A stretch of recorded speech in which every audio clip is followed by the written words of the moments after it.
Chapter 1. On her wedding day, she ran towards her white moonlight. Mr. Yiling doya take Miss Suyen to be your lawful wedded wife, in both prosperity and adversity, in sickness and in health, will you care for her, cherish her, and never forsake her? Edo. Yiling stood to Linishar Plydalard Bloxed, Histia perfectly nodded a hint of warmth gracing Isather wise stern features, his deep, penetrating gaze irradiated maturity and composure. Miss Suyen, doya take Mr. Yiling to be your husband? Yiling Shiar traced looked expectantly at woman before him, feeling as if it might let from Mishist. He had never felt such anxiety before. After 8 long years, today was the day he would marry Suyen. Suyen appeared at the Relan her immaculate white ho take a tour wedding dress, her long hair elegant lifestyled, revealing the face of striking beauty and aloofness. She lifted her gaze, Herreus Balian devoid of emotion. I. Before she could finish, the heavy doors of Tiban Cathal were suddenly flung open. To his dismay, it was Don Shui, Cheng Xiang's agent. A wavy of intense unius awashadover Yiling, Hequaklalukatuthuading efficient, urging him to continue. Miss Suyen, doya wish to marry. The efficient's voice was interrupted by Don Shui, was spoke breathlessly. Miss Su, please, you must come easy Xiong, Hui's an ecker accident and he's way hurry and das been taken to the hospital. Suyen's pupil dilated inch. Yiling reached out to Stostifer, pleading softly, please don't go, at least wait until her wedding is over. Duty twastulet. Thud ding giskensold. The cold word shung in Thiara Suyan dropped her bouquet and dashed towards Thixit, in mere seconds, her figure vanished through to doorway. Yiling stood frozen, Hishiart feeling as though it had been struck violently, leaving him gasping for breath. The unstoyous atmosphere of Huding had turned irresistible. His phone vibrated in his suit pocket. A text from Cheng Xiang appeared. Suyan would rather run away from our wedding than be with you, Shelavism, Yiling, so just give up. A stiff smile a twisted at the corners of Yiling's mouth. Heckled almost envision Cheng Xiang kig expression as she's in that a message. Cheng Xiang was Suyan's white moonlight. No matter what happened, a single phone call was a took for Suyan to abandon everything and rush to him. On Yiling's birthday, a call from Cheng Xiang had Suyan running off to the film set to keep him company. He had waited alone in the empty house until 3 in the morning, never receiving Javene's simple happy birthday. On their 7th anniversary, Suyan had taken a trip abroad with Cheng Xiang. As she looked at their blissful photos on social media, hesitant like consumed a cold candle dinner me on for two.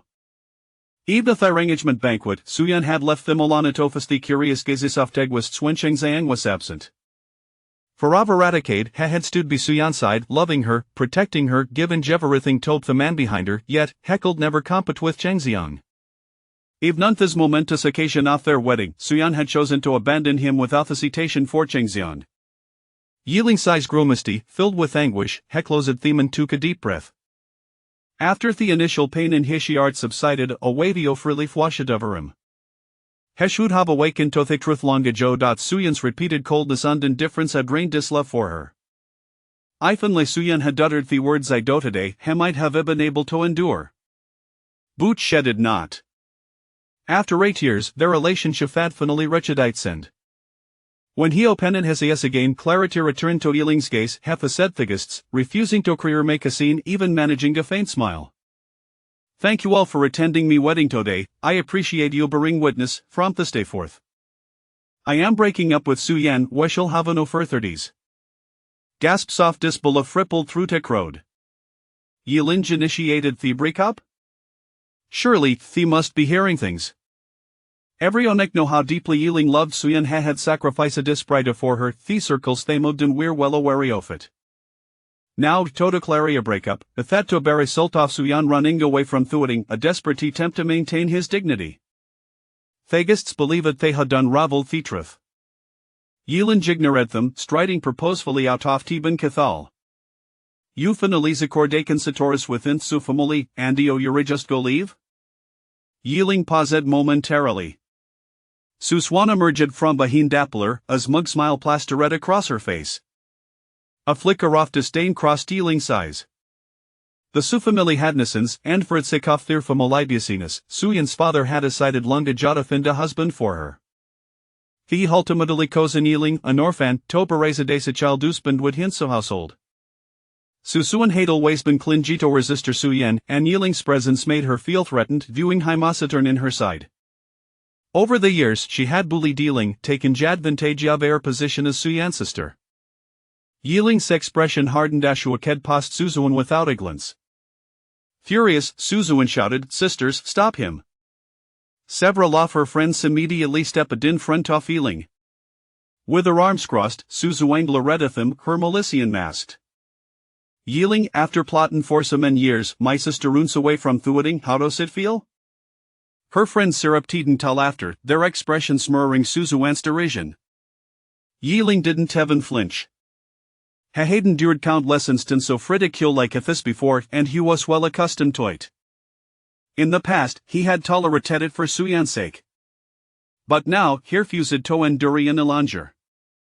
Hemat Suzuan's gaze, a sardonic smile gracing his lips. Last month, Yorfian Kabandani Dayuadi our engagement banquet for another woman, I wonder how it feels?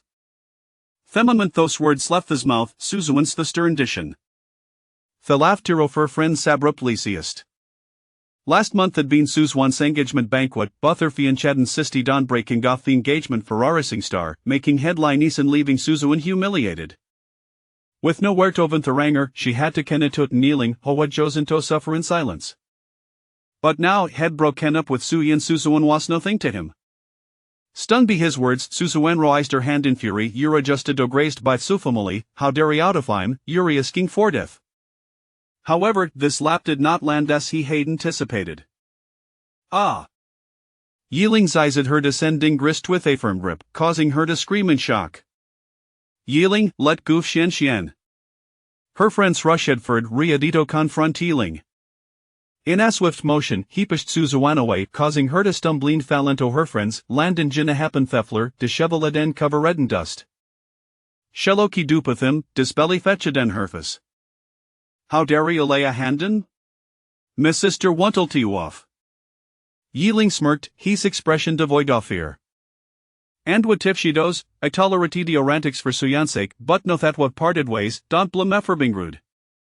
His words dripped with bitterness, contrasting sharply with his previous demeanor of restraint, leaving Suzuan momentarily stunned. One of her friends, flustered, raised her phone threateningly, Yiling Irecordio heading Xian, apologize now and might still speak favorably of your sister Su. Yiling frowned, glancing at Su Xian. Believing he was intimidated, Suzuan taunted, "You're just a listen in-law. I out and twant middle sister, Nealand apologies atamano." Yiling scold lauderechode, he's a steely with determination. Apologizing to you, that's out off the question. From this day forth, I, Yiling, willy ved so familiar with nothing, I will never marry Suyan again, if Ito may I be struck down be heaven. Chapter 2 Moving out of Su family, leaving with nothing. After visiting Chengxian, Suyan returned to the company the following day. In the president's office, Suyan sat in her exquisite feature stinged with fatigue. Sheklo set her eyes, massaging her temples, and instinctive like a let out, Yiling, pour me a cup of coffee. Moments later, Theophis door swung open. Without looking up, she accepted the coffee and two casip. Put. Shimedi telespatted, her expression of disgust. This wasn't the right flavor. Irritated, she raised her gaze, taken aback to see her assistant, Fan Manning. Where is Yiling? Fan Manning awkwardly explained, assistant he hasn't go meadow work yet. Su Yanglin seateth her watch at Twazel Ria dit an o'clock.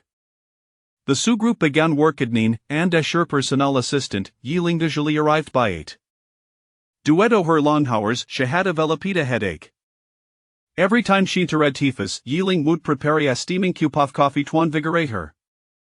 She had grown accustomed to the taste. The atmosphere grew tense, and Fan Manning hesitantly suggested, President Su, should Dimikiano their cup coffee? Suyan waved her hand dismissively, her tone impatient, none. Call Yiling and tell him to come to work immediately. Shek knew Yiling was angry about the wedding cancellation yesterday. But no matter how upset, it shouldn't affect work. If she showed such impulsiveness, how could she trust him aspertov so family? Fan Manning hesitated, then handed her Faneto Suyin, President Su, perhaps you should take a look at this first. The video in the phone played us in from yesterday where Yiling had declared, from today on, I, Yiling, willy ved so familiar with nothing, I will never marry Suyan again, if Ito may even strike down. Suyan couldn't help but laugh in anger. Yiling wanted us avertise with her? How audacious! President Su abutwat hapenadeister de should we explain things to assistant he? Fan Manning, also an assistant, had a good relationship with Yiling. The Sudan cancellation of Huding made her feel sympathetic towards him. Nund. Suyan stood coldly, since Hirfusto kami tork, il deduct thistleary forth as month. The H country project through a Shanling will be transferred to a buka flight were going abroad for inspections. With that, Suyan strode out of the office. Thera must belimits to herwums. She had indulged Yiling for too long, allowing him to overstep his bounds. If shinered him for a while, wouldn't eventually come crawling back to her? Yiling returned to Sufamolivola tupacolis belongings. Having lived therefore of Aradkad, he found he only had 2 suitcases worth of items. Dragging his luggage, he took a taxi to modest skinned hand apartment he had purchased on the outskirts. The apartment was in like 60 square meters small bootkazi. It was bought with Hishar Dirnet savings after he began Erkinjit was the enlightening that truly belonged to him. Growing up an orphanage, he had longed for a home. He had hoped to build a life with Suyen, due to yesterday's reality had dealt him a harsh blow. Now he was grateful he had listened to Suyen's suggestion to sell the apartment, otherwise he would have unaware to go. The apartment that had been vacant for some time was covered in dust. Yiling spent the entire afternoon cleaning, and just as she was about to head downstairs to throw out he garbage, he heard a commotion from next door. He paused. Suddenly, the door to the neighboring apartment burst open, and the girl was forcefully thrown out, landing right at Yiling's feet. Her hair was disheveled, obscuring her face, but her arms were covered in bruises. Yiling frowned, reaching up, gently asking, "Are you all right?" "What hell are you, Mindio, your own business?" A few burly men merged, glaring at Yiling with menacing looks. It was clear they were part of a gang. Thagirl trembled at the sight of them, her voice quivering as he pleaded, "Please, I realized they the enemy." Yiling stepped in front of her protectively, "Let's talk this out, you're grown men bullying gay girl, that's just cruel." He was Tanito meddle in other affairs. Yet seeing the girl so battered brought back memories of his own childhood, being bullied in the orphanage. The leader of the group sized Yiling up, sneering, "Her father owes us money from gambling, it's in Leferd hat the debt Barra paid be her, what, you want to pay for her?" Yiling was momentarily speechless. The girl cried out, "Ipramizel pay back, please, just give me some time. Wavil redigivine 3 days, if I can pay up, then I'll have a torpe with the hour body." Themin leered, glancing at Thisguns. They immediately lunged for the girl. Yiling stepped in front of her, grabbing in a thugser man flipping him over his shoulder. Themin went crashing Jintathul, creating a largedent. Ah! Thetha gledo the whole of pain. Every on a frozen shock. Yiling himself was taken aback. Hello Kedonathicians, astonished. This strength. Thedgerosias wadundas he observed the stun Edmund. They gun quickly hoisteth their injured comrade and fled on hesters. The letter turned back, threatening, "You goat lucky today, next time I see you, you want best fortunate." Soon, their figures disappeared down the corridor. Thank you for your help. Thagirl tucked her hair behind her earned dearness light hang tealing. Yiling snapped back Tori, looking down at her. Thagirl's eyes were bright and clear, her lashes and delicate, her skin fair and featuresque to lovely. He quickly averted haze, nodding slightly, "No need for thanks, what was going in just now, do you need me tackle the police?" Thagirl waved her hands frantically, "Please don't call Thepolis." As she explained, Yiling liarned full story. Her name was Shernyan and her father Wesa Gambolho had taken out the interest loans into Sidharis collateral the men had comido to Caraway, but she had unexpectedly encountered Yiling's assistance. With tears brimming in her eyes, Shernyan answered, "Thee took mimini, and I lost me job, I can Tevin paid his month's rent." Yiling was not particularly skilled at comforting others, so remained excellent. He had thought his motional betrayal waste worst off his misfortunes, butin the fis of life and death, it seemed trivial. Shernyen Nayan bit her lip, looking at Yiling with hamixophal pay and desperation, then suddenly bowed deeply. "Ik no thizalatotosk, but called a police album? Why I wish I called assistia." had left Su family with nothing, having spent alle savingsen thuing. His salary for the month had come in yet, and apart from the small apartment, had no extra funds. Please, just to placitaste, ipramizel parent as soon as I find a job. Shernyenni and looked at Healing with pleading eyes, her desperation palpable. Driven at this point, she truly had no other options. Alright, as long as you find a job, you can stay here until you move out. After a moment of hesitation, Yealing finally agreed. Since I had already helped him as well as I through. Providing her with a place to stay wouldn't hinder him. Thank you, Yealing, Shernyenni exclaimed, her face lighting up with joy. I'll go pack me things right now. With that, she hurried back to her apartment next door. Had he even told her his name? How did Shek know? Before Yealing could ponder further, his gaze fell on the Denton-Thule. Recalling how Iasile had thrown that man earlier, Hecklin Chettis fist. Could it be that this strength had returned? Chapter 3. Personally fetching him home 2 weeks later, Su-Yen concluded the H-Country project and returned home. At the airport, upon spotting the car sent to pick her up, her elegant brows furrowed in confusion. Why is it you? Where is Yealing? The night before her return, she had instructed her assistant Zhao Ran to call Yealing to come and collect her, after giving him the cold shoulder for 2 weeks. She was willing to offer him a way out. To her surprise, Yealing had not shown up. Miss Su, assistant Yi, has been unresponsive to calls and hasn't come to the office in the past 2 weeks. No one can reach him, Zhao Ran reported, opening the car door and respectfully inviting Su-Yen inside. Her gaze darkened as she glanced at the suitcase held by Fan Man Ning, which contained thousands of rare shoes. Bags worth over 100,000, and various luxury items. The most expensive piece was a Richard Mille watch valued at over 10 million. All these were gifts she had purchased abroad for Yealing.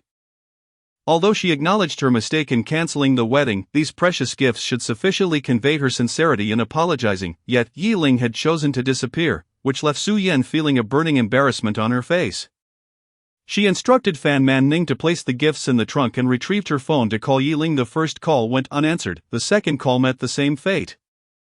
Su-Yen's patience was wearing thin. How could a grown man be so petty? With the weight of the entire Su family's future on her shoulders, she had no time to indulge in his trivial emotions. Without further ado, she entered the vehicle and commanded Zhao Ran to the old residence. An hour later, at the Su family's ancestral home, the old residence exuded an antique charm, with servants busily attending to their tasks. Creating an atmosphere of tranquility, upon entering the hall, Su-Yen surveyed the surroundings, but Yealing was nowhere to be found, intensifying the chill in her demeanor. Miss, you have returned, the butler Uncle Zhang exclaimed as he hurriedly served her tea. Su-Yen settled onto the sofa, slowly sipping from her cup. It was only when the cup was nearly empty that she finally inquired, "Where is Yealing?" Uncle Zhang's expression turned grave. "Young master Yi returned that day. Packed some belongings, and left. He has not returned since. I have tried calling him as well, but he does not answer, miss. It seems that young master Yi has truly been heartbroken." Yealing often assisted Uncle Zhang with household chores, and their relationship was amicable. Uncle Zhang was genuinely worried about him. "He will come back," Su-Yen asserted firmly. They had quarreled before, yet Yealing had always been the one to relent. His absence from work and home now was likely due to his lingering anger over her cancellation of the wedding.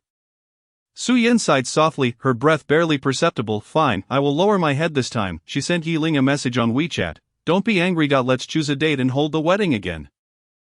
Once sent, the glaring red exclamation mark pierced her vision. Why Yealing had actually blocked her. Su-Yen's expression contorted in anger. Was it really necessary? It was merely the cancellation of the wedding. She had never stated that they would not marry. Though frustrated, she did not believe Yealing was truly serious. After all, everyone knew how much he loved her over the years. All of this, she reasoned, was merely a tactic of his to play hard to get. Zhao Ran, take someone to Yealing's house in the suburbs and bring him back. Su-Yen was aware that Yealing had bought a small flat in the outskirts of the city. With no parents and few friends in this city, it was certain he had been staying there during his absence from the Su family. Zhao Ran hesitated. "Miss Su, what if Assistant Yi refuses to come back?"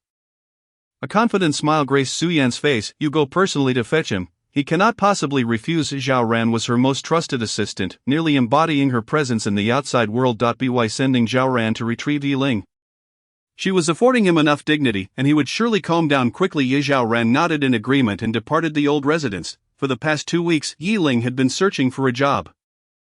Having decided to sever ties with the Su family, he could no longer work at Su Group. However, having signed a non-compete agreement with the Su Group, he was prohibited from working for any company that might compete with them. The number of available companies had dwindled significantly, and the resumes he sent out seemed to vanish without a trace. Moreover, with Su Xian deliberately spreading videos from the wedding day online, many companies were hesitant to associate with him. Fearing the Su family's wrath, Yi Ling had even applied for a security position but was still filtered out after the background checkpoint. One day, Yi Ling resolved to venture out and try his luck again. Some restaurants would post job openings outside their doors, and perhaps a regular establishment would be willing to hire him. Just as he opened the door, he was confronted by Zhao Ran dressed in haute couture from Chanel.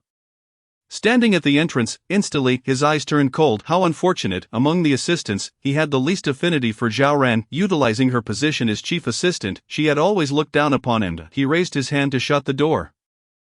But Zhao Ran swiftly blocked the frame. Aside from her daily duties, she was responsible for Su Yan's personal security and was quite capable. Handling a few adult men was no challenge, let alone stopping Yi Ling from closing the door.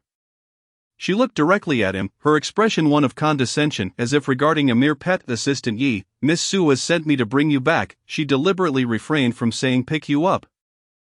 Intending to make Yi Ling recognize his subordinate status. Yi Ling simply loosened his grip and retorted mockingly, slap yourself a few times, and I'll consider following you back. Zhao Ran felt insulted. Her smile faltering as fury ignited within her. In the past, Yi Ling had always treated her with courtesy at the office. How dare he speak to her in this manner now? Just as she prepared to retort, Yi Ling forcefully pried her hand away from the doorframe and pushed. Zhao Ran stumbled backward, nearly losing her balance. In disbelief, she looked up at Yi Ling, astonished that he had dared to lay hands on her.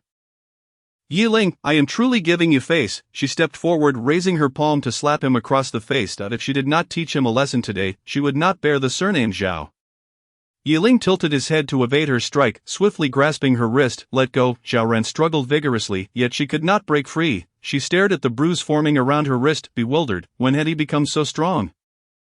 Everyone knew Yi Ling was frail. Despite spending years in the gym, he was still weaker than most men. A simple kick from her had once sent him tumbling. Was it possible that a person fueled by anger could exhibit extraordinary strength? Not dwelling on it, Zhao Ran quickly struck out with her other hand. Yi Ling raised his arm to block, effortlessly nullifying her attack. Zhao Ran pressed forward, her strikes fierce. Yi Ling, agile, evaded each blow, with every exchange. Zhao Ran's apprehension grew. Meanwhile, Yi Ling was filled with an overwhelming sense of elation. His strength had returned. Yi Ling had always possessed innate strength, a fact that made him a target for bullying in the orphanage. Grateful to the Su family for adopting him, he had always felt indebted. However, the Su family feared that his power might pose a threat to Su Yan, and thus, they had used a secret drug to suppress his abilities. This medication will render his body weak, even inferior to that of an ordinary person. Yi Ling had repeatedly assured Su Yan that he would not harm her, his strength would solely be employed to protect her. Yet, Su Yan insisted that she did not require a bodyguard, but rather a man who would quietly stand by her side. Honoring and loving her was sufficient. At that time, Yi Ling believed that Su Yan was feeling pity for him. And thus he accepted the arrangements made by the Su family, willingly consuming the secret potion each year. Calculating the time, the effects of this year's potion had now come to fruition. It was no wonder that he had been able to slam that gangster against the wall hard enough to create a dent. With a swift motion, Yi Ling dislocated Zhao Ran's arm. Zhao Ran let out a scream akin to that of a slaughtered pig. Yi Ling showed no mercy, considering the things Zhao Ran had done to him in the past. Dislocating her arm was already a restraint on his part. Clutching her arm, Zhao Ran's face turned pale with pain. She glared at Yi Ling with resentment. If you dare, never return to the Su family. No wonder Mr.Su decided to cancel the wedding. You are not worth even a single hair of Cheng Xiong. Yi Ling's expression turned frigid. If you don't leave now, you'll lose your other arm as well. The mere mention of Cheng Xiong still ignited Yi Ling's anger. After all, his existence blatantly proclaimed that he was nothing in Su Yan's heart. Otherwise, why would Su Yan repeatedly abandon him? Zhao Ran stared coldly at Yi Ling for a moment before turning on her heel and leaving. She didn't want to go back anyway. If it weren't for Su Yan's instruction, she would have found his very presence repulsive. Just as Zhao Ran descended the stairs, she received a call from Su Yan. Have you brought him back? Zhao Ran's eyes darted, and she feigned innocence. Mr. Su, Assistant Yi said he has already broken up with you and is unwilling to return. There was a moment of silence on the other end of the line. Zhao Ran continued with her insistent persuasion. Mr. Su, I noticed Assistant Yi is quite resolute in his stance, since he is unwilling. Perhaps it's better to let it go, Zhao Ran, do not let me hear such words again. Su Yan's voice was stern, sending a shiver through Zhao Ran's heart. She issued her final ultimatum, use every means possible. Even if you have to plead to bring him back. With that, the call was abruptly cut off. Zhao Ran's face drained of color, and the pain in her dislocated arm seemed to intensify. Su Yan was serious. As her subordinate, she could not defy Su Yan's orders. Even for Chang Ziyang's sake, she could only endure. Zhao Ran bit her lip fiercely, almost tasting the metallic tang of blood in her mouth. She reassured herself that it was merely a temporary concession to Yi Ling. Once he returned to the Su family, there would be ample opportunity for revenge. Because of Zhao Ran's provocations, Yi Ling lost all desire to go out. With his strength restored, he conceived a new idea. He opened a shopping app and ordered a few items. Soon, the doorbell rang. Yi Ling was astonished. Was online shopping this fast? Upon opening the door and seeing Zhao Ran's face, his brows furrowed in distaste. Haven't you left yet? Zhao Ran's anger flared up instantly, but she could not afford to lose her temper. She discreetly pinched her thigh, the pain sharpening her focus. With a contrite expression, she lowered her previously high-held head. Assistant Yi, I had a poor attitude before. I realize my mistakes now. I beg for your forgiveness. Su was worried about you not returning home. She even specially bought you many gifts during her trip abroad. Please come back with me. Yi Ling raised an eyebrow. What had gotten into Zhao Ran to make her bow to him? Moreover, she mentioned that Su Yan was concerned about him. He hadn't received any messages from Su Yan in the past 2 weeks. This was her version of concern. As for the gifts she bought, it was too late. He no longer needed them. In the past, every time Su Yan traveled abroad for project inspections, she would return with luxury items. All meant for Chang Ziyan. Each time he saw Chang Ziyan flaunting his gifts on social media, Yi Ling felt a tinge of envy. He had once jokingly asked Su Yan if she could bring him a gift on her next trip abroad. He still vividly remembered the disdain in Su Yan's eyes. You're a grown man, can you not be so vain? You work at Su Group and don't need luxury items to maintain your facade. Chang Ziyan is in the entertainment industry alone, luxury items are his face, must you compete with him? Chapter 5, a wedding can be held again after being reprimanded by Su Yan. Yi Ling was left speechless. He did not truly desire luxury gifts. As long as Su Yan had thought of him, even if she brought back a blade of grass from abroad, he would feel delighted. Yet, Su Yan had not even given him a blade of grass. Ultimately, it was clear she did not hold him in her heart. Now that he had resolved to abandon this relationship, what was the point of her trying to salvage it? Yi Ling did not dwell on it. Ignoring Zhao Ran's obsequiousness, he decisively shut the door, choosing not to see her. Outside, Zhao Ran's apologies continued to drift in, but he pretended not to hear. Night fell, and the noise outside finally ceased. Yi Ling knew Zhao Ran had left. He closed his eyes, finally able to enjoy a good night's sleep. Zhao Ran waited until nightfall, yet Yi Ling remained unyielding.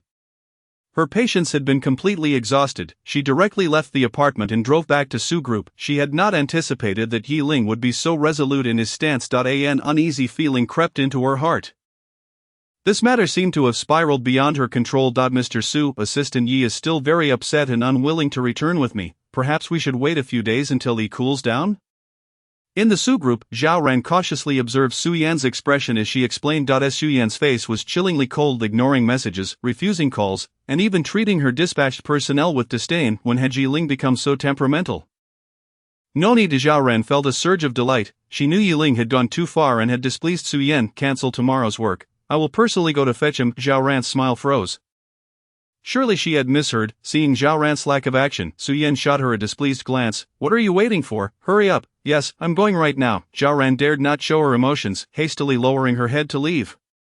Having regained his strength, Yi Ling contemplated throughout the night and decided to engage in underground boxing for money. With the turmoil surrounding the Su family still unresolved, it would be challenging for him to find a legitimate job.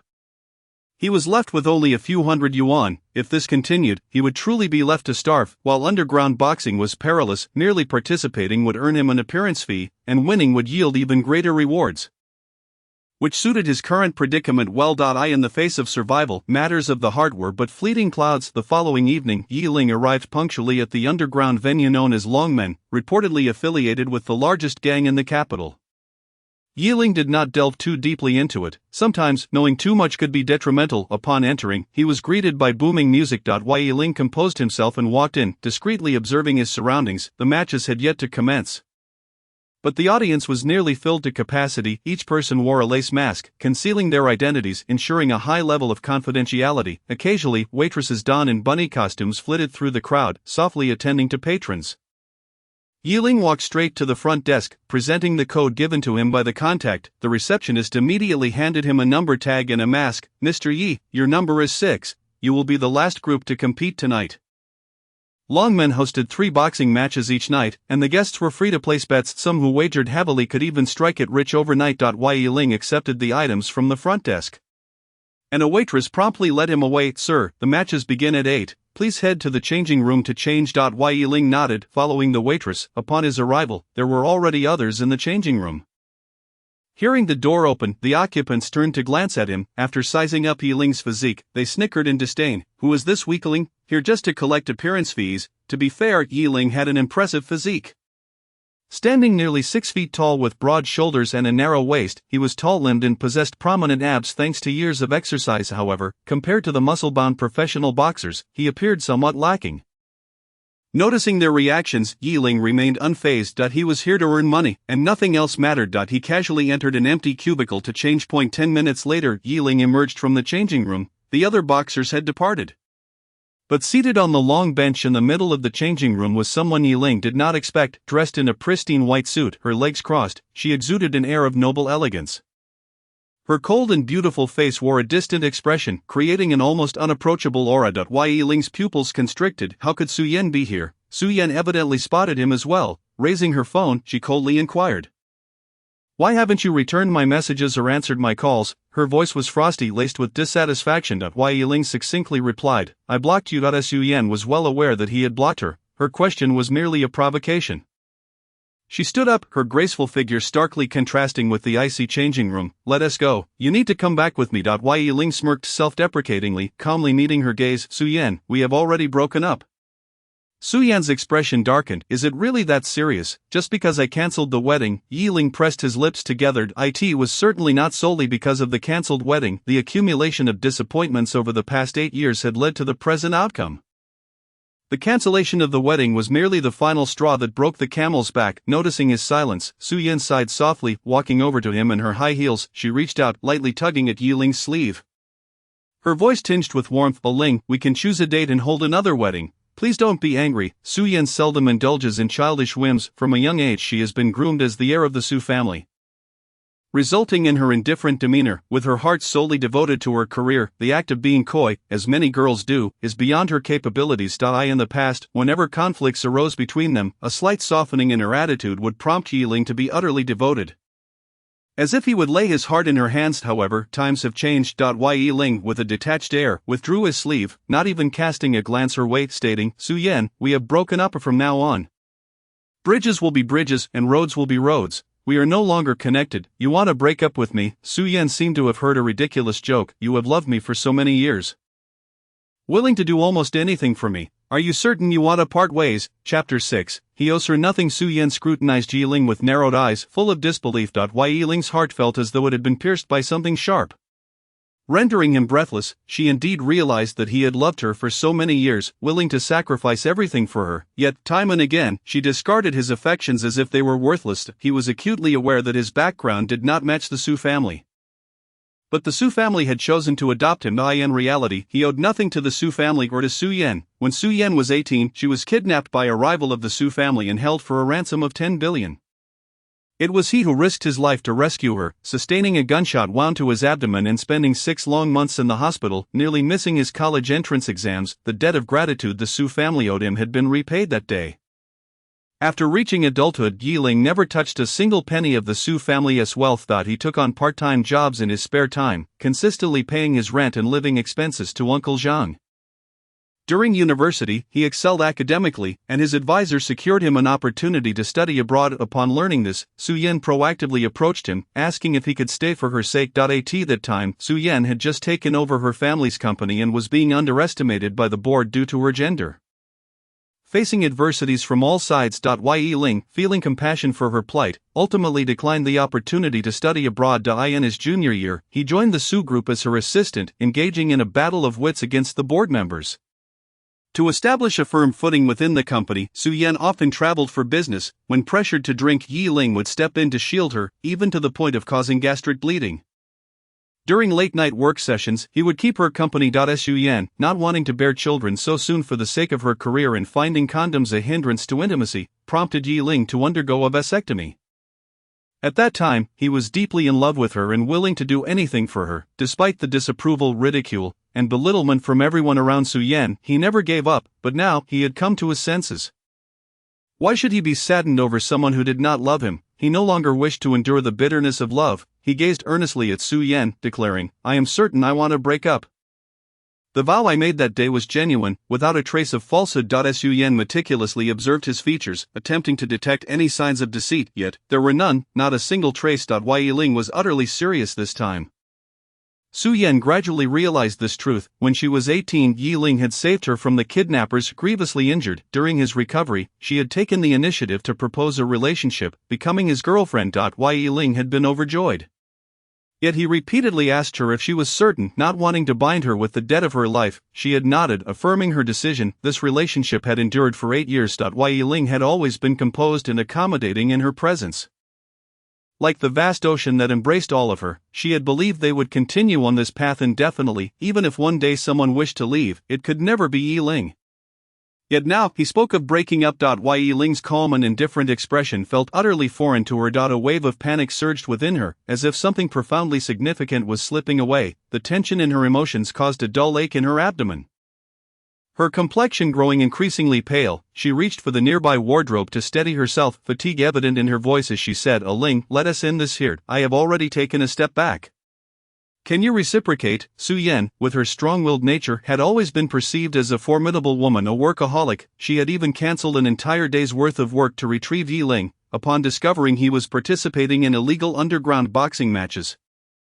She hurried over without hesitation. She had extended ample sincerity. Why was Yi Ling still unwilling to return with her? At her words, Yi Ling merely shook his head, stepping back to widen the distance between them.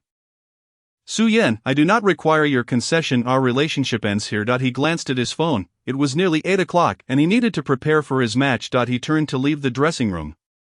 After only a few steps, a sudden cry of pain echoed from behind, followed by the sound of someone collapsing. Yi Ling whirled around to find Su Yan, her forehead slick with cold sweat.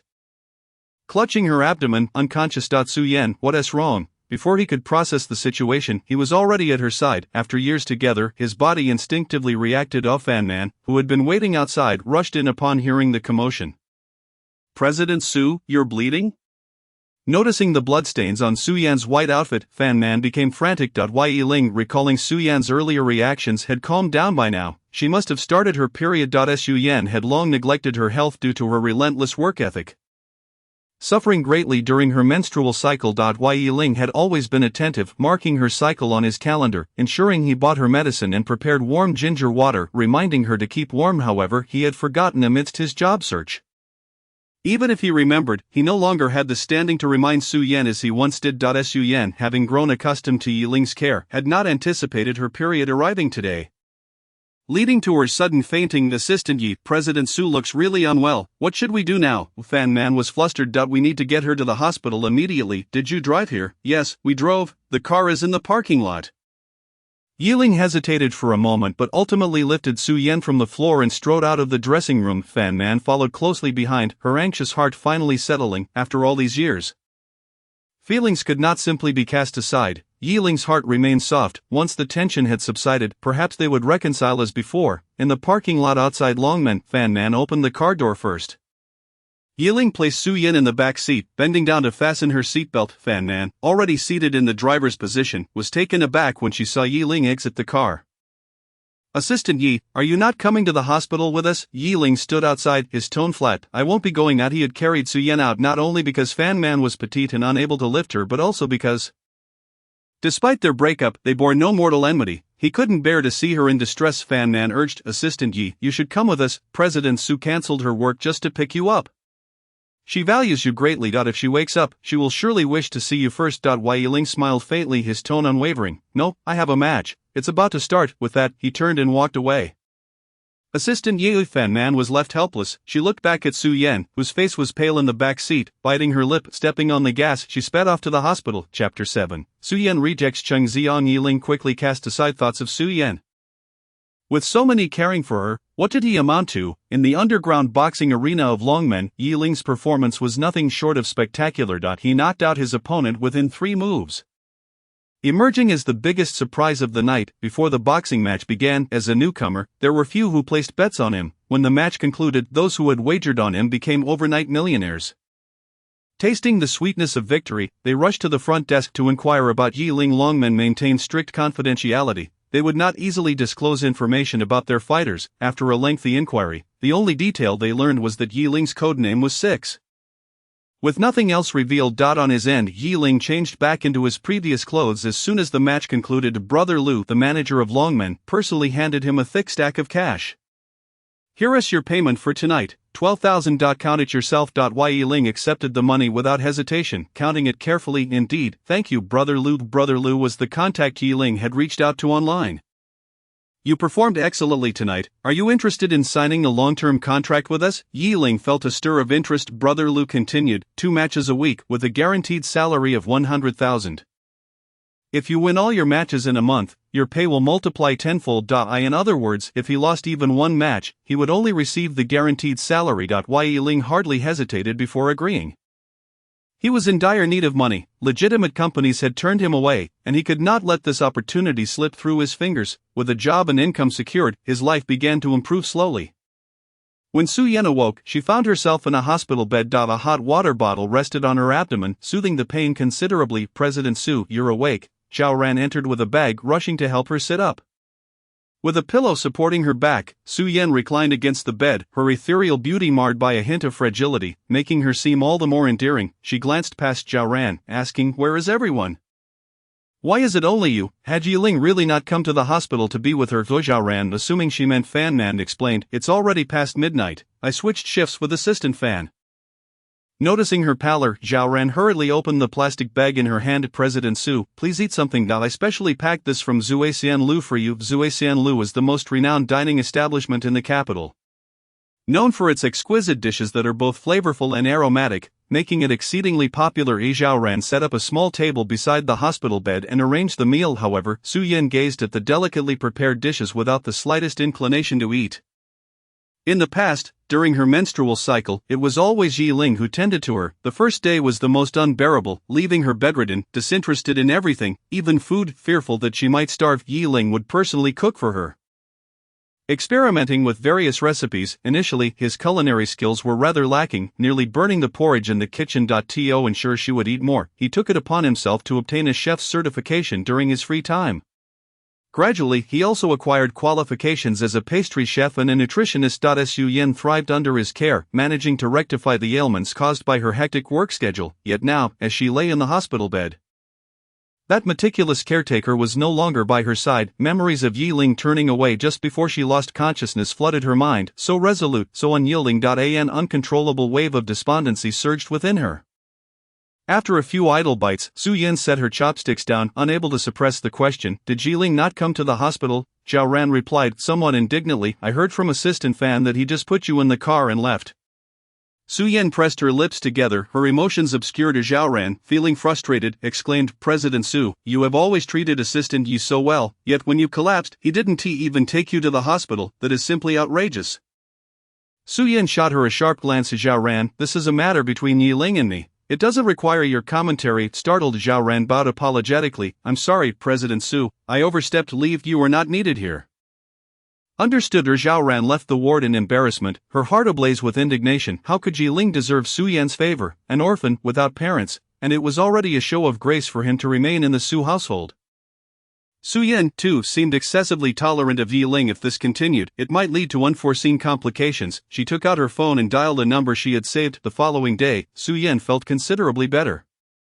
With a multitude of tasks awaiting her attention at the company, and Yi Ling's issues still unresolved, she could no longer afford to waste time. After completing her discharge procedures, she resolved to personally seek out Yi Ling at his residence. Just as she exited the hospital, her phone rang. It was Cheng Ziong. "Hello, sister, it's Cheng Ziong. I heard you were hospitalized. What happened? Is everything alright?" "It was just some discomfort. I'm fine now. Oh, is that so? Can you come see me? I haven't seen you during these days in the hospital." His voice carried a hint of wistfulness. "I'm sorry, I have matters to attend to." Su Yan hesitated but ultimately declined. Is it because of Yiling? I saw that video. I know the cancellation of the wedding hit him hard. If I hadn't had that accident, he wouldn't have been so upset as to break up with you. If you feel the need, I can go apologize to him. Su Yen's gaze turned icy. What sense does it make for a patient to apologize to him? This is not your fault. I know Yiling has always been sensitive about my presence, feeling that I am morally coercing you with the debt of life-saving grace, but sister, I truly have no such intentions, please don't misunderstand me. Cheng Ziyang's voice softened, resembling that of a small puppy, evoking sympathy. Su Yen rubbed her forehead, reassuring him, I will handle this matter, don't overthink it, focus on resting. Sister, can you really not come see me? The weather has been bad, and my right leg has been hurting. 5 years ago, Cheng Ziyang's right leg was broken while saving Su Yen. After treatment abroad, he recovered, but the injury left lingering effects. His right leg would limp if he walked too quickly, and inclement weather would exacerbate the pain. Su Yen spoke gently, the specialist I arranged for your leg will conduct a follow-up examination. I am simply too busy at the moment. I will visit you when I can. The situation with Yiling could no longer be postponed. She needed to resolve it swiftly, though Cheng Ziyang felt somewhat disappointed. He still smiled. All right, I will be waiting for you, sister. After hanging up, Dong Shui, who had been sitting beside the hospital bed, eagerly inquired, so did President Su agree to come? Cheng Ziyang's smile gradually faded, his face reflecting a childlike resentment. He raised his hand and forcefully tossed his phone away. The phone crashed against the wall, shattering into pieces. That scoundrel Yiling, all he does is play games with my sister's heart. Chapter 8. I will announce to everyone that you are my man, Su Yen. Ziyang, who has made you so angry to the point of rage. Su Xin entered the ward carrying a fruit basket. Immediately noticing the shattered phone on the floor, Cheng Ziyang quickly masked his dark expression, greeting Su Xin with a warm smile. Xian, what brings you here? Su Xin set the fruit basket on the table. Her eyes filled with concern as she glanced at his leg, encased in plaster. I came to check on your leg. How is it? Is it feeling any better? Dong Shui sighed dramatically. Thankfully, the accident only injured his left leg. His right leg cannot withstand another injury. Originally, President Su was supposed to visit, but there has been a situation with Yiling. Upon hearing Yiling's name, Su Xian's face twisted in disgust. Is he pestering my sister again?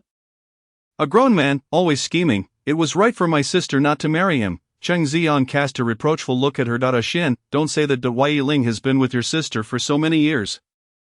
They will eventually marry. Su Xin scoffed. Does Yiling even deserve that? I will never acknowledge him as my brother-in-law. With conviction, she thumped her chest and proclaimed, in my heart, only you are worthy of being my sister's husband. Cheng Ziyang's cheeks flushed slightly, feeling embarrassed as he coughed lightly. Xian, what are you saying? If others hear you, they might misunderstand. Su Xin grasped his hand earnestly. Ziyang, I know you have always liked my sister. Now that Yiling has taken the initiative to withdraw, you should seize this opportunity. With your capabilities, my sister will definitely choose you. Cheng Ziyang hesitated, but I am just an actor. What actor? You are the youngest best actor in the entertainment industry. Aren't you more deserving than that Phoenix man to be with my sister? Have confidence, you are kind-hearted and handsome. What does Yiling have to compare with you? Don't worry, I will help you. Cheng Ziyang was moved by her words, gazing at Su Xin with gratitude. Xian, you were so kind to me. But will Yiling be upset if he finds out? Su Xian laughed dismissively. In love, it is the one who is unloved who is the third party. What right does he have to blame me? If he wants to blame someone, let him blame himself for not being able to win my sister's heart. You, Cheng Ziyang affectionately tapped Su Xian's forehead, and the atmosphere between them grew warm. After leaving the Su household, Yiling adapted quickly, and now, he participated in competitions at Longmen twice a week. During the rest of the time, he cooked for himself, exercised, and occasionally ventured out to shop at the supermarket. Compared to the chaotic life at the Su household, where he had no time for himself, he relished the tranquility of his current existence. Since moving in, Shi Nian had been almost invisible, busy searching for a job, only returning at night to rest. This roommate turned out to be quite low maintenance. That evening, after finishing a match at Longmen, Yiling received a long-awaited call from the orphanage director. What XIA at Yiling, if you have time, could you come back tomorrow? The children miss you. Since being adopted by the Su family, Yiling had not severed ties with the orphanage. On the contrary, he regularly sent money to improve the children's living conditions. He was deeply grateful to Guoxia for standing up for him during his times of hardship, but he could leave the orphanage thanks to her assistance. A debt of gratitude he carried in his heart. Sure, I just happen to be free tomorrow. The children are still behaving, right? Guoxia chuckled warmly. They are all like little monkeys, only you can keep them in line. Yiling smiled at her response. After chatting for a bit longer, he hung up the phone. Early the next morning, he took a taxi to the orphanage. After a 2-hour journey, he arrived with bags of gifts in hand. The children were playing a game of eagle catches chicks in the yard, and upon spotting him, they abandoned the game and rushed towards him. "Brother Yi, you're here. Why did you take so long to come see us?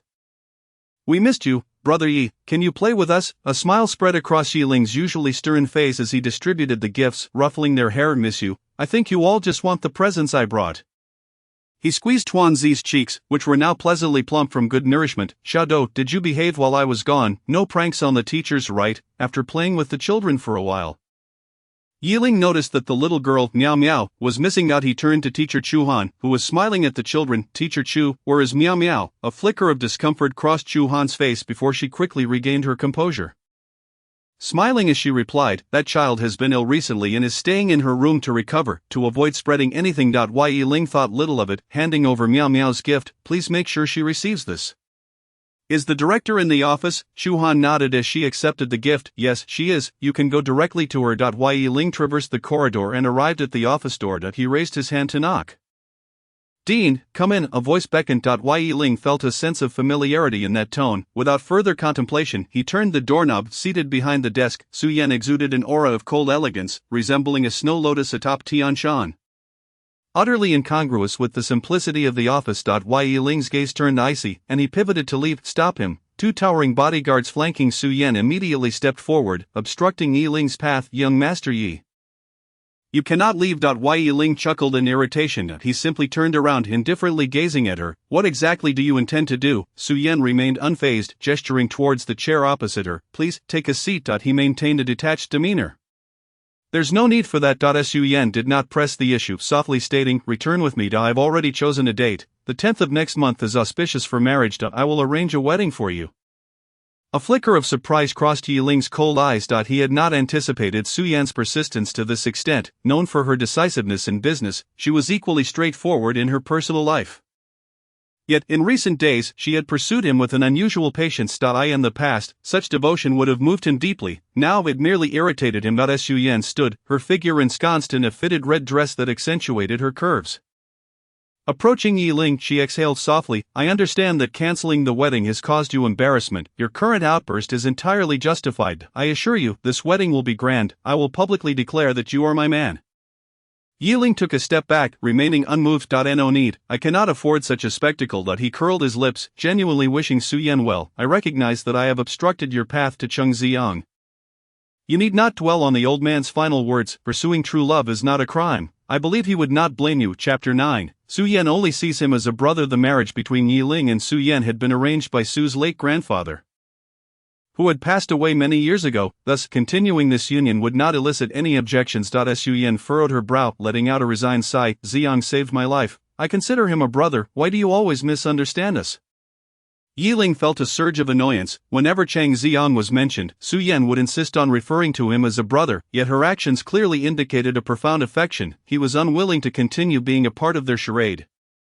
"I am not concerned with your relationship with Chang Xiang. It is irrelevant to me." Su Yan, "I simply hope for an amicable separation, free from lingering entanglements." "Is that too much to ask?" Su Yan's eyes narrowed, a frigid aura enveloping her countenance. "Amicable separation? Why did you not speak of amicable separation when you were taken in by the Su family?" Yiling's expression stiffened. He was acutely aware of the debt he owed the Su family. Any mention of their kindness rendered him perpetually subordinate in Su Yan's eyes. Realizing she had crossed a line, Su Yan opened her mouth to explain but was interrupted by Yiling. "I know that all I have achieved today is due to the Su family. I owe you and the Su family a great deal. I will do my utmost to repay the funds spent on me over the years." The atmosphere around Su Yan instantly chilled, her gaze icy as she retorted, "Do you think I want you to repay me?" Yiling remained silent and turned to leave. Su Yan watched his retreating figure. Feeling a swell of frustration, she was aware that canceling the wedding was a mistake, yet everyone makes errors. She had already promised to arrange a new wedding. Why could Yiling not let it go? It was rather petty of him. She cast a glance at her bodyguards, who promptly positioned themselves in front of Yiling. "This matter is not resolved. You cannot leave." Yiling chuckled bitterly. It was always the same. Whenever they clashed, Su Yan would adopt a righteous stance, as if he were the unreasonable one, while he was expected to yield. Should he show the slightest annoyance, she would chastise him for lacking magnanimity. Claiming he was not manly enough, but must a man not have his own small grievances, he did not look back, coldly addressing the bodyguards blocking his path. Step aside. The bodyguards stood firm. Mrs. Orders. You cannot leave. Yi Ling's eyes turned frosty, and with a swift motion he moved, leaving behind a blur. The two bodyguards barely registered his movement before they were sent crashing against the floor, the office door splintering under the impact. Su Yan's eyes widened in disbelief. Your strength has returned. Upon discovering Yi Ling was working at Longmen, she had assumed he had found himself in dire straits, taking a menial job in such a dubious establishment. So he had been participating in underground fights. Yi Ling turned back, his gaze penetrating as he replied, the effects of the medication have worn off. I will no longer take it. If you persist in your entanglement. Do you think the ailing Cheng Xiang can withstand a punch from me? Yi Ling had begun taking medication to suppress his power during his third year in college. The reasoning was simple. After discovering that Cheng Xiang had sent inappropriate photos to Su Yan, he had lost his temper and thrashed him, sending him to the hospital. At the time, he and Su Yan had been in a passionate relationship for 3 years. Unable to tolerate any other man coveting his woman, upon learning the details, Su Yan had instead defended Cheng Xiang, claiming he meant no harm and had merely sent the photos by mistake. Shortly thereafter, she had insisted he take the secret medication to control his abilities, citing concerns that his strength could pose a danger. He had loved Su Yan deeply and had easily acquiesced. For 5 years, he had taken the medication, and it was foolish of him not to realize that Su Yan was truly afraid he would harm Cheng Xiang now that his strength had returned. Threatening Cheng Xiang's safety would surely dissuade Su Yan from her stubbornness. As expected, a flicker of anger appeared in Su Yan's eyes. This is a matter between us, do not involve unrelated parties. Yi Ling felt a pang of bitterness, although he had long accepted that Cheng Xiang occupied a special place in Su Yan's heart. Hearing her so protective still stung. After all, they had grown up together.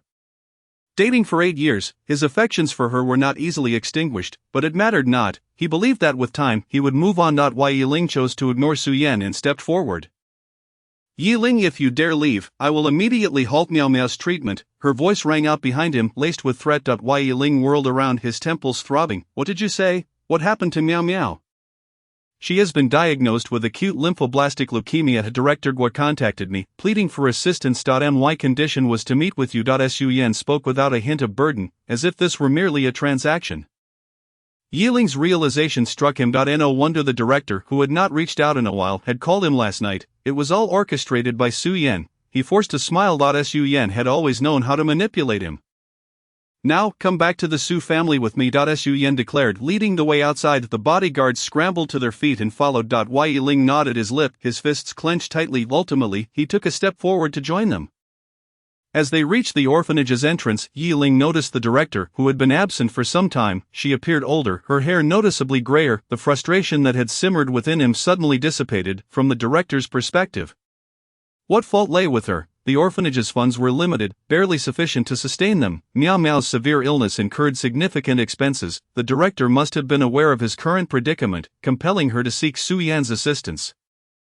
Guoxia, upon seeing him, looked apologetic. Ling, I am sorry, I deceived you. Director, this matter is not your fault. How is Miao Miao doing? Well, Miss Su has arranged for Miao Miao to be hospitalized, and her condition is under control. That's good to hear. Noticing Su Yan had already entered the car, Guoxia lowered her voice, speaking earnestly. Ling, I have heard some things about you and MS.Su. It is perfectly normal for a relationship to encounter some bumps along the way after so many years together. Communication is key. Relationships require mutual maintenance. Miss Su is a girl, and as a man, you should be a bit more magnanimous. Yi Ling understood that Guoxia had his best interests at heart. He merely nodded. I understand, Director. I must take my leave now. I will visit you again. Yi Ling turned and entered the vehicle. Inside, the driver's demeanor was one of utmost restraint, avoiding any glance in the rearview mirror. Yi Ling and Su Yan sat in the back seat, the distance between them ample enough for another person to occupy the space. Both gazed out of their respective windows, silence suffusing the cramped quarters. Creating an oppressive atmosphere. Su Yan's peripheral vision occasionally darted toward him, her frustration mounting. In the past, when she was upset, Yi Ling would quickly sense her mood and go to great lengths to cheer her up. He had always advised her not to sulk alone, cautioning her against harming her health. Whatever grievances she held could be directed at him, yet now, he did not even spare her a glance. Had she truly erred? Chapter 10, Su Yan's initiative at the Su family's ancestral home. Miss, you have returned. Xiaoyi, you are back too, Uncle Zhang exclaimed joyfully upon seeing Yi Ling trailing behind Su Yan.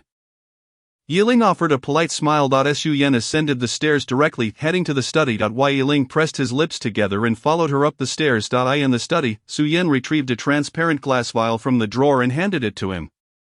Take your medication. Yiling cast a downward glance at the vial, refusing to accept it. I will not take it. Yiling, be obedient. Su Yan's voice rose slightly, infused with an undeniable dominance. If you consume this, all previous matters will be erased, and we shall marry at once. Yiling felt utterly helpless. Did Su Yan truly comprehend the gravity of her words? His determination to break up had been so glaringly evident. Why could she so nonchalantly speak of marriage? Ultimately, it was clear she had not taken his words to heart. Throughout this relationship, he had always been the weaker party, devoid of any real voice. Over the past 8 years, he had continuously given, while Su Yan had led him around like a puppet. She had grown accustomed to issuing orders from her elevated position, just as she did now. Yiling took a step back. Su Yan, I have stated repeatedly that I will not take the medication, nor will I marry you. Late emerging affection is far less valuable than the grass. Moreover, Su Yan's feelings for him were hardly profound. Her refusal to break up did not indicate her love for him. It was merely a matter of pride, a reaction to his initial proposal for separation. Once that pride was released, she would let go. Perceiving his indifference, Su Yan softened her expression and approached him. Yiling, you used to never oppose me. Please be good and take the medicine. 1 Tu. She lowered her stance, as if coaxing a willful child. Yiling smirked slightly. Taking the medication would induce overwhelming excitement, necessitating a woman's relief. Were you willing to provide that? The most significant side effect of this secret drug was an insatiable desire. The first time Yiling had taken the medication, he had been unaware of this effect. Su Yan was not present, and he could not find relief, nearly succumbing to a high fever. It was only thanks to Uncle Zhang's keen observation that he was rushed to the hospital. Subsequently, when he took the medication, Su Yan would remain to provide relief. Ironically, despite being together for 8 years, their intimate encounters were few and far between. On Yiling's birthday 3 years ago, they had finally crossed the threshold. At that moment, he had opened the door to a new world and found himself yearning for her, often seeking her affection. Out of 10 attempts, Su Yan had rejected him 8 times. When he inquired about her reasons, she claimed to fear pregnancy and did not wish to have children so early. Afterward, he underwent a vasectomy, yet Su Yan's responses in bed remained tepid, causing his own feelings to gradually wane. In a year, they would only engage intimately on the days he took the secret drug, and Su Yan's reluctant demeanor made Yiling feel as if he were performing an act of hatred. It brought him no joy, only torment. Su Yan placed the glass vial in Yiling's palm, her finger slipping into his collar, suggestively entwined. As long as you take the medicine, you may do whatever you desire afterward. She rose on her tiptoes, leaning close to his ear, whispering, no matter how many times, it's all fine, Miss Su, please maintain some decorum, Yiling said, pushing her away. Su Yan staggered back a few steps, colliding with the edge of the table. A sharp pain radiated from her waist. She was taken aback. Why Yiling had actually pushed her away. In all their years together, this was the first time he had laid hands on her. A surge of humiliation washed over her like molten lava. Raising her head, her expression turned as frigid as snow. You want me to maintain decorum? When you sought my affection in the past, you had no regard for decorum. Were you not so eager then? Now you feign propriety. Yiling did not flinch, returning her icy glare. Indeed, I once adored you, loved you to the point of obsession. Yearning for our souls to intertwine, such desires are only human. To be candid, had it not been for the secret drug, I would not have wished to engage even that once. What man would find pleasure in a block of wood? If you do not enjoy it, I find it equally painful. As his words fell, the study was engulfed in a suffocating silence. Su Yan's face flushed, a mix of shame and anger. Anyone hearing their partner declare that their performance in bed was akin to a mere piece of wood would feel incensed. Moreover, she, a woman of privilege, had always been revered and adored. For Yiling to humiliate her in such a manner was utterly unacceptable. Are you truly unwilling to take the medication? Su Yan took a deep breath, surprisingly not losing her temper. I am unwilling. Very well, then do not take it. Her overly resolute tone aroused Yiling's suspicion. Su Yan was known for her relentless determination, pretending not to notice his expression. She tucked the glass vial away and casually shifted the topic. We haven't dined together in quite some time. Let Uncle Zheng prepare a few more dishes tonight. Stay and eat with me. Yiling immediately declined. No need. What kind of situation would it be to share a table with an ex-girlfriend? Su Yan smiled at him. Do not overthink it. It's merely a meal. Afterward, we can part amicably. Yiling was genuinely taken aback given Su Yan's previous demeanor. He had expected their entanglement to continue for some time. He had not anticipated her clarity of thought. Wonderful, this 8-year relationship could finally reach its conclusion today. Is it truly just a meal? He reconfirmed, yes, truly. Do you need me to cook? In the past, to ensure Su Yan's nutritional needs were met, Yiling had always taken to the kitchen, with the cook assisting. Su Yan's eyes flickered. No need, you should rest today, let the cook handle it. Yiling did not insist, it was merely a casual inquiry. Confirming their dinner plans, Yiling exited the study. He still had a few belongings at Su's residence and decided to use this time to tidy up. After dinner, he would sever all ties with Su and her family. The evening meal at Su's house was prepared early, ready by 6 o'clock. In the dining room, Su Yan and Yiling sat on opposite sides. Yiling glanced at the spread on the table. It was quite lavish, 8 dishes and a soup, nearly all of his favorites. He raised an eyebrow. This was rather unusual. He had a penchant for bold flavors, particularly spicy dishes. In the past, when he cooked, he had toned down the flavors for Su Yan's sake, yet today, nearly all the dishes on the table were spicy. Let us eat, Su Yan said, picking up her chopsticks. She promptly served a piece of chopped pepper fish head into Yiling's bowl. Yiling was tempted to discard the dish immediately. However, thinking of leaving right after the meal, he decided to avoid unnecessary conflict and picked up his chopsticks. The meal was consumed in a heavy silence, with only the sound of clinking chopsticks. Su Yan occasionally served dishes to Yiling, while she herself barely ate. Yiling frowned as he finished his bowl of rice, then hastily set down his chopsticks. I'm full. Su Yan gestured to Uncle Zhang for more rice. Eat more, you used to start with 2 bowls. Uncle Zhang quickly picked up the bowl. Yes, young Master Yi. We've prepared so many dishes tonight, don't waste them. Aren't you the one who despises waste? No, I have no appetite, Yiling said, standing and heading upstairs. I'll grab my things and leave. Watching him depart, Su Yan's gaze grew increasingly frigid. She set down her chopsticks. Clear everything away, regardless of what sounds you hear later. Do not go upstairs, Uncle Zhang internally lamented, sensing that the path to winning back the young master's affections would only grow more arduous for the young lady. However, as merely a butler, he could not interfere with Su Yan's decisions and could only acquiesce. Understood. Mississippi Chapter 11. Aling, you need me now. Yiling had very few belongings left at Su's house. A single plastic bag sufficed. As he lifted the bag and turned to leave, a sudden heat surged in his lower abdomen. It felt as if he had been ignited, the flames rapidly spreading throughout his body, leaving him in discomfort and desperately seeking an outlet for release. This sensation was all too familiar. In a flash, he recalled the dinner he had just consumed. Su Yan had slipped the secret drug into his meal. With no time to spare, he stumbled toward the bathroom, desperately trying to induce vomiting over the toilet. Fortunately, having just eaten, he managed to expel everything, the sound echoing unpleasantly in the air. Yiling was drenched in cold sweat as he pressed the flush button. The sound of rushing water filled the room. His body felt weak, and he barely managed to shuffle to the sink, splashing cold water on his face in an attempt to regain clarity. He could not afford to lose his strength, otherwise, he would be at Su Yan's mercy once more. Thankfully, he had expelled the meal in time. The residual effects of the drug would only incite his body's urges, not diminish his strength. Gazing into the mirror, Yiling saw his flushed face and dazed eyes, unmistakably under the influence of desire. Water trickled down his defined jawline, each droplet staining the white carpet beneath. Leaning against the wall for support, he slowly made his way to the door. His body felt like a furnace, filled to the brim with kindling, and the heat radiating from him threatened to melt the very air.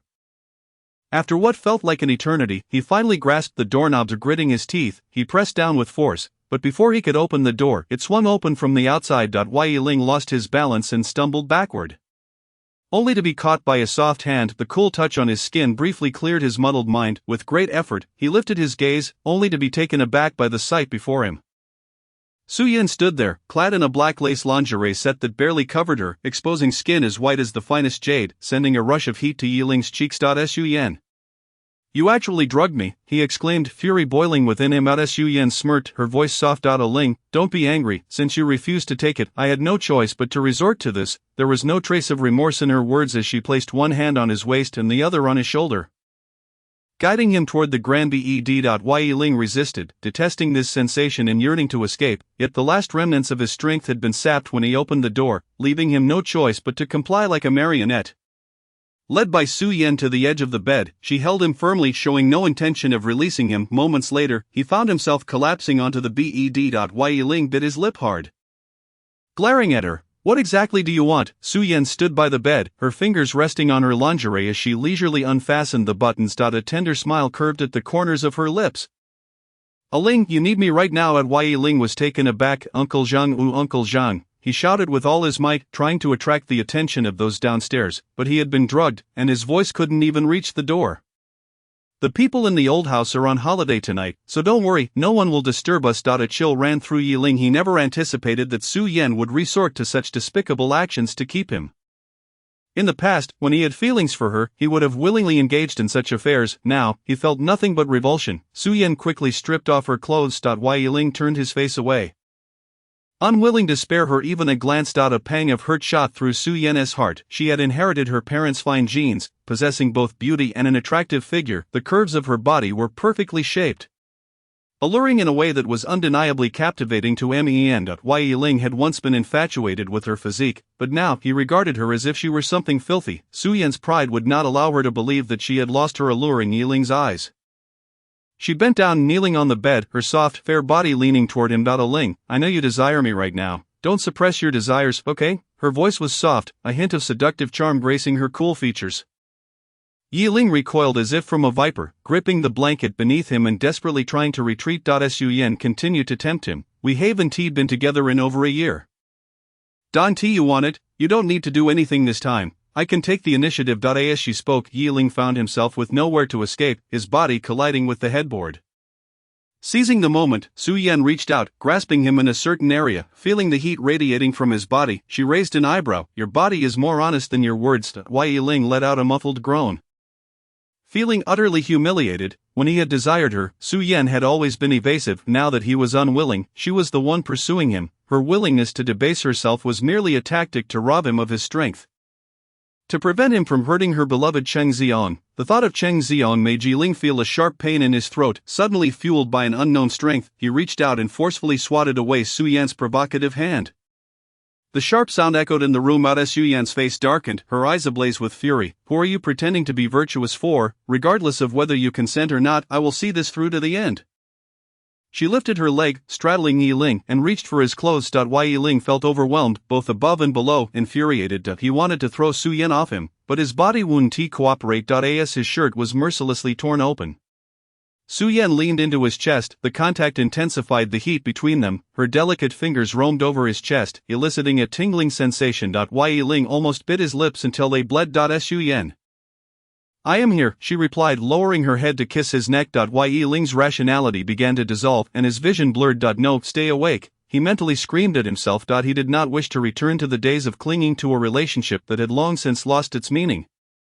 Tethered to Su Yan days, his peripheral vision caught sight of a knife on the nearby table. Su Yan easily undid Yi Ling's belt, and as her fingers hooked onto his pants and began to pull down, a sudden pain shot through her arm. Looking down, she saw a deep gash on her arm, blood oozing out. She raised her head, incredulity etched on her face as she gazed at the person across from her. Yi Ling held a fruit knife, his hand trembling. In his eyes, once filled with affection, now lay unmasked disgust and hatred. It felt as if her heart had been pierced by a needle, an unbearable ache.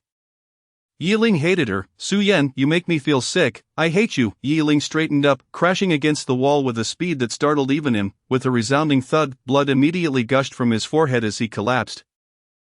Unconscious. Chapter 12, just canceling the wedding, and yet it escalated to this extent. Everything unfolded too swiftly. It took Su Yan a good 10 seconds to process what had just occurred.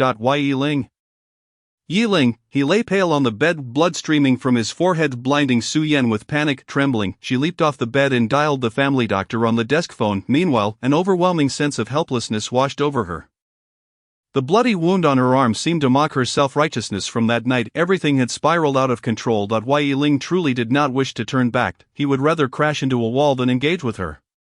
Su Yan's heart raced, and for the first time, she clearly comprehended. Yi Ling might have already stopped loving her. Was it really just canceling the wedding that led to such a catastrophe? She truly did not understand. When Yi Ling awoke, he found himself in the private hospital of Su's family, with Uncle Zhang by his side. Upon seeing him awake, Uncle Zhang finally relaxed his long-held breath.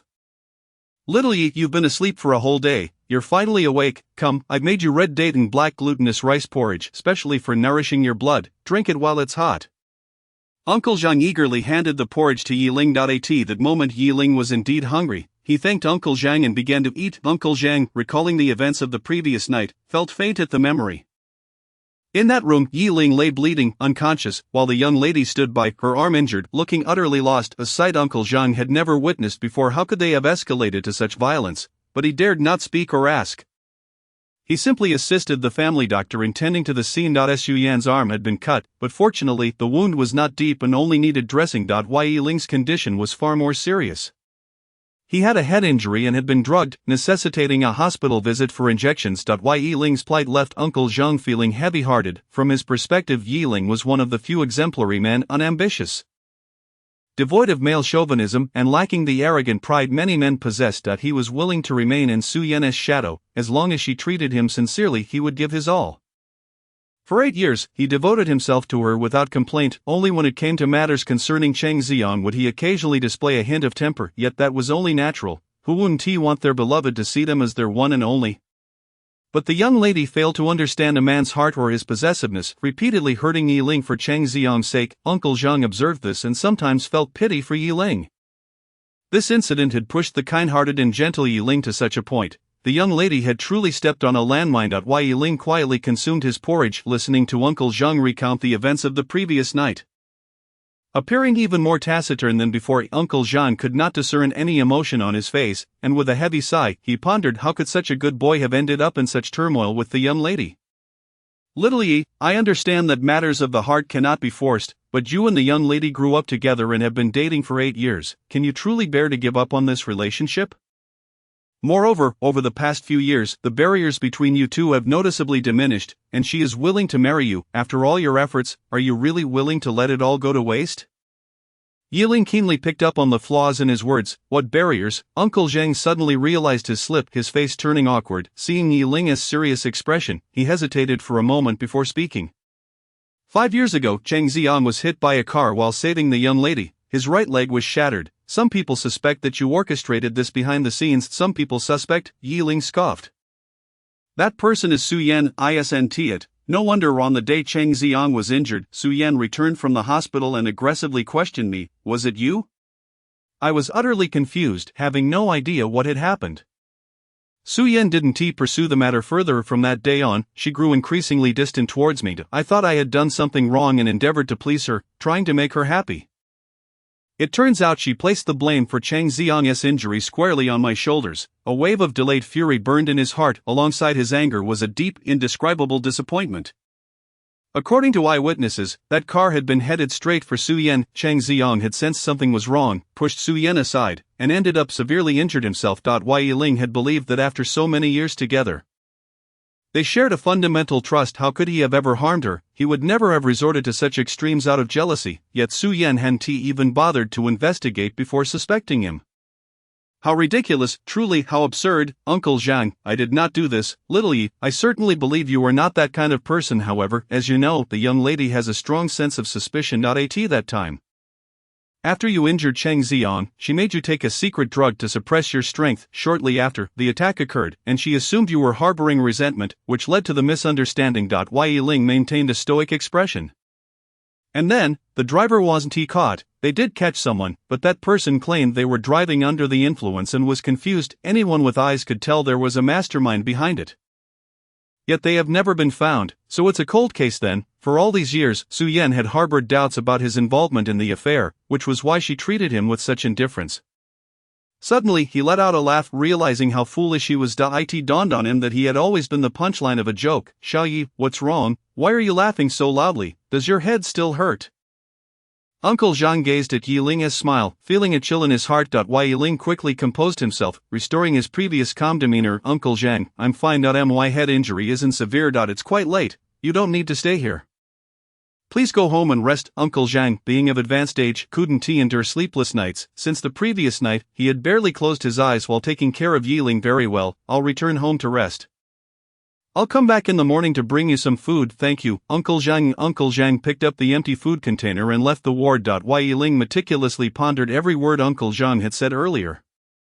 That car accident was evidently a meticulously orchestrated frame-up. The one who stood to gain the most was likely the perpetrator. Yiling would never be a scapegoat for anyone. He was determined to uncover the mastermind behind it all and seek justice for himself. Chapter 13, The child is dead, and you come to nurse it at Nightshade Bar. The sound system blared, and the dance floor was filled with men and women entwined, swaying their bodies and reveling in their sweat. Su-Yen sat alone at the bar, consuming one drink after another, with a multitude of empty glasses before her. Numerous men meandered around her, hesitating to approach due to her unapproachable aura. If Yiling knew how you were drinking, he would surely have quite the lecture prepared for you. A melodious voice pierced through the noise. Su-Yen paused mid-drink, a shadow falling beside her. She turned her head and smiled at the woman next to her. Yeah, you're here. Zhang Jiayue, the daughter of the Zhang family conglomerate, was a family friend of the Su family and a close confidant of Su-Yen, unlike Su-Yen's cool and distant demeanor. Zhang Jiayue was charming and vivacious, always seeking pleasure. She traveled the world claiming to enjoy life, with a different man by her side each time. Zhang Jiayue snatched the drink from Su-Yen's hand. The blue liquid shimmering beautifully under the lights. She raised an eyebrow, teasingly saying, "Oh, Blue Belt, drinking so heavily. Aren't you afraid of Yiling's nagging?" Su-Yen smiled, but it was tinged with bitterness. He won tea. Not anymore. The thought of Yiling's words before he fell unconscious, "I hate you," made it hard for her to breathe. Her heart felt as though it had been plunged into icy water. Leaving her feeling cold, she lacked the courage to visit Yiling in the hospital, opting instead to drown her sorrows in this bar late at night, attempting to numb herself. Zhang Jiayue, intrigued, asked, "Haven't you and Yiling reconciled yet?" This time, it seems to have dragged on for quite a while. The matter of Yiling's breakup had reached even Zhang Jiayue, who was always on the move, yet, based on past patterns, it was typically Yiling who would relent first. Everyone knew how deeply Yiling loved Su-Yen. When they first announced their relationship, few believed it would last, speculating when they would part ways. To everyone's surprise, they had been together for 8 years and even sent out wedding invitations this year. Just when it seemed their love had finally blossomed, Su-Yen had fled from the wedding, and Yiling had sought a breakup. Observing Su-Yen now, it appeared she was filled with regret. It was unexpected for Zhang Jiayue to see her own close friend be the first to yield. Su-Yen, already slightly tipsy, questioned Zhang Jiayue in confusion. "I merely cancelled the wedding." "Is he really this angry? Besides, I've explained that I would arrange another wedding." Zhang Jiayue blinked her beautiful eyes and said, "From my perspective, there is nothing to be angry about. Men are like clothes. If they don't fit, we simply change them. With your status, what kind of good man can't you find?" However, Zhang Jianbo, the illegitimate son of my father, has always stood up for Yiling, believing that the scene at the wedding made Yiling lose face and turned him into a laughingstock in the entire capital circle. Zhang Jiayue's brother, Zhang Jianbo, currently held power in the Zhang family and had a decent relationship with Yiling. Zhang Jiayue and her half-brother had never gotten along well, and their recent disagreements were frequent due to Yiling's situation. Zhang Jianbo accused Su-Yen of being a sea king, enjoying what she had while looking elsewhere. Zhang Jiayue naturally defended her good friend. "What is wrong with keeping a few fish in the pond? It is not illegal. My marriage to Yiling was arranged by my grandfather before his passing. I can't just call off the engagement." Su-Yen's expression grew somewhat dispirited, but Yiling insists on breaking up, and I don't know what to do. "Then let it be. Yiling never deserved you. You could easily find someone better in the high society circle." Zhang Jiayue couldn't comprehend Su-Yen's dilemma. In her mind, men were merely for amusement, never to be taken seriously. Even if one were to marry, it should be a match of equal status. What kind of situation was it to marry an orphan with no family? Su-Yen frowned, looking at Zhang Jiayue with discontent. "Don't speak of him like that." Zhang Jiayue shrugged, seemingly unbothered. "I'm just speaking the truth. What benefits are there in marrying him? He has no wealth, no family background. I'd say Cheng Xiang is far superior to him. Honestly, why not let Cheng Xiang marry into your family? At least he is a film emperor." Zhang Jiayue's words echoed the sentiments of many. The Su family was among the elite in high society. Even without a male heir, there were plenty of suitors to choose from. Even if one were to choose blindly, they wouldn't select someone as backgroundless as Yiling. Indeed, Yiling was handsome and charming, suitable for a brief dalliance, but to uphold the Su family's legacy, that was mere fantasy. "Enough," Su-Yen interrupted Zhang Jiayue, her expression genuinely angered. Zhang Jiayue was taken aback. "Sister, are you alright? Have you truly fallen for him?" Previously she had often teased Yiling in front of Su-Yen, yet she had never seen such a strong reaction. Su-Yen bit her lip. At a loss for how to describe her current emotions, she gazed down at the swirling liquid in her glass, feeling anxious and bewildered. It was over. she had truly fallen for him, based on Jiang Jiayue's experience of flitting through the flowers without a trace. Su Yan was clearly smitten without realizing it. Su, as someone who has been there, let me advise you, while you haven't yet sunk too deep, it is best to let go now. You and Yi Ling should end it here. Ended with Yi Ling. Su Yan felt a sharp pang in her heart. Years ago, after that incident, she had indeed contemplated letting go, hence her coldness towards Yi Ling. But Yi Ling had remained unfazed by her indifference, tirelessly treating her well, giving his all for her. He organized her life meticulously and was her most reliable aide at work, unbeknownst to her. Yi Ling had filled her life to the brim. His presence was everywhere, like the air. He had a subtle existence, but once absent, it would be fatal. Asking her to let go now was simply impossible. Jiang Jiayue, who had long navigated through crowds, was adept at reading emotions. Upon seeing Su Yan's expression, she understood everything. With a deep sigh, she remarked, Su, it seems you're headed for a heart-wrenching chase after your husband. You were indeed too cold towards Yi Ling in the past. Now that you wish to regain his affection, it feels rather challenging. Back when they had just started dating, everyone mocked Yi Ling for being a licking dog. Willing to do anything to please Su Yan. On his birthday, Su Yan had opted not to attend, choosing instead to accompany Chang Xiang on set. Such betrayals would have caused a lesser man to leave. Yet Yi Ling chose to forgive. Even on Valentine's Day and their anniversary, Su Yan was nowhere to be found, and even their engagement party was orchestrated by Yi Ling. Su Yan merely made a brief appearance at the start before disappearing. Reportedly to accompany Chang Xiang. After enduring such repeated humiliation, even the warmest heart would grow cold. Ultimately, Yi Ling was left with nothing, and his story became a punchline among their peers. Yet now, it appeared that Su Yan was the true joke. The child is dead, and you come to nurse it. The moment has passed. Chapter 14. Deliberately drinking to make Yi Ling heartbroken. Yi Ling's demeanor appeared soft, yet he was fiercely resolute. Jiang Jiayue, when usually serious, said, Su, don't blame me for speaking the truth. I genuinely don't see a future for your relationship, but if you want to avoid excessive heartache, it would be wise to extricate yourself soon. I didn't call you here to pour cold water on me. Su Yan slammed a glass of liquor onto the bar in front of her. Less talking, more drinking. Having said all that needed to be said, Jiang Jiayue ceased her attempts at persuasion and raised her glass, downing it in one gulp. Su Yan followed suit, consuming drink after drink, seeking to dull her overly aware mind. Perhaps to others, Yi Ling's family background and status were unworthy of her. But only she knew what a wonderful man he truly was. He was patient, gentle, and considerate, wholeheartedly devoted to her. His eyes filled with her image. Most importantly, he was willing to step back and be her support. Previously, she had hesitated to marry Yi Ling, as they had grown up together, and their familiarity had dulled the novelty of their relationship. In love, a lack of freshness can be fatal. However, after Yi Ling had shielded her from a bullet, and during her most challenging times as the president of the group, he chose to forego studying abroad to stay by her side and assist her, given the lengths he had gone to for her.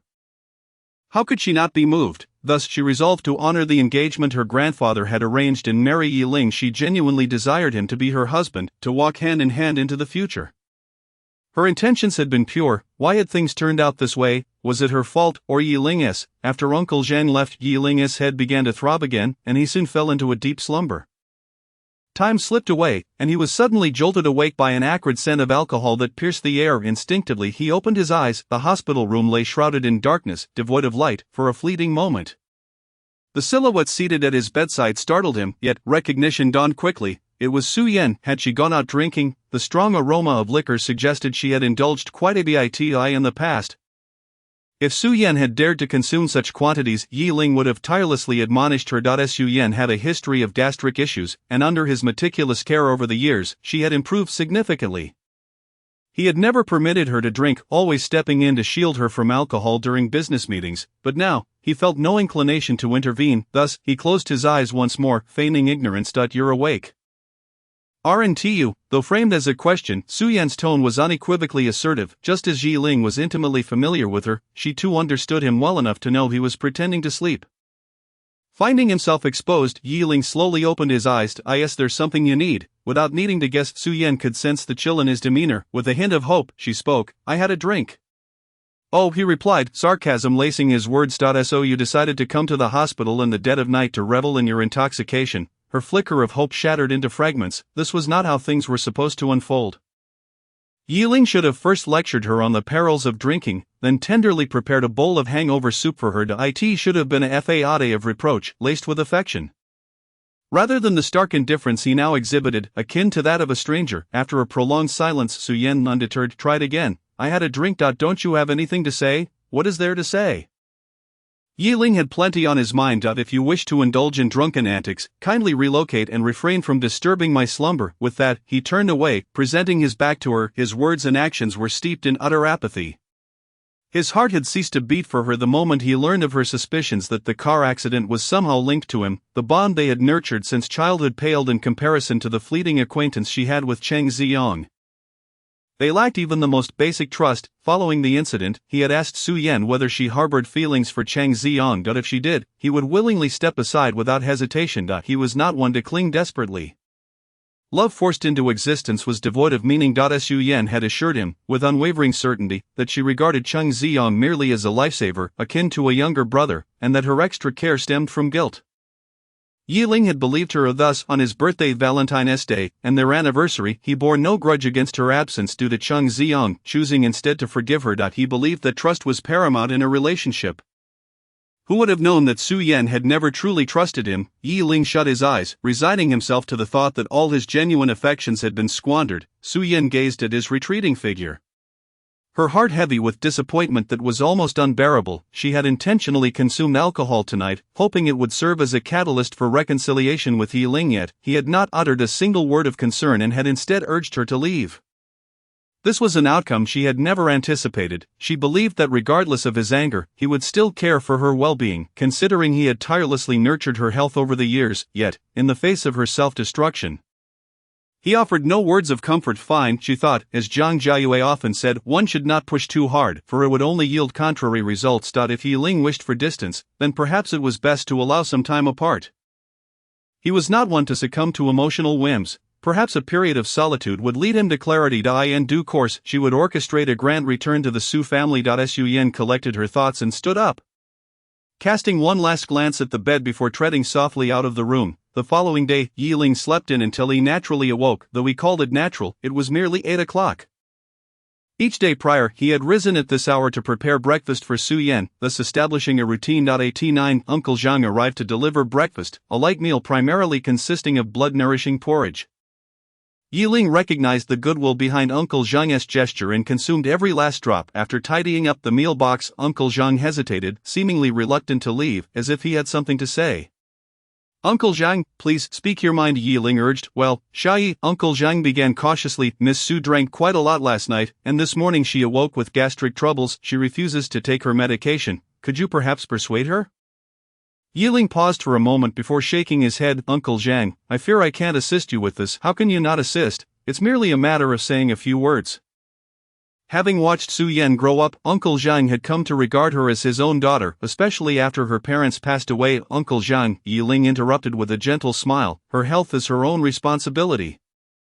If she cannot cherish it, what can anyone else do? That single remark left Uncle Zhang at a loss for words. He had anticipated Yi Ling's refusal, yet hearing it still stung. When Yi Ling set his mind to something, he was as unyielding as a bull. Having declared the end of their relationship, he truly meant it. Uncle Zhang had witnessed firsthand Yi Ling's unwavering affection and effort towards Su Yan over the years, only to see it overshadowed by someone else. Now that Yi Ling had awakened to reality and withdrawn his love, Uncle Zhang could not reproach him, for in this affair, Yi Ling had invested the most and suffered the deepest wounds.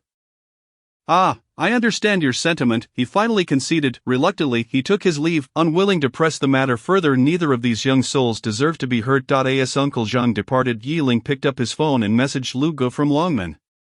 Due to his head injury, he was temporarily unable to participate in boxing, with the doctor advising at least a 2-week rest before engaging in strenuous activity, although the collision with the wall had appeared severe.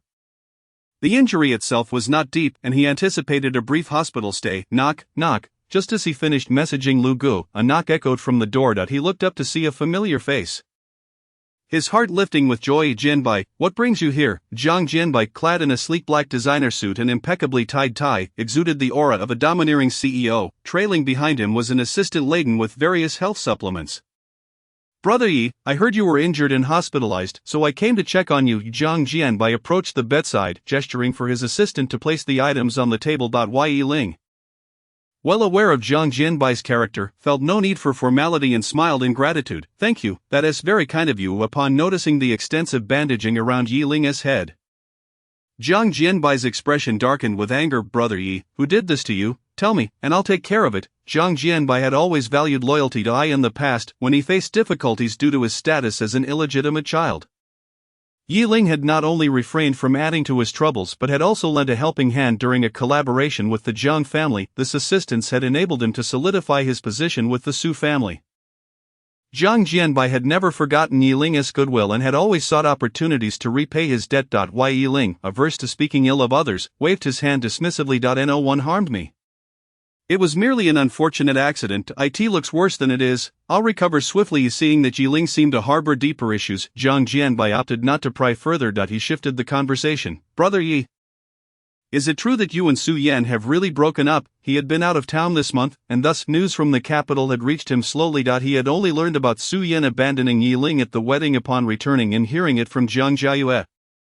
Then, he had seen the video Su Xin posted online, which had left him livid. Yi Ling nodded firmly. "Yes, we have parted ways." Zhang Jianbai beamed with delight. "Congratulations, Brother Yi, on reclaiming your single status." He had long thought that Yi Ling's affection had been overly subservient. He had even subtly warned him about Su Yan's relationship with Cheng Zhang. At the time, however, Yi Ling had been so engulfed in love that he had dismissed the concerns, expressing his trust in Su Yan's fidelity. But look where it had led. On the very day of the wedding, she had fled for Cheng Zhang. Fortunately, through this ordeal, Yi Ling had gained clarity regarding Su Yan. Turning misfortune into fortune. "Brother Yi, out with the old and in with the new. If you're looking for companionship, I can introduce you to as many women as you desire, just don't fall back into old habits." Zhang Jianbai asserted, his serious demeanor contrasting sharply with his stylish attire. Yi Ling chuckled, his previously somber mood lifting considerably. "Rest assured, I will never look back." As they conversed, Yi Ling's phone rang unexpectedly. He glanced at the caller ID, a flicker of distaste crossing his features. Nevertheless, he answered the call. A haughty voice emanated from the other end. "Yi Ling, I've returned from my trip to Australia.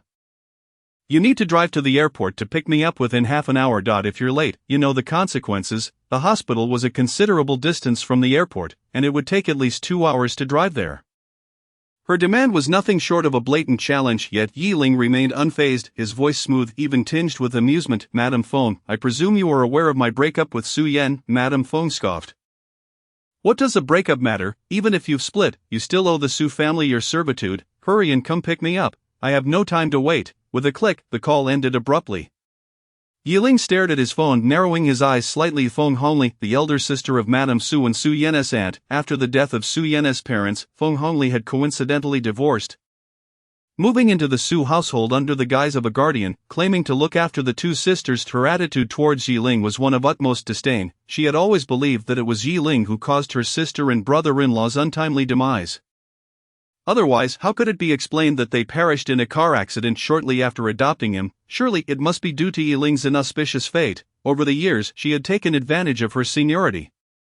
Frequently tormenting Yi Ling, she treated him as her personal servant, summoning him for even the slightest inconvenience. Under the guise of justification, she claimed that since he was living at the Su residence without any cost, he ought to contribute some labor in return. If Feng Hongli adored traveling and would often call Yi Ling at 3 in the morning, demanding he drive to the airport to fetch her. During moves, she would deliberately refrain from hiring movers, forcing him to run up and down the stairs alone to carry her belongings. Occasionally, when her cravings struck, she would compel him to drive for 3 hours to procure her favorite dessert. Previously, Yi Ling had desperately sought to remain by Su Yan's side, striving to win Feng Hongli's approval. Now, however, with Su Yan no longer present, he found little regard for Feng Hongli, this pretentious elder. Yi go. You aren't truly considering going to the airport to pick her up, are you? You're still injured, Zhang Jianbai said, concern etched on his face. Yi Ling held a deep respect for Feng Hongli as an elder. He knew. Of course, he would not go. Yi Ling promptly blocked Feng Hongli's number. Jianbai, I need you to assist me with something. Zhang Jianbai's eyes brightened, instantly thumping his chest as he declared, Yi go, just give the word, and I shall see it done. Chapter 16. Su Yan ultimately chose Cheng Zhang. Recently, a cold front had swept through the capital, causing outdoor temperatures to plummet. Feng Hongli and her girlfriends had just returned from the balmy climes of Australia. Dressed in sundresses and tank tops, the group waited at the airport for a full 2 hours, shivering from the cold, yet Yiling was nowhere to be seen. Mrs. Zhang, unable to endure the chill any longer, complained Lily, this Yiling hasn't he even married into your Su family yet, and already he is putting on airs, making us wait so long, it's as if he doesn't regard you as an elder at all. Another friend chimed in, crossing her arms in agreement, indeed, I think you've been too kind to him, which is why he dares to treat you so dismissively. Someone who is to marry into the family should know to humble himself and show you some respect. Feng Hongli typically treated Yiling like a dog, and yet today this dog had the audacity to defy her orders, humiliating her in front of her friends. Her face burned with embarrassment as she angrily reached for her phone to call Yiling. Just then, a decrepit three-wheeled cart approached. A loudspeaker blared, garbage, collecting garbage. Bring as much as you have. How could there be a garbage truck at the airport? One lady questioned. As they spoke, the three-wheeler came to a halt before them. The driver, a burly man with an unkempt beard, squinted at Feng Hongli. You're Feng Hongli, aren't you? You called for this ride. Hurry up, I'm in a rush. Feng Hongli was taken aback, momentarily forgetting to call Yiling. When did I call for a ride? The cart was filled to the brim with garbage, almost spilling over. The refuse emanated a horrendous stench, with flies buzzing around it incessantly. The other ladies recoiled, covering their noses in shock at the scene. The man, visibly irritated, asked, Aren't you Feng Hongli? I am Feng Hongli, but I certainly didn't call for a ride. She had clearly intended for Yiling to come pick them up. The man's eyes darkened with rage as he leapt from the cart. In front of the horrified onlookers, he hurled several bags of garbage at Feng Hongli, shouting, You filthy woman, are you messing with me? You call for a ride and then don't even get in? Is it because you look down on my cart? Before she could process what was happening, she was bombarded by garbage. One bag landing squarely on her chest, revealing writhing maggots within, utterly revolting. Ugh. Help, help, Feng Hongli screamed, her body jerking as she tried to shake off the refuse, resembling a madwoman. The other ladies, fearful of being implicated, instinctively retreated, not daring to assist, especially with the fierce-looking man nearby. Once the last of the garbage was thrown, the man drove off, leaving Feng Hongli amidst a stench-ridden pile of refuse, trembling with fury. It dawned on her that this was undoubtedly Yiling's doing, a form of retaliation. She shakily dialed Yiling's number, determined to berate him mercilessly. The phone rang repeatedly until it automatically hung up. Feng Hongli could hardly believe it. Yiling had actually blocked her. How dare he? Watching the airport video sent by Jiang Jianbai, Yiling felt a surge of delight. Feng Hongli, who valued her reputation above all, had made a complete fool of herself today. Surely she would shy away from public appearances for some time. After all the outrageous things she had done to him, a small act of retaliation felt entirely justified. In the following days, Jiang Jianbai frequently visited the hospital. Yiling had declined several times, urging him to focus on work, but he insisted on coming. With no other choice, Yiling acquiesced. One afternoon, Jiang Jianbai arrived to escort Yiling home. Yiga, I imagine you've grown tired of porridge during your hospital stay. Let me treat you to a grand meal. Sounds good. His palate craved something hearty, particularly spicy. As he gathered his belongings, a text message suddenly pinged on his phone. It was from Su Yan. I'll pick you up at noon. I've specially cooked your favorite dishes today. Accompanying the message was a photo, a food box towering 8 layers high, each tier revealing a variety of dishes. All were spicy and meaty, exactly what Yiling enjoyed. However, the presentation left much to be desired, indicating a novice's hand. This was Su Yan's first attempt at cooking. Yiling, upon seeing it, felt no stir of emotion. Jiang Jianbai, having glimpsed the photo, furrowed his brows. Yigu, you're not softening up again, are you? His suspicion was warranted, given that in the past, whenever Su Yan merely lowered her head, Yiling would rush to forgive her. Yiling chuckled softly, opting not to respond, instead changing the subject. I recall Cheng Xiang is also recovering in this hospital, correct? Cheng Xiang had injured his leg and had always received treatment at the Su family's private hospital. And this time was no exception. However, it was curious that he had yet to seek out trouble with Yiling, despite knowing he was here. Jiang Jianbai nodded. Yes, I saw his manager pushing him outside to bask in the sun earlier. Jianbai, send him a message, letting him know that Su Yan is coming to pick me up. Jiang Jianbai looked puzzled. Yigo, what are you up to? Yiling grinned, though the mirth didn't reach his eyes. Don't worry, Su Yan won't come to pick me up. Although Jiang Jianbai didn't fully understand Yiling's intentions, he sensed it was a good sign and promptly instructed his assistant to relay the message. As noon approached, the two made their way downstairs. Upon reaching the lobby, Yiling spotted Su Yan entering the elevator across from them. She held a food box, her gaze fixated on her watch. With a hint of urgency breaking through her typically composed demeanor, Jiang Jianbai, having noticed her as well, looked questioningly at Yiling. While Yiling shook his head, Su Yan was not there for him. The elevator she was entering headed straight to the orthopedic department on the 3rd floor. She was on her way to see Cheng Xiang. Even though he had anticipated this outcome, Yiling felt a pang of hurt. As the elevator doors closed, he turned away. Let us go. Ye Gu, do you think Cheng Xiang is behind this? Intentionally leaking news to her, Jiang Jianbai felt a twinge of sympathy, believing Yiling to be the one perpetually left behind in this relationship. Yiling gazed ahead, his emotions concealed. Yes, I know she will choose Cheng Xiang. Not in the past, he might have felt sorrow or distress over this, but now he felt a sense of relief, with Cheng Xiang there to occupy Su Yan's attention. She would no longer pester him. Jiang Jianbai sighed, having witnessed everything today. I can confirm I was right about Su Yan. She truly is a piece of work. Chapter 17, Is it you who bullied my girlfriend? In the hospital room, Cheng Xiang gazed at the sumptuous food box before him, his face alight with surprise. Sister, did you make all of this yourself? Yes, Su Yan replied, sitting beside him, glancing at his leg encased in plaster. You mentioned on the phone that your leg hurt a lot. How do you feel now? Cheng Xiang beamed, his eyes crinkling in delight. Now that my sister is here, I feel much better. You're my painkiller. He then fixed his gaze on the food box, swallowing hard. Sister, can I try some of this? Su Yan frowned, but these are all spicy dishes. You don't like spicy food, do you? Initially she had intended to check on Cheng Xiang's condition and then go pick up Yiling. But upon seeing Cheng Xiang's interest in the food box, she felt compelled to open it. But this is made by you, sister. I really want to eat it. I haven't had lunch yet. Cheng Xiang looked up at her with big, hopeful eyes, his expression reminiscent of a puppy, tugging at her heartstrings. Su Yan wanted to say that this was meant for Yiling, but seeing his eager face, she couldn't bring herself to refuse. Finally she nodded. Go ahead, you can have some. You're the best, sister. Cheng Xiang cheered, eagerly picking up his chopsticks. Su Yan opened her phone. Sorry, I was delayed on my way. I'll come to pick you up later.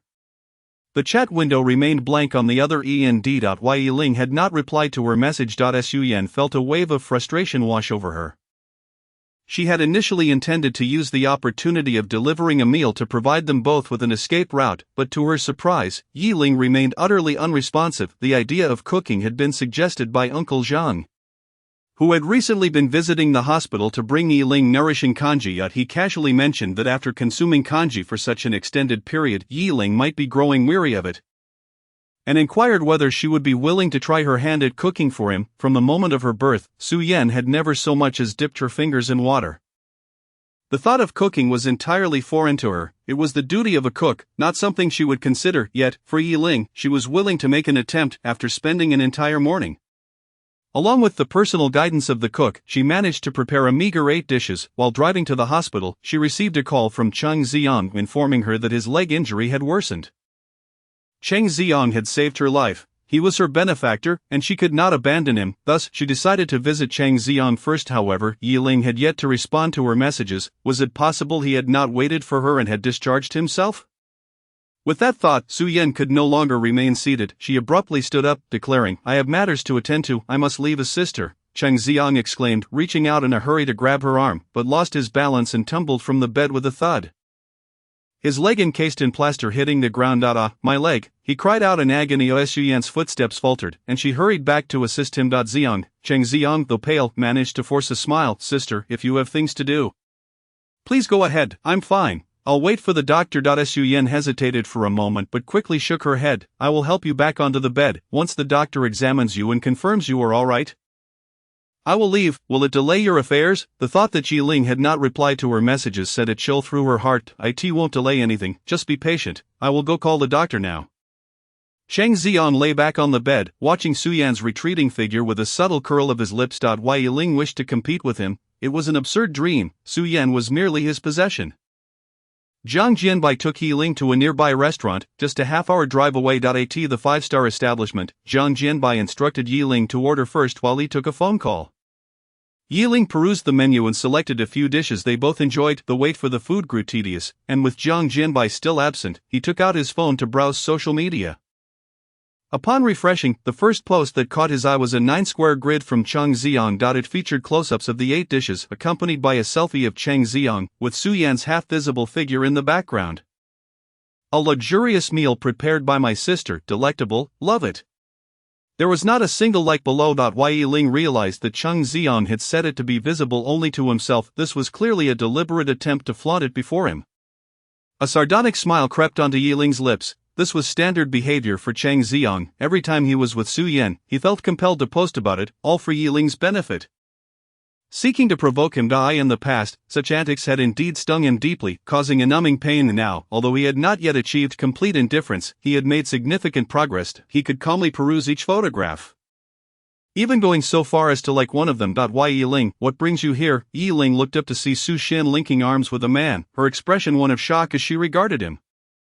Yi Ling had no interest in conversing with her and returned his gaze to his phone. Feeling ignored, Su Xian's temper flared. Xian, do you know that guy? Yu Jingchuan, with a menacing glare, focused on Yi Ling, who was seated across the room. He was Su Xian's newly acquired boyfriend. Su Xian rolled her eyes and promptly donned a fearful expression, snuggling closer to her boyfriend. I do know him. Jingchuan, let us hurry and leave.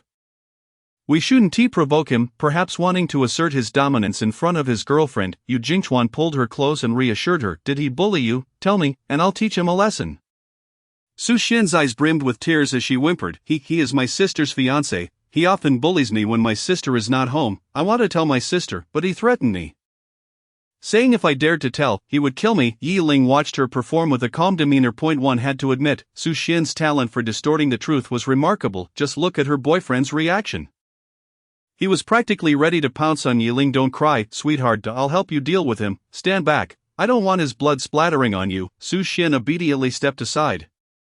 In a place where Yu Jingchuan could not see, she shot Yi Ling a provocative glance. It was sheer bad luck for him to have crossed paths with her today. Her new boyfriend practiced taekwondo, and Yi Ling was sure to face a severe beating. The thought of Yi Ling's impending misfortune made her unable to contain her laughter. Yu Jingchuan rolled up his sleeves, revealing bulging muscles beneath.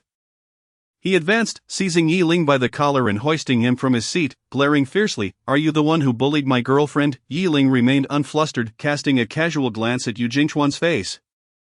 This calm demeanor only served to infuriate Yu Jingchuan further. He swung a fist like a sandbag aiming for Yi Ling's face, shouting, You're dead meat. Su Xian's eyes widened with excitement, eager to memorize the spectacle of Yi Ling's impending injury. However, Yi Ling raised a hand and effortlessly caught Yu Jingchuan's punch. Impossible. Su Xian gasped in disbelief. She then watched in shock as Yi Ling retaliated with his other hand, striking her boyfriend's face and sending him crashing into a decorative glass partition. Shattering it into pieces, a shard of glass flew into Su Xian's face, leaving a deep gash. Su Xian raised her hand to touch the blood, screaming, My face. Chapter 18. Yi, would you do me the honor of dining with your senior? The chaos quickly drew the attention of the restaurant's manager. Ladies and gentlemen, what has transpired here? The manager, upon spotting Yi Ling, displayed a fleeting expression of surprise, which quickly returned to normalcy. Su Xian, clutching her injured cheek, berated the manager. What's wrong with your establishment? How could you allow such a pauper to create a ruckus? He injured my boyfriend. Why haven't you expelled him yet? The manager's expression turned dubious as a nearby waitress discreetly recounted the events that had unfolded. The earlier scene had been so intense that she had not dared to intervene. After listening, the manager understood the situation. He smiled politely at Su Xian. I apologize, madam, but our restaurant welcomes all patrons, regardless of their status. Moreover, we have staff who can attest that it was your boyfriend who initiated the trouble. Fuming, Su Xian's chest heaved with anger as she raised her finger, nearly poking the manager in the nose. Do you know who I am that you dare speak up for him? I am the second daughter of the Su family. If you don't want to close your doors, you better throw him out right now. The manager frowned, clearly aware of the Su family's reputation. He exchanged glances with the nearby waitress, who promptly went to call security. Yi Ling observed the exchange, sighing inwardly. Su Xian was truly despicable, using her family's name to intimidate others. He did not believe he had acted wrongly. After all, who could tolerate someone defecating on them? However, dragging the innocent establishment into this was unnecessary. He picked up his belongings, preparing to walk away. Seeing this, Su Xian stepped forward, blocking his path, her demeanor haughty. You think you can just leave? Not so easily. She could not allow him to escape unscathed. He must be publicly humiliated to satiate her resentment. Soon, the waitress returned with 2 security guards. Su Xian pointed at Yi Ling, exclaiming, That's the troublemaker. Quickly drag him out and throw him on the street. Yi Ling's expression darkened. Su Xian, you are crossing the line. Su Xian laughed mockingly. What if I am? People like you are meant to be trampled upon. Seeing the security guards hesitate, she glared at them fiercely. What are you waiting for? hurry up and throw him out. The guards exchanged glances with the manager, who nodded. With permission granted, they stepped forward, one lifting the unconscious Yu Jingchuan while the other restrained Su Xian. Su Xian's smile faltered, and upon realizing what was happening, she erupted in fury. Are you blind? I told you to drag him out, not me. Yi Ling was equally astonished. The manager remained impassive, saying, I apologize, Miss Su, but Mr.Ye is a distinguished guest at our restaurant. With that, he gestured to the security guards. You two, please escort Miss Su and her boyfriend out. The guards hurriedly led them away. Su Xian, infuriated, kicked and punched, struggling with all her might. Let go of me. I am the second daughter of the Su family. I will ensure my sister buys out your restaurant and gets you all fired. The guards, hearing her claim, dared not apply too much force. And in a moment of carelessness, Su Xian broke free. She swung her hand, striking one of the guards. You filthy scum, how dare you touch me? The guard covered his face, unable to voice his anger. With her high heels clicking against the floor, Su Xian stormed towards Yi Ling, raising her hand to slap him. All the humiliation she suffered today was due to him. Yi Ling coldly smiled, easily seizing her wrist, then swiftly kicking her behind the knee. With a thud, Su Xian fell to her knees. Yi Ling, I will kill you. Su Xian's eyes blazed with rage, nearly driving her to madness. In the next instant, a phone screen was thrust in front of her. Above her, Yi Ling's languid, magnetic voice resonated. Are you certain you wish to continue this commotion? I would not mind sending this photograph to your dear friend, so she can verify whether your sisterhood is indeed genuine or merely superficial. Su Xian's eyes widened as she fixated on the screen of her phone. The image depicted her entwined with a man in a passionate embrace upon a bed. The photograph was exceptionally clear, capturing their faces with stunning precision. Su Xian felt a surge of horror within her. How could Yi Ling possess such a photograph? How did he uncover her infidelity with her friend's boyfriend? And when was the picture taken? She had been so meticulous. In a sudden motion, she reached out to snatch the phone away, but Yi Ling had anticipated her move and swiftly stepped back. Su Xian lunged in vain, her face crashing against the ground, causing her to bleed from her nose. If you don't leave now, I will send it out, he declared, poised to press the send button. Don't send it. Su Xian scrambled to her feet, her eyes seething with hatred towards Yi Ling, yet she dared not act, fearing he might release the photograph. If you don't send it, I will leave. She shot a venomous glare at Yi Ling, her face contorted with unwillingness as she departed the restaurant. This debt would eventually be repaid. When the time came, she would demand that Yi Ling kneel before her in front of everyone. Yi Ling had not anticipated the photograph's devastating power. It was, in fact, a coincidence. 3 months prior, an anonymous account had sent the photograph to his email, extorting $5 million for its silence, threatening exposure otherwise. At that time, Yi Ling was preoccupied with wedding preparations and feared that the image's revelation would tarnish the Su family's reputation, so he borrowed $5 million from Jiang Jianbo to purchase the photograph. He had intended to confront Su Xian after the wedding to clarify the situation, but then the subsequent incident occurred. Today, Su Xian had been relentlessly aggressive, prompting him to recall the photograph. Su Xian's friend was not to be trifled with.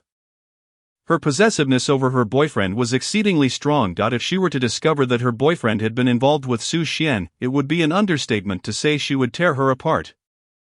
If Su Xian dared to provoke him again, he would not hesitate to turn the pair of supposed sisters into bitter enemies. Once the commotion had subsided, the restaurant quickly regained its composure. The manager bowed apologetically to Yi Ling, stating that he had disturbed Mr.Ye during his meal, and as a gesture of goodwill, the restaurant would waive his bill. Yi Ling, puzzled, replied, If I am not mistaken, this is my first visit to your establishment. How do you know my surname is Yi? Of course, I informed him, came the voice from across the room. Yi Ling turned toward the source and saw Jiang Jianbo walking alongside a woman.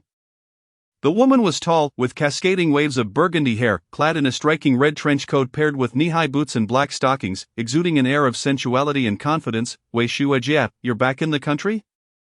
Yi Ling exclaimed, astonished. The manager respectfully greeted. Boss. Wei Qian waved her hand dismissively, prompting the manager to discreetly withdraw. Yi Ling looked at Jiang Jianbo, his eyes questioning him about the situation. Jiang Jianbo shrugged. Could he really claim it was merely a coincidence? I was outside taking a call when I happened to run into Shuajie. She knew you were here and suggested we have a meal together. Wei Qian gazed at Yi Ling with affectionate eyes, her red lips curving into a smile. Ye Shuedi, would you do me the honor of accompanying me for a meal? Chapter 19. Would Yi Shuedi grant me a chance? Jiang Jianbo looked at Yi Ling with an expression of amusement. Yi Ling disregarded his teasing gaze, responding with a smile, What honor are you speaking of? Since Wei Shuajie has returned, this meal is on me. The trio moved to a more private booth. As they sat down, Wei Chen deliberately positioned herself beside Yiling. Zhang Jianba nudged his shoulder, stating, "As soon as Wei Shuajie heard about your breakup with Su Yan, she hastily managed her overseas work and just got off the plane to see you." Zhang Jianba did not lower his voice, and Wei Chen heard every word without contesting. Wei Yiling frowned slightly. "There is nothing between Wei Shuajie and me. Please do not tarnish her reputation." Wei Chen's enchanting gaze remained fixed on him. Her smile sultry. "In the past, there was nothing between us. As for the future, Yi Shuedi, would you grant me a chance?" Yiling felt awkward. "Wei Shuajie, you jest, I am unworthy of you," Zhang Jianba immediately countered. "How can you say you're unworthy? You and Shuajie are a perfect match, a natural pair. If you had accepted her pursuit in university, you would likely have a child by now, and you wouldn't have to endure Su Yan's grievances." Yiling found it difficult to respond to that, lowering his head as he busied himself with his chopsticks. Wei Chen discreetly observed the man beside her. After years apart, he remained just as handsome, if not more so, his demeanor now imbued with maturity and composure. During their university years, she had known him as a junior. She had learned early on about his relationship with his renowned girlfriend, the eldest daughter of the Su family. Initially, she regarded Yiling merely as a junior, but as they participated in more events together, they gradually became friends. Eventually, unbeknownst to her, she developed feelings for him. After a student council gathering, she, emboldened by alcohol, confessed her feelings. Wei Yiling had rejected her on the spot, stating he was deeply in love with Su Yan and would not consider anyone else. Although she had anticipated this outcome, it still left her heartbroken. Later, when she discovered that Yiling's name was on the study abroad list, she was overjoyed and couldn't sleep the entire night. While they could not be romantic partners, maintaining a friendship abroad was still a comfort. However, Yiling turned down the study abroad opportunity to work at the Su family's company for Su Yan. Upon learning this, she felt both sadness and disappointment. Sadness for Yiling's genuine love for Su Yan, sacrificing everything for her, and disappointment that he had sacrificed his career for love when he could have had a brighter future. She then went abroad to study alone. After graduation, she naturally remained overseas for work. During that time, several admirable men expressed interest in her, but she could never forget Yiling, making it impossible for her to begin a new relationship. Over the years abroad, she kept an eye on his affairs, knowing of his engagement to Su Yan and the invitations he sent out for their wedding, until a few weeks ago, when she saw that video posted by Su Xian online. She trembled with excitement, hastily wrapping up her overseas commitments and flying back home. This time, she intended to openly compete with Su Yan. "Wei Shuajie, we can start eating now." Wei Yiling handed the steaming chopsticks to Wei Chen and Zhang Jianba.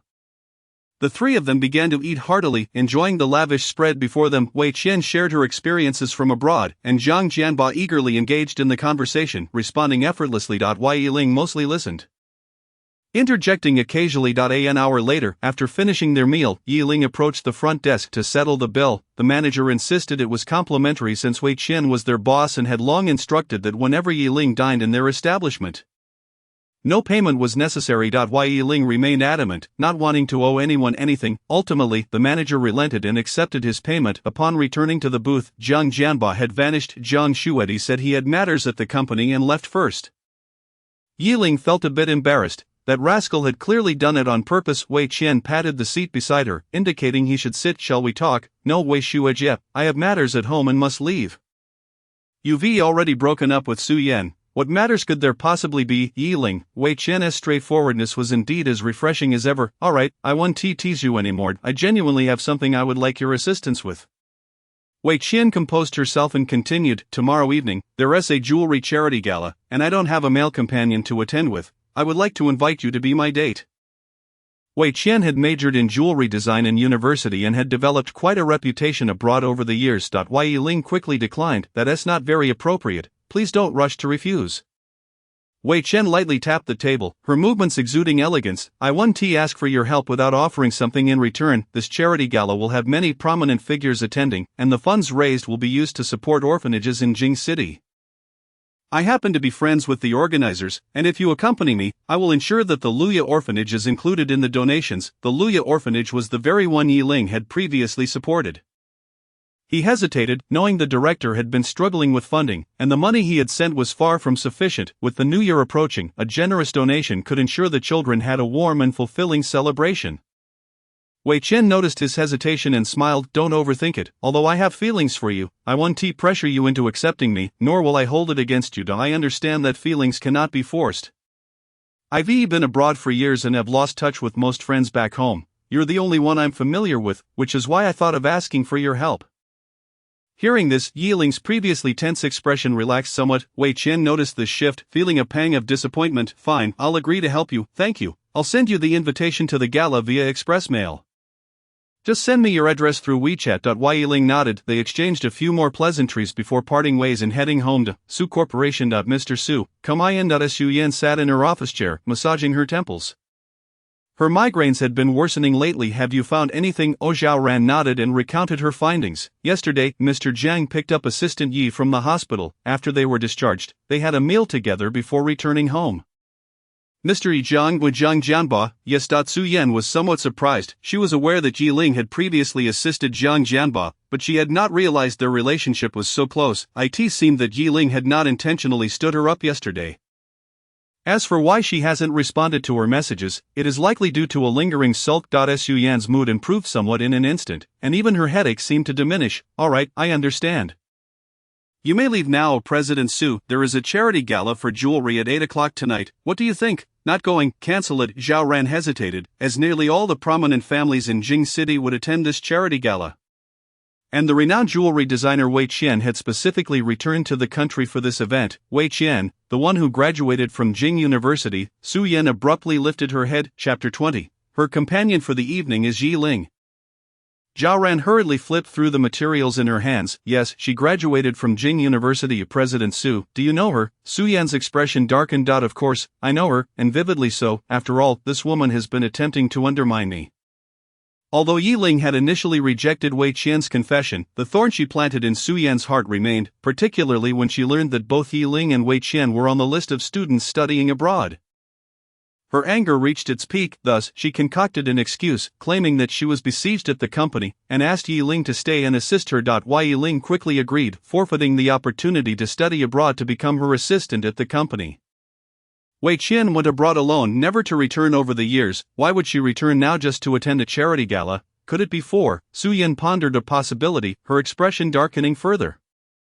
Zhao Ran, beside her, was so frightened that she dared not breathe. President Su's demeanor was exceedingly terrifying. Prepare accordingly. Be ye present at 8 o'clock sharp. President Su, the gala requires a male companion to attend. I have my arrangements. Understood. As Zhao Ran exited the office. Su Yan picked up her phone from the desk and sent a text message to Yiling. Join me for a charity gala at 8 o'clock tonight. At the most luxurious Shengjing Hotel in Jing City, a gathering of the elite is underway. The event organizers have rented 1,000 square meters of the hotel's rear garden, where hundreds of extravagant jewelry display cases are showcased on either side. In the center of the garden, a band specifically invited by the organizers plays contemporary popular tunes. The distinguished guests, clad in exquisite attire and holding champagne flutes, gather in small clusters to admire the displays, creating a wonderfully pleasant atmosphere. When Wei Qian appeared linking her arm with Yiling, a noticeable stir rippled through the crowd. A few young ladies who had previously mingled with Wei Qian quickly approached to greet her. Zhang Man, a scion of the Zhang family, said with familiarity, Jin Shen, when did you return to the country? Why didn't you let me know so I could pick you up? Wei Qian raised an eyebrow, her eyes sparkling with mirth. I decided to return rather suddenly, and my schedule has been rather tight, so I didn't inform you. Zhang Man glanced curiously at Yiling beside her. Who is this gentleman accompanying you? My partner for tonight. Her straightforward reply ignited a flurry of speculation among those present. They were well aware of who Yiling was, and curiosity piqued as they wondered why he, having just recently broken up with Su Yan, was now associating with Wei Qian. Yiling, naturally, felt the scrutinizing gazes of the crowd upon him. His expression remained unruffled, maintaining a perfectly measured smile. As long as he accompanied Wei Qian tonight, he had no concern for others' opinions. Fortunately, while curiosity lingered, no one pressed further, for they were all adults and understood well the boundaries of propriety. Wei Qian asked Yiling, I'm going to greet a few friends. Would you like to accompany me? Or would you prefer to explore on your own? Yiling noticed her posture seemed somewhat awkward. What's wrong with your foot? Wei Qian coughed lightly, a bit embarrassed. I haven't worn high heels in a while, and my heel is a bit sore. Yiling glanced around and helped her to a nearby bench. Sit here for a moment. I'll check at the front desk for some band-aids. There's no need for that, I can manage once I get used to it. His expression turned serious. If you continue like this, it could lead to bleeding. Sit tight, I'll go to the front desk. Before she could protest, he turned and left. After a moment, she chuckled softly. Wai Yiling truly hadn't changed at all. He remained as gentle and considerate as before. 10 minutes later, Yiling returned with 2 band-aids. Wei Chen was seated on the bench and quickly extended her hand. Give them to me, I can do it myself. Wai Yiling glanced at her and swiftly averted his gaze. Let me handle it. Wei Chen was taken aback. Wai Yiling quickly added, don't misunderstand. I'm not trying to take advantage of you. Your outfit today isn't very conducive for bending down. Wei Chen instinctively looked down at her attire. She was wearing a low-cut, fitted red dress that accentuated her figure exquisitely. The plunging neckline revealed a generous amount of skin, and bending slightly would expose even more. She had grown accustomed to this style during her years abroad. Had Yiling not mentioned it, she might not have even noticed. An awkward atmosphere enveloped them. Wei Chen playfully winked at Yiling. I suppose I must trouble you, then. Yiling smiled, kneeling before her. She had worn a pair of open-toe high heels that she easily slipped off. Wai Yiling tore open the band-aid package and gently grasped her delicate ankle, focusing intently as he placed the band-aid on her slightly injured heel. Suddenly, a piercing female voice rang out from behind. Wai Yiling, what are you doing? This voice instantly captured everyone's attention. Wai Yiling stood up to find Su Yan, accompanied by her close friend Zhang Jiayue. Both wearing displeased expressions. Wai Yiling turned to Wei Chen. You mentioned you wanted to greet some friends. Go ahead, I have something to attend to here. Wei Chen nodded, understanding that he wished to keep her distanced from the matter concerning Su Yan. She felt a warmth in her heart for Yiling's thoughtfulness and turned to leave. Almost immediately after Wei Chen departed, Su Yan approached, gripping Yiling's arm and hurriedly leading him to a secluded corner. Her voice trembled with anger as she demanded, why are you accompanying Wei Chen to the gala? You were supposed to be my fiancé. Yiling's expression turned cold. Not anymore, I never agreed to the breakup. A breakup doesn't require a wedding. It only takes one party's consent. Su Yan's face paled with fury. Wai Yiling had never been one for arguments. She had always cherished that quality about him. When did he become so confrontational? Zhang Jiayue, who had followed closely, chimed in to support Su Yan. Su sent you a message asking you to accompany her to the gala, and you didn't even bother to respond. Yiling, be honest, have you already betrayed Su and gotten involved with Wei Chen? Yiling chuckled, unfazed. Miss Zhang, your heart must be rather tainted if you perceive everything through such a lens. Zhang Jiayue was left speechless. This man, who had previously tolerated all insults, was now standing his ground. He is not that kind of person. Su Yan shot an annoyed glance at her friend. She had faith in Yiling's feelings. He would never cheat. It must be that Wei Chen sought to take advantage of the situation. Zhang Jiayue scoffed. Well, if you're unhappy with my help, then fine. I won't interfere in your mess anymore. With that, she stormed off. At Chapter 21, when Su Yan most desired marriage, she threw in the towel. Su Yan currently had no energy to deal with Zhang Jiayue. She would apologize later once everything had settled. Right now, she only wanted clarity regarding the gala. She pressed Yiling once more. Why won't you accompany me to the gala? Yiling replied impatiently. You know full well why. What do you mean? Upon seeing her bewildered expression, a surge of anger welled up inside him. Those words had come directly from her mouth, yet she seemed to have forgotten entirely. Truly, one does not feel pain until they are struck. He smirked, his face calm as if discussing another's plight. At the end of last year, during the Jing City Affluent Business Exchange Gala, you told me backstage that I was unworthy of such events, and that I needn't attend them in the future. Su Yan's pupils dilated in realization. Memories flooded back. That gala, it was her first time bringing Yiling to such a formal occasion. For reasons unknown, Yiling had accidentally knocked over a champagne tower, spilling red wine all over himself and appearing utterly mortified. Guests' eyes were fixed on them, seemingly mocking their predicament. Embarrassed, she had dragged Yiling to the back, and in a fit of anger, had said a few harsh words, yet those had merely been words spoken in the heat of the moment. She had invited him to every gala since then, but it was he who had repeatedly declined. I was only momentarily angry when I said those things. Oh, so after that, you had Cheng Xiang accompany you instead. Wai Yiling's voice dripped with sarcasm. Su Yan's brows knitted together in irritation. Some events require a male companion. It was your unwillingness to attend that led me to ask Xiang to take your place. When did I ever say I was unwilling? He had been envious when he learned Cheng Xiang could accompany her. Disappointment flickered across Su Yan's face. You needn't lie before me. I always had Zhao Ran ask you about each gala. And you refused every time. Are you implying Zhao Ran has been deceiving me? Oh, Zhao Ran has never inquired about me. Detecting the peculiarity in Yiling's words, Su Yan finally sensed something was amiss. Could it be that Zhao Ran had truly deceived her? But how could that be possible? In truth, the matter was in the past, and attending the gala now held no significance for Yiling. However, Zhao Ran's duplicity aiding her in undermining him was a slight he could not tolerate. He took out his phone and dialed Zhao Ran's number. The phone was quickly answered. On the other end, there was a tone of surprise. Yiling, what do you want to call me for? Yiling responded with an air of smugness. Assistant Zhao, did you not expect this? Despite all your calculations, it is still I who will accompany Su Yan to tonight's banquet. Zhao Ran scoffed coldly. What are you so pleased about? This is merely a one-time occurrence. President Su was simply pitying you. You have previously dismissed my inquiries regarding other banquets without a second thought. Do you not fear that I might inform Su Yan? Zhao Ran laughed heartily, appearing unfazed. And what if you do? Who do you think President Su would believe, you or me? Besides, with your despicable status, what right do you have to attend a banquet with her?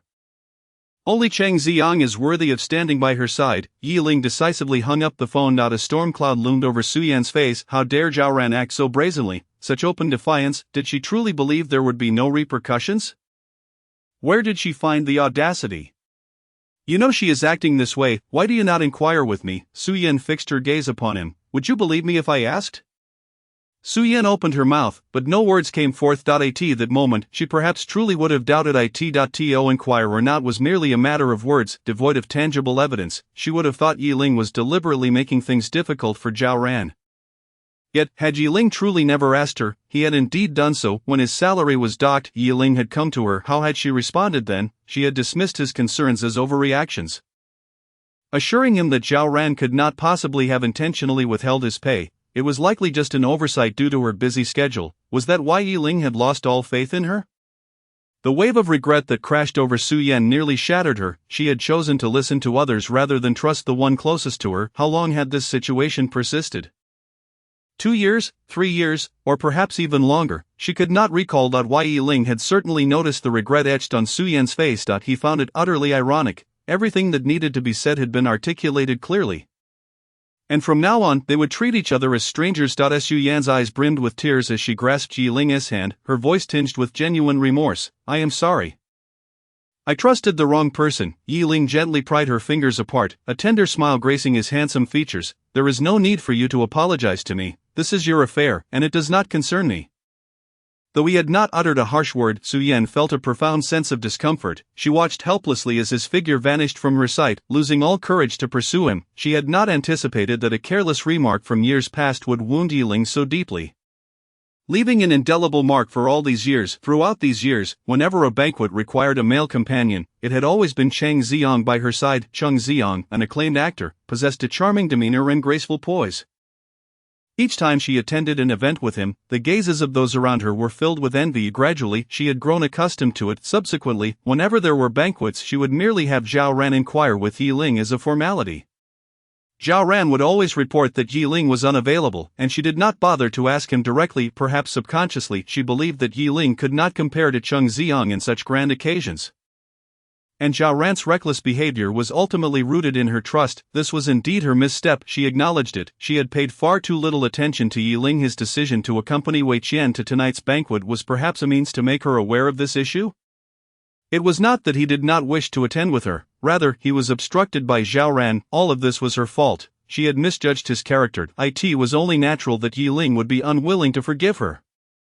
At the subsequent banquet, Su Yan did not make an effort to seek out Yiling. Instead, she approached Zhang Jianba. Upon hearing her words, Zhang Jianba's lips twitched. You want to hold a wedding again and have me persuade Brother Yi?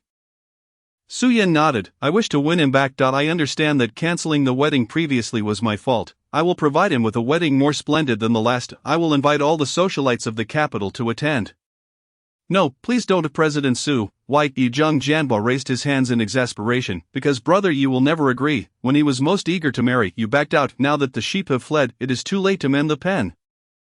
Were it not for Su Yan's influential position, his words would have been far more cutting. You only realize the value of the milk after the calf is lost, and now you feign reluctance and deep affection. Where were you before?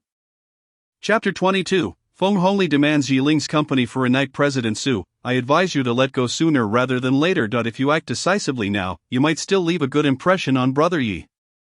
If it comes to a complete rupture, it would be quite undignified. Before meeting Yi Ling, Zhang Jianba had held Su Yan in high regard. As an illegitimate child, he had always felt overlooked and oppressed. In contrast, Su Yan was the epitome of success, remarkably attractive and exceptionally capable. Although she was a woman, her decisiveness had single-handedly upheld the Su family's legacy, allowing them to stand resilient among the elite families of the capital. However, after befriending Yi Ling, Zhang Jianba realized that no one was perfect. The extraordinary Su Yan, in matters of the heart, was utterly oblivious. While Yi Ling had endured countless instances of emotional neglect at her hands. Suffering in silence, watching it all had been painful for him. Su Yan's expression was resolute. I will not break up with Yi Ling. We will marry, and he will be part of the Su family in the future. Zhang Jianba, disinclined to offer further counsel, turned away. Apologies, President Su, but I have matters to attend to. I must take my leave. He bid her a detached farewell and departed. Su Yan pressed her lips together.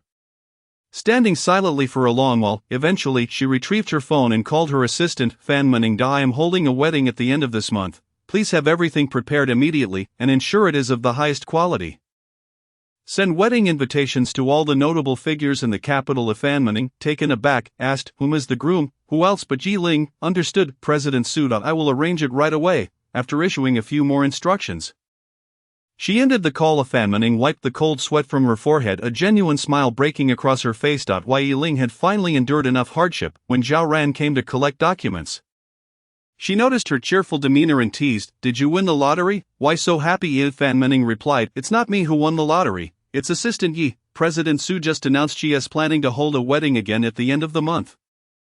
And I need to hurry with the arrangements. Su Yan was going to remarry Yi Ling. How could that be possible? Moreover, if a wedding were to be held, why was she not the one to prepare it? After all, she was Su Yan's most trusted assistant. Remembering the inexplicable call from Yi Ling earlier, Zhao Ran suddenly felt a surge of intense unease. The documents in her hands slipped from her grasp. Scattering across the floor, Fan Mening was startled. What is wrong? You look like you've seen a ghost. And no, nothing, just happy for Assistant Yi. Zhao Ran forced a smile, quickly gathering the scattered documents. These are urgent. I must leave. With that, she hurriedly exited the office. That evening, there was a boxing match at Longmen. Early in the morning, Yi Ling began practicing his punches against the sandbag after 2 hours of rigorous training. Drenched in sweat, he was about to take a shower when a cacophony of shouts and furious kicks at the door interrupted him. Who could possibly be causing such a ruckus so early? Yi Ling opened the door with a scowl, and a torrent of invective nearly splattered across his face. Why, Yi Ling, you worthless scoundrel, open the door. How dare you instruct someone to throw garbage at me? If you don't get a lesson today, do you truly think I am easy to bully? Feng Hongli, clad in designer attire, stood at the doorway, her expression fierce, hands on her hips, resembling a shrew more than a refined lady. Yi Ling leaned against the doorframe, arms crossed, observing the deranged woman before him with a sense of detached amusement. Madame Feng, you seem to have knocked on the wrong door. The psychiatric hospital is located on the second ring road. This is the suburbs. You dare call me insane? Feng Hongli's words abruptly halted, her eyes widened, her gaze unabashedly lingering on Yi Ling. She had known he had a fine physique, but she had not expected it to be so exceptional. He wore a black tank top, likely damp with sweat from his workout, clinging to his form and outlining his well-defined abs. He wore gray athletic pants that hugged his long, muscular legs, especially in the middle, where a noticeable bulge made its presence felt. Coupled with his fair and handsome face, he was undeniably more attractive than most male models she had encountered. Feng Hongli could not help but swallow hard. Her niece truly did not know how to appreciate such a treasure, neglecting him while remaining indifferent. If only she could have a night with him. Yi Ling noticed her gaze and felt a shiver run down his spine. He quickly grabbed a trench coat from behind the door and put it on. Feng Hongli reluctantly averted her gaze. While Yi Ling, growing impatient, asked, What do you want? I have no time to waste with you. Remembering her purpose, Feng Hongli's expression shifted to one of arrogance, though it was less aggressive than before. I have investigated thoroughly. The garbage truck incident at the airport was orchestrated by you. Yi Ling, you will apologize to me right this moment. Yi Ling raised an eyebrow. Has Madame Feng truly lost her mind? Why would I apologize for something I did not do, even if he had been behind the incident? Feng Hongli's intellect was far too limited for her to uncover it. He said this only because he had grown accustomed to her attempts to belittle him. Do not feign ignorance with me here. If you do not wish to apologize, that is your prerogative. Feng Honglei's gaze roamed over him, her tone dripping with condescension. Accompany me for one night, and this debt shall be forgiven. Yi Ling could scarcely believe his ears. Feng Honglei, the aunt of Su Yan, wanted him to sleep with her. He had long known of her promiscuous ways, how she indulged in various male models every month, her companions changing with alarming frequency. Yet he had never fathomed that she would cast her eyes upon him. A wave of revulsion washed over him. Perhaps his evident disgust was too apparent, for Feng Honglei's face turned a shade of green with fury as she pointed a finger at him. Berating him. I demand your company for one night, and you dare to show disdain? Look at me, I maintain my beauty so well, appearing not a day over 30. How many men yearn to share my bed? This opportunity one offer you is a tremendous honor. Perhaps you should reserve such opportunities for those in need. I cannot afford such a luxury, Yi Ling replied coldly, his gaze imbued with a sense of humiliation that struck Feng Honglei to her core. Enraged, she retorted, you refused, do you? I shall call my niece right now, and if you dare to disrespect her aunt, you will never set foot in the Su family again, remaining within the Su household close to Su Yan. Was Yi Ling's Achilles heel? With such a threat, he would acquiesce to anything. Feng Honglei hovered over Su Yan's contact number, tilting her chin defiantly at Yi Ling, anticipating his capitulation as per usual, yet he remained silent. And in the end, it was she who grew impatient, as Mrs. Feng's age clouded her mind, rendering her incapable of making a phone call. Shall I assist you? Chapter 23, Yi Ling, a mere pauper, is utterly unworthy of entering our Su family. Feng Honglei was taken aback by his reaction, feeling as though her punch had landed on a cotton pillow. She had anticipated coming to unleash her ire upon Yi Ling, only to find herself nursing an internal wound instead. Where had Yi Ling been studying? His unflappable demeanor infuriated her further. Producing her ultimate weapon, she declared, do not think that your feigned retreat will work on me. I shall inform my niece to annul your engagement and have Cheng Xiang marry into our family instead. He is wealthy and well-placed, far superior to you. She was aware of the animosity between Yi Ling and Cheng Xiang. Previously, whenever she would mention Cheng Xiang's superiority, Yi Ling would endure it in silence, suppressing his anger. Yet, to her astonishment, he did not react with outrage this time. Instead, he nodded in agreement, proclaiming that the suggestion was splendid. You should go speak with Su Yan immediately. I wholeheartedly endorse it. Feng Honglei was left speechless. Had he taken leave of his senses? Was he not the one who cared most for Su Yan? Why was he now so indifferent? Her niece was the president of the Su group. On what grounds did Yi Ling adopt such an attitude? Yi Ling, my niece is the most accomplished young woman in the entire capital. How many prestigious families desire to ally with her? You were merely fortunate to be taken in by my sister's husband, allowing you to gain proximity. Otherwise, you would be languishing in some filthy gutter. Feng Honglei glared at Yi Ling, her face twisted with malice. Yi Ling did not bother to defend himself, merely shrugging nonchalantly. Oh, Her Excellence has nothing to do with me. I am not marrying her. Feng Honglei would do well to relay this statement verbatim to Su Yan. To spare him further entanglements, it was exceedingly tiresome. After 8 long years, let this relationship come to a definitive end. Upon hearing his words, Feng Honglei stood frozen in disbelief. What did you say? You will not marry her? Yi Ling regarded her with a sardonic smile. Mrs. Feng is merely pretending to have amnesia. You were present at the wedding. After all, she could not have failed to hear the words he uttered that day.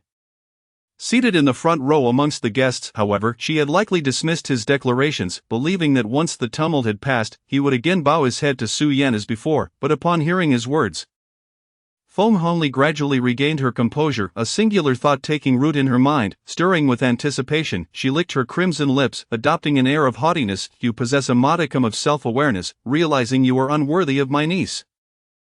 Thus voluntarily withdrawing, you left the Su family empty-handed. I wager you struggle to find employment now. Why not become my clandestine lover? You would attend to my needs 20 times a month, and I shall pay you 10,000 a month. While Feng Honglei scorned Yi Ling's background, she certainly valued his youthful vigor. Previously, she had refrained from pursuing him due to his connection to her niece, but now that he was no longer desired by her niece, indulging in imposed no issue. Yi Ling felt as though he might eat his breakfast upon hearing her proposition. This woman was utterly devoid of boundaries. Feng Honglei, ever the woman of action, immediately reached out to touch him where she had long fantasized. As her hand grazed the hem of his clothing, she was suddenly flung away with great force, landing with a scream at the opposite elevator door. Yi Ling, you lowly scoundrel, how dare you lay a hand on me? Feng Honglei scrambled to her feet, her face a mixture of humiliation and rage. In the next moment, with a chime, the elevator doors opened. Su Yan emerged alongside Zhao Ran upon seeing the disheveled Feng Hongli. Su Yan's brow furrowed slightly as Feng Hongli, seizing the opportunity, burst into tears. Niece, you must stand up for me. Yiling has disrespected his elders and even struck me. He clearly holds you in contempt. Su Yan's gaze shifted to Yiling, her expression darkening. You laid hands on your aunt. Yiling was taken aback. Today was not the weekend, and at this hour. How could Su Yan possibly be here? Was she not supposed to be at work? He smirked mockingly. Some individuals insist on placing themselves before me, only to suffer the consequences. Did they not ask for it? Su Yan, still unaccustomed to his newfound sharpness, endured a moment of silence. Regardless, you are a grown man. It is unbecoming to lay hands on a woman. He rolled his eyes dramatically. Feng Hongli immediately seized the moment. Embellishing the tale, niece, Yiling is a pauper unworthy of entering our Su family. You should promptly rid yourself of him and marry someone more suitable. I find Cheng Xiang to be an excellent choice. He is handsome and successful, a perfect match for you. Su Yan's expression soured further upon hearing her words. She glared at her clueless aunt. Aunt, my affairs with Yiling are none of your concern. Moreover, my relationship with Cheng Xiang is not as you imagine. Do not speak of it again, lest you invite disaster, she continued. And why are you here today? Feng Hongli's panic was palpable. She had only intended to speak on Su Yan's behalf. How had she become the target of her ire? Niece, this incident is not my fault. It is all Yiling's doing. I asked him to pick me up from the airport a few days ago. And he sent a garbage truck throwing rubbish at me, thus humiliating me in front of my friends. My dignity reflects upon the Su family. Was he not attempting to humiliate me? Su Yan's expression turned icy. The Su family has dedicated drivers. Why did you insist on having Yiling pick you up? He is not your servant. Feng Hongli's face flushed with embarrassment, muttering defiantly, but I have always ordered him around. And you have never objected. Why is it different this time? Enough, Su Yan interrupted sharply. I in the future, do not trouble Yiling with your affairs, and you are to meddle less in mine. Enjoy your life as a wealthy lady. And should I discover you causing trouble again, I shall terminate your card. Are you out of your mind? For the sake of a stranger, you would suspend my card. I am your mother's sister. Your aunt. Su Yan's frosty demeanor was unyielding. That if you do not leave immediately, I will have your card suspended right now. Feng Hongli felt as though a vice had gripped her heart, her face reddening. Since her ex-husband had cast her aside, she had endured a prolonged period of poverty. Upon learning of her sister's accident, she had eagerly leveraged her status as Su Yan's aunt to gain entry into the Su family. Su Yan had been generous, providing her with a substantial allowance each year, affording her a life of luxury. If her card were suspended, Feng Hongli trembled violently. No, she would not return to the days of subsisting on instant noodles. Chapter 24. When one is reduced to the status of a son-in-law, what dignity remains? Feng Hongli bit her lip, compelled to swallow her anger. Her niece was cold-hearted and resolute. Why Yiling had devoted 8 years of his life to her, only to end up with nothing but an empty-handed exit. She dared not gamble. A forced smile contorted her features as she feigned compliance. I always heed your words, niece. I shall leave at once. She picked up her bag from the floor, casting a final venomous glare at Yiling before reluctantly stepping into the elevator. Why Yiling observed the farcical scene unfold, understanding that Su Yan's reprimand of Feng Hongli was not an act of kindness on his behalf. Su Yan despised those who dared to defy her. Feng Hongli had merely found herself on the receiving end of her wrath. Otherwise, had Feng Hongli not previously committed numerous transgressions against him? Why had she not come forth to mediate? Having had his fill of the spectacle, he reached to close the door, only for a hand to catch the frame. He glanced impatiently at the woman standing outside. What is it, Ms. Su? A fleeting look of disappointment crossed Su Yan's face. Must we maintain such distance between us? Yiling raised an eyebrow and smiled. I wouldn't dare to cultivate a friendship with Mr. Su. It is Mr.Su himself who insists that whether at home or in the office, I must refer to him as Mr. Su, to maintain the distinction of rank. For the first 3 years of their acquaintance, he had called her a yen. Later, upon entering the company as her assistant, he continued this habit. On one occasion, after being reprimanded sharply by her, she insisted that he address her as Mr. Su. Such an informal address as a yen would undermine her authority in front of others. Thus, he gradually changed his address, calling her Mr.Su both in the office and at home. Reflecting on the past, Su Yan's complexion paled slightly as she parted her lips to speak. Yiling raised a hand to halt her. I have no interest in hearing your explanation. He was also disinterested in revisiting old grievances. His time was far too precious now. Fine, since you do not wish to listen, I shall refrain from speaking. Ever since their relationship soured, Su-Yan's temperament seemed to have softened somewhat. I have come to ask you to return to the company with me. I have already resigned. There are several projects that you are specifically responsible for. If you do not return to hand them over, the projects cannot proceed. This is not solely your effort. Do you really want to watch them go to waste? Yi Ling was swayed. Those projects had consumed a great deal of his energy, and the thought of abandoning them was indeed disheartening. Moreover, only a few finishing touches remained, manageable within a day's time. Seeing him wavering, Su-Yan continued, the bonuses for these projects are substantial, once you complete the handover. I will arrange for the finance department to transfer the bonuses to your account. No one would turn down money, especially someone like Yi Ling, who was currently in need. If he could secure that bonus, he would be able to buy New Year gifts for the children at the orphanage. I can agree to this, but I have a condition. Upon hearing his agreement, Su-Yan felt relieved and replied readily. What is your condition? Speak. Today, I will complete all project handovers, and then I want a resignation letter from the HR department along with the nullification of the non-compete agreement I signed. If he could obtain the resignation letter and nullify the non-compete agreement, he would be free to seek a legitimate job again. Although the Su family had numerous enterprises in the capital, they did not cover every field, and he would surely find a suitable position. Su-Yan hesitated for a moment, then nodded. All right, I agreed. It was merely a resignation letter and the nullification of a non-compete agreement. She would manage to win Yi Ling back in due course. Sooner or later, he would once again become a part of the Su group. Standing silently beside the elevator, Zhao Ran had listened intently to their conversation. Seizing a moment of their dialogue, she picked up her phone and stepped into the corridor to make a call. Yi Ling, facing the elevator, naturally noticed her subtle action and was well aware of whom she was calling. He chose not to intervene. This performance needed another leading character to take the stage, did it not? Su Group. When Su-Yan walked into the corporate building with Yi Ling, the employees displayed expressions of disbelief. The uproar from the wedding ceremony had been deliberately recorded by Su Xian and posted online, and they had all seen the video. Hadn't Yi Ling distanced himself from the Su family? How could he possibly appear at the company? Yet, considering Yi Ling's feelings for Su-Yan, it seemed less difficult to understand. This time, it must surely be Yi Ling who had lowered his head first. Right? Good day, Mr. Su. The employees greeted Su-Yan in unison. Hello, Assistant Ji. A few female colleagues smiled and greeted Yi Ling. He smiled faintly. Hello. The female colleagues blushed and nodded, departing with their documents. Even at a distance, one could still hear their hushed discussions. The Assistant Yi has really returned. How wonderful. Indeed, no longer do we have to face that bunch of ugly men daily. Assistant Yi is simply here to refresh our eyes. The corners of Su-Yan's brows twitched. She knew that Yi Ling was quite popular among the female employees. He was handsome, with a steady and easygoing demeanor. Though he spoke little, he was always willing to lend a hand when others sought his assistance. He was polite and gentlemanly, never taking advantage of the female staff, and he firmly rejected any overtures from those who sought to draw closer to him. His work performance was also exceptional. No one under his supervision ever voiced dissatisfaction. As they passed the tea room, Su-Yan suddenly overheard several male voices inside. Hey, have you heard that Yi Ling is back at the company? Ha, I figured he would return. How could he bear to let go of such a substantial support like Mr. Su, a little pretty boy who climbed up by selling his body, acting all high and mighty?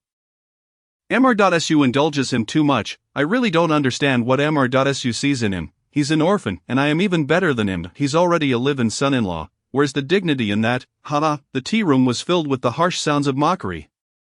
Su-Yan's expression turned icy. She glanced at Yi Ling beside her. He appeared calm, as if he had not heard the disparaging remarks. Her heart ached suddenly. Had he endured such slander from these individuals over the years? Being accused of clinging to the powerful, of selling himself for advancement, of being a live-in son-in-law. Zhao Ran, she commanded in a low voice. Zhao Ran immediately stepped forward and kicked open the door to the tea room.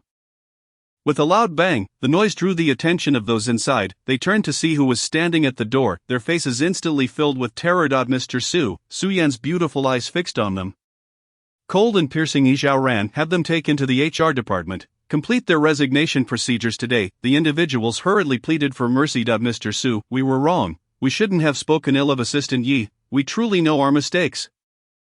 Please show us mercy this once, Mr. Su, we beg you. Su-Yan feigned ignorance. The group turned desperate eyes toward Yi Ling, their pleading evident. Why? Yi Ling coldly averted his gaze. He was no saint. Why should he help those who had slandered him? These individuals often disparaged him at the company, and previously he could not be bothered to care, believing that the innocent would clear their name. Now, they were merely reaping what they had sown. And Zhao Ran soon returned with security personnel. Seeing their pleas for help go unanswered, the group was taken away in disgrace. Other employees, fearing repercussions, dared not linger and quickly departed to eye in the vast corridor. Only Yiling, Su Yan, and Zhao Ran remained. Su Yan noticed Zhao Ran standing respectfully beside her. Her expression deepened. Suddenly she spoke. Zhao Ran, you should also go to HR and complete your resignation procedures before the end of the day. Chapter 25. Cheng Ziyang speaks on behalf of Zhao Ran. Zhao Ran felt as if struck by lightning. She hastily replied, Mr. Su, have I done anything wrong at work? Please allow me a chance to amend my mistakes. Since morning, she had felt an inexplicable sense of unease. After Su Yan mentioned going to the suburbs to see Yiling, she had insisted on accompanying them. She feared Yiling might say something inappropriate and voluntarily offered to follow. Su Yan had regarded her deeply and said nothing. Simply agreeing. Throughout the journey, Su Yan's demeanor seemed unchanged from before, which relieved Zhao Ran, leading her to believe she might have overthought the situation. She prided herself on her standing and value in Su Yan's eyes. Believing they surpassed Yiling's, even if Yiling resorted to some underhanded tactics, Su Yan would not necessarily believe him. However, upon returning to the company, Su Yan suddenly turned on her, demanding her dismissal.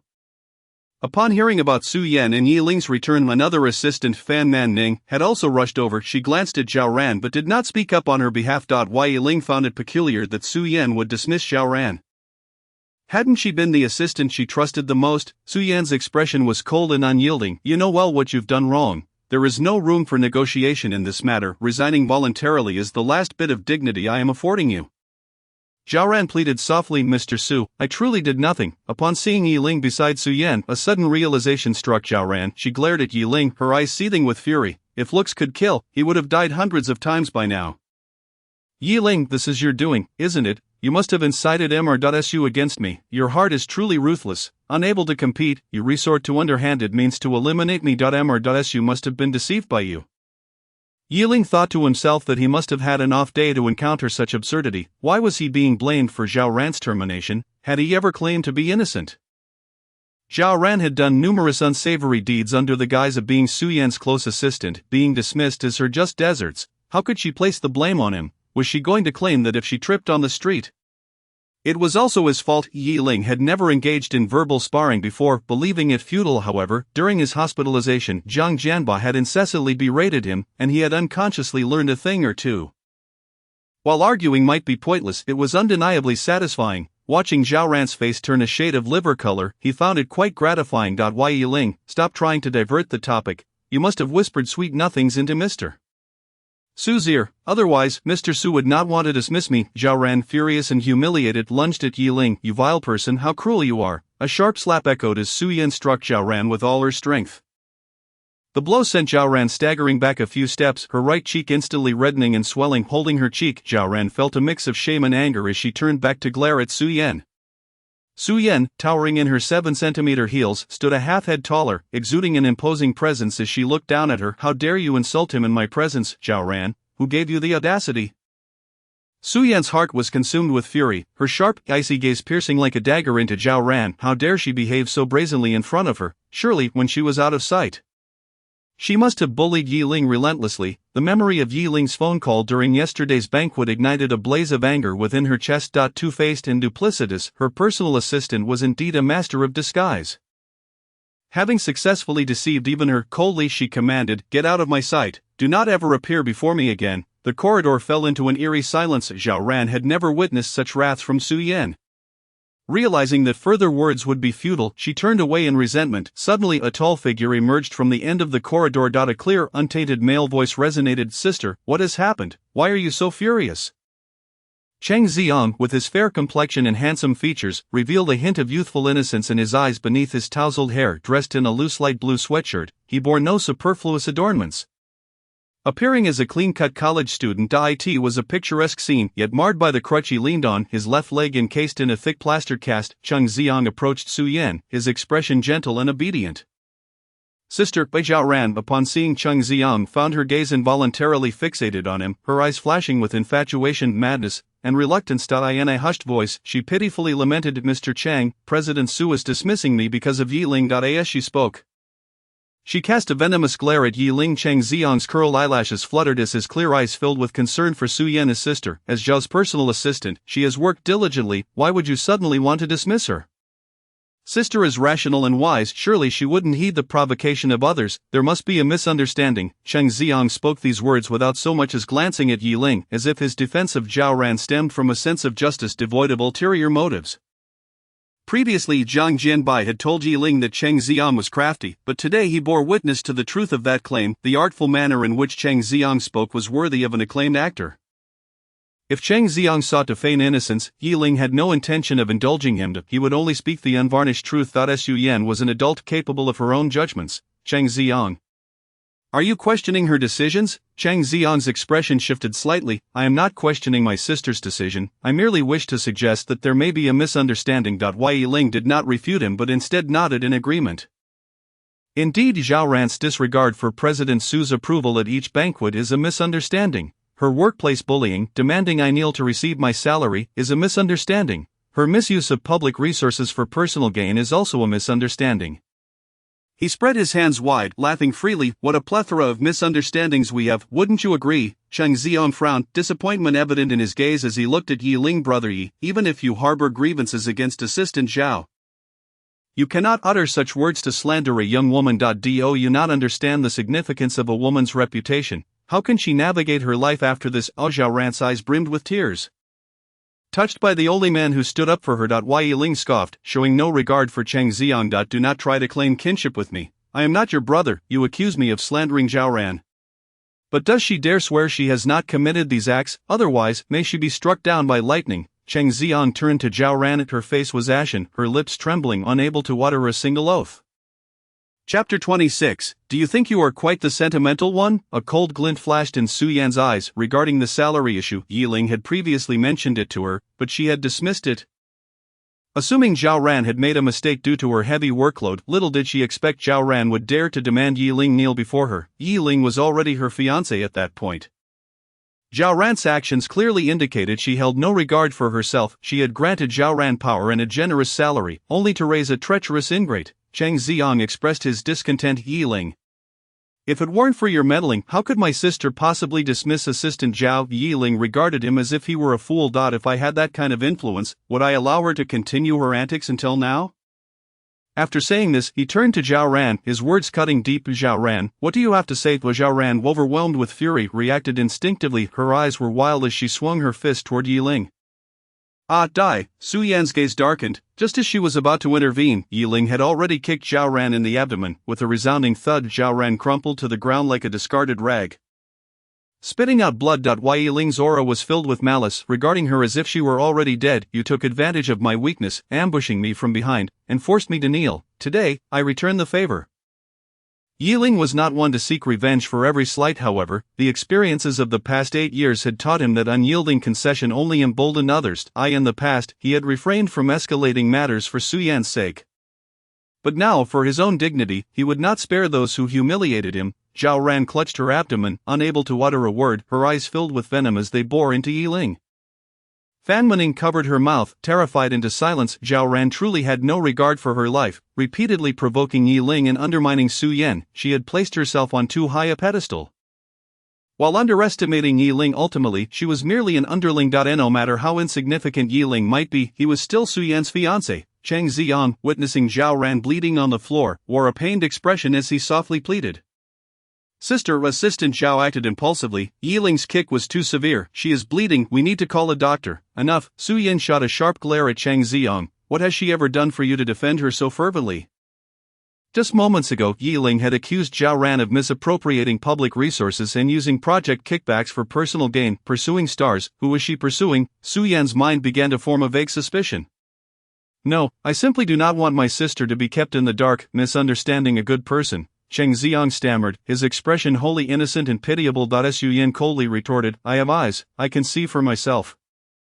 Such a parasite should have been expelled from the company long ago. Cheng Xiang pressed his lips together, not daring to utter another word. Su Yan turned to Fan Mening, issuing a chilling command, notify the company investigation team to investigate whether Zhao Ran has engaged in favoritism, embezzlement, or bribery. If found guilty, press charges immediately. Fan Mening hurriedly complied, glancing at the still bleeding Zhao Ran, hesitantly asking, what about Assistant Zhao now? Send someone to take her to the hospital. Do not let her escape.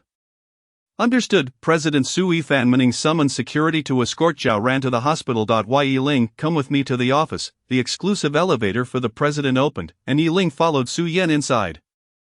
Cheng Xiang eagerly attempted to join but was rebuffed by Su Yan. This is not a place for you, your leg is not yet healed. Return. With a mechanical ding, the elevator doors closed mercilessly. Cheng Xiang's face drained of color, a chill seeping into his bones. Su Yan had actually rejected him for Yiling. This had never happened before, or was it merely because he had defended Zhao Ran? No, it could not be for that reason. Recalling Zhao Ran's words on the phone that Su Yan intended to remarry Yiling, a wave of immense panic surged within him. He could not allow this to happen. He needed to redirect Su Yan's attention back to him, ensuring she could see no one but him. It's raining outside. Did you bring an umbrella? The weather forecast did not predict rain today. Never mind, I will buy one at the convenience store after work. Two employees chatted as they walked past Cheng Xiang. Rain. Cheng Xiang's eyes brightened with a sudden idea. Inside the elevator, an atmosphere of silence enveloped them. Yiling broke the quiet. Why didn't you let Cheng Xiang come in earlier? Previously, he had harbored a dislike for Cheng Xiang, resenting his presence around Su Yan, but now it was different. He would prefer for Cheng Xiang to cling to Su Yan, keeping her too occupied to pay him any attention. Su Yan remained silent, offering no reply. The elevator soon reached the top floor. Su Yan grasped Yiling's hand, leading him into her exclusive office. Once the door closed behind them, Yiling yanked his hand away. My office is next door. Facing each other, Su Yan tilted her head slightly, locking eyes with him. Why do you think I didn't let Cheng Xiang come? Yiling frowned, averting his gaze and stepping back, increasing the distance between them, yet Su Yan pursued him relentlessly, stepping closer. Yiling retreated until he had nowhere to go, cornered against the wall, losing his patience. He demanded, Su Yan, what exactly do you want? Suddenly Su Yan reached out, wrapping her arms around his waist. Yiling's body stiffened. Su Yan nestled against him, her voice soft and submissive. Yiling, I am doing this for you. Dismissing the overly talkative employees, letting go of Zhao Ran, everything I do is for you, you need not speak so grandiosely. Yiling pressed down on her shoulders, attempting to push her away, yet Su Yan clung tightly, and he found himself unable to do so. Yiling, trust me, I want to win you back, my intentions are sincere. Yiling smirked, I'm sorry, I do not accept your attempt at reconciliation. With force, he pushed Su Yan away from him. Su Yan ceased her pursuit, only looking at him earnestly. I truly had no knowledge of Zhao Ran's actions toward you. Had I known she was such a person, I would have dismissed her long ago. Rest assured, such matters will not occur in the company again. I appointed you as the chief assistant, overseeing all subordinates, so that no one would dare to bully you again. Yiling's gaze was icy, his heart devoid of turmoil. The harm had already been done. Could he truly be so lowly as to accept mere empty promises in exchange for forgiveness? He was well aware that Su Yan's apologies and assurances were sincere. Yet this only struck him as more ironic. What he had once yearned for with all his might had, upon his relinquishment, been offered to him on a silver platter. He asked earnestly, Su Yan, do you genuinely believe yourself to be deeply affectionate? Chapter 27. Su Yan rushes towards Cheng Xiang. Su Yan, in the past, a mere hint of your response would have compelled me to offer my very life for you. Now, I hope you can revert to your former self and do nothing at all. He had long ceased to hold any expectations for her. The belated compensation was unwelcome, and he wished that after today they could become two strangers. Su Yan felt a piercing pain from the indifference in his eyes. Her voice trembled slightly. I know that canceling the wedding was my fault, and I admit it.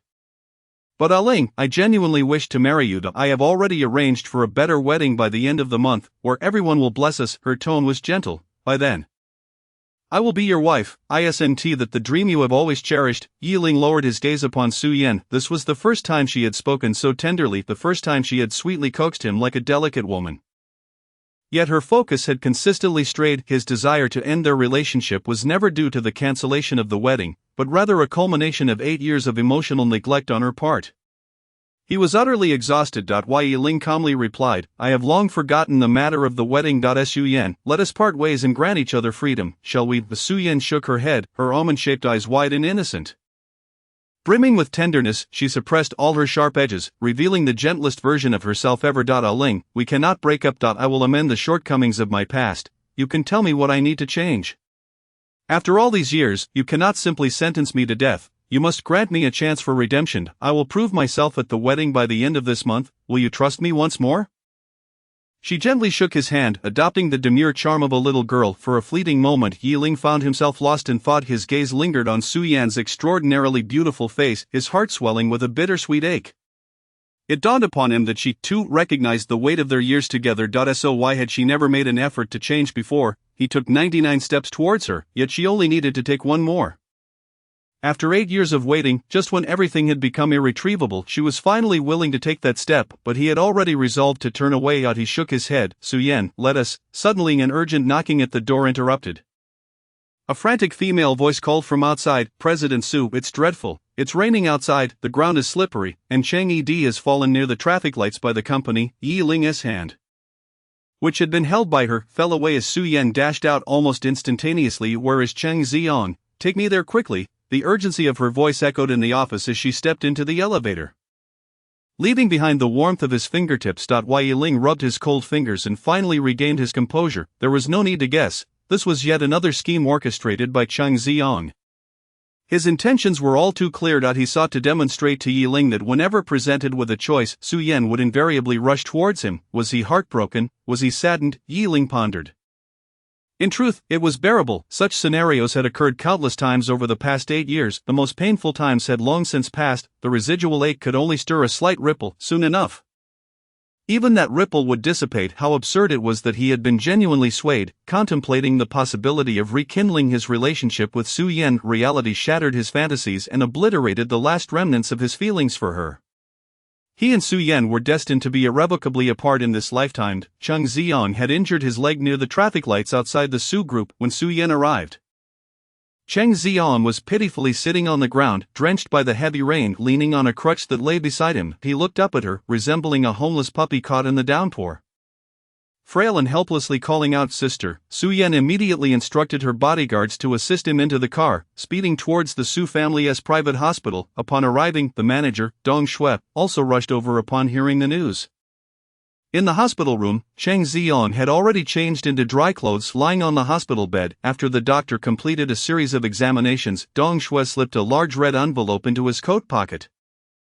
Smiling as she said, "Doctor, you know how to speak to President Su, don't you?" The doctor adjusted his glasses, his gaze flickering. "Mr. Cheng's fall was quite severe, and the rain has caused a high fever and fainting spell. He will need to be hospitalized for observation for a while." "Thank you, doctor." Dong Shui cheerfully bid farewell to him as he exited the room. Once the door closed, she hurriedly took a seat beside the bed. Her mood notably buoyant, still pretending to be asleep. "President Su has been waiting for you to awaken." Cheng Ziong opened his eyes, the previous frailty and helplessness vanished. A confident smile graced his face. "Yi Ling is still at the company. I didn't want sister to return so soon, so I had to delay waking up." Dong Shui expressed concern, but pretending to be ill for sympathy is not a solution. I've heard that President Su was planning to hold the wedding with Yi Ling again at the end of this month. Cheng Ziong's handsome face contorted in an instant. His eyes darkened as he swept everything from the table to the floor in a fit of rage. It's all because of that scoundrel Yi Ling who continues to cling to sister. Sister only agreed to this marriage out of gratitude for him taking a bullet for her. In terms of status and identity, how can he compare to me? Dong Shui's brow furrowed, and she quickly reassured him. "Ziong, don't be angry. Yi Ling has done a favor for President Su, and you have too. In this regard, you are both on equal footing. That if you put in more effort, perhaps President Su will choose you." In truth, Cheng Ziong and Su-Yen had no prior connection. At that time, he was an obscure actor, playing minor roles. At a banquet, he caught sight of the ethereal Su-Yen and fell in love at first sight. After some inquiries, he learned she was the renowned power holder of the Su family in Jing City. She was unattainable, while he was mired in the depths of obscurity. It seemed they would never intersect in life. By chance, he discovered that Yi Ling was Su-Yen's fiancée and that it was only after Yi Ling took a bullet for her that she agreed to date him. An idea formed in his mind. He began seeking various opportunities to approach Su-Yen, even striving to sign with an entertainment company under her, becoming one of their artists. He was assigned to Dong Shui's management. However, she had too many artists at the time and did not pay him much attention. After careful consideration, he shared his plan with Dong Xue. It was a high-stakes gamble, but regardless of the outcome, Dong Shui would not incur any losses, thus she acquiesced, and they plotted the car accident incident. 5 years ago, after the Su Group's annual meeting, a car careened towards Su-Yen. Cheng Ziong stepped forward, sacrificing himself to save her and consequently breaking his right leg. This incident solidified his status as Su-Yen's benefactor. Chapter 28, Severing ties with Cheng Ziong to express her gratitude. Su Yan helped Chang Ziyong establish an exclusive artist studio, allowing Dong Xue to focus solely on him. With the backing of the Su Group, he found himself in a constant stream of major investments and productions. From then on, Chang Ziyong's life skyrocketed, achieving stardom with over 100 million fans and winning numerous awards, becoming the youngest best actor in the entertainment industry. He thrived in the limelight, reaping both fame and fortune, yet he remained unfulfilled. He had yet to win Su Yan's love. Su Yan catered to his every need, but it arose from guilt and responsibility. Chang Ziyong touched his right leg. Reflecting on the aftermath of the accident, despite Su Yan securing the finest medical team for him, his leg bore lasting effects. A slight increase in pace would render his right foot limping. He had lost the ability to run. He seethed, "I paid such a painful price, while Yiling merely took a bullet and suffered no consequences. How can he dare vie for sister's affection?"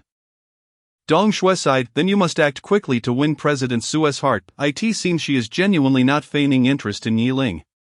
Chang Ziyong interrupted sharply, "I know what to do. I don't need your guidance." Dong Xue fell silent. Ever since Chang Ziyong garnered Su Yan's favor, he had increasingly disregarded her as his manager, but what could she do? He was her sole artist, and she relied on him for income. Dong Xue quickly composed herself, standing up with a forced smile. "Please rest well, keeping President Su waiting isn't ideal. I'll inform her." Chang Ziyong's face darkened in silence as Dong Xue briskly exited the room. Outside, Su Yan had already learned of Chang Ziyong's condition from the doctor. Her brow furrowed, her face not reflecting well. Upon seeing Dong Xue, she inquired, "Is Ziyong asleep?" Dong Xue sighed, "Yes, he has a high fever and is still unconscious. To avoid infection, it's best for President Su not to enter." Su Yan had no intention of going in. Her thoughts were occupied by Yiling, whom she had left behind at the company. She had rushed out too hastily, failing to explain herself to him. After sending several messages, he had not replied to a single one. Dong Xue tentatively asked, "President Su, how did Ziyong suddenly fall?"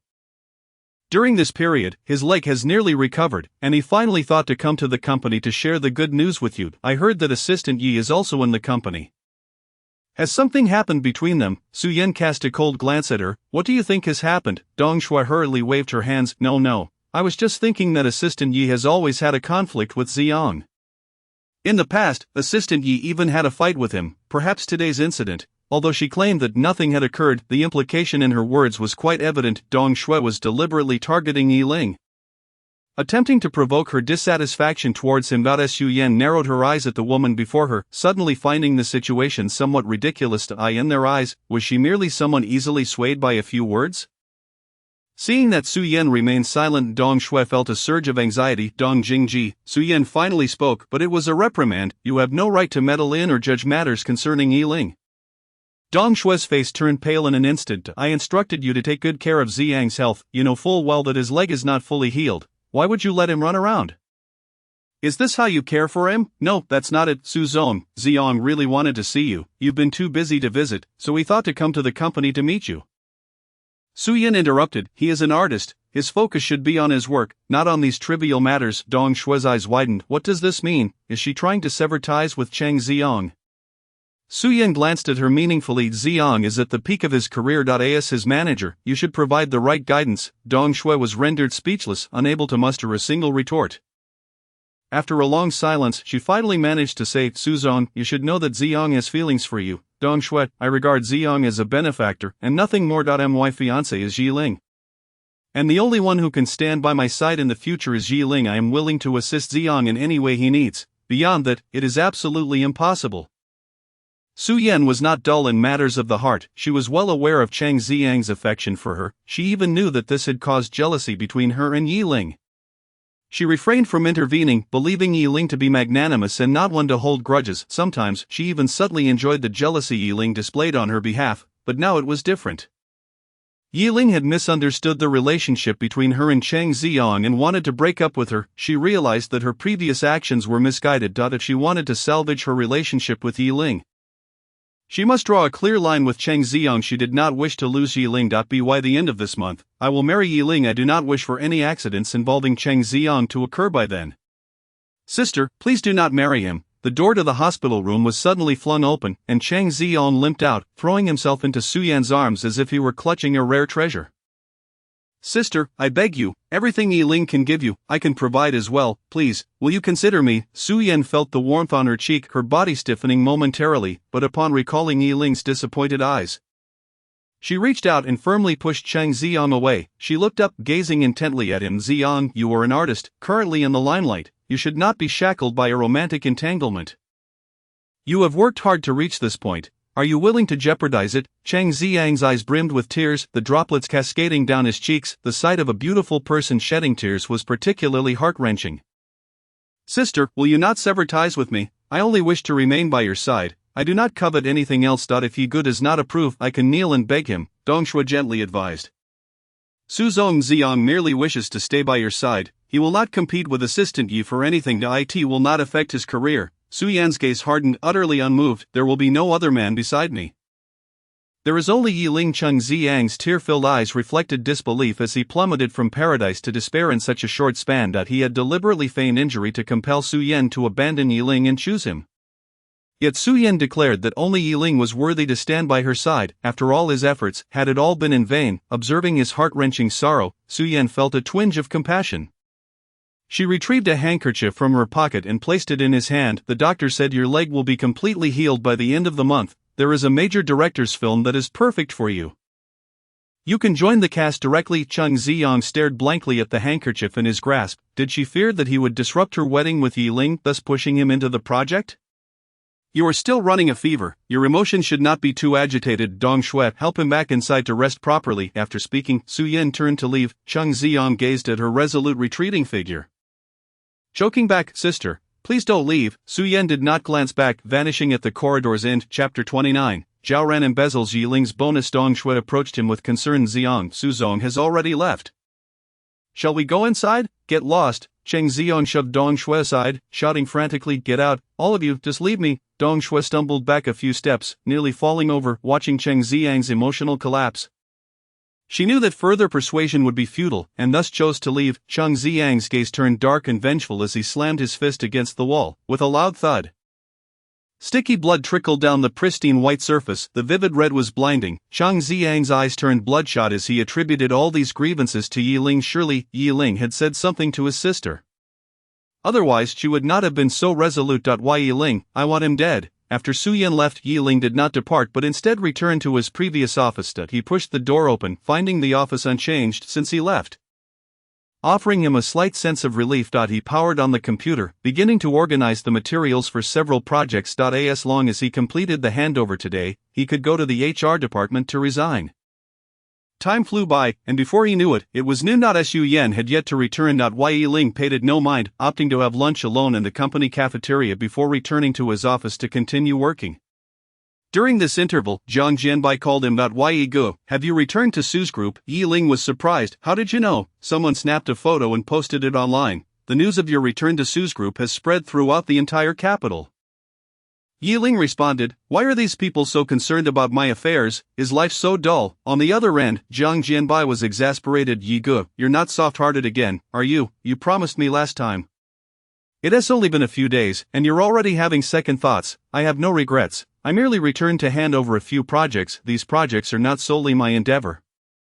I cannot just abandon them. Zhang Jianbai remained skeptical. You are too naive. This is Su Yan's scheme. Hand over the projects, and you might just decide not to leave. Yiling's voice was firm. That won't happen. I told Su Yan the projects will be completed today. In exchange, she will provide me with a resignation letter. So that's how it is. I thought. Zhang Jianbai hesitated, not finishing his thought. Yiling inquired, thought what? Su Yan spread the word that she will marry you by the end of the month. The buzz in the circle was quite intense, with many saying it was impossible. Then today, we saw photos of you returning to Su's group with her. Everyone thinks you've yielded. I'm worried you might step into the fire pit again, so I wanted to clarify. Yiling chuckled softly, coming to a realization. So it was that in everyone's eyes, he was such a humble figure. So many people did not believe in his relationship with Su Yan. Ye Gu, it seems this time Su Yan is serious. I feel like she genuinely has feelings for you. Yiling remained non-committal. After 8 years of acquaintance, there would naturally be some affection, but whether it was love remained debatable. I am more inclined to think she has simply grown accustomed to my presence. Now that I am leaving, she finds it hard to accept. She is a decisive person and will not allow herself to wallow indefinitely. Given some time, she will come to terms with it and let go. Su Yan was a strong woman. In her heart, her career was of utmost importance. Men were merely embellishments, after 8 years together. Even raising a dog would foster affection, let alone with a human. Su Yan was merely momentarily unaccustomed to his departure. Eventually, she would choose to let go. Hearing this, Zhang Jianbai finally felt reassured. Ye gu. It is good that you can see it clearly. A good horse does not turn back to graze. I'm free this weekend. How about I introduce some girls to you? Yi Ling laughed and scolded him. Then hung up the phone. Out of the corner of his eye, he noticed a few messages from Su Yan but chose to ignore them, returning to his work. At 3 in the afternoon. Su Yan returned to the company. She hurried to the president's office, only to find Yi Ling absent. Panic surged in her heart. Just as she was about to call, she suddenly recalled that she had already been blocked by him. In the adjacent office, Fan Man Ning noticed the president's demeanor and kindly reminded her, Su's own assistant Yi has left. He is in his office handling work. Su Yan's heart, which had been hanging in suspense, finally settled. I got it. She hastened her steps toward Yi Ling's office. Hearing the commotion, Yi Ling did not look up, focusing intently on his work. Su Yan, seeing that he was ignoring her, pursed her lips and sat down on the sofa. Why haven't you replied to my messages? She asked. Yi Ling kept his gaze on the computer, his fingers flying over the keyboard. Not necessary, not necessary. Such a brisk and decisive response. Su Yan forced a smile. She had never anticipated that she would one day yearn so fervently for him to reply to her messages. In the past, it was always Yi Ling sending lengthy messages to her, while she merely replied with a few words on occasion. At times, when work becomes overwhelming, there may be instances where a response is delayed for 10 days or even half a month.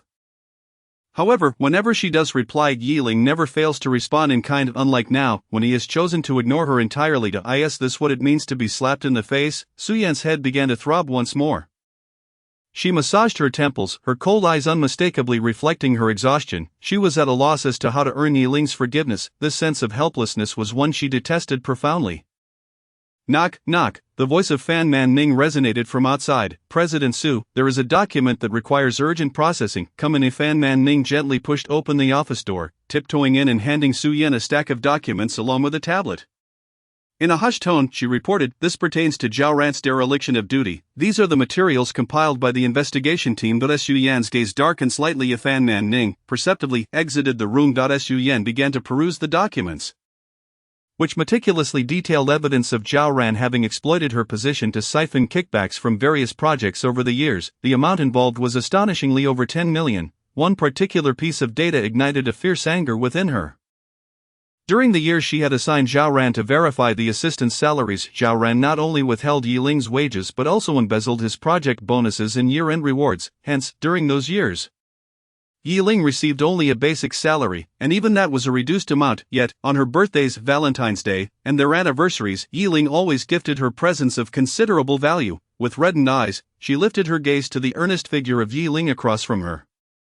She noticed the faded clothing he wore and the unbranded sneakers upon his feet. It seemed he wore the same few outfits repeatedly, none of which were designer. She had once questioned him, somewhat disdainfully, as to why he didn't purchase nicer clothes with his salary. Wondering where his money went, he would simply smile and say it was enough to wear. Eventually, she ceased to inquire.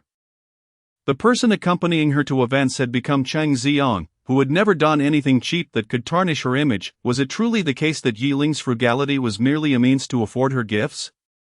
A single tear slipped down Su Yan's ethereal face. Chapter 30. Zhao Ran regrets provoking Yi Ling. Yi Ling seemed to sense something, glancing in her direction. Su Yan hurriedly lowered her head. Feigning indifference, she didn't wish for Yi Ling to witness her disarray. Placing the stack of documents on the coffee table, she donned her Bluetooth headset and activated the tablet. The screen displayed a surveillance video. The date in the upper right corner indicated the events transpired 3 years prior. In the video, in a corridor, Yi Ling confronted Zhao Ran, questioning her inexplicable deduction of his salary. Zhao Ran's attitude was appalling. She casually offered a flimsy excuse. Yi Ling, unconvinced, demanded an answer. Zhao Ran crossed her arms, her expression scornful, stating, I simply dislike you. What are you going to do about it? Are you afraid I might tell Su Yan? Zhao Ran laughed mockingly. Go ahead, see whether President Su will believe you or me. Yi Ling turned to leave. Zhao Ran, with a disdainful glance, kicked the back of his knee. With a thud, he fell to the ground. Unprepared for the attack, Zhao Ran laughed heartily. They all say you're weak, that your strength is less than that of a girl. Who would have imagined you were this useless? How could someone like you compare to Cheng Ziong? You're not even worthy of licking his shoes. If you had any sense of shame, you would leave President Su and the company, instead of bothering us every day. Do you still wish to marry into the Su family?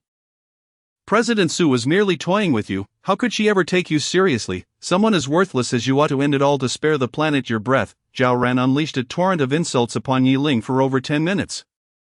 Each time he attempted to rise, she would kick him down again. It was only when Zhao Ran had tired of her laughter that she finally let him go, striding away. The video concluded here. Su Yan's hand trembled violently as she held the tablet. Her expression was one of extreme distress, overshadowed by a frenzied desire for vengeance, when she had chosen Zhao Ran as her assistant. She had valued her competence and her black belt in Taekwondo, believing she could provide personal protection. Little did she know Zhao Ran would use that very power to bully Yi Ling. During those years, Yi Ling had been exceptionally frail due to a secret medication rendering him incapable of resistance. She could scarcely fathom how many times Zhao Ran had tormented him in private. How had he endured such verbal and physical abuse? Did he remain silent because he felt she would not stand up for him? Zhao Ran, where did she find the audacity to act so brazenly? Su Yan felt the blood in her veins boil, the fury in her chest nearly bursting forth. She sprang from the sofa, her sudden movement causing Yi Ling to glance up, taking a deep breath to conceal her tumultuous emotions. She said, "I have something to attend to, I'll be stepping out." Yi Ling offered no response. Su Yan dashed out of the office, making her way to the company's legal department with utmost speed. She thrust the stack of documents and the tablet onto manager Lu Yang's desk. Investigate every illicit activity Zhao Ran has engaged in within the company, gather the evidence, and press charges to the fullest extent. I want her punished severely. Lu Yang had never witnessed the president in such a state of furious wrath. He nodded vigorously. Yes, President Su, I will handle it right away. In truth, much of Zhao Ran's misdeeds had already been uncovered by the investigative team. Embezzlement, bribery, workplace bullying, and misuse of public resources all had irrefutable evidence. The legal department and the investigation team collaborated, quickly compiling a thick dossier. Following the lawyer's advice, Lu Yang promptly reported the matter to the police. At the hospital, Zhao Ran had just regained consciousness when she received a call from the police. The Su Group was actually suing her. Despite her injuries, Su Yan still intended to take legal action against her. Zhao Ran felt a wave of darkness wash over her. A sharp pain pierced her chest as she coughed up a mouthful of blood after so many years working at the Su Group. She was acutely aware of the professionalism of the company's legal team. As an ordinary individual, she stood no chance against a top-tier legal team, and given her actions, she would likely face 10 to 8 years of imprisonment. Zhao Ran's face turned ashen, her body trembling uncontrollably as fear engulfed her like a tsunami. No, she could not afford to sit idly by. With trembling hands, she picked up her phone and dialed Su Yan's number.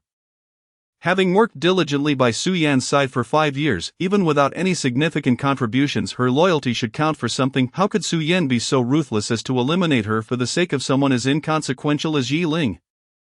If she bravely admitted her mistakes and promised never to repeat them, surely Su Yan would show her mercy. Clinging to this hope, Zhao Ran dialed Su Yan's number. As soon as the call connected, she began to weep. President Su, I truly realize my mistakes. Please give me another chance. I promise I won't do it again. Su Yan's voice was frigid, devoid of any emotion. Zhao Ran, I promoted you to be my assistant to alleviate Yi Ling's burdens.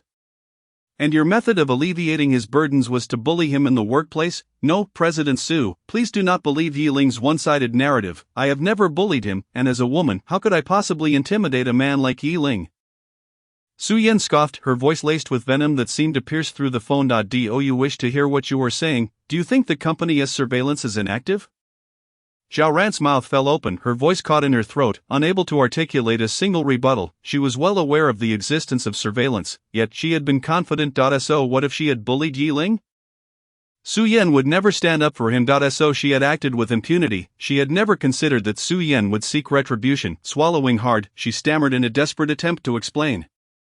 President Su, please believe me, this is all a misunderstanding. If Yi Ling hadn't started it, I would never have retaliated. You know how busy I always am. He deliberately nitpicks at me, and in a moment of agitation, I merely retaliated. Su Yan's cold laughter echoed. Merely retaliated? You had him kneel before you, President Su. Why, Zhao Ran attempted to justify herself, but her mouth felt glued shut, unable to form a coherent sentence. In frustration, she slapped her own mouth. Speak, you fool. This is your last chance. The metaphorical guillotine that had hung over her head had finally descended. She heard Su Yan's final words. Zhao Ran, all that you have done will exact the price it deserves. With that, the call was abruptly terminated, the phone clattered to the ground. Zhao Ran stared dazedly at her shattered phone, a wave of immense panic surged within her. It was over, she was finished. If Su Yan was determined to pursue this, her life was effectively over. She should not have been so self-assured, nor should she have assumed that Yi Ling held no significance in Su Yan's heart, enabling her to bully him without consequence. Su Yan clearly cared for Yi Ling. How had she been so blind to that before? Chapter 31. Cheng Xiang's provocation. Zhao Ran was filled with regret. She pounded her head in a frenzy. How could she possibly convince Su Yan to spare her? Tears of remorse flowed uncontrollably through her blurred vision. A slender, fair hand picked up the phone from the floor. A gentle male voice broke through her despair. Assistant Zhao.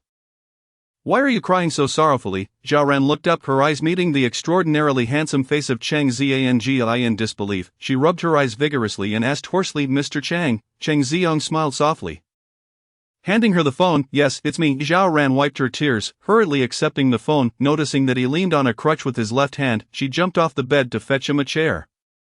Please have a seat. Cheng Xiang smiled as he sat down, discreetly examining the woman before him, a glimmer of intrigue flashing in his eyes. Zhao Ran stood awkwardly, her face flushed with embarrassment. Mr. Chang, what brings you here?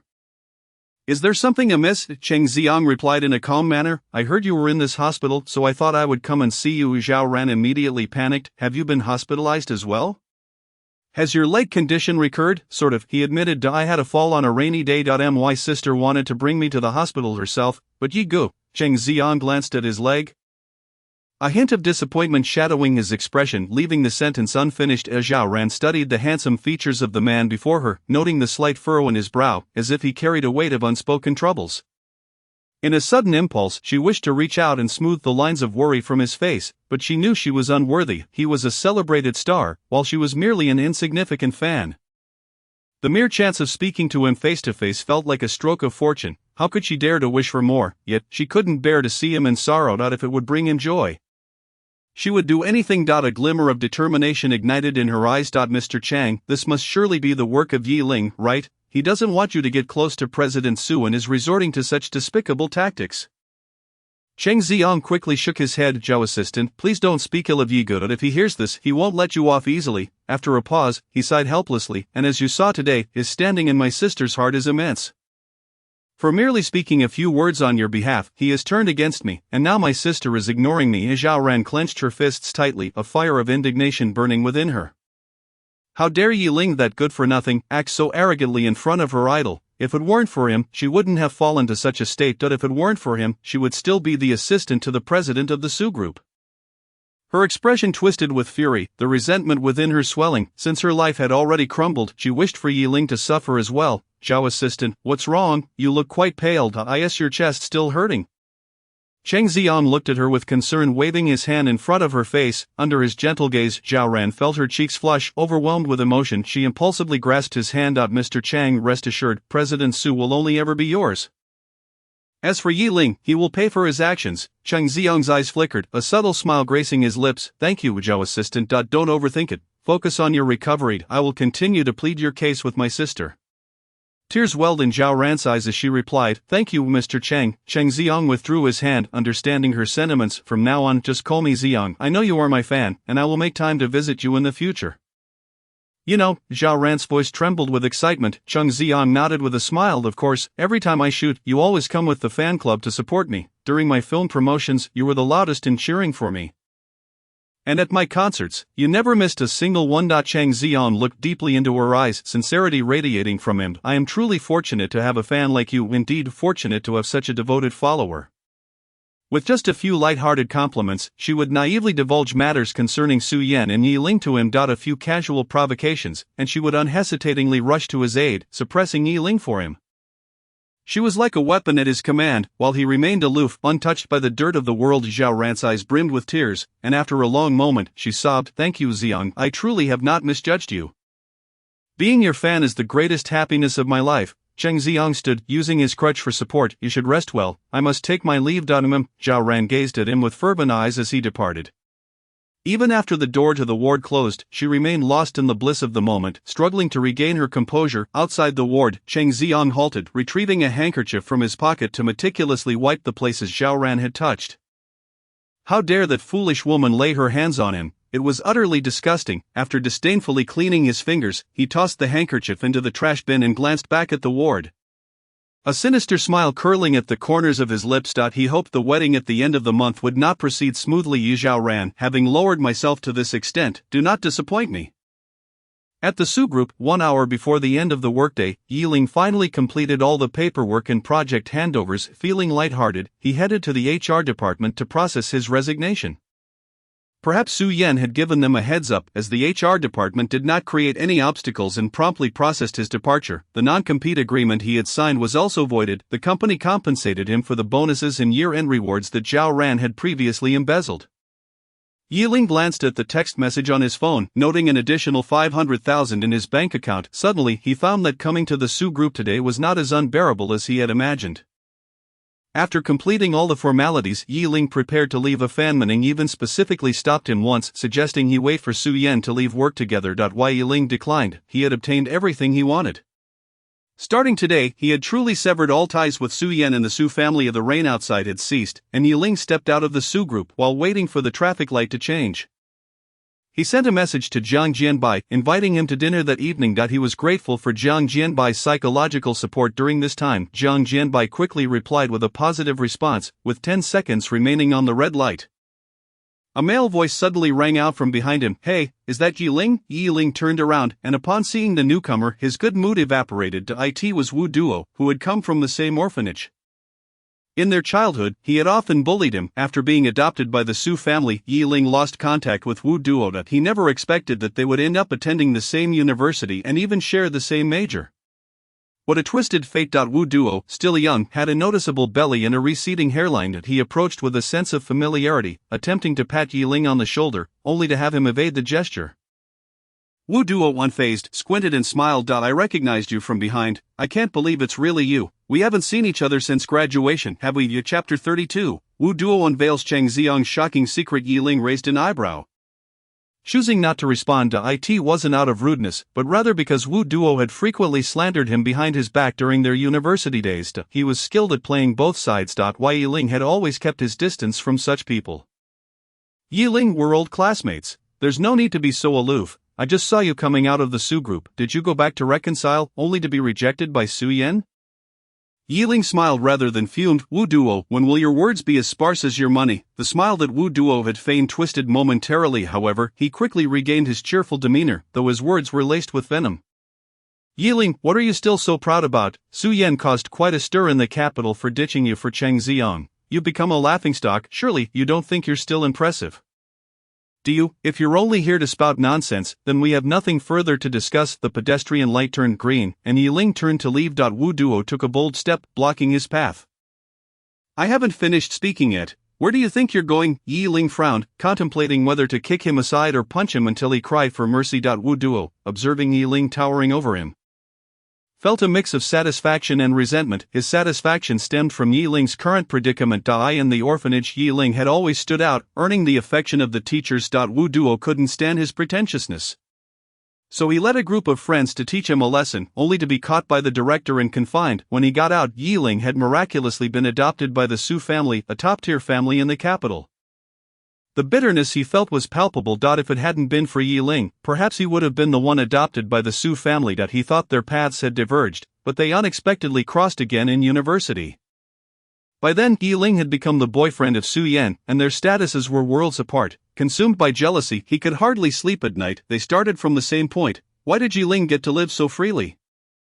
Thus, he often covertly slandered Yiling behind his back. Thankfully, karma struck, and at the highly publicized wedding, Su Yan publicly rejected Yiling. The heartbreak of having the woman he loved abandon him for another man was devastating. Yiling overnight became the capital's laughingstock. Wu Duo relished this news, devouring 10 bowls of rice in celebration. Why Yiling had finally fallen from grace, yet, despite Yiling's current state of disgrace, why did he not appear the slightest bit disheartened? He still maintained a demeanor of calmness. Wu Duo surveyed Yiling's face, handsome enough to evoke envy, and darkly mused. Perhaps he had secretly cried hundreds of times. Why Yiling, I am quite aware of your circumstances. How about this? As a gesture of our shared history, I can offer you a job. How about being my driver? Yiling laughed in anger. Your driver? Wu Duo raised his chin, puffing up with arrogance. Yes, you're driver, you've offended Su Yan, and no company would dare hire you now. As for me, I'm a boss now. I need a driver out of past kindness, I'll let you take the position. He smugly slicked back his hair and continued, working hours are 007, no days off, a monthly salary of 3,000, no meals or accommodations provided, and no overtime pay. So, what do you think of my generous offer? In response, Yi Ling delivered a punch. A bang. Wu Duo's right eye was a deep shade of purple. Wu Duo emitted a scream akin to that of a slaughtered pig, clutching his right eye and bellowing in rage. Yi Ling, have you lost your mind? I offered you a kind opportunity, and yet you resort to violence. You're the one I'm targeting, Yi Ling sneered, unleashing a flurry of punches upon Wu Duo's corpulent figure. If he sought death, then Yi Ling would oblige him. Before long, Wu Duo was left battered and bruised, howling in agony, his face smeared with blood from a broken nose. Yi Ling reckoned both old and new grievances. Showing no mercy, please stop, Wu Duo gasped, barely clinging to life, yet Yi Ling delivered another punch, causing Wu Duo to spit out a bloody tooth. I was wrong. Please don't hit me anymore. I can exchange a secret with you. Yi Ling's fist halted mid-air. He squinted. What secret? Trembling, Wu Duo replied, It's about Cheng Xiang. Cheng Xiang. Yi Ling fixed him with a cold stare. If you dare deceive me. Wu Duo frantically shook his head. I wouldn't dare. I swear, it's all information I heard firsthand. Finally, Yi Ling released him, and Wu Duo hurriedly scrambled to his feet, looking utterly disheveled. Yi Ling handed him a tissue, causing Wu Duo to pause momentarily, growing impatient. Yi Ling began to retract his hand. No, I need it. Wu Duo quickly accepted the tissue, wiping the blood from his face as he recalled 5 years ago, at the Su Group's annual meeting, I was fortunate enough to be invited. That day I had a few too many drinks and, while heading to the restroom, I passed by the stairwell and overheard Cheng Xiang on the phone. At that time, Cheng Xiang had not yet ascended to Su Yan's side. He was merely a small artist signed under the Su Group's subsidiary Xingyue Entertainment, sent to perform at the annual meeting. I noticed him because he was persistently pursuing Su Yan, and subsequently got beaten by Yi Ling. Seeing as the enemy of my enemy is my friend, I intended to greet him but ended up overhearing a rather intriguing conversation. Is everything arranged? Su Yan will leave the company at 10 o'clock. I said. I don't know what was said on the other end, but Cheng Xiang's expression darkened. I told you, I'll only transfer the remaining money once the matter is settled. After that, there were a few vague exchanges of argument. Seeing him preoccupied with the call, I refrained from interrupting and went straight to the restroom. Upon returning to the banquet, it wasn't long before Cheng Xiang also appeared on stage to perform a song. I was busy mingling with some big shots present, and soon forgot about the incident. As the annual meeting drew to a close, someone rushed in, flustered, announcing a car accident at the traffic lights outside the group. A driver had been drinking and crashed straight into Su Yan. Fortunately, Cheng Xiang happened to be passing by and pushed her out of the way, sustaining severe injuries himself, and was rushed to the hospital. Wu Duo was left speechless, shocked by the revelation. Suddenly, he recalled the conversation he had overheard at the stairwell, and a thought struck him. The events that followed are well known to everyone. Cheng Xiang became Su Yan's savior, skyrocketing to fame to the extent that even Yi Ling had to avoid him. How can you be sure this incident is related to Cheng Xiang? What if it was merely a coincidence? Chapter 33, The Truth of the Accident. Years ago, Yi Ling did not immediately trust Wu Duo. He had been absent from that annual meeting and was unaware of the details surrounding the incident. What if Wu Duo was merely attempting to deceive him? Wu Duo declared earnestly, it couldn't possibly be a coincidence. For the accident occurred precisely around 10 o'clock that night, and, he hesitated, seemingly debating whether to continue. Yi Ling shot him a glance. Do you wish to be hit again? Wu Duo's face turned pale. And he quickly explained, later, I used this incident to threaten Cheng Xiang. He felt guilty and actually sent me money. After saving Su Yan, Cheng Xiang's life took a turn for the better. From an obscure small artist, he became a household name. Wu Duo was consumed by envy and resentment. At the time, he was facing graduation without a job, so he took a risk and sent Cheng Xiang an anonymous email. The email vaguely recounted Cheng Xiang's actions, demanding 10 million to keep quiet. Wu Duo was merely testing the waters, but to his surprise, Cheng Xiang actually transferred 10 million into his account. He gave you 10 million. And you simply backed off? Yi Ling queried, skeptical. From what he knew, Wu Duo was not the type to easily relent. Embarrassed, Wu Duo ran a hand through his greasy hair. Wasn't I afraid of retaliation? He had Su Yan on his side. What if he traced it back to me? I had no means to contend with him. He took the 10 million and invested it in a business. Over the years, his venture had prospered, and he had become a modestly wealthy man. He would not jeopardize his good fortune by taking unnecessary risks. It was only after nearly being beaten to death by Yi Ling that he decided to barter this secret. Otherwise, he intended to take it to his grave. Yi Ge, you can settle accounts with Cheng Xiang, but please don't expose me. I just want to live a peaceful life. I have no capability to involve myself in the disputes of your elite circles. Wu Duo seemed genuinely frightened by the beating, his tone considerably more polite. Yi Ling waved his hand. You may leave. Wu Duo, as if granted a reprieve, hurriedly expressed his gratitude before scooping up his briefcase and fleeing. Yi Ling pondered how to clear his name. 5 years had passed, and the clues must have been erased. Moreover, after the incident, Su Yan had sent people to investigate, concluding that it was an accident. The driver had indeed been drinking and, upon waking, confessed to the police during questioning. Ultimately, he paid a sum in compensation and was sentenced to 3 years for traffic offenses. Wait, 3 years? Yi Ling's eyes lit up. Calculating the time, the driver had been released 2 years prior. If he could locate him to testify on his behalf, perhaps the situation could turn in his favor. He did not wish to bear this unjust burden forever. With a newfound sense of purpose, Yi Ling felt invigorated. He would surely settle the score with Cheng Xiang. Yi Ling arranged to meet Zhang Jianba at a Sichuan restaurant, both of them fond of spicy food. At 8 o'clock in the evening, Zhang Jianba arrived punctually. Yi Ling was taken aback to see someone standing beside him. Wei Qian tucked a strand of hair behind her ear and raised an eyebrow.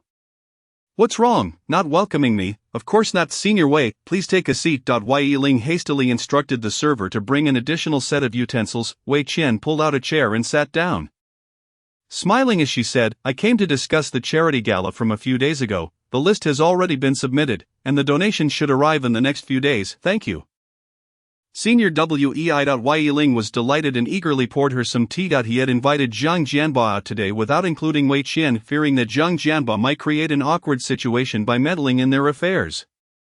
Yet, he had still encountered this unexpected scenario. He shot Zhang Jianba a warning glance. Zhang Jianba feigned ignorance, pretending not to notice. The server approached with the menu, and the trio ordered several signature dishes.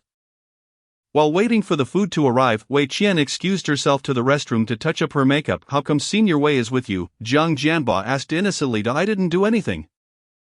I just ran into her after work. Senior Wei heard you were treating me to dinner, so she decided to join. Zhang Jianba's company was next to the one where Wei Qian worked. So it was plausible that they could have run into each other after work. However, Yi Ling sensed there was more to it. Stay out of my business with Senior Wei. I have my own plans. Zhang Jianba laughed. Don't worry, Yi Ge, I'll definitely follow your lead and won't cause any trouble. By the way, Jianba, I need your help with something. What is it? Yi Ling lowered his voice. Do you know anyone in the underworld? Zhang Jianba was taken aback. Yi Ge, you can't be thinking of hiring someone to assassinate Su Yan, right? Come on, it's just a relationship. Moving on is what matters. Yi Ling was speechless and tapped his forehead lightly. What kind of nonsense are you thinking? He then recounted everything Wu Duo had said about Cheng Xiang in great detail. Zhang Jianba's eyes widened in realization. So you want to find someone from the underworld to help you track down this driver and get him to testify for you? Yes, I mainly feel that the driver's identity must be quite complex. It's difficult to investigate through conventional means. Zhang Jianba appeared troubled. My family doesn't have connections in that area, and none of my acquaintances deal with it either. So I might not be able to help. Yi Ling nodded. That's fine, I was just asking. After a moment of contemplation, Zhang Jianba suddenly had a realization, his eyes brightening. He opened his wallet and pulled out a business card. Handing it to Yi Ling. Yi Ge, you might want to give him a T or Y. Yi Ling took the card and glanced at the information written on it. Zhang Ki's phone number 156XXXX. Who is this? Zhang Jianba looked around before lowering his voice to explain. This is my uncle's contact. He works as a steward for the Guan family and is currently hiring bodyguards. Yi Ling's eyes widened. Hiring bodyguards? How does that relate to my inquiry about the driver? Zhang Jianba continued. I've heard that the Guan family has connections in both the legal and illegal realms. They used to be quite powerful in the capital. However, after some policy reforms and internal issues, the family leader transferred significant assets abroad, and over the years, they have gradually cleaned up their assets. My uncle mentioned that the Guan family plans to return to the capital. They have a favored young lady, and given their past connections to the underworld, they have offended many in the capital, so the family is considering hiring a skilled bodyguard to ensure her safety. Yi Ling blinked in confusion, pondering the implications. Zhang Jianbai chuckled. Brother Yi, did you not say last time that you had regained your strength? You could apply to be a bodyguard, then, with the assistance of the Guan family? You could investigate who was behind that driver. Chapter 34, Wei Qian confesses her feelings to Yi Ling. Yi Ling's mind was clouded with dark thoughts. Yet again, it involved contacting the Guan family and applying to be a bodyguard. Must one resort to such roundabout methods to uncover the puppet master? Zhang Jianbai sighed. Brother Yi, there is actually a simpler solution. Just seek out Su Yan. Yi Ling fell silent. If you were to divulge everything you know to Su Yan, I believe with the resources of the Su family, they would undoubtedly uncover the true culprit. Why? Yi Ling shook his head. No need for that. I have already broken up with her. He was acutely aware of Cheng Xiang's status and Su Yan's heart. To approach her and claim that Cheng Xiang was the perpetrator would only bring humiliation upon himself. She might even think he was simply unable to bear Cheng Xiang's success and was plotting against him. Zhang Jianbai seemed to guess his thoughts and chose not to pursue the topic further. He adjusted his demeanor. Brother Yi, the reason I suggested you apply to be a bodyguard for the Guan family is also quite significant. Su Yan clearly is unwilling to let you go. It would be difficult for you to completely extricate yourself from her entanglements. Though the Guan family has relocated overseas for many years, they still wield considerable influence in the capital. The Su family would not dare to confront them lightly. This could serve as an excellent fallback for you. Yi Ling considered his words and found them quite reasonable. He currently lacked power and influence, and he felt utterly powerless against Su Yan's clinginess. Only by aligning himself with a more formidable force could he hope to put an end to this situation once and for all. Alright, I will think about it. Yi Ling solemnly tucked away the business card and thanked Zhang Jianbai. Just then, Wei Qian returned, and the waiter began serving the dishes. Zhang Jianbai devoured his meal with remarkable speed before answering a phone call and never returned. Yi Ling thought to himself, here we go again. When they next met, he would have to have a serious discussion with him. With little experience in spending time alone with a girl, Yi Ling focused on his meal. Wei Qian observed the man across from her. Her red lips curling slightly. This junior indeed exuded an air of innocence. With a bright smile, she queried, I heard from Jiang that you received your resignation letter today. What are your plans now? Well, I plan to take a break before looking for a new job. Wei Qian's eyes sparkled. I have a few friends whose companies are still hiring. If you're interested, I could recommend you. Yi Ling pondered for a moment before declining. Su Yan had not yet completely given up on him, and he feared that her extreme actions could jeopardize those companies. It would be best not to involve others in his troubles. Wei Qian did not insist further. She picked up a piece of boiled pork and placed it into Yi Ling's bowl. I remember this is your favorite dish. During our university gatherings, you always ordered it. Yi Ling felt a bit embarrassed. You still remember Wei Shuajie? Wei Qian blinked and smiled. Of course. You were the heartthrob of our school back then. Many girls secretly followed your every move. Yi Ling was taken aback. He sensed an underlying meaning in her words. Noticing his dazed expression, Wei Qian chuckled merrily. What's wrong? You don't believe me? Yi Ling's face flushed. The term heartthrob is far too exaggerated. I'm just an ordinary person. You're anything but ordinary. Seemingly feeling a bit spicy, Wei Qian took a sip of water. You were the campus prince. The confession wall was filled with girls declaring their feelings for you, but back then, you were so devoted to Su Yan that you probably never noticed. Yi Ling indeed had not paid attention. During that time, he and Su Yan were in the throes of romance. With his heart and eyes set solely on her, his days were filled with studying, club activities, and thinking of ways to make Su Yan happy. He had never cared for anyone else. Seeing his expression, Wei Qian sighed knowingly. I knew it. Many girls had crushes on you back then.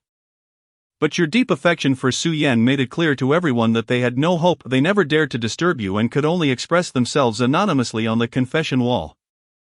Reflecting on the past left Yi Ling somewhat at a loss. Shuajie, that's all in the past. One must look forward. Wei Qian's gaze was unwavering, filled with emotion. Indeed, one must look forward, but what about you? You have broken up with Su Yan. Can you now consider me? Her candidness caught Yi Ling off guard. He apologetically responded, I'm sorry, Wei Shuajie, but I don't wish to start a new relationship so soon. Wei Qian took the rejection without embarrassment, her smile bright and unaffected. I understand. You must be feeling quite hurt after ending a relationship. I'm not asking you to accept me right away. I just want you to give me a chance. I wish to compete with Su Yan fairly. Her words resonated with Yi Ling. In his memory, Wei Qian was a passionate and bold girl. She expressed her feelings openly and sincerely, her affection palpable through her gaze. In contrast, Su Yan was reserved and reticent, never voicing her love, her eyes always calm and devoid of emotion. To discern her feelings, one could only rely on guessing. Yi Ling shook his head, trying to cast aside these convoluted thoughts. There was no basis for comparison, they were entirely different individuals. To juxtapose them would be disrespectful. He looked at Wei Qian and gently said, "Thank you for your kind feelings, Wei Shuajie, but I truly haven't thought about starting a new relationship yet. I cannot keep you in suspense, that would be unfair to you." A flicker of disappointment flashed in Wei Qian's eyes, but she quickly smiled again. "I understand, let's start as friends, shall we, having waited for so many years." She was willing to wait a little longer. She believed that one day Yi Ling would recognize her feelings for him. Of course, we have always been friends. A warm sensation surged within Wei Qian as she felt Yi Ling's thoughtfulness. The atmosphere improved significantly as they bantered and laughed together, an air of joy enveloping them. At the entrance of the Sichuan restaurant, Su Xian had just arrived, and her close friend Su Tingran pointed ahead in astonishment. "Xian, look, isn't that Yi Ling?" Su Xian's heart skipped a beat as she lifted her gaze. Indeed, at the innermost corner of the restaurant, Yi Ling was seated. Upon closer inspection, her brows furrowed. Who was the girl sitting across from him?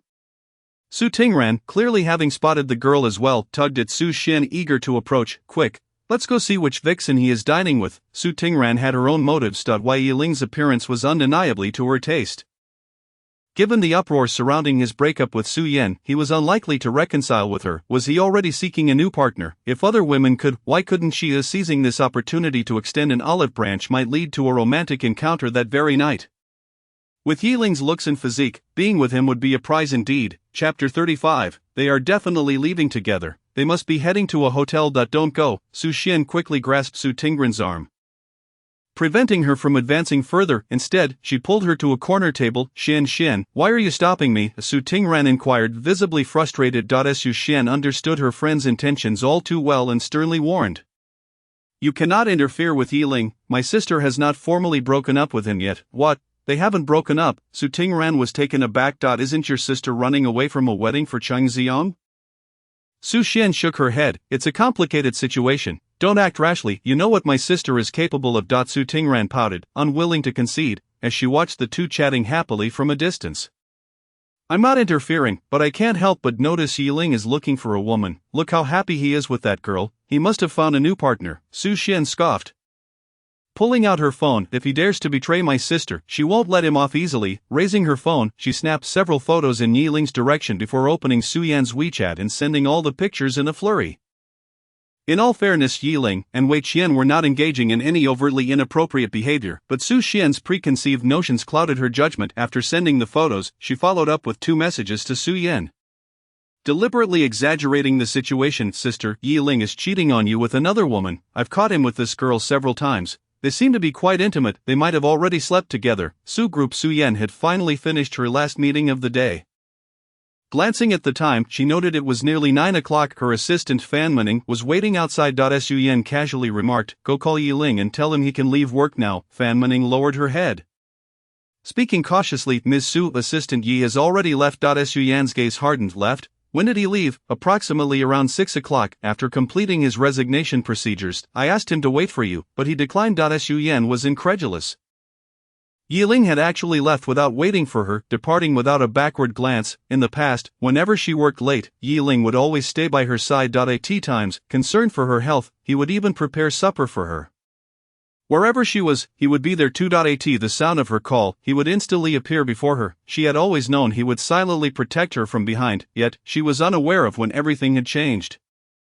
Seeing her face pale, Fan Mening felt a twinge of concern. "Mr. Su, should I call assistant Yi to come pick you up?" "No need, you can leave work now." Su Yan wearily rubbed her forehead, not daring to disturb her further. Fan Mening turned and walked away. Su Yan sank onto the sofa and opened her phone. The chat window belonging to Yi Ling was devoid of any messages, starkly empty. In contrast, Su Xian had bombarded her with over a dozen messages. What trouble had this girl stirred up now that required her assistance? She clicked on the chat window, and in the next moment, her expression darkened ominously. "Sister, Yi Ling is cheating on you with another woman. I've caught them together several times, all lovey-dovey. They might have even slept together." Her fingers swiftly scrolled upward, opening each photo sent by Su Xian. In the images, Wei Qian and Yi Ling were seated across from each other, sharing a meal, both radiating joy. Yi Ling appeared handsome and refined, while Wei Qian exuded a mature allure. The two complemented each other perfectly, and this scene pierced Su Yan's heart deeply. When had he and Wei Qian grown so familiar? The atmosphere between them was far from that of mere friends. Su Yan clutched her phone tightly, overwhelmed by a sudden urge to reach through the screen and mar Yi Ling's handsome face. Had they not yet broken up? How dare he flirt with another woman so soon? They seemed so comfortable together. It was a blatant act of betrayal. Unable to contain her frustration, Su-Yen composed a message to Yiling, only to be met with a glaring red exclamation mark indicating he had blocked her. She attempted to call him, but the screen indicated he had also blocked her number, feeling like a trapped beast. Her anger had nowhere to go, burning within her until she could hardly bear it. She sprang to her feet and shouted towards the door, "Get someone to prepare the car, in the restaurant." Yiling settled the bill and left with Wei Qian. Su Xian, who had been lurking in the corner, hastily pulled Su Tingran to follow them outside. On the street, Yiling and Wei Qian stood together waiting for a taxi.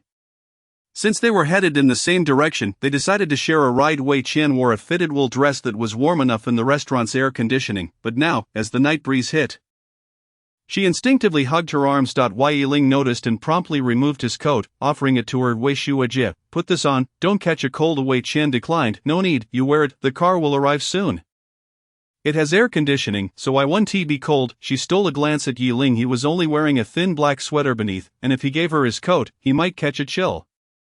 She recalled that during their university days, Yiling had a weak constitution. Initially, he was quite healthy, always willing to help out with any physical activities in the student council. However, by their junior year, his health had deteriorated, and he could no longer participate in strenuous activities. She had once urged him to see a doctor, but he had laughed it off, assuring her he was fine now. Concerned, she asked, "How has your health been these past few years?" "Don't worry, Wei Shuajie, I've been exercising regularly, and I'm much better now," Yiling replied with a smile, placing the coat in her hands.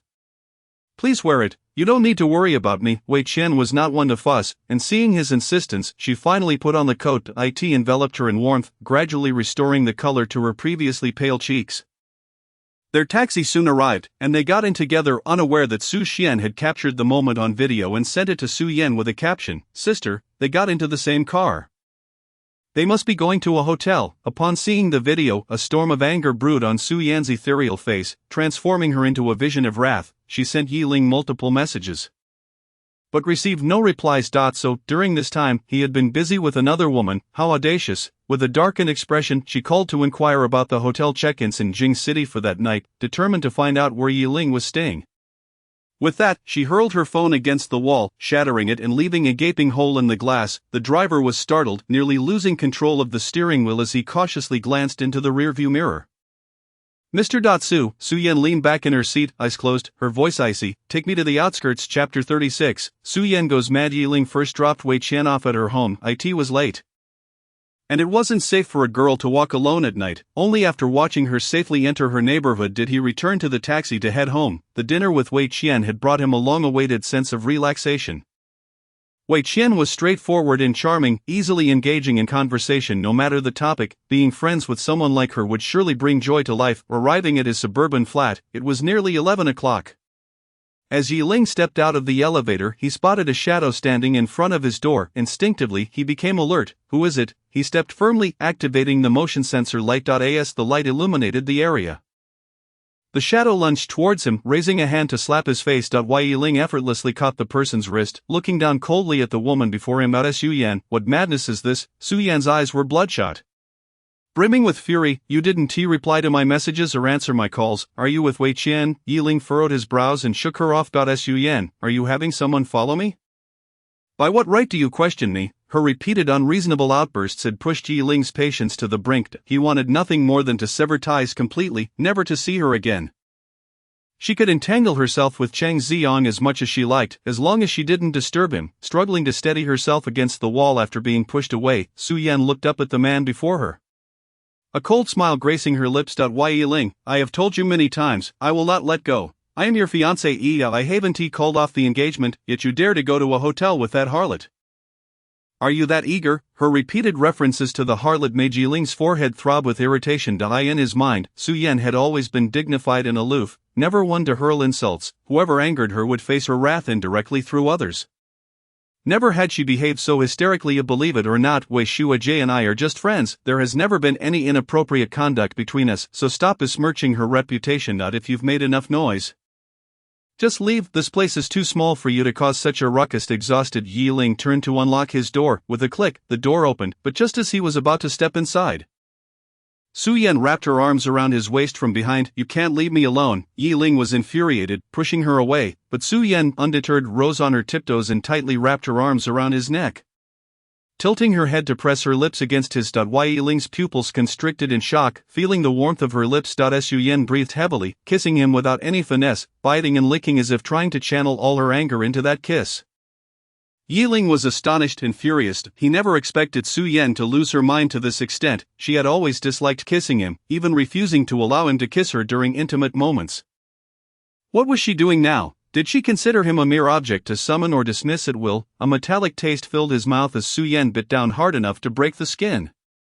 Regaining his senses, Yi Ling abruptly pushed her away, frowning in irritation. Su Yan, have you not caused enough trouble? With a sardonic smile, Su Yan retorted, am I causing trouble? Isn't this exactly what you want? She began to unbutton her clothing, one by one. Haven't you always wanted to sleep with me? I'm giving you what you desire, so why this aloof demeanor? Or is it that Wei Qian is acceptable?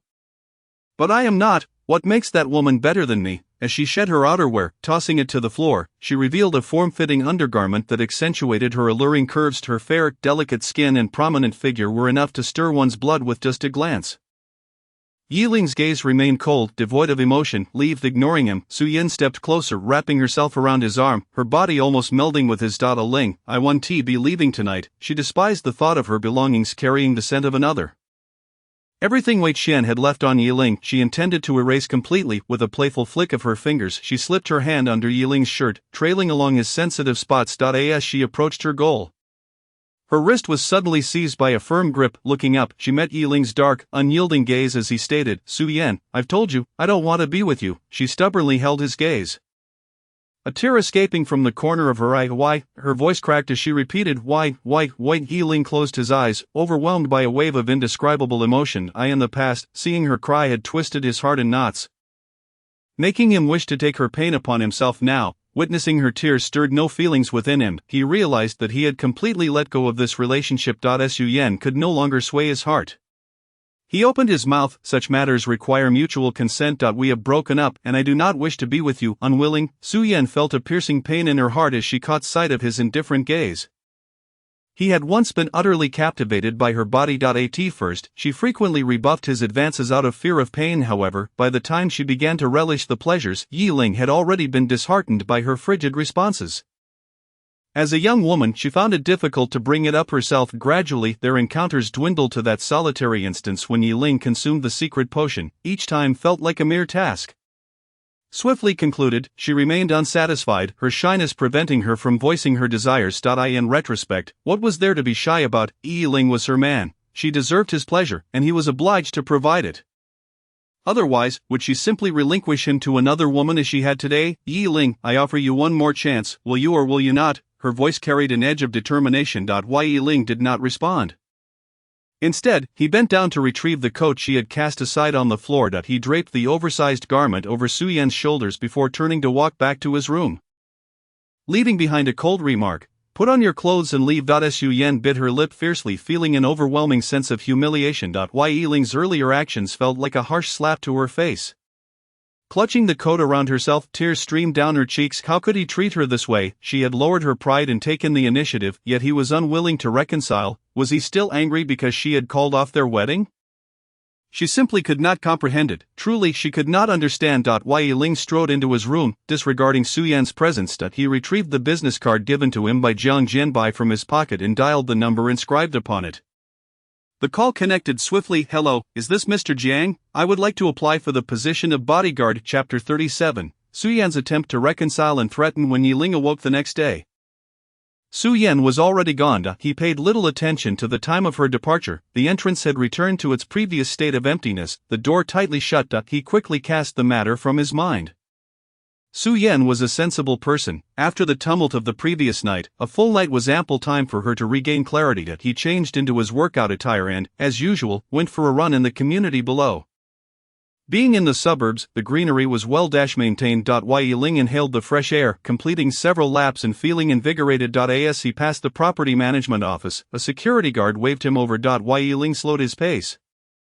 And the guard inquired, "Are you the owner of Unit 401? Yi Ling nodded. "I am." The guard continued earnestly, "Young man, you need to be cautious. Last night, the owner of Unit 402 lodged a complaint with me, claiming you were disturbing the peace late at night." Yi Ling's face flushed with embarrassment. The units in this community were designed with 2 households per floor. The neighboring unit, 402, had previously been rented by Shi Nian.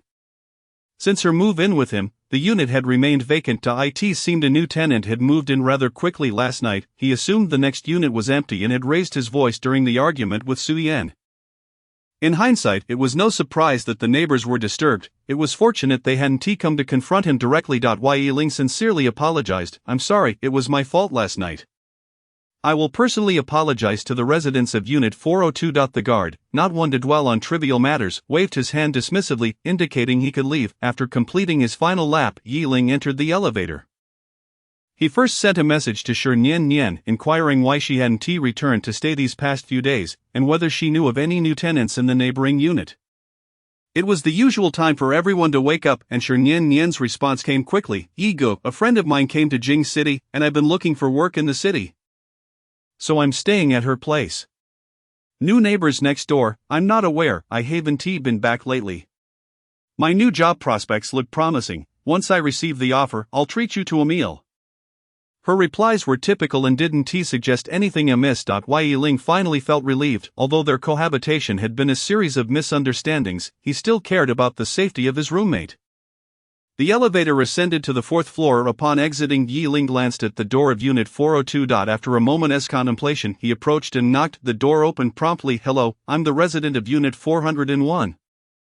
I sincerely apologize for last night's incident." His words trailed off abruptly. Yi Ling's expression shifted dramatically. "How could it be you?" Su Yan, clad in a silk nightgown, leaned against the doorframe with her arms crossed, a perfectly timed smile gracing her lips. "Why not? I quite like the layout of this place and purchased it late last night." Yi Ling suddenly recalled the security guard's words, his expression darkening slightly. "You intentionally filed a complaint." Su Yan's gaze was icy. "How could that be considered intentional? I was merely conducting a rehearsal for future incidents. If you continue to treat me with such disdain, I fear we shall inevitably quarrel, and then you'll have to apologize to the downstairs neighbors." Yi Ling was left speechless compared to the hysterical Su Yan of last night. She now appeared calm and rational, seemingly returned to her former self, yet the underlying madness in her eyes instinctively urged Yi Ling to distance himself from her. He turned to leave. "If you dare walk away, the residents below will be evicted from this community today." Yi Ling abruptly spun around. "Su Yan, what exactly do you intend to do?" He had little interaction with the residents downstairs, but he would exchange pleasantries when they crossed paths. He had not anticipated that Su Yan would resort to such threats. "Why be so tense? I merely wish for you to accompany me for breakfast." Su Yan opened the door wider, gesturing for him to enter. Observing his impotent fury, she felt a rush of satisfaction. It was about time she took such decisive action. Who was Su Yan, the current head of the Su family, a woman of privilege and power? Whatever she desired would be readily delivered to her. Why should Yi Ling repeatedly refuse her? She had been too lenient with him in the past. It was high time she utilized her influence to bind him to her side. As for Yi Ling's feelings, they were inconsequential. She merely needed to claim him for herself. As for love, Yi Ling had loved her for 8 years. She refused to believe that affection could be extinguished so swiftly. Standing outside the door, Yi Ling instinctively wanted to refuse her request, yet, considering the residents below and the unwarranted calamity they might face because of him, his feet felt like lead. Moreover, even if he rejected her now, would Su Yan not find other means to coerce him? In comparison to her, he felt utterly powerless, vulnerable to her every whim. Seeing him hesitate, Su Yan stepped forward and affectionately linked her arm with his. "What are you waiting for? Come inside. I bought your favorite breakfast today." Yi Ling found himself half dragged into the room. The dining table in the living room was laden with an array of breakfast items. He glanced over and recognized all his favorites. Adopting a facade of indifference, he sat down. In this situation, it would be unwise to engage in a battle of wills with Su Yan, pleased with his compliant demeanor. Su Yan eagerly served him a bowl of red date porridge. "Try this." Yi Ling accepted the bowl and began to sip slowly. After running several laps that morning, he was indeed hungry. The food lifted his spirits considerably, alleviating his earlier discontent. He found himself responding to Su Yan's inquiries, and soon the breakfast was consumed entirely. After finishing, Su Yan produced a 28-inch suitcase and presented it to Yi Ling. "Take a look." Do you like it? Last night, she had had someone investigate, discovering that Yi Ling had not, in fact, checked into a hotel with Wei Qian. He had merely dropped her off downstairs before returning home. Acknowledging that she had perhaps gone too far the previous night, she felt it necessary to offer him some form of compensation, recalling the gifts she had brought back from abroad that she had yet to give him. She had arranged for them to be delivered that morning in hopes of winning his favor. Why Yi Ling's gaze was dull as he silently unzipped the suitcase, the contents spilled forth: rare shoes, luxury handbags, a watch that looked exceedingly expensive, along with numerous items whose names he could not identify. Just from the packaging and logos, he could tell these items were quite valuable. The worth of everything in that suitcase likely amounted to several million. Haven't you always wanted gifts? This is what I brought back for you during my last trip abroad. I realize I have not shown you enough care in the past, but that will change. I will prove it to you through my actions. Her words were heartfelt, yet Yi Ling felt no stir within. He merely cast a casual glance at the extravagant gifts before closing the suitcase. Chapter 38. Flaunting on social media to irritate Cheng Xiong. Displeased, Su Yan gazed at him intently. Why Yi Ling shook his head. Not at all. That he understood that reasoning with Su Yan was futile at this juncture. He could only acquiesce to her whims, otherwise she would descend into madness once more. As for his own thoughts, they were of no concern to her, observing Yi Ling's relative compliance, lacking the sharpness of earlier days. Su Yan felt buoyed, although his demeanor remained somewhat aloof. She was not in a hurry, they had ample time ahead, and she was confident that Yi Ling would recognize her sincerity and eventually come to his senses. With this thought in mind, she lifted her head and bestowed a gentle kiss upon his lips, a fleeting touch. Noticing his gaze upon her, she smiled shyly, her eyes sparkling. Why Yi Ling's emotions were tumultuous. Throughout their 8 years together, he and Su Yan had scarcely shared a kiss. The few occasions had occurred in the throes of passion. Watching other couples embrace tenderly filled him with envy. And he had once tentatively asked Su Yan if he could kiss her. She had recoiled in disgust, deeming it a mere exchange of saliva. The thought alone repulsed her. She would have none of it. After being rebuffed, Yi Ling had never broached the subject again. In the brief interlude of their separation, Su Yan granted him everything he had once desperately yearned for, yet now, he found himself indifferent to it all. He reached for a tissue, using the moment to wipe away the remnants of that kiss. I have matters to attend to, I must take my leave. Wait, Su Yan insisted, grasping the hem of his shirt, her delicate fingers wandering downward. Why Yi Ling seized her wrist, frowning. What are you doing? I heard that men often feel restless in the morning. I can assist you with that, she replied, tilting her head to gaze at him. Her breath fragrant and her expression alluring. Why Yi Ling's heart raced slightly. It seemed that since last night, Su Yan had been teasing his body incessantly. Hadn't she always detested such affairs? Why was she now so eager? He recalled their quarrel at the old residence when he had remarked that she was as wooden as a block in bed, utterly uninteresting. Was she now attempting to redeem herself? Taking a deep breath, Yi Ling suppressed the stirrings within him. He then released Su Yan's wrist and took a step back. No need. I can manage on my own. After all, over the past 8 years, he had nearly grown accustomed to his right hand. Su Yan raised an eyebrow, her fingers tracing circles on his abdomen. I am right here, yet you wish to remain a monk? Yi Ling remained silent. He had nearly been a monk for 8 years. In the past, he could endure it because Su Yan had been unwilling. He did not want to impose. Now, he could bear it simply because he did not wish to entangle himself with her any further. The sudden ring of the phone on the table shattered the awkward atmosphere. Su Yan answered it. It was her assistant Fan Mening, informing her of a meeting at 9 o'clock. Understood, I will head to the company shortly. After a pause, she inquired, how is the progress on the wedding preparations I asked you to handle last time? Unbeknownst to her, Fan Mening's voice conveyed something that brought a flicker of joy to Su Yan's brow. Her gaze toward Yi Ling brimming with tenderness. Got it, please send out the invitations as soon as possible. The call ended. There are matters at the company, so I must leave now. And the company's annual meeting is this weekend. You will accompany me. As she spoke, she placed a black card on the table. This card has no limit. Purchase whatever you desire. I will send someone to pick you up. Why Yi Ling pushed the card back. No need. I have my own money. He had never spent her money before, and he certainly would not start now. Without giving him a chance to refuse, Su Yan firmly pressed the card into his hand. This is my token of appreciation. You must not decline. Why Yi Ling clenched the card, forcing a smile. Understood. Su Yan stood on her tiptoes and pecked him on the cheek. Such a good boy. Satisfied, Su Yan departed. Leaving the living room in serene silence. Why Yi Ling exhaled sharply, feeling a wave of relief wash over him. Su Yan had become exceedingly obsessive, leaving him at a loss for how to cope. He began to question himself. How had he come to develop feelings for Su Yan? Was it simply a matter of proximity over the years, leading to affection? The memories were hazy, this emotion had lingered too long. Too profoundly, as if it had become intertwined with his very being. Now, attempting to trace its origins felt like an impossible task. His phone buzzed in his pocket. Yi Ling glanced at the number displayed on the screen and promptly answered.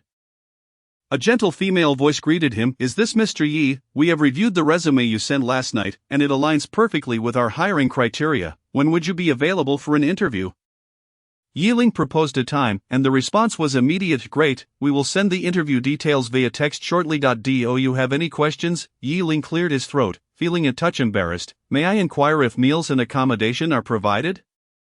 There was a brief pause on the other end before the voice responded. I will communicate your requirements to the relevant parties. Best of luck with your interview. After hanging up, Yi Ling felt an unprecedented sense of relief. He returned to his home and began to diligently prepare for the interview scheduled in a few days. This opportunity was his sole chance to escape Su Yan. In the afternoon, Su Yan sent Fan Mening to take him shopping for clothes. Yi Ling had initially been reluctant, considering Fan Mening was merely a hard-working individual. He did not wish to impose upon her. However, he ultimately agreed to go shopping, albeit without any particular thoughts on where to purchase clothing. Understanding his temperament, Fan Mening instructed the driver to take them to the largest shopping mall in the capital. Once they arrived, she led Yi Ling directly to a bespoke suit shop on the top floor. The garments here were handcrafted, boasting exceptional quality and style, albeit at exorbitant prices. A professional tailor took his measurements, and they arranged for delivery in 3 days. Yi Ling did not hesitate, as he was using the black card provided by Su Yan. Fan Mening, adhering to Su Yan's instructions, was determined to indulge in a shopping spree. She then guided him to the ready-to-wear section on the 3rd floor to select several suits. This time, Yi Ling took the initiative to choose a few sets along with some accessories. Heading to the fitting room to try them on, after pairing each outfit, he took several photos in front of the mirror. He then deliberately posted on social media in a rather nonchalant tone.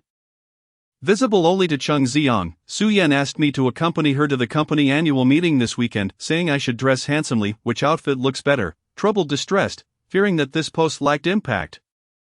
He retrieved photos of luxury items taken earlier that morning and shared another post, again visible only to Cheng Xiang. Gifts that Su Yan brought back from abroad for me. There are so many. And I adore them all. The accompanying 9-image grid showcased an array of expensive gifts, with the most extravagant Richard Mille watch positioned in the center. Once, he had loathed Cheng Xiang's incessant displays of wealth visible only to him. Little did he realize that he could now employ the same tactic to vex Cheng Xiang. Ideally, it would provoke him into seeking out Su Yan. He had no desire to attend the annual meeting with her. He was indifferent. Chapter 39. Cheng Xiang's jealousy reaches a boiling point. Cheng Xiang saw Yi Ling's 2 posts almost immediately. Ever since Su Yan had left him that day, she had not visited him in the hospital. He had sent her messages, most of which went unanswered. Unable to reach Su Yan, he resorted to covertly stalking Yi Ling's social media. To his dismay, both posts were displays of affection, and he felt his temper flare. A storm cloud loomed over his handsome face. He abruptly raised his hand and swept his dinner off the table. The food scattered across the floor. Dong Shui, who had come to deliver the meal, dared not provoke him, crouching silently to clean up the mess. That scoundrel, Yi Ling is such a scoundrel. In the past, when his sister traveled abroad, she would only bring him gifts. When had it become Yi Ling's turn?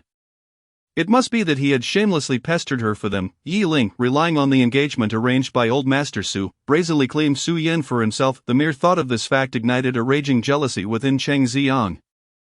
Now, seeing Yi Ling flaunt gifts from abroad and the prospect of attending the banquet, these were once exclusively his, yet now Yi Ling was boasting about them. The image of Su Yan appearing at the annual meeting, arm in arm with Yi Ling, drove him to the brink of madness. Attend the annual meeting?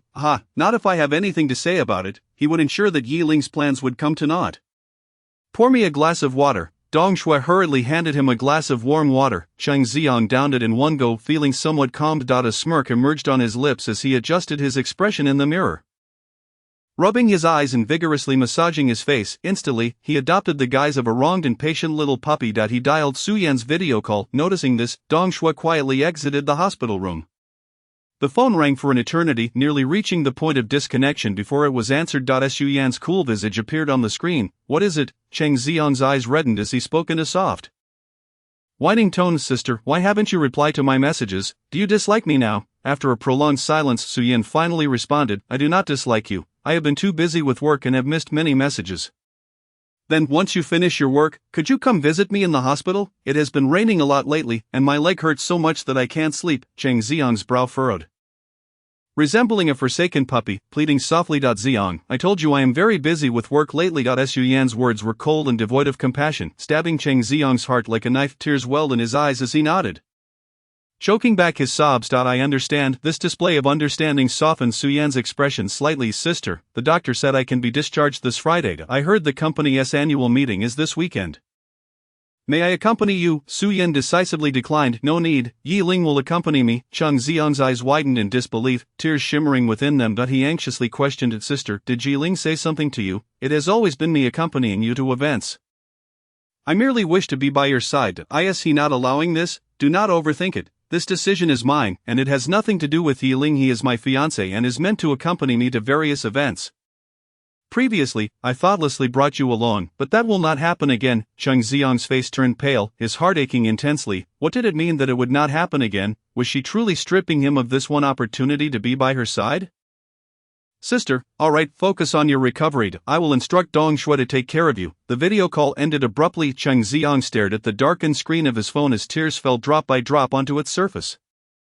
He could hardly believe that after all his efforts, he was drifting further away from Su Yan. Meanwhile, Yi Ling, who did nothing, effortlessly garnered all of Su Yan's affection. He felt a surge of resentment.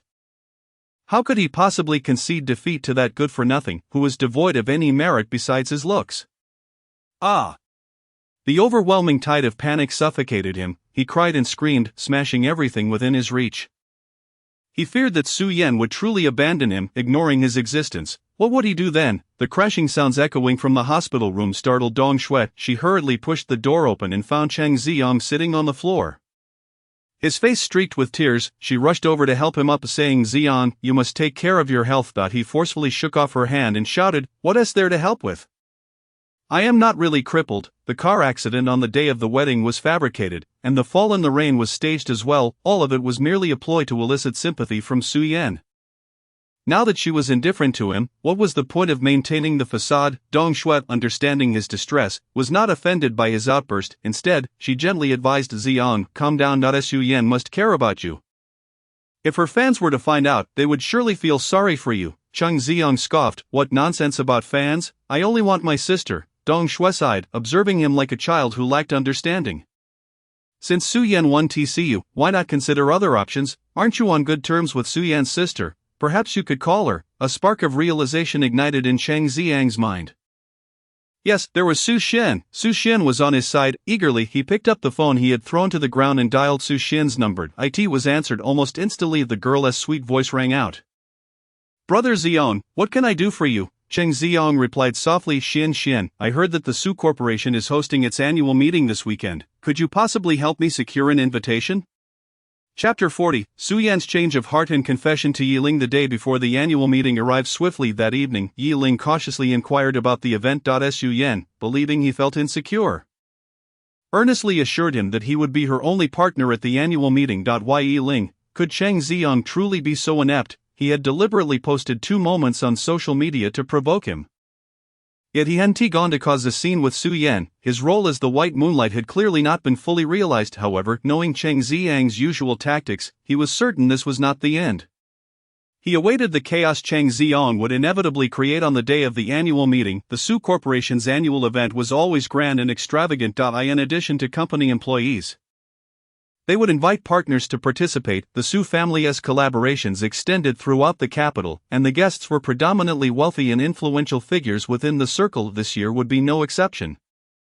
To demonstrate her regard for Yi Ling, Su Yan specifically invited a renowned styling team to prepare him. After an afternoon of transformation, Yi Ling emerged looking utterly refined. The stylist had slicked his hair back, revealing a prominent forehead, striking features, and a rugged silhouette that exuded maturity and confidence. Clad in a perfectly tailored black suit paired with a simple white shirt and a royal blue tie, he radiated an extraordinary elegance. Su Yan gazed at Yi Ling, her eyes filled with astonishment. She had always known he was handsome. However, his usual casual attire, consisting of the most ordinary clothing, had never done justice to his looks.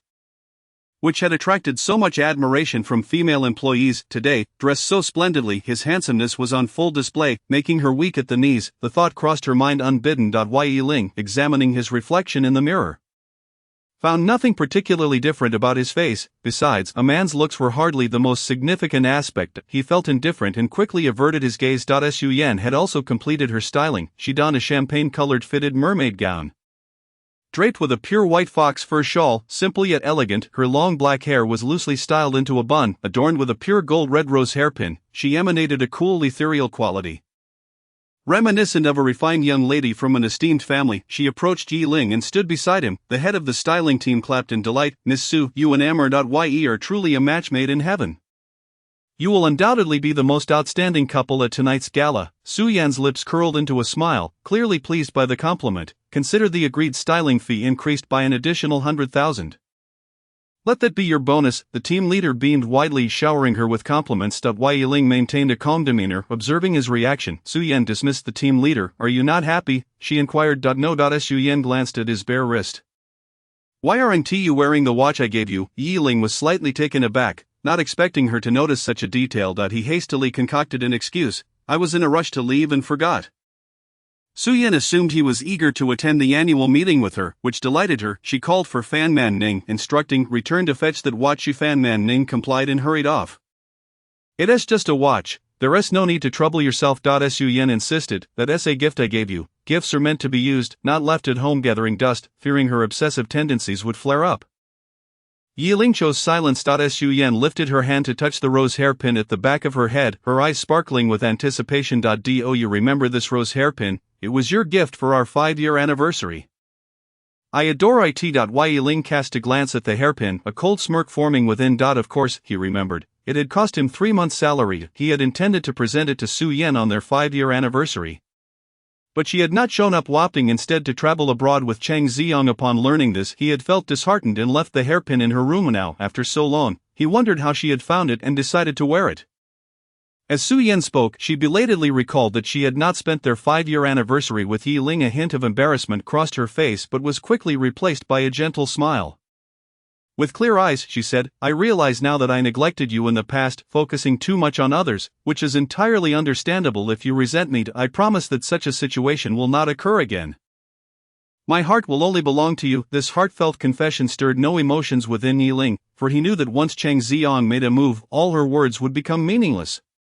This was a lesson learned from countless past experiences. Fan Man Ning soon returned with the watch. Su Yan took the watch and personally fastened it onto Yi Ling's wrist. Fan Man Ning secretly expressed envy.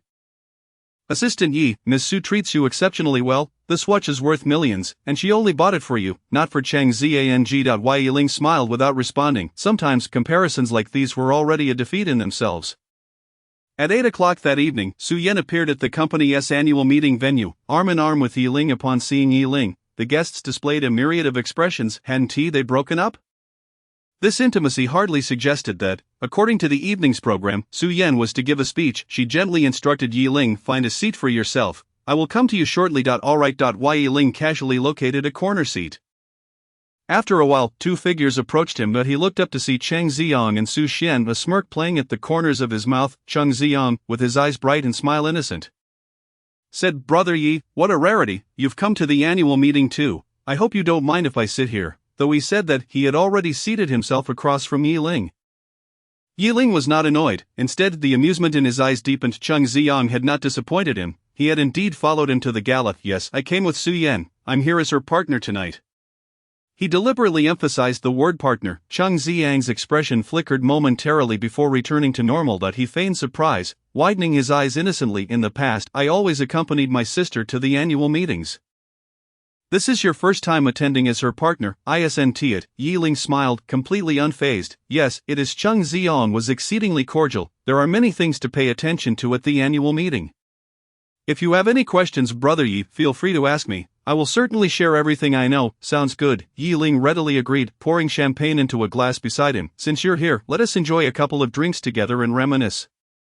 Cheng Xiang's smile widened, eagerly nodding, absolutely. I've always wanted to get closer to Brother Yi, but every time you see me, you seem so serious and unhappy, which is somewhat intimidating. Chapter 41. Su Yan chooses Cheng Xiang again. Yiling pretended not to understand the implication in Cheng Xiang's words.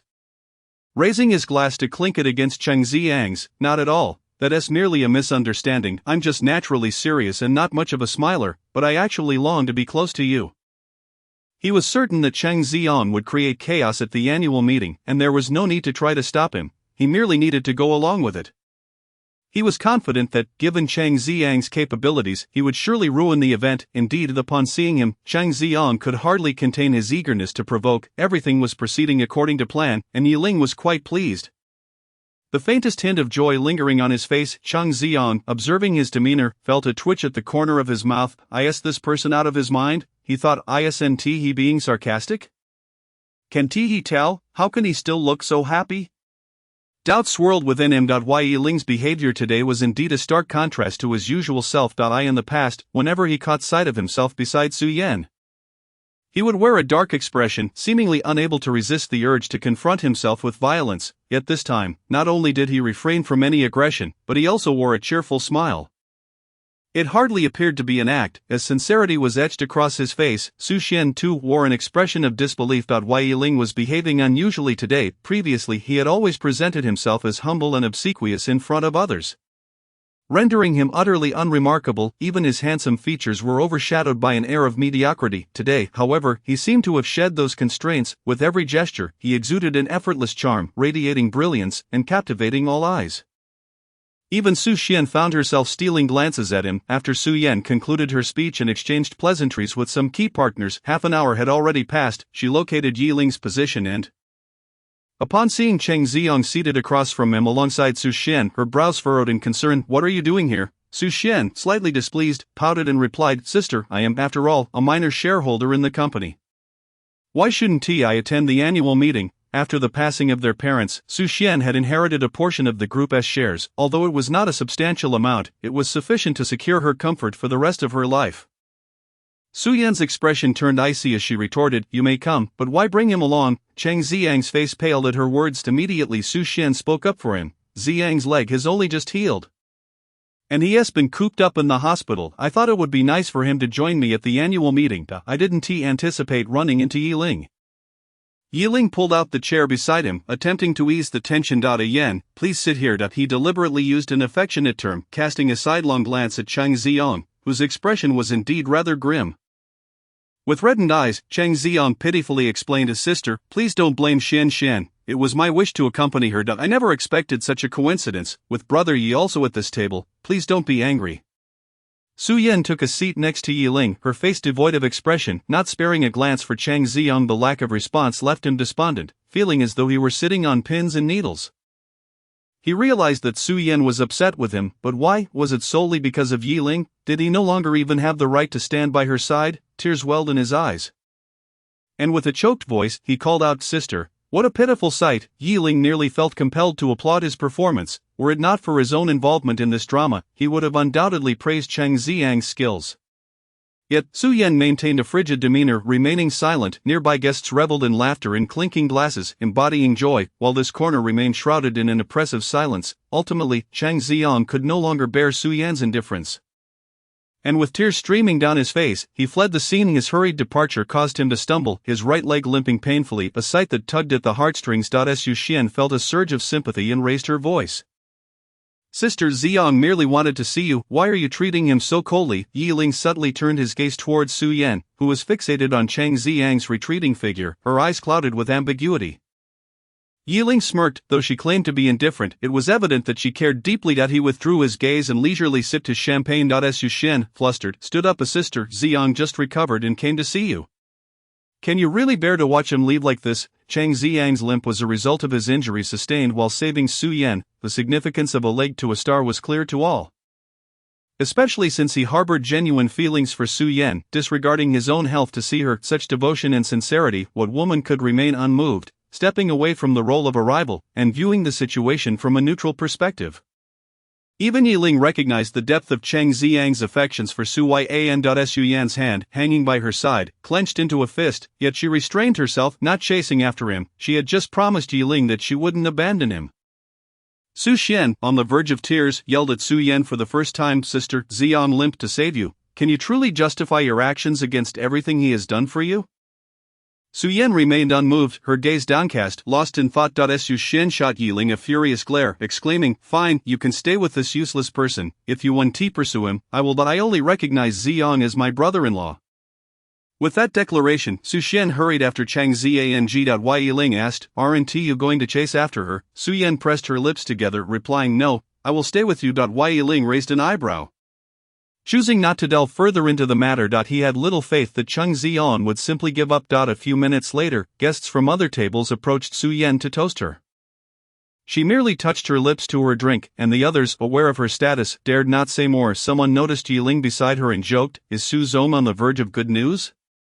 The tumultuous breakup between the two had become common knowledge within their circle, and now Su Yan had brought Yiling into her social sphere once more. Could it mean they had reconciled? Upon hearing the question, a gentle smile blossomed on Su Yan's face, akin to the thawing of ice and snow, brimming with the essence of spring. She clinked glasses with the person, saying, "Thank you for your kind words. We shall hold a wedding at the end of this month." Before she could finish, a panicked voice interrupted, "Sister, it's bad. Ziyang has been tackled by fans in the underground parking lot, and his right leg is severely fractured." Su Xian rushed in, her face a mask of distress. Su Yan's pupils dilated, the glass in her hand slipped, shattering on the floor, a sound that reverberated painfully in Yiling's heart. He caught a glimpse of a figure darting past him. By the time he regained his senses, Su Yan had sprinted toward the exit, vanishing from the annual meeting as she had in every previous instance. She had chosen Cheng Ziyang once more. Chapter 42, Yiling unravels Su Xian's hidden intentions. Yiling recalled Su Yan's promise to him before the annual meeting began. His heart felt numb. The protagonist had departed, leaving the onlookers exchanging bewildered glances. The individual who had previously initiated the conversation now appeared profoundly uncomfortable. It was evident they had all misread the situation. Su Yan had not reconciled with Yiling at all upon hearing of Cheng Ziyang's predicament. She had dashed out without hesitation. Yiling sensed the subtle scrutiny directed at him by the remaining guests. He smiled lightly, unfazed, and returned to his seat to eat. It would be a shame to leave on an empty stomach after coming all this way. A shadow loomed across the table. It was Su Xian, her gaze dripped with disdain as she spoke, laced with malice. "Yiling, surely you see the truth now. You and Ziyang are incomparable. My sister's first choice will always be him." Yiling regarded her with a smile. "If Su Yan's first choice were truly Cheng Ziyang, then why is she so determined to marry me, and you so eager to defend Cheng Ziyang? Could it be that you harbor feelings for him yourself? How dare you say such things?" Su Xian's pupils dilated as she prepared to hurl a drink at Yiling. "Go ahead, try it," he challenged, meeting her with an icy stare. Su Xian halted mid-motion, a flicker of fear crossing her features. Thankfully, she quickly regained her composure, lifting her chin defiantly. "You needn't provoke me. I'm not one to be easily swayed. If you have any shame, distance yourself from my sister and stop your relentless pursuit." Yiling's eyes sparkled with amusement as he stood advancing towards Su Xian. "We both know who is truly persistent here." His imposing stature and commanding presence were far removed from his previously submissive demeanor. Su Xian felt an overwhelming pressure and instinctively took a step back. Yiling had no intention of bullying a young woman. He turned to leave. Suddenly, a thought struck him, and he paused. "You mentioned that only Cheng Ziyang is worthy of being your brother-in-law. Su Xian, do you dare swear that is genuinely how you feel? Are you certain that Cheng Ziyang is aware of the items you have hidden beneath your bed?" As his words lingered in the air, Yiling observed Su Xian's face drain of color, her eyes wide with terror. This unusual reaction. It seemed his suspicions were correct. Su Xian indeed harbored feelings for Cheng Ziyang. This revelation had come to him by chance. While at the Su residence, he often assisted Uncle Zhang with household chores. One day, while sorting laundry, he stumbled upon a pair of red boxer shorts. He had never been fond of red, consistently avoiding that color in his purchases.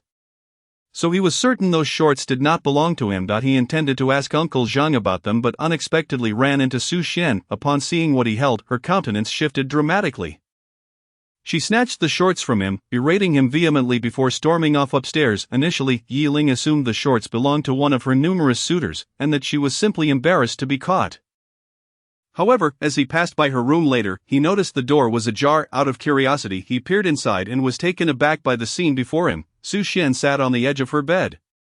burying her face in those very shorts, her cheeks flushed and her gaze entranced, softly murmuring Ziyang. After a prolonged moment, she retrieved a box from under her bed, delicately placing the shorts within. The implications of this revelation were too intricate for him to meddle in.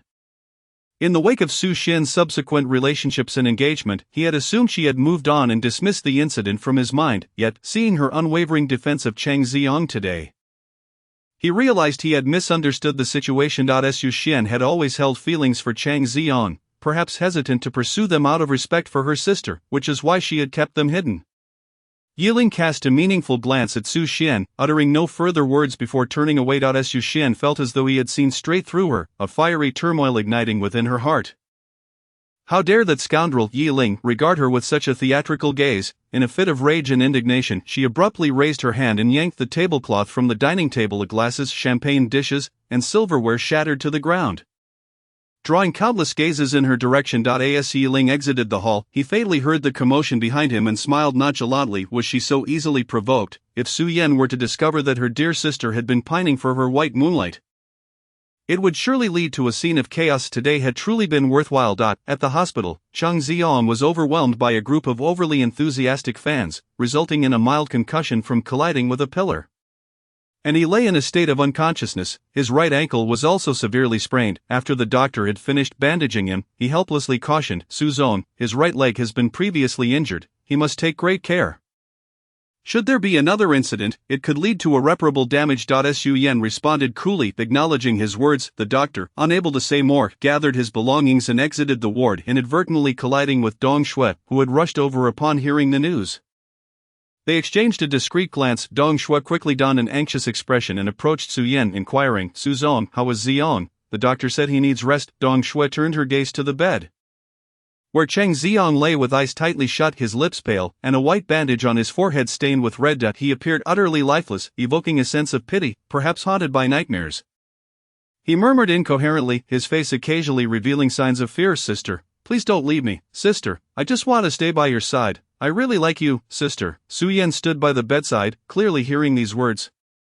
Yet her expression remained impassive, her icy gaze fixated on the figure lying on the bed, a sense of irritation swelling within her. Thoughts of Yiling, whom she had left behind at the annual meeting, only intensified her agitation, mingled with a hint of distaste. It seemed that every time she was with Yiling, Chang Ziyang would inevitably appear. Once or twice may have been coincidence, but if it happened every time, it became evident that it was intentional. She had never considered this before, assuming that Chang Ziyang and Yiling had no conflicting interests, rendering such behavior unnecessary. However, upon hearing Chang Ziyang profess his feelings for her, his previous actions began to make sense. He had been deliberately targeting Yiling. Suddenly, Su Yan recalled that, in the past, when faced with Chang Ziyang's provocations, Yiling had cared deeply for her.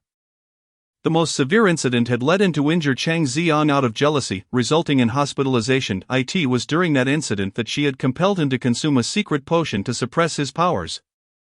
Since then, whenever confronted with Chang Ziyang, Yiling had chosen to step back voluntarily. Time and again, she had abandoned him for Chang Ziyang, yet he remained unfazed, perpetually calm, almost numbly so. A wave of discomfort washed over Su Yan. A painful realization dawning upon her. Noticing Su Yan's lack of response, Dong Shui hesitantly probed, Su Zong, did something unpleasant happen at the annual meeting? How could Ziyang have gotten hurt? Su Yan's cold gaze fell upon her. Dong Jingji, are you questioning me? Dong Shui's heart raced at the remark, her breath hitching. No, I merely, Su Yan interjected, you are Chang Ziyang's manager. I warned you to take good care of him after his last incident. You are fully aware that he is a public figure with numerous fans. Why didn't you arrange for someone to accompany him to the annual meeting? He has faced repeated misfortunes. If you no longer wish to be his manager, feel free to resign immediately. The company will not miss you. Dong Shui felt utterly humiliated by her words, her earlier intentions to probe thoroughly vanishing entirely, yet, she felt wronged regarding Chang Ziyang's antics. Su Zong, you know that Ziyang is quite headstrong. He only listens to you. Being a manager without the ability to keep your artist in line, you might as well pack your things and leave. Su Yan's words were merciless, laced with an icy menace. Dong Shui trembled, filled with fear. Over the years, due to Su Yan's special treatment of Chang Ziyang, her own status had risen, making her one of the most renowned managers in the entertainment industry. Most people in the circle treated her with respect, addressing her as Dong Jingji. She had relished this preferential treatment, and thus had never intervened in Chang Ziyang's inappropriate behavior. rather, she had even encouraged it. Reveling in the chaos. Su Yan's indulgence of Cheng Ziyang had led her to forget her own position. Having clashed with her repeatedly and deflected blame, she had completely neglected the fact that Su Yan was the decisive head of the Su family. Holding the reins of her future, bowing her head in fear, she offered a 90-degree apology. I am sorry, Su Zong, I was foolish before. From now on, I will diligently guide Ziyang's behavior and ensure that nothing like today occurs again. Su Yan let out a cold huff. Cheng Ziyang, startled awake from a nightmare, cried out, flailing his arms in the air, Sister, sister. Without needing Su Yan's instruction, Dong Shui stepped forward to grasp his hand. Soothing him gently, Ziyang, don't be afraid, the bad people have been caught, and no one will dare harm you again. Cheng Ziyang seemed to find solace in her words, his voice diminishing significantly. Su Yan turned to leave, and Dong Shui, recognizing the moment, dared not intervene further. Just as Su Yan exited the ward, a figure rushed towards her in the corridor. Su Xian, her face was etched with concern. Sister, how is Ziyang? Su Yan narrowed her eyes, for the first time scrutinizing her sister closely. In recent events, Su Xian's shadow had been undeniably present, showing a peculiar concern for Cheng Ziyang. A thought flickered in her mind. Su Xian, feeling the weight of her sister's piercing gaze, nervously asked, Sister, why are you looking at me like that? Su Yan retorted, You have a good relationship with Cheng Ziyang. Su Xian hesitated for a moment before quickly forcing a smile. Cheng Ziyang is a very nice person. I've asked him for help a few times, and he has always been very dedicated. And Yiling, has he not helped you countless times? Su Xian scoffed dismissively, He benefits from our Su family. It is only right that he assists us. She stepped closer, linking her arm with Su Yan's. Adopting a coy tone, sister, I truly dislike Yiling. Please don't let him become my brother-in-law. Alright, Cheng Ziyang truly likes you. Wouldn't it be better for him to be my brother-in-law? Su Yan withdrew her hand, her expression frigid as if encased in ice. Su Xian, do not let me hear such words from you again. Su Xian's eyes widened in disbelief. Sister, whom I choose to marry is my own affair. And you have no right to intervene. Just focus on being the second young lady of the Su family. Su Xian's eyes brimmed with tears. In her years, she had never been reprimanded so sternly. Even when their parents were alive, they had doted on her. She wanted to retort, to argue back, but the authority of an elder sister was deeply ingrained in her heart. She could only stubbornly tilt her head back. Her eyes reddening, unwilling to bow down. In the past, such a display would have softened Su Yan's heart, for Su Xian was her closest sister, the only person in the world with whom she shared blood ties. However, Su Xian's recent words had struck a nerve. She could no longer indulge her sister. With a cold gaze, she warned, Do not target Yiling again, or I shall not spare you. With that, she turned and left. Watching her sister stride away, Su Xian's tears flowed freely, her hatred for Yiling reaching its zenith. That despicable man had not only hurt Cheng Ziyang but also garnered her sister's fierce protection. She vowed not to let him off easily. Quickly wiping away her tears, she took a deep breath and entered the ward. Cheng Ziyang, I have come to see you. Cheng Ziyang had awakened. His face pale as he leaned against the headboard, appearing utterly dejected. Dong Shui, sensing they needed to converse, tactfully exited and closed the door behind her. Su Xian sat by the bed, gazing tenderly at the man before her. Cheng Ziyang, please do not be upset. My sister is serious this time. She scolded me for Yiling earlier. We should think of another way, rather than resorting to actions that harm your health to gain my sister's attention. In truth, there had been no attack by fans on Cheng Ziyang that night. It had all been a meticulously orchestrated play by Su Xian. Cheng Ziyang had not struck his head against anything. It was merely a ruse to garner sympathy. To make the act more convincing, he had feigned an ankle sprain and colluded with the doctor to exaggerate the severity of his condition. However, he had not anticipated that such a significant sacrifice would not secure Su Yan's affection. With tears brimming in his eyes, Cheng Ziyang helplessly asked, Xian, am I really so inadequate? Why does my sister only see Yiling and not me? Seeing him in such a vulnerable state made Su Xian's heart ache deeply. As if gripped by a powerful hand, she embraced him tightly. Cheng Ziyang, you are wonderful. You are 1,000 times better than Yiling. It is my sister who lacks perception. Cheng Ziyang closed his eyes, tears trickling onto Su Xian's neck, causing her heart to ache. After holding him for a long while, Su Xian finally released him. Her eyes filled with hope as she softly asked, Cheng Ziyang, there are so many good women in this world, must it be my sister alone? Why not consider letting go of this relationship and see others? Cheng Ziyang's eyes flickered momentarily. Soon after, he forced a sorrowful smile. Xian, I truly love your sister. This feeling has seeped into my very bones, and I can no longer abandon it. If I cannot be with her, I would rather die, Xianggu. Witnessing the shattered Cheng Xiang, Su Xian felt an unbearable ache in her heart, but if only she were his sister, she would never allow him to be this heartbroken. Yet she understood that she could never measure up to her sister, Su Yan. Such an exceptional Cheng Xiang was beyond her reach. All she desired was to remain by his side, silently watching over him. Chapter 44. Bai Xinglan has evidence of Cheng Xiang's fake accident. She raised her hand to wipe away the tears from Cheng Xiang's face, earnestly promising Xianggu, I will help you. No matter what happens, I will steadfastly stand by your side. Cheng Xiang broke into a smile through his tears. He ruffled Su Xian's hair, expressing his gratitude. Thank you, Xian. Xianggu, please rest well. I will go persuade my sister again. Noticing the weariness etched on his face, Su Xian stood to take her leave. Cheng Xiang gently urged her with a few kind words. Watching her figure disappear beyond the door, he closed his eyes, his mind replaying the words Su Yan had spoken while he pretended to sleep. His heart burned with an unbearable anguish. He could no longer sit idly by. He had to devise a plan to make Yiling vanish. With a soft creak, the hospital door was gently pushed open. A somewhat familiar voice rang out. Xiang. Cheng Xiang opened his eyes and was pleasantly surprised to see the visitor. It was as if his drowsiness had summoned someone to deliver a pillow. He waved towards the door, smiling warmly. Zhao assistant, have you come to see me? Please come in and sit. Zhao Ran fiddled with the hem of her clothes, feeling somewhat awkward as she approached. I heard you were injured again, so I wanted to come see you. Cheng Xiang offered a bittersweet smile. Zhao Ran immediately felt a pang of sympathy. I heard that Su Zong and Yiling are planning to hold their wedding again at the end of this month. Are you upset about this? Cheng Xiang's fingers clenched tightly around the bedsheet, nearly tearing a hold. He feigned strength. What does it matter if I'm sad? My sister still won't choose me, even now that I'm injured. She knows full well it was Yiling who orchestrated it, and yet she turns a blind eye. You were injured because of Yiling? Zhao Ran exclaimed, her face darkening with fury. Cheng Xiang nodded. Yes, the doctor said if my right leg suffers another injury, I won't be able to keep it. Zhao Ran erupted in anger, cursing that despicable Yiling. He can't stand to see you well. How could he be so malicious? Intent on ruining your leg? That kind of scum deserves to die. Cheng Xiang gently stroked her back, trying to soothe her. Zhao assistant, I can endure all of this. Please don't let my issues with Yiling come between us.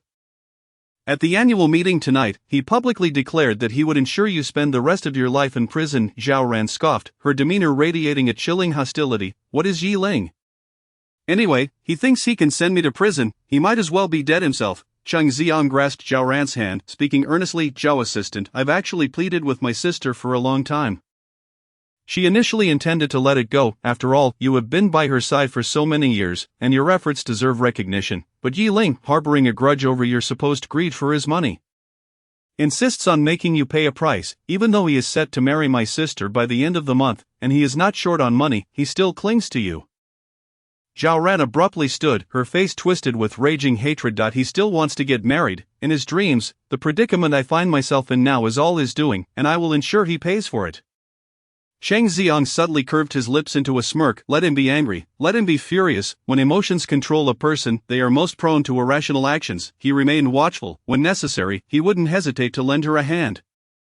As long as it meant bringing down Yiling. After Su Yan left, Yiling promptly departed from the annual meeting venue he had initially come to observe, and now that the show was over, it was time to return home. As he took out his phone to call for a ride, a second-hand Volkswagen pulled up before him. The window rolled down, revealing a somewhat weary and weathered face. Yiling frowned, struggling to recognize the individual. Bai Xinglan. Bai Xinglan raised an eyebrow, tilting his head back slightly. Need a ride? Yiling declined it. No thanks, I'll take a taxi. He held no fondness for Bai Xinglan, as the latter had once attempted to seduce Su Yan and had been reprimanded by him, leading to a somewhat bitter rivalry. However, Bai Xinglan appeared unfazed and overly enthusiastic. Come on, we're headed the same way. After all, we live in the same neighborhood. Why? Yiling was taken aback. Bai Xinglan was a star. How had he ended up living in the suburbs like himself? Bai Xinglan had already opened the car door. Seeing this, Yiling relented and got in, and the car started and merged onto the highway. Inside, Yiling initiated the conversation. Did you also attend the company's annual meeting? Bai Xinglan, steering the wheel, chuckled self-deprecatingly. Indeed, I came to perform with Rs a few thousand in compensation for the night. Yiling was further astonished. He remembered Bai Xinglan had once been under Dong Shui's management, and he couldn't fathom how he had fallen to such a state. Bai Xinglan clarified, I was indeed one of Dong Shui's artists, and I was once her most favored one. Don't be fooled by my current situation. I used to be quite successful with millions of fans. However, such good days did not last long. The turning point came when Dong Shui signed Cheng Xiang. It was as if Cheng Xiang had struck gold by boarding Su Yan's ship from that moment on. Every role he played was backed by renowned directors and grand productions. The endorsements he landed were all high-end luxury brands. Even the variety shows he participated in were merely to elevate his status. With such abundant resources, even a pig could become famous, let alone Cheng Xiang, who was quite handsome and acted decently. Dong Shui almost poured all her resources into him, leaving Bai Xinglan to sit idly by. Moreover, with Bai Xinglan's appearance and persona clashing with Cheng Xiang's, the latter grew dissatisfied and voiced his grievances to Dong Shui, leading to Bai Xinglan being frozen out. He was left to fend for himself by accepting small gigs. Yi Ling listened, feeling a complex mix of emotions. Strangely, he empathized with Bai Xinglan's plight. They had both fallen to such depths because of Cheng Xiang. I heard about what transpired at the annual meeting tonight. Cheng Xiang meddled between you and Su Yan, causing chaos, didn't he? Yi Ling smirked lightly, as if you've never done such a thing. Bai Xinglan shrugged in surrender. Is it really necessary to hold a grudge? I only tried to seduce Su Yan once, and you've held it against me until now. His decision to pursue Su Yan had been driven by desperation. Without work, he had no income. And soon he was left unable to afford food. He thought, since Cheng Xiang had won Su Yan's favor, perhaps he could too. After all, they both had a similar youthful charm, and who knew if Su Yan might prefer that? Thus, he painstakingly acquired Su Yan's contact information and sent her many suggestive messages and photos of his abs. Somehow, Yi Ling found out and gave him a good beating. The memory of that incident still stunned Bai Xinglan. However, despite Yi Ling's violence, his true hatred lay with Cheng Xiang. If it weren't for Cheng Xiang, he wouldn't have fallen into such misfortune. Why, Yi Ling, how about we collaborate? Bai Xinglan suddenly proposed. Why? Yi Ling's gaze sharpened. What do you mean? Let us bring Cheng Xiang down together. You can win back Su Yan's heart and marry her. I want Su's entertainment resources to reclaim my status as a sought-after star. Bai Xinglan spoke with such conviction, as if his wishes were already a reality. Why? Yi Ling's instincts told him Bai Xinglan might know something. He remained nonchalant, probing. You've heard the uproar over Su Yan running away from the wedding because of Cheng Xiang. Why do you think I could still win her back? Bai Xinglan smiled confidently. Cheng Xiang won Su Yan's affection merely because he saved her life. What if the story of him saving her is nothing but a lie? Yi Ling felt his heartbeat quicken. Oh, do you have any evidence? Chapter 45, Yi Ling plans to cancel the wedding evidence. Of course, I have, Bai Xinglan teased, but I won't tease, simply hand it over. You'll have to show me some sincerity first. His eyes sparkled with confidence, convinced that Yi Ling would surely comply. He adored Su Yan and would do anything to rid himself of Cheng Xiang. Claiming her affection for himself, yet Yi Ling's reaction left him disheartened. I'm sorry, but I won't collaborate with you. Why? Yi Ling sought to uncover the truth behind the accident, not to salvage his relationship with Su Yan. He had no intention of winning her back. Bai Xinglan had completely miscalculated. As for collaborating, that was entirely unnecessary. Bai Xinglan was not a simple individual. He did not want to end up with blood on his hands if their partnership failed. He refused to subscribe to the notion that the enemy of my enemy is my friend. The feud between Bai Xinglan and Cheng Xiang was not his concern. Bai Xinglan, unwilling to back down, pressed, are you really not going to reconsider? He had assumed Yi Ling would agree, especially since Cheng Xiang had stolen his beloved. How could he let go of such a grudge so lightly? After all, he had merely sent Su Yan some ambiguous messages, and Yi Ling had gone out of his way to confront him. Now, Cheng Xiang was on the verge of taking Su Yan to bed, humiliating him, and Yi Ling was still indifferent. Bai Xinglan sensed that Yi Ling seemed somewhat different from before. The car soon pulled into the neighborhood. As Yi Ling disembarked, he transferred the fare for the ride to Bai Xinglan's phone. Feeling it would be inappropriate to take advantage of her hospitality, Bai Xinglan did not refuse, accepting it with a demeanor that appeared quite natural. Noticing Yi Ling about to leave, she called out to him. Yi Ling, I hope you can reconsider what I mentioned tonight. I genuinely wish to collaborate with you. Why? Yi Ling did not pause in his stride, refraining from glancing back. If you possess evidence, you may send it directly to Su Yan. She will handle it. Sending it to Su Yan, Bai Xinglan chuckled self-deprecatingly. That would only result in a futile endeavor. He needed an opportune moment and a formidable partner to bring Cheng Xiang down from his pedestal. No, merely toppling him was insufficient. He wanted Cheng Xiang to suffer profoundly, having caused him to descend to such depths. How could he rest easy without personally making him experience the torment he had endured? Yi Ling's silhouette melded into the shadows of the night. Why? Yi Ling, I will ensure you witness my sincerity. A frenzied glint flickered in Bai Xinglan's eyes as she smiled ominously the moment Yi Ling entered the elevator of his residential complex. A text message arrived on his phone. Upon reading its contents, the frustrations that had accumulated over the past few days seemed to evaporate in an instant. He felt a long-lost sense of relief and exhilaration. Mr. Ling, congratulations on passing the interview. Please commence work at XX location on the 1st of next month. A detailed offer letter has been sent to your email. Kindly check it. He had succeeded in the interview and was accepted by the Guan family. On the 1st of next month, he would officially begin his new role. A delighted smile graced Yi Ling's face, and thus, when he encountered Fan Man Ning at his doorstep, his good mood remained unblemished.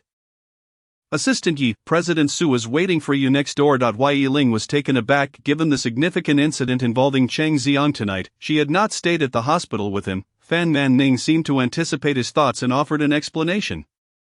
Assistant Yi, after taking Cheng Xiang to the hospital, President Su did not linger long and has been waiting for your return. Yi Ling nodded nonchalantly, a smile lingering on his lips as he stepped into the adjacent room.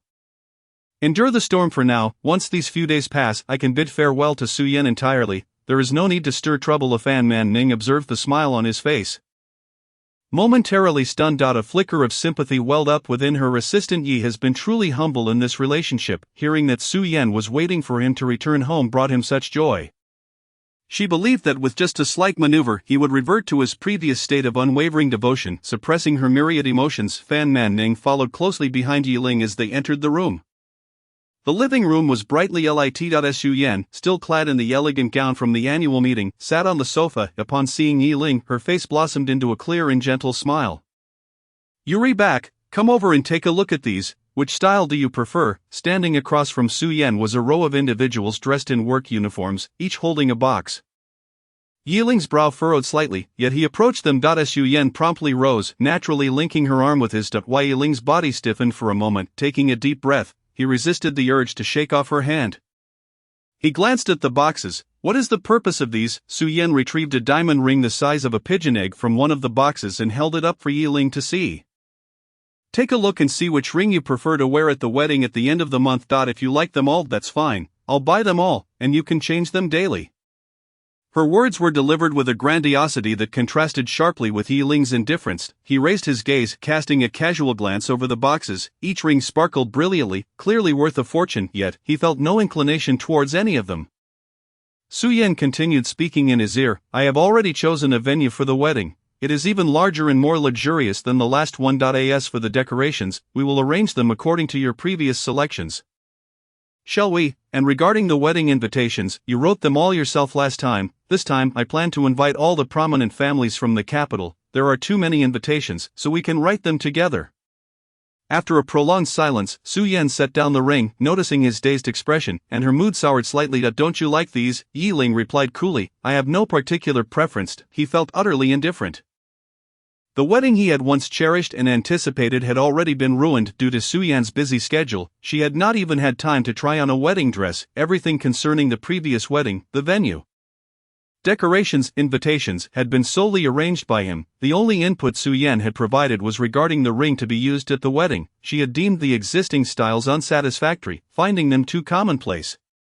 Thus Yi Ling had taken his meager savings and commissioned the most renowned designer in the industry to create a custom design for the ring. He had then crafted the ring himself under the guidance of a professional.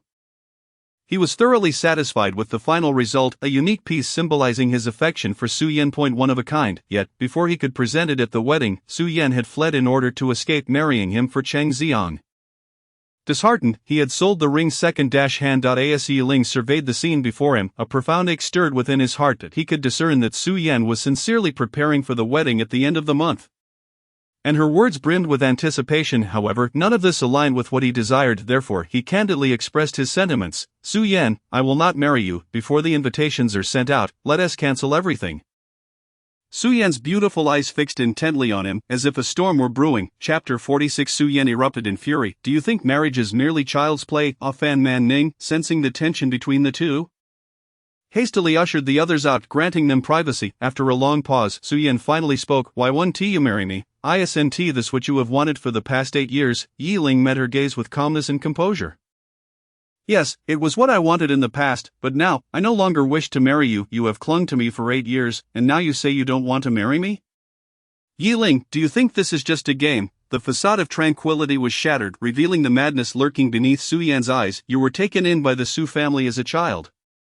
Growing up alongside me. We attended school together and worked together. You sacrificed studying abroad to remain by my side, becoming my right-hand man. You even took secret medications to suppress your powers to protect me. When I was kidnapped by thugs, you were willing to take a bullet for me, and now, you say you don't want to marry me. Were all your actions over the years merely acts of self-deprecation? Her voice was sharp, each word a piercing inquiry. Faced with such relentless exposure of his vulnerabilities, Yi Ling felt anger welling up within him. He suppressed his voice. Yes, consider it as if I had been self-deprecating for these past 8 years. But I feel no shame. I have sincerely loved a person for 8 years, giving her everything I could. I in this relationship, I am not the one deserving of blame. You claim you want to marry. Is it truly such a simple matter? Marriage requires the wholehearted commitment of both parties, yet between us, there exists no fundamental trust. His eyes bore an unmistakable fury. He tried to convince himself to endure.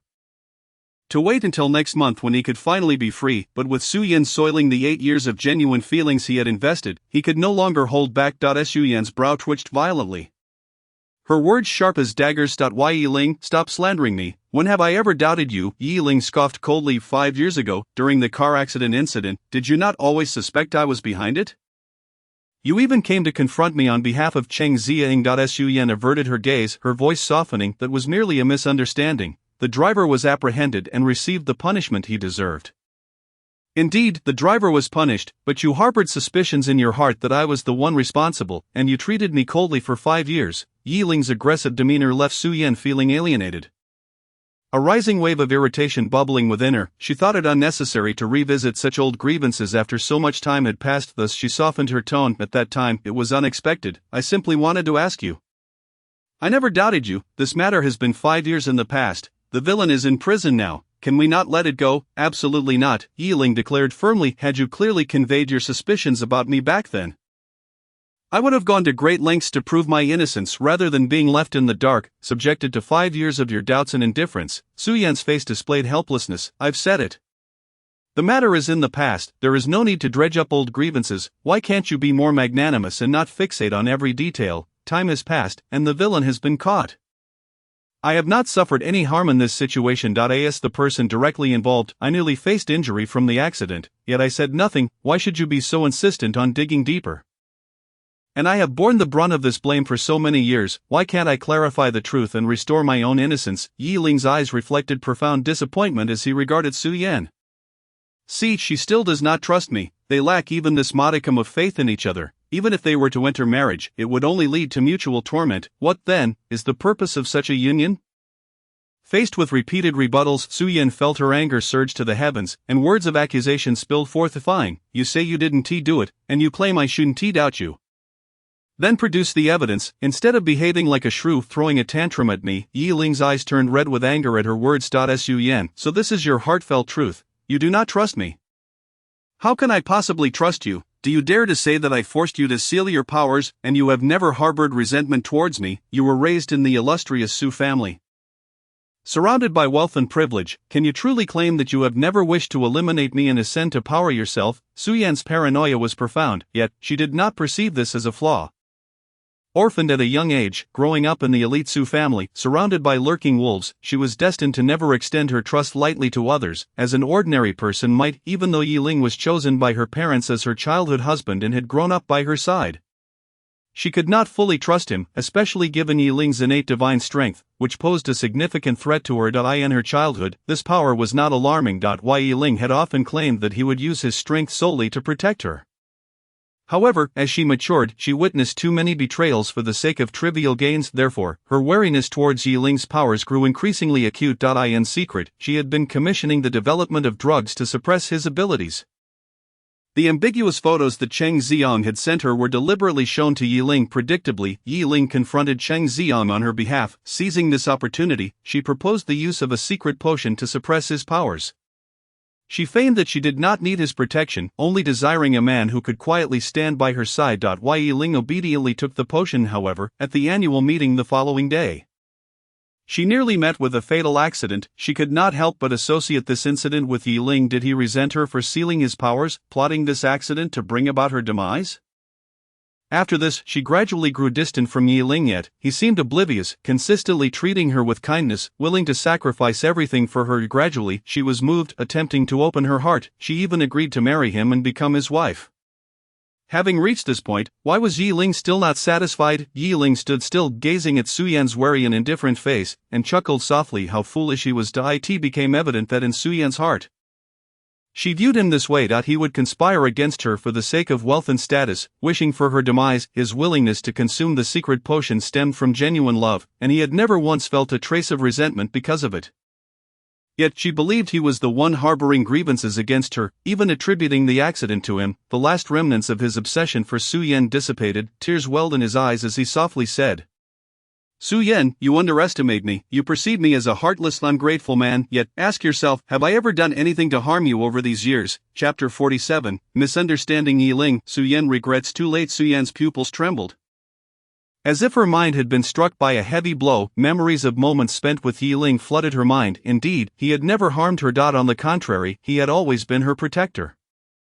But had he not done so publicly or privately? She pressed her lips together, her voice faint. "But you cannot provide evidence for the accident 5 years ago." Yi Ling felt a deep sorrow within. How could he prove what he had not done? If Su Yan did not believe him, then so be it. He relinquished the need for explanation and turned to leave. Yi Ling, I have said it before. The past is behind us. Why must you cling to it? Can't we just move past this and have a good marriage? Yi Ling paused, his eyes reddening with a mix of grievance and pain.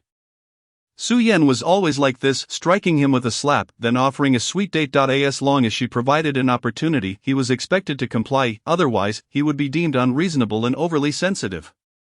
"No, I cannot bypass this matter." He took another step, this time without looking back. Fan Mening escorted the staff out of the community, fearing Su Yan might have further instructions, and hurried back. During this time, her phone received an anonymous video. Upon opening it, she gasped in shock. The elevator had just reached the 4th floor as she rushed into room 402. Yi Ling was already gone, leaving Su Yan alone on the sofa. Her fingers massaging her temples, appearing utterly exhausted, she handed her phone to Su Yan. "Su Zong, someone sent me a strange video. Please take a look." Su Yan opened her eyes, her gaze weary. The video was brief, lasting less than a minute. The scene appeared to be in an office from a surveillance angle. Dong Shui and a gaunt middle-aged man were engaged in a heated argument, their emotions running high, and their words crystal clear. Dong Shui's expression was grim. "Did I not tell you not to come to the company looking for me? You violated our agreement. How can I assist you?" the thin middle-aged man persisted. "I don't care. I followed your instructions and crashed the car. Now she wants to sue me. I might never get out of this. The previously agreed compensation is too little. You must add another 10 million to ensure my family's peace." Dong Shui was furious. "Have you lost your mind? Where am I supposed to find 10 million? Besides, I am not the mastermind behind this. Approaching me is futile," the man threatened ominously. "None. Do you believe I want to expose this and inform Su Zong that you're involved? Let us see if she spares you. Don't. Let us talk this over." After further argument, they ultimately reached an agreement to add 500,000 more, and the man finally left. The video ended there. Su Yan's face turned pale, her fingers slackening. The phone clattered to the floor, shattered into pieces. A sharp pain surged from her head, hammering down on her fragile, sensitive nerves. She cried out in agony, clutching her head as she collapsed to the ground. Her heart felt as if it were being twisted by a knife, expressing her deep regret. It turned out that the incident from 5 years ago was truly not Yi Ling's doing. She had been wrong in her suspicions all along. Remembering Yi Ling's anguish and despair as he left, she screamed, "Yi Ling! Yi Ling!" Fan Mening was taken aback by this sudden turn of events. "Su Zong!" She hurriedly bent down to help Su Yan. Su Yan's head throbbed painfully, and her vision began to blur. In the next moment, she lost consciousness. Chapter 48. A good best friend awakened Su Yan. Yi Ling had just finished his shower and was preparing for bed when he heard urgent knocking at the door. "Yi assistant, there is trouble. Su Zong has suffered a migraine and has collapsed." As Yi Ling opened the door, Fan Mening pulled him by the hand towards room 402 without preamble. The door to 402 was ajar, and Su Yan had already been helped onto the sofa, her face pale and devoid of color. She was frowning, appearing to be in great pain. Yi Ling was not unfamiliar with this sight. In the past, when Su Yan worked late hours at the company, she often suffered from migraines. Several times, she had to be rushed to the hospital for treatment. He felt a pang of heartache. To prevent such occurrences, he always kept migraine medication on hand and reminded Su Yan to take it regularly. He even taught himself a set of massage techniques to help her relax during painful episodes. However, Su Yan was a workaholic, fixated solely on her job. The more he reminded her, the more she complained about him being overbearing, as if he were a nagging mother. The body was hers, if she did not care. What could he, an outsider, do? Yiling calmly said to Fan Mening. Call 120 for an ambulance. I didn't bring my phone in my haste to leave. Fan Mening finally regained her composure and quickly pulled out her phone to call for emergency assistance.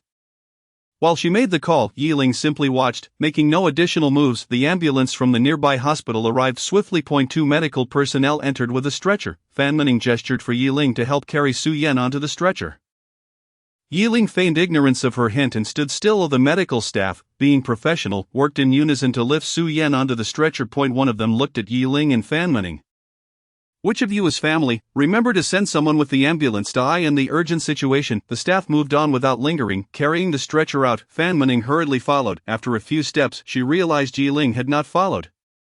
She grew anxious. Yi assistant, why are you still standing there? Let us go. Yiling shook his head. I'm not going. I'm tired and want to sleep. Fan Mening was utterly stunned, questioning if she had heard him correctly. You are Su Zong's fiancé, aren't you going to the hospital to care for her? Previously, when Su Yan had the slightest ailment, Yiling would be frantic, always by her side, showering her with care and concern. Almost wishing to take her place in sickness. Now, he was actually saying he would not go to the hospital? Was this truly Yiling? Yiling could not be bothered to explain any further and clearly demonstrated his stance through action. He left the living room and went straight into room 401, shutting the door behind him without hesitation. This series of actions left Fan Mening in shock for a long moment before she finally reacted. Not willing to give up, she called out Yiling's name several times through the door, but no sound came from within. Frustrated, she stamped her foot. Remembering the ambulance waiting downstairs, she decided to take the elevator down. First, they would get Su Yan to the hospital. When Su Yan awoke, it was already the following morning. Fan Mening had arranged for her to be transferred to the Su family's private hospital overnight, where she could receive more attentive care. Her personal doctor, Zhang Wei, was reviewing her medical records. Upon seeing her awake, she let out a resigned sigh. How many times have I warned you not to get overly emotional? It can easily lead to a painful shock. Who upset you this time? Zhang Wei was curious. Su Yan had not been hospitalized for a migraine in quite some time. Who was capable of making her this upset? Su Yan did not respond to her question immediately. Instead, she surveyed the hospital room. Zhang Wei explained, Don't look around, your assistant has been guarding you all night. I let her go home to rest. Su Yan remained silent, her eyes downcast, wearing an expression tinged with disappointment. Suddenly, a thought struck Zhang Wei, and she sat down at the edge of the bed, casting a curious glance at Su Yan. You're not looking for Yiling, are you? Su Yan did not speak, tacitly confirming Zhang Wei's suspicion. Zhang Wei raised an eyebrow, her fox-like eyes gleaming with mischief. Your affair with Yiling has been the talk of the town for months. They say Yiling has been a loyal admirer for 8 years, only to end up with nothing. You abandoned him for Cheng Xiang, fleeing your wedding. Su Yan frowned. Don't say that about him. He is not a fool. Zhang Wei clicked her tongue, her straightforward nature making her blunt. And now you're defending him. You left him so decisively during the wedding. And as for Cheng Xiang, why did he have to get into an accident on your wedding day? It seems suspicious, doesn't it? I always told you to treat Yiling better. Finding a devoted man in this day and age is rare. I really don't understand what you see in that Cheng Xiang. Yiling is far superior, Zhang Wei chattered on, and Su Yan felt as if a swarm of flies was buzzing around her head, intensifying her headache. Enough, she said coldly, interrupting Zhang Wei, but Zhang Wei was unfazed. Despite Su Yan's frosty demeanor, she remained a good friend, considering their decade-long bond. Previously, Su Yan had treated Yiling with indifference, yet now, just a few words from Zhang Wei seemed to ignite her emotions. Was she in the throes of a desperate attempt to win back her husband? Zhang Wei's curiosity burned brightly. She thrived on drama. What, do you want to see me humiliated? Su Yan scoffed. She was well aware of Zhang Wei's scheming mind. Zhang Wei rubbed her hands together, grinning mischievously. Let me give you some advice as someone who has been through it all. Men also care about their dignity. You were so cold to Yiling, sometimes trampling on his pride for Cheng Xiang. It's no wonder he treats you this way now. Su Yan's gaze flickered slightly, and with a serious demeanor, she asked, Then what do you suggest I do? Zhang Wei raised a finger, shaking her head as she imparted her romantic wisdom. Of course, you need to treat him well, exchange sincerity for sincerity. Sometimes you can be too aloof. Remember, as a woman, your greatest weapon is your charm. Look at you, all these years maintaining a cold facade in front of Yiling, as if he owes you billions. Men need nurturing and gentleness. Yiling enduring you for 8 years is quite impressive. Zhang Wei held a favorable view of Yiling, Who wouldn't admire a man devoted to love, willing to give everything for his partner? If it weren't for her principles, never pursuing her best friend's man, she might have already been with Yiling. Perhaps even contemplating a second child by now. As for the possibility of Yiling breaking up with Su Yan, it was somewhat expected. After all, everyone had witnessed Su Yan's attitude over the past 8 years. For Yiling to endure this long was already remarkable, yet as a friend, she did not wish to see her dear sister lose someone who loved her so deeply. Su Yan's parents had passed away early, leaving her to raise her younger sister alone. It was indeed a heavy burden. Jiang Wei wished for someone to love her wholeheartedly and stand by her side. She believed Yiling fit that role perfectly. However, Su Yan remained oblivious to her own feelings, and this time, her actions had led to a breakup. Though her words were harsh, Jiang Wei hoped they would awaken Su Yan. Think it over, no matter how much I say. It pales in comparison to your own realizations. After saying this, Jiang Wei left with the medical records in hand. Su Yan sat there, lost in thought, recalling Jiang Wei's words, exchanged sincerity for sincerity. Did she still have time to show her true feelings to Yiling? Chapter 49. Su Yan's redemption. Granting Yiling Company shares. Yiling received an acceptance letter from the Guan family, which meant he would likely have no time to visit the underground boxing arena at Longmen anymore. He took a moment to explain the situation to Lu Gu, the manager at Longmen. Upon hearing that Yiling would work for the Guan family, Lu Gu readily terminated their contract on one condition: he must participate in this month's boxing match. Longmen's boxing matches were scheduled a month in advance, and many had purchased tickets specifically to see Yiling. Canceling the match would result in significant financial losses. Why Yiling understood this was an unfair obligation, but he agreed to Lu Ji's terms. That evening, after participating in the boxing match, he returned home, exhausted. Upon opening the door, he sensed something was off. The lights in the living room were on. Could it be that Shi Nian had returned? She had mentioned she would be staying at a friend's house during this time. You're back. A familiar voice resonated. In the living room, Su Yan sat on the sofa, dressed in a flowing white dress, topped with a long fog blue cardigan. Her long black hair cascaded gracefully over her shoulders. Perhaps it was the lighting, but Yiling noticed a hint of gentleness in her demeanor. He stood at the entrance, wary, and asked, "How did you get in?" Su Yan smiled softly. "I told you I'm your fiancée. I got the key from the property management." Yiling's brows furrowed tightly, his displeasure evident. However, arguing about it now seemed futile. She was already inside. He couldn't just throw her out. So he calmed himself and sat down on the opposite sofa. "What is it?" Su Yan spoke earnestly, her expression serious. "Regarding the car accident 5 years ago. I misunderstood you due to insufficient investigation and subjected you to emotional neglect. I apologize. I am truly sorry." At Yiling's eyes widened in shock. Su Yan was actually apologizing, and with such gravity, over the past 8 years. She had never once said sorry to him. This was the first time. Even when she was in the wrong, her apologies were always vague and insubstantial. Su Yan continued. Assistant Fan received a video a few days ago. It shows a conversation between Dong Shui and the driver responsible for the accident 5 years ago. She likely orchestrated the whole thing. I will investigate it thoroughly to clear your name. A video? Yiling suddenly recalled what Bai Xinglan had said to him a few days prior. Could this video be what he had meant? Was this his gesture of sincerity? "I've misunderstood you for so long. I owe you a compensation." As she spoke, Su Yan retrieved a document from her bag and placed it on the coffee table. "Take a look." Yiling lowered his gaze, and the bold letters stating share transfer agreement caught his eye. He suppressed his astonishment and flipped through the pages. This was a contract to transfer 20% of Su Group's shares to him unconditionally, requiring only his signature at the bottom for it to take effect. Yiling looked back at Su Yan, incredulity written all over his face. "Have you lost your mind?" To hand over 20% of her shares was unprecedented. After all, Su Xin, her sister, only held 10%.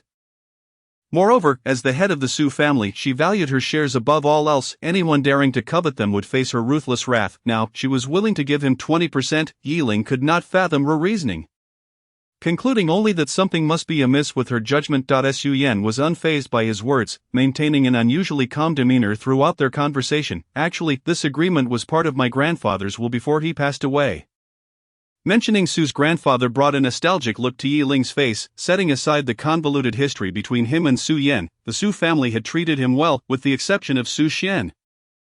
Su Yan's parents had taken him in, intending for him to be Su Yan's childhood husband. They provided for his needs and education. After Su Yan's parents tragically died in an accident, her aunt Feng Hongli had caused a scene at the Su family home. accusing him of being a harbinger of misfortune. At that time, he had been filled with dread, questioning whether he truly was a curse, but Su Yan's grandfather stood up for him, allowing him to remain in the Su household. Before he passed away, Su Yan's grandfather had insisted on formalizing the marriage agreement between him and Su Yan. Yiling had always been grateful to him. Grandfather said that once we marry, I would give you this agreement, and as long as you sign it, it will take effect immediately. This contract had remained unaddressed primarily because their wedding had been called off, and Su Yan had previously doubted Yiling's intentions. The reason for presenting it now was Zhang Wei's words: exchange sincerity for sincerity. She had misunderstood him for 5 years, and this contract was her way of compensating him, even if they were not yet married. She could still offer him the agreement for his signature. After everything they had been through, she believed Yiling would not betray her. After hearing her explanation, Yiling pushed the contract back towards Su Yan without a trace of hesitation. Su Yan froze, bewildered. What do you mean? Yiling replied, I want to marry you, so I want to sign this contract. Su Yan was incredulous, raising her voice slightly. Do you even know what you're saying?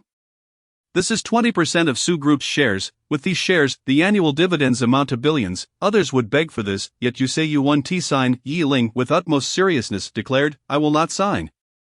Although he had merely glanced over the contract moments ago, he had already discerned the final stipulation. Signing this contract would mean he would forever be a son-in-law to the Su family.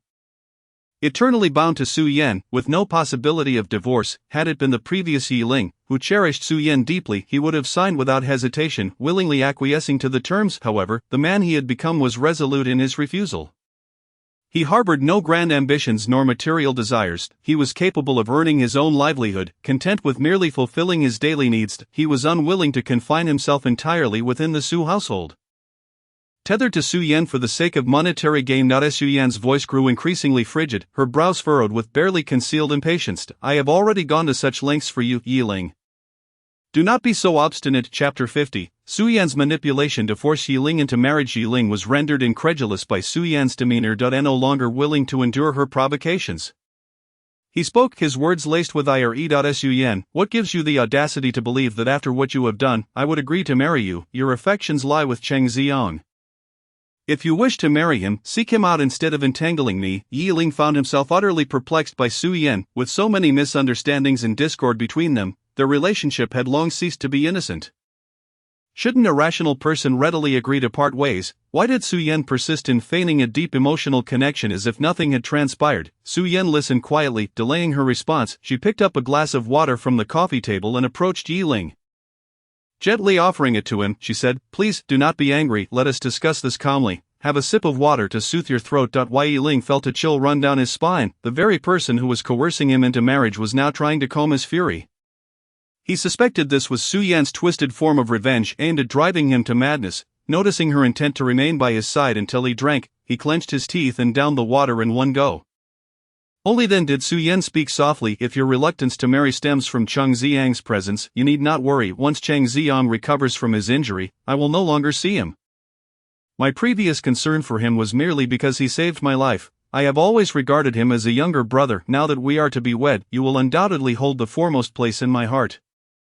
Yiling's chest heaved violently, the tempest of emotions swirling within him, desperately seeking an outlet. He felt as if he were speaking to a wall. His refusal to marry was born not from any concern for Cheng Xiang but from the fact that he no longer loved her. If he were facing a man, he would have struck him without hesitation, yet before Su Yan, even in his rage, he could not bring himself to harm a woman. Su Yan, seemingly oblivious to his fury, elegantly adjusted her skirt and stood up. Take your time to consider. Sign the contract promptly. Rest assured, by the end of the month, I will ensure you become the happiest groom in the entire capital. Wait, Yiling attempted to grasp her, but as he stood, his body betrayed him, and he collapsed back onto the seat, feeling utterly drained. Clenching his fists, he looked up in horror. Su Yan, what have you done to me? With a serene smile gracing her lips, Su Yan replied, Yiling, you have been quite disobedient, and thus I had no choice but to resort to this. Yiling's mind raced back to the glass of water she had just offered him. Disbelief washing over him. Did you drug me? Do not be upset. Su Yan bent down and placed a soothing kiss on his cheek. It is not a potent poison. This will only incapacitate you for a few days. You shall recover by the day of the wedding. This was her carefully considered decision. She would not subject Yiling to the same torment again. She wished to cherish, protect, and love him. She was determined to demonstrate her sincerity to him. The pent-up anger that had consumed Yiling all night finally erupted, ignited by Su Yan's manipulative actions. He seized the glass from the coffee table and hurled it at her with all his might. Su Yan deftly turned her head, and the glass narrowly missed her, shattering into pieces upon the floor. This was the first time Yiling had truly acted against her. Her expression darkened visibly, her eyes narrowing dangerously as she warned Yiling, "Do not provoke me, or there will be consequences." With that, she turned and departed. From that day forth, Yiling found himself imprisoned by Su Yan. Outside, a cadre of 4 or 5 bodyguards stood watch around the clock. His movements were confined to the house. Even attempting to stroll around the neighborhood was met with merciless obstruction. Meals were delivered by designated personnel, and a myriad of unfamiliar faces appeared to take his measurements for suits, shoes, and luxurious accessories, all in preparation for the impending wedding. Though vexed beyond measure, Yiling understood these individuals were merely following orders, and it would be futile to take out his frustration on them. He casually selected a few items, dismissing them quickly. During these days, he had been testing his strength. Daily tasks posed no challenge, nor did opening bottle caps. However, the punching bag in the living room lay untouched. He lacked the strength to deliver even a few punches. Escaping was an impossibility. After days of frustration, Yiling finally resolved to bide his time. On the day of the wedding, when his strength returned, he would flee. He remained out of sight for several days until Zhang Jianbo called, his voice filled with agitation. "Brother Yi, I received your wedding invitation with Su Yan. What is going on? Are you really marrying her?" Yiling scoffed coldly, "I did not consent. She took it upon herself. She drugged me to weaken me and has imprisoned me." Zhang Jianbo was taken aback. Has Su Yan lost her mind? She was never this irrational. "I cannot fathom her current mindset," Yiling admitted, feeling alienated from the woman he once knew. Zhang Jianbo offered reassurance. "Do not worry, Brother Yi. Imprisoning someone is illegal. I will report this. Do not," Yiling interjected. "The Su family's influence in the capital is overwhelming. Reporting this would be futile and may put you in her line of sight." Zhang Jianbo had only recently established himself within the Zhang family, and Yiling did not want him to suffer for his troubles. Do not fret. I followed your advice and interviewed for a bodyguard position with the Guan family. I passed the interview and will officially start next month. Just endure for a few more days." With a sigh filled with sympathy, Zhang Jianbo remarked, "If it weren't for Su Yan's relentless pursuit, you wouldn't have found yourself in this predicament." But Yiling had come to terms with it. "As long as I remain in the capital, I cannot escape her. Working with the Guan family is a good idea. At least they possess the strength to offer me some sanctuary." He had once considered leaving the capital for another city, but nostalgia held him back. Having lived in the capital his entire life, he felt an inexplicable attachment to the place. Moreover, by staying, he could protect the children at the orphanage, even if just a little. In truth, Su Yan's current insistence on keeping him was merely a matter of pride. Her character was inherently proud, a person who had always sought to dominate. His defiance was a challenge to her, and she would employ any means necessary to witness his submission. Once he capitulated, her interest would inevitably wane. Yiling understood Su Yan's psychology, and thus he had no immediate plans to resist. In a situation where he was outmatched, he could only choose to bide his time. "Take care of yourself, Brother Yi. On the day of the wedding, I will bring Wei Shuajie to kidnap you," Zhang Jianbo declared emphatically. Eliciting a chuckle from Yiling, the two exchanged light-hearted banter before agreeing to meet on the wedding day, after which Yiling hung up. Chapter 51. Cheng Xiang is kidnapped, to be exchanged for Yiling in the Su Corporation's executive office. Su Yan glared at the documents in her hand, on the verge of laughter from frustration. "I tasked you with investigating the mastermind behind the car accident 5 years ago, and this is what you present to me?" The document merely indicated that the incident involved Dong Shui, with no further details provided. With her head bowed in apology, Fan Man Ning responded, "President Su, we have apprehended Dong Shui, but she remains tight-lipped. Insisting that the video was fabricated to frame her, she refuses to acknowledge her involvement. The driver was released from prison 2 years ago. We have no knowledge of his whereabouts, and locating him will take time. Moreover, regarding the video, our technical department traced the sender's account, only to discover it was registered abroad. In other words, days had passed, and you have uncovered nothing." Su Yan's fury boiled over as she cast the file to the ground, her eyes blazing with anger. "When did our company become so inept?" "I apologize, President Su. We will expedite the investigation," Fan Man Ning replied, her head bowed even lower, silently lamenting their inability to produce any evidence after 5 long years. Investigating this matter was proving arduous and time-consuming. Moreover, no one had anticipated that the accident was not an accident at all but a conspiracy targeting Su Yan, and Yiling seething with rage. Su Yan issued her final ultimatum. This must be resolved before the wedding. The thought of having wronged Yiling for 5 years without being able to capture the true culprit for his sake weighed heavily on her heart. Fan Man Ning nodded obediently, carefully picking up the documents as she exited the office. After venting her frustrations, Su Yen felt a headache creeping in and rubbing her temples. She answered her ringing phone. It was a call from Su Xian. What is it? She answered impatiently. On the other end, Su Xian's voice trembled with panic. Sister, something terrible has happened. Xiang and Zhaoran have vanished from the hospital. Su Yan's temples throbbed with anxiety. I had stationed bodyguards to watch over Zhaoran. How could they have let this happen? Su Xian was on the verge of tears, exclaiming, I don't know either. I came to visit Xiang today and found him missing from his ward. When I asked the nurse, she mentioned seeing a woman take him away. After checking the surveillance footage, it turned out that the woman was Zhaoran. Su Yan coldly commanded, get the bodyguards on the line. Hurry, my sister demands to speak with you. If you fail to tell the truth, I will take your life. The bodyguard reluctantly answered the call. Miss Su, this matter has nothing to do with us. Zhaoran complained of severe chest pain early this morning and insisted we fetch a doctor. By the time we returned with the doctor, she had already disappeared. And Cheng Xiang, where is he? We reviewed the footage and saw that Mr. Cheng's condition was not right. He was half dragged, half carried away by Zhaoran, likely under the influence of some drug. Su Yan gradually grasped the situation and began to calm down. Zhaoran's embezzlement case had officially been filed yesterday. It was likely that she had received the lawyer's notice and was now cornered. She must have thought to kidnap Cheng Xiang to secure a chance for survival, she ordered with a firm voice. As a woman, she shouldn't be able to get far with Cheng Xiang. Call the police immediately. If you capture Zhaoran, you can redeem yourselves, otherwise prepare for dismissal. The bodyguard hurriedly complied. The phone was handed back. And Su Xian, distressed, stomped her foot. Sister, what should we do? It must be that wretched Zhaoran who has kidnapped Xiang. You cannot let her go. Such a person deserves to rot in prison. Xian, you must return home immediately and refrain from wandering about. Zhaoran poses a significant danger, and your impulsive nature could escalate matters if a confrontation occurs. Yet, Su Xian pouted defiantly. Sister, I want to report her myself. If she dares to kidnap Xiang, she will pay the price. Su Xian, hurry home and do not make me repeat myself. Su Yan nearly shouted these words before hanging up the phone. That evening, Su Yan wearily returned to her residence in the suburbs. She dreaded facing the emptiness of the house alone, so she went next door to Yiling's apartment. Yiling was having dinner and showed little reaction upon seeing her, even offering her a bowl of food. Su Yan observed him closely, noting that he seemed less angry than before, which alleviated her internal turmoil. She took the bowl and began to eat, her mind preoccupied with Cheng Xiang's abduction. The police had been mobilized. Yet Zhaoran seemed to have vanished into thin air, and there was no news. Just then, Yiling's phone on the table began to vibrate, signaling an incoming video call. Su Yan snapped back to reality.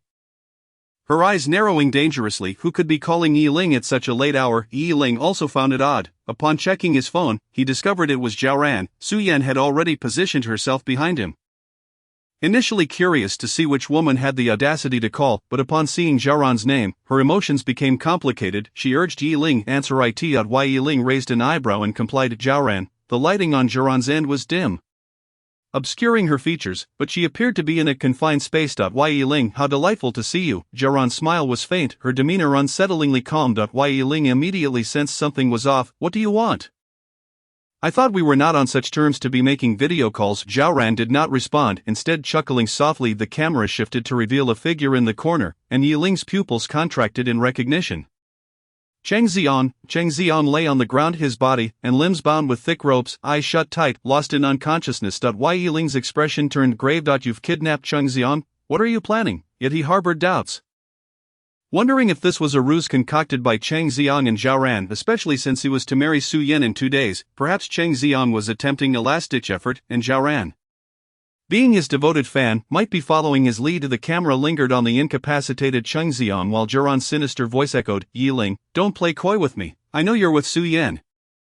Yiling frowned and glanced at Su Yan, who wore a look of no surprise. He felt irritated, realizing she must have known about Cheng Xiang's kidnapping all along. If she was aware, why not handle it herself instead of dragging him into this mess? It was maddening. I don't have time to indulge you. If you don't start talking, I'm hanging up. He had no intention of coddling Zhaoran given their history. Wait, Zhaoran's face reappeared on the screen. But she was not looking at Yiling. Instead, her gaze was fixed on Su Yan behind him. Su Yan, I know you're there. Let us negotiate a deal. How about trading Yiling for Cheng Xiang? Yiling was speechless at Jiaran's proposition. Why drag him into such nonsense without seeking his opinion? Su Yan seized the phone from Yiling's hand, her gaze icy as she fixed her eyes on the screen. Jiaran, release Cheng Xiang, and you may have a chance to survive. Jiaran scoffed, unfazed. Miss Su, my demands are quite simple. Trade Yiling for Cheng Xiang. Why? Yiling erupted. Jiaran, are you out of your mind? What does this have to do with me?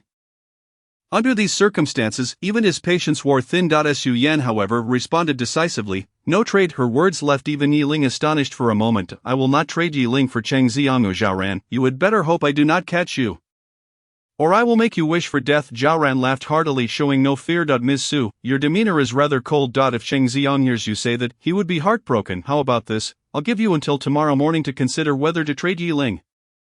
I'll call you then. With that, she ended the video call. Su Yan immediately texted Fan Mening, requesting her to locate Jiaran's phone signal. Yiling regarded Su Yan with uncertainty, asking, you truly want to trade me for Cheng Xiang? He felt powerless, his body weaker than that of an ordinary person. If Su Yan decided to barter him away, he would be unable to resist. Moreover, Jiaran harbored such hatred for him. Who knew what she might do if he fell into her hands? Su Yan's gaze softened as she nodded. I want tea, you mean tea worry, yet her assurance did little to ease Yiling's concerns. Given her past sacrifices for Cheng Xiang, he found it difficult to trust her. Su Yan, let me make this clear. I have nothing to do with the kidnapping, so I do not agree to Jiaran's terms. If you use me as a bargaining chip, I will never forgive you. Ling, you're overthinking this. I would never do that. Su Yan placed her fingers on Yiling's sleeve, gently shaking it, feigning helplessness. Is this how you truly see me? Yes, this is precisely how I see you.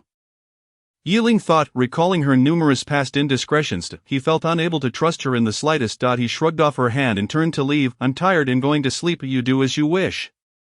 Su Yan watched him retreat, feeling a deep void within her. Why Yiling did not trust her. She could see that clearly, but it mattered not. She would prove her sincerity through actions. In the coastal area of Jing City, an old cruise ship lay silently on the water's surface. In the ship's basement, Jiaran removed the SIM card from her phone and tossed it out the window. She then leisurely approached Cheng Xiang. Crouching down before him, producing a small vial, she opened it and held it to his nose, releasing a delightful fragrance. Soon, Cheng Xiang's eyelids fluttered, and he began to stir. Still dazed, he instinctively surveyed his surroundings.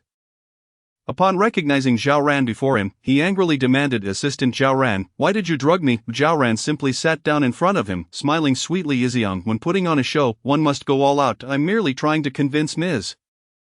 Su. Cheng Xiang stared at Jiaran, a wave of intense unease washing over him. He suddenly regretted collaborating with her. Just days ago, he learned that Su Yan had sent out invitations for her wedding with Yiling, which sent him into a frenzy. Coincidentally, Jiaran had a plan that required his assistance. After some discussion, they concocted this fake kidnapping scheme. Jiaran despised Yiling, and he too did not want Yiling to marry Su Yan. The idea of pretending to be kidnapped to exchange for Yiling was brilliant, thus he had agreed without hesitation. At the hospital, he had feigned being drugged by Jiaran and followed her away. Once on the old cruise ship, he had consumed a glass of water Jiaran offered and lost consciousness. He could hardly believe that Jiaran, his devoted fan, would treat him this way. Xiang, don't be mad at me. Jiaran cooed, leaning closer, her fingers gently tracing his handsome features. I've informed Yiling about your kidnapping. And Su Yan was there too. I told them both that I would exchange Yiling for you. If Su Yan really agrees to that, can you imagine how heartbroken Yiling would be? Jiaran intended to torment both his body and mind. The agony of being abandoned time and again by a loved one would surely drive him to the brink of despair. Cheng Xiang beheld Jiaran's malicious smile, his heart racing with trepidation, as if he had never known this person at all. The places her fingers had grazed sent shivers down his spine. Jiaran naturally noticed the fear reflected in Cheng Xiang's eyes and smiled enigmatically. Having lost everything, she found herself at the end of her rope. Why not indulge in a final thrill? She revered Cheng Xiang as a deity in her heart, and to bring down Yiling for him, she was willing to resort to kidnapping. When the time came, she would shoulder the blame alone. But Cheng Xiang would also have to pay a price. After all, it was only fitting that he should willingly embrace her demise, wasn't it? Her fingers slowly descended, resting upon Cheng Xiang's handsome lips, causing his heart to skip a beat. He feigned composure, saying, Assistant Zhao, you despise Yiling, and I share your sentiments. In this regard, we are united. However, he continued, you know that in Su Yan's heart, Yiling holds the utmost importance. If you propose to exchange him for me, Su Yan may not acquiesce. Cheng Xiang, astute as he was, sensed Jiaran's current disquiet. She claimed she would aid him in dragging Yiling down. Yet her present demeanor suggested that she too would not emerge unscathed. Regret washed over him. Why had he ever allied with her? After listening to Cheng Xiang's words, Zhao Ran gently caressed his lips with her finger. Xiang, you know I am your most devoted fan. Regardless of the cost, I will help you fulfill your wishes. I am aware that Su Yan may not permit Yiling to be exchanged. Hence we must stoke the flames. What flames? Cheng Xiang's voice trembled as Zhao Ran smiled alluringly before lowering her head without hesitation to kiss him. Cheng Xiang's pupils quaked. Zhao Ran kissed him with fervor and obsession. As though the treasure she had coveted for years had finally slipped into her grasp, leaving her unable to let go. Seizing the moment of his bewilderment, she pried open his lips and entwined with him without restraint. Suddenly a sharp pain erupted on her tongue, and a metallic taste flooded her senses. She stifled a moan and withdrew, lowering her head to spit out a mouthful of blood. Chapter 53. The ear-splitting cold of pain in her tongue caused Zhao Ran to furrow her brows. Yet she did not express anger. Instead, she spoke in a remarkably tender tone. Xiang, you are being naughty, but fear not, I shall teach you. Cheng Xiang's stomach churned violently, and a singular thought consumed him. He needed to rinse his mouth immediately. His long-preserved first kiss had been stolen by a repulsive fan. He could not accept this reality and yearned to leap at Zhao Ran, but his hands and feet were bound, rendering him immobile.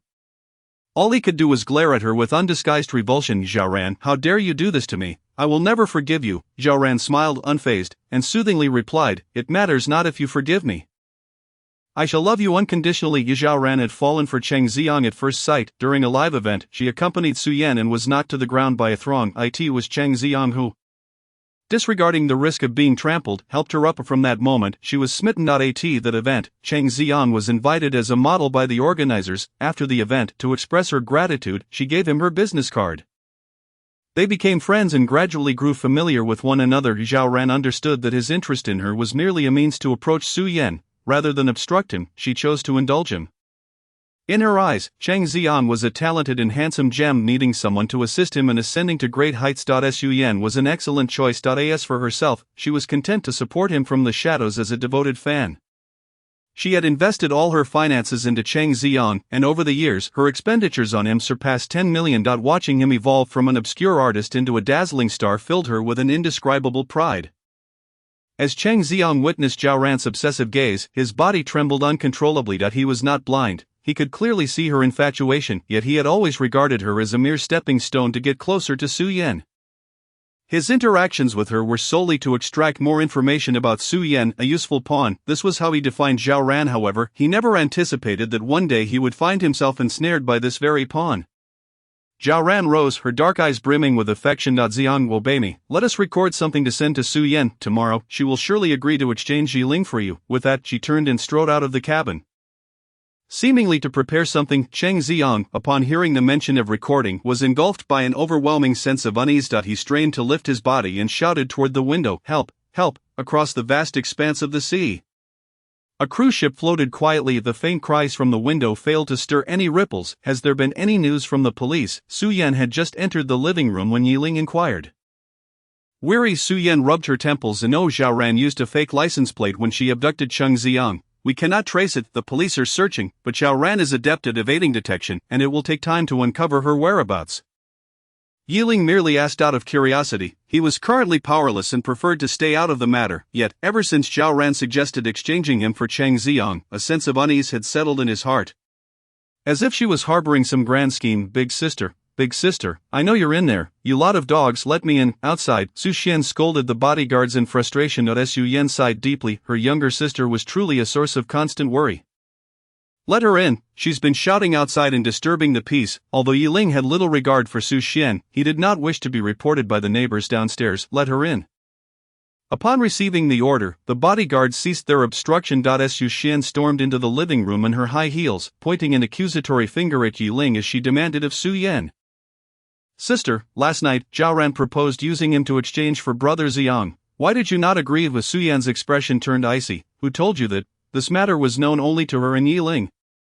No one else was privy to it. She had refrained from informing the police, fearing that Zhao Ran might act rashly if cornered. Su Xian's bravado faltered slightly. It matters not how I found out. In any case, exchanging Yiling for brother Xiang is a fair deal. Sister, please agree to Zhao Ran. Yiling frowned, discomfort washing over him. This matter had nothing to do with him. Why were they both attempting to place the burden on him?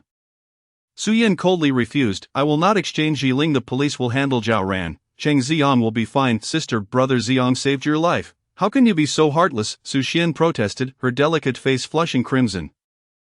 Yiling has also saved my life. No need to mention it further, this matter ends here. Su Yan gestured to the bodyguards nearby, instructing them to take the second young lady back to the old residence and to prevent her from going out for the time being.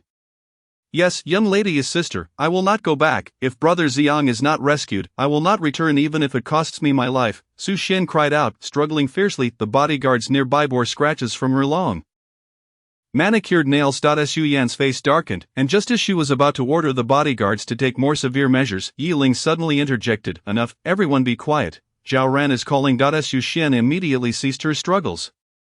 Her expression tense as she stared at the phone in Yiling's hand. The living room fell silent. Yiling answered the call and pressed the speakerphone button. A series of sticky, ambiguous sounds emanated from the phone, echoing through the room. Yiling was momentarily stunned. Everyone in the living room was also taken aback. The voice on the other end continued, this time it was Zhao Ran's voice. Ziong, be gentler, yes, just like that.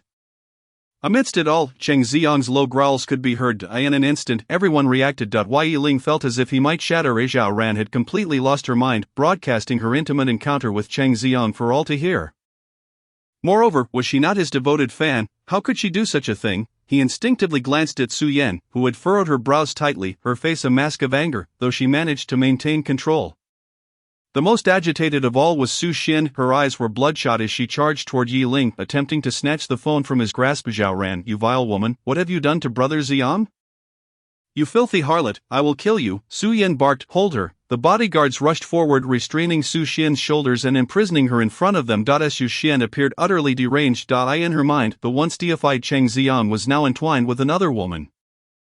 And that too in front of so many people. The surging rage had consumed her reason. She wanted to kill Zhao Ran. She had to kill that shameless woman. Chapter 54. Su Xian's suicide threat forces Su Yan's choice. The bodyguards held Su Xian tightly, fearing she might do something reckless with her contained. Yiling refocused on the phone call. He listened intently for a while before quietly relaying to Su Yan, Cheng Ziong must have been drugged.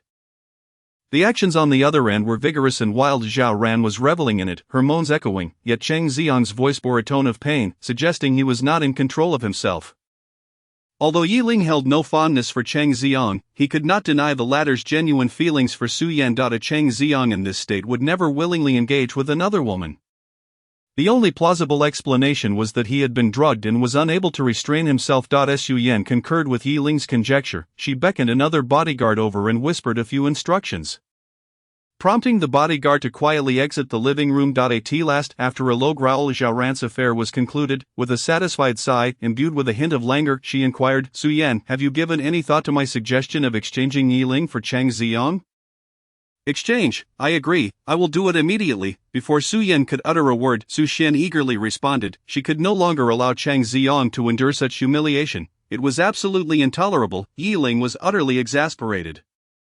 Who had he offended to be thrust into such situations time and again? He spoke into the phone. And Zhao Ran, your current predicament has nothing to do with me. Why must you hold me accountable?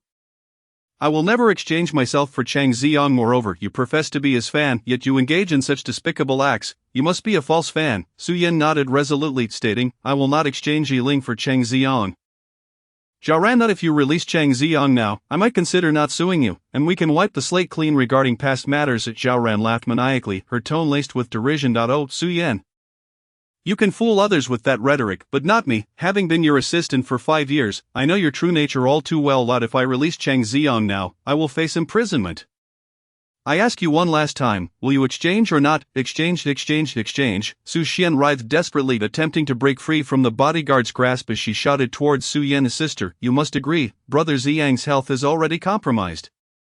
And Zhao Ran is so cruel, he cannot withstand this. Let Yiling be the exchange, and we can rescue him later, can't we? Upon hearing this, Yiling felt an overwhelming urge to slap Su Xian. What had he done to deserve this? Su Xian, do you have no shame? If you wish to save Cheng Ziong, then use yourself as the bargaining chip. Why drag me into this? Does it make you feel powerful? Su Xian glared at him, teeth clenched. Yiling, how can you be so selfish? The Su family has provided for you. Now that we ask you to do this small favor, you refuse? You are utterly ungrateful. Yiling scoffed, indeed, I am selfish, I am ungrateful. I will reiterate, I will not exchange myself for Cheng Ziong. Attempting to morally manipulate him was futile, as long as he held no morals. No one could bind him. The argument between them escalated, and on the other end of the line, Zhao Ran grew impatient. Su Yan, you decide, the power of decision lies with you, will you exchange or not? Both Yiling and Su Xian turned their gazes toward Su Yan. Despite her previous declarations of refusal, Yiling felt a twinge of anxiety. Su Xian was filled with anticipation, pleading, sister. Su Yan's voice was icy, no exchange. Zhao Ran finally revealed her true colors, brazenly declaring, Su Yan, you truly are heartless. Chang Ziyang has been sincere to you, yet you refuse even this modest request. You are unworthy of his affection. Zhao Ran, your bluster is meaningless to me. Prepare to face legal consequences. I will ensure your suffering is profound. Su Yan had never been one to yield easily. Zhao Ran had repeatedly betrayed her, and she would not overlook such ingratitude and treachery. Zhao Ran's venomous voice echoed from the phone. If you refuse to exchange Yiling, I will immediately release our intimate video online, and Cheng Ziyang's career will be ruined. Do you care about that? Su Yan, Zhao Ran, I curse your entire family, you vile witch, dare to do so and see what happens. I will ensure your dismemberment, leaving you without a burial place. Su Xian shouted in fury, her voice hoarse. With bloodshot eyes, she gazed at Su Yan's sister. You know how much brother Ziyang loves acting. Will you really stand by and watch Zhao Ran ruin him? He has already sacrificed his leg for you, now you would allow his career to be obliterated. This is pushing him to the brink of death. Su Yan furrowed her brow, momentarily at a loss for words. Yiling's heart twisted painfully. Would Su Yan truly forsake him for Chang Ziyang once more, as she had countless times before? Miss, the bodyguard suddenly shouted in alarm. It turned out that while he was distracted, Su Xian had managed to break free. She dashed to the table, seized a fruit knife, and pressed it forcefully against her neck. Su Yan gasped, Xin. Su Xian shouted, don't come any closer, or I will end my life before your eyes. Both Su Yan and the bodyguard froze, not daring to move. Su Yan softened her tone. Xin, what are you doing? Put down the knife. Yiling had a vague suspicion of her intentions but remained seated on the sofa, curious to see what Su Xian would do. Sister, if you agree to exchange Yiling for brother Ziyang, I will immediately discard the knife. Su Yan's eyes glistened with tears, pleading, this is madness. If you refuse, I would rather die. As she spoke, she pressed the knife further, a crimson line appearing on her delicate neck. Seeing her resolve, Su Yan grew frantic. Xin, please don't act impulsively. Su Xian wept. Sister, you promised our parents you would take good care of me. Are you truly willing to sacrifice your sister's life for a man? Mentioning their parents struck a chord in Su Yan. Years ago, during a car accident, both she and Su Xian had been in the vehicle. Their parents had suffered severe injuries while shielding them. By the time they reached the hospital, it was too late. On her deathbed, their mother had urged Su Yan, as the eldest sister, you must look after Xin and ensure she grows up well. Su Yan had always remembered those words, hence, over the years, as long as it did not breach her principles, she had acquiesced to Su Xian's every request. Sister, I beg you to agree. Do you truly wish to see me die before you are satisfied? If I die, I will tell Mom and Dad that you sacrificed your sister for a man. Su Xian's accusations flowed forth, tears streaming down her face. Even the bodyguard nearby was visibly moved. Miss. Chapter 55, Su Yan agrees to exchange Yiling for Cheng Ziyang. Su Yan gazed at her stubborn sister, recalling their mother's final admonition. Ultimately, her resolve faltered as she spoke into the phone. I agree, let's exchange. Then I shall await your esteemed presence, Ms. Suda. I will send the details to your phone. Remember, do not alert the authorities, otherwise I will immediately execute the exchange. With that, Zhao Ran hung up the phone. Upon hearing Su Yan's agreement to the exchange, Su Xian erupted in joy. The bodyguard quickly approached, seizing the fruit knife from her grasp. Having achieved her goal, Su Xian relinquished the knife without resistance. Seeing the knife removed, Su Yan could not restrain herself and stepped toward Su Xian, delivering a sharp rap to her head. Have you lost your mind? Do you wish to worry me to death? Su Xian, realizing her earlier actions had been excessive, quickly feigned innocence, clinging to Su Yan's arm and begging for forgiveness. Sister, please don't be angry. I promise I won't do it again. Su Yan glared at her. Is there going to be a next time? Su Xian shook her head vigorously. No, never again. She had never truly intended to die. It was merely a tactic to blackmail her sister. Clearly, her gamble had paid off. In her sister's heart, she still held more importance than Yiling. She cast a triumphant glance toward Yiling, who observed the scene with cold indifference, finding the entire situation utterly ironic. Their sisterly bond, so profound, yet they used him as leverage. It was comical that he finally understood that this kidnapping incident had been aimed squarely at him from the outset. Su Xian's presence here was undoubtedly a result of Zhao Ran's revelations.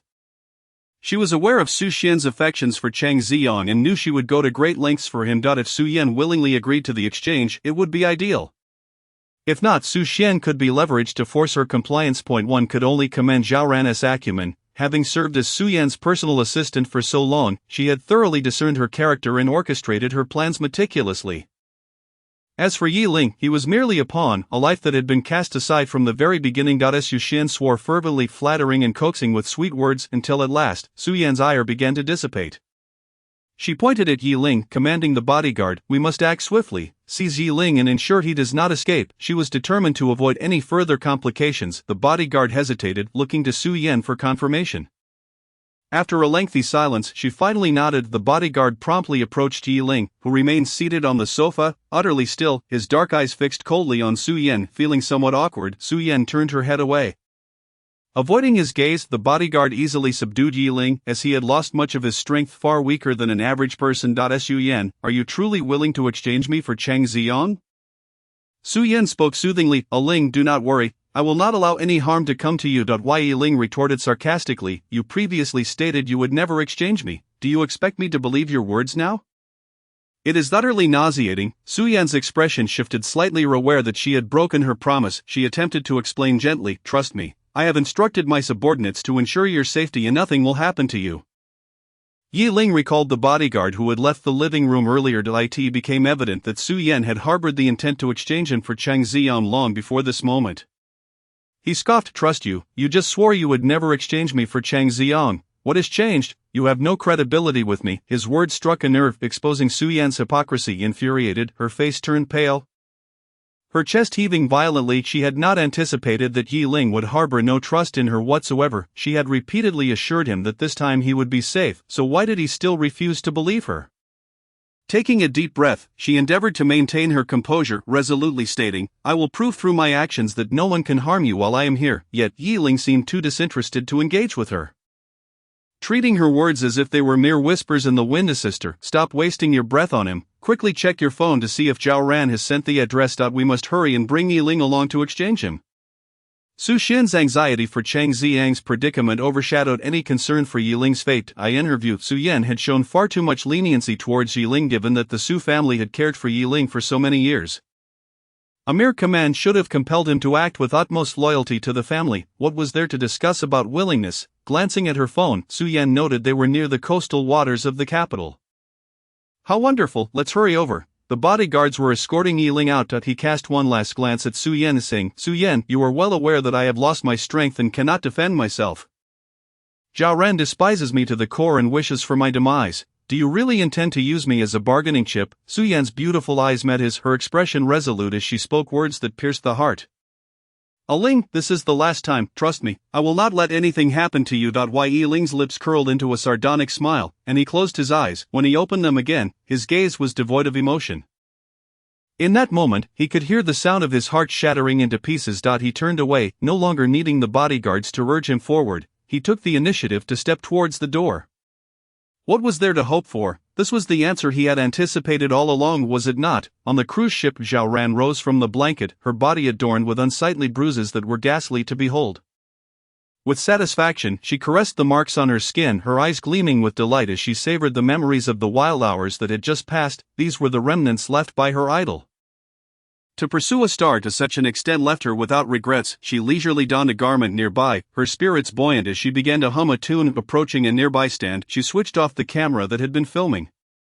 Chang Ziyong lay on the blanket, his body devoid of clothing, the effects of the drug gradually subsiding, allowing clarity to seep back into his mind. Chaotic scenes swirled in his memory, entwined bodies, unbearable growls, and voices of various individuals. Among them, one voice had already carved itself into his soul. Unable to contain himself any longer, he opened his mouth and expelled his insides. Zhao Ran, noticing this, rushed to his side, helping him sit up as concern laced her voice. Ziyong, what's wrong? Why are you vomiting? The person who sold me the drugs said they were harmless. Water. The excesses had left Chang Ziyong exhausted and parched.